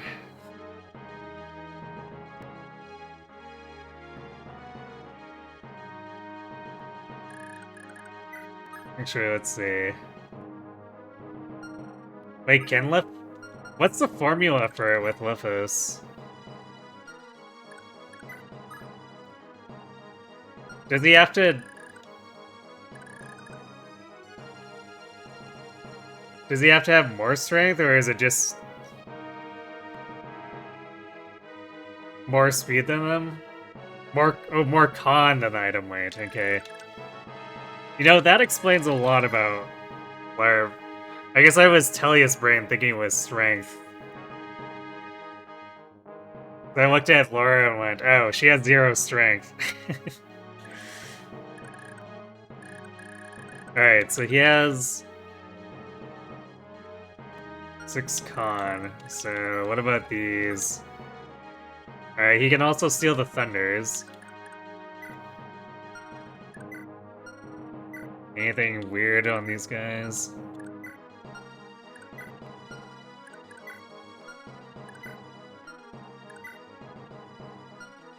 Granted, I guess we're a lot less interested in thunders because they don't give us progress towards meteor.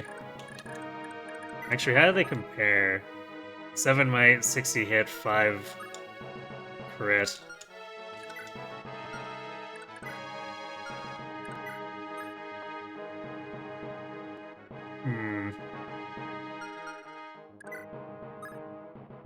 I guess they've got a little bit better might, but man, that's a pretty big hit to, yeah, hit drop, and then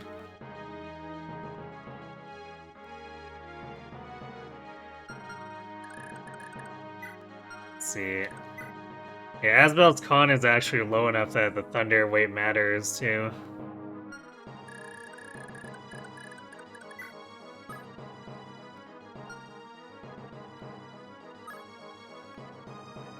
And then Jormungandr is conveniently 12 weight so that we can't steal it from them.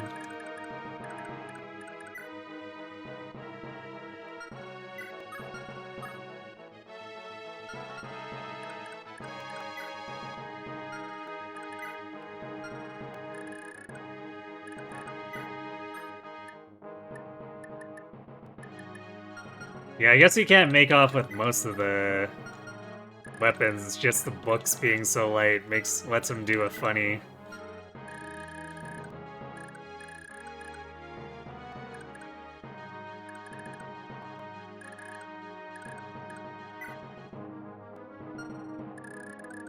Alright, well, we're definitely not doing Munster tonight.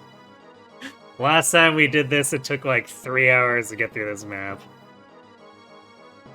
And we're already a bit over time. So, we'll have to wait until tomorrow for Asbel and Fergus to dunk on this map.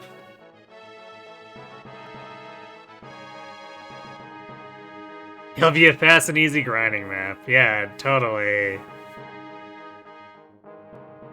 I'll willfully not learn my lesson from last time. This map is a slog, the early turns are interesting, and then... Yeah, actually, you know, in retrospect, you know what this map reminds me of? The Black Tower.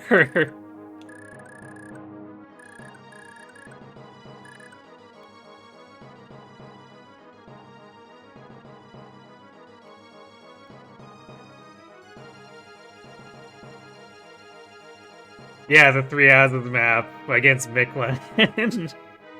Yep, exactly that one, the Mictlan map.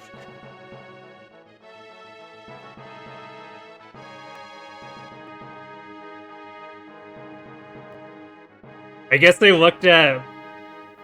They were looking back at Yggdrasil for inspiration, looked at this map and couldn't help themselves.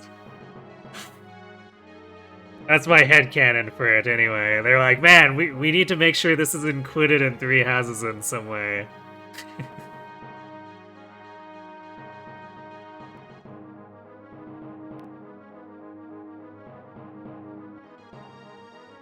Alright, yeah, that's gonna do it for me for real, but we'll be back for picking this up on Monday, or I guess tomorrow, which is Monday. And we'll push as hard as we can. And Friday, Saturday, or Friday, Sunday we'll also pick this up. I expect this to take quite a bit longer too, just because we'll be doing basically every Gaiden that I passed over the first time. And there's like, what, 6 more of those that we missed? So, yeah. Playthrough might be slightly longer. Koei Tecmo didn't really know how to make good maps, so you can't blame them too much since it was their first foray. True.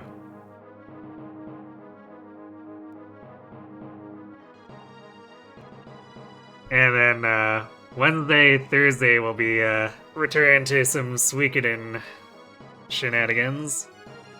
We're doing the high def remaster. And I expect to hopefully finish the run around halfway through Thursday, we'll see. And then we'll be starting the second game, which should be significantly longer than the first, I guess. How long will Suikoden keep meme blocking is? Honestly, I can't quite remember. I don't remember when the third person of the team attack comes back, so we'll have to see.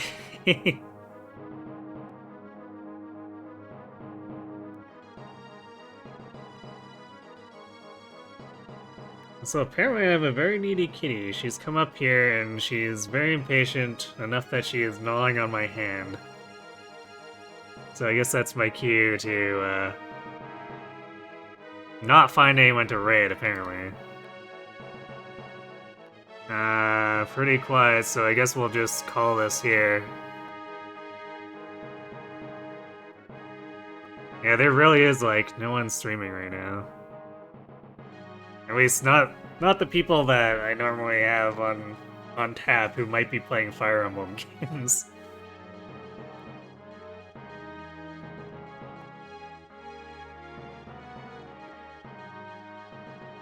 I can only ever hold 2 pieces of the power of 3. Yes, we're not allowed to have the Triforce of Power. That has to go to Ganon. So yeah, I guess we're just done. So thanks for watching, everyone. Hope to see you on, well, I guess tomorrow to take on Munster and run away from what's-his-face. I don't even remember his name. The dude who chases us down the path. And have yourselves a good night.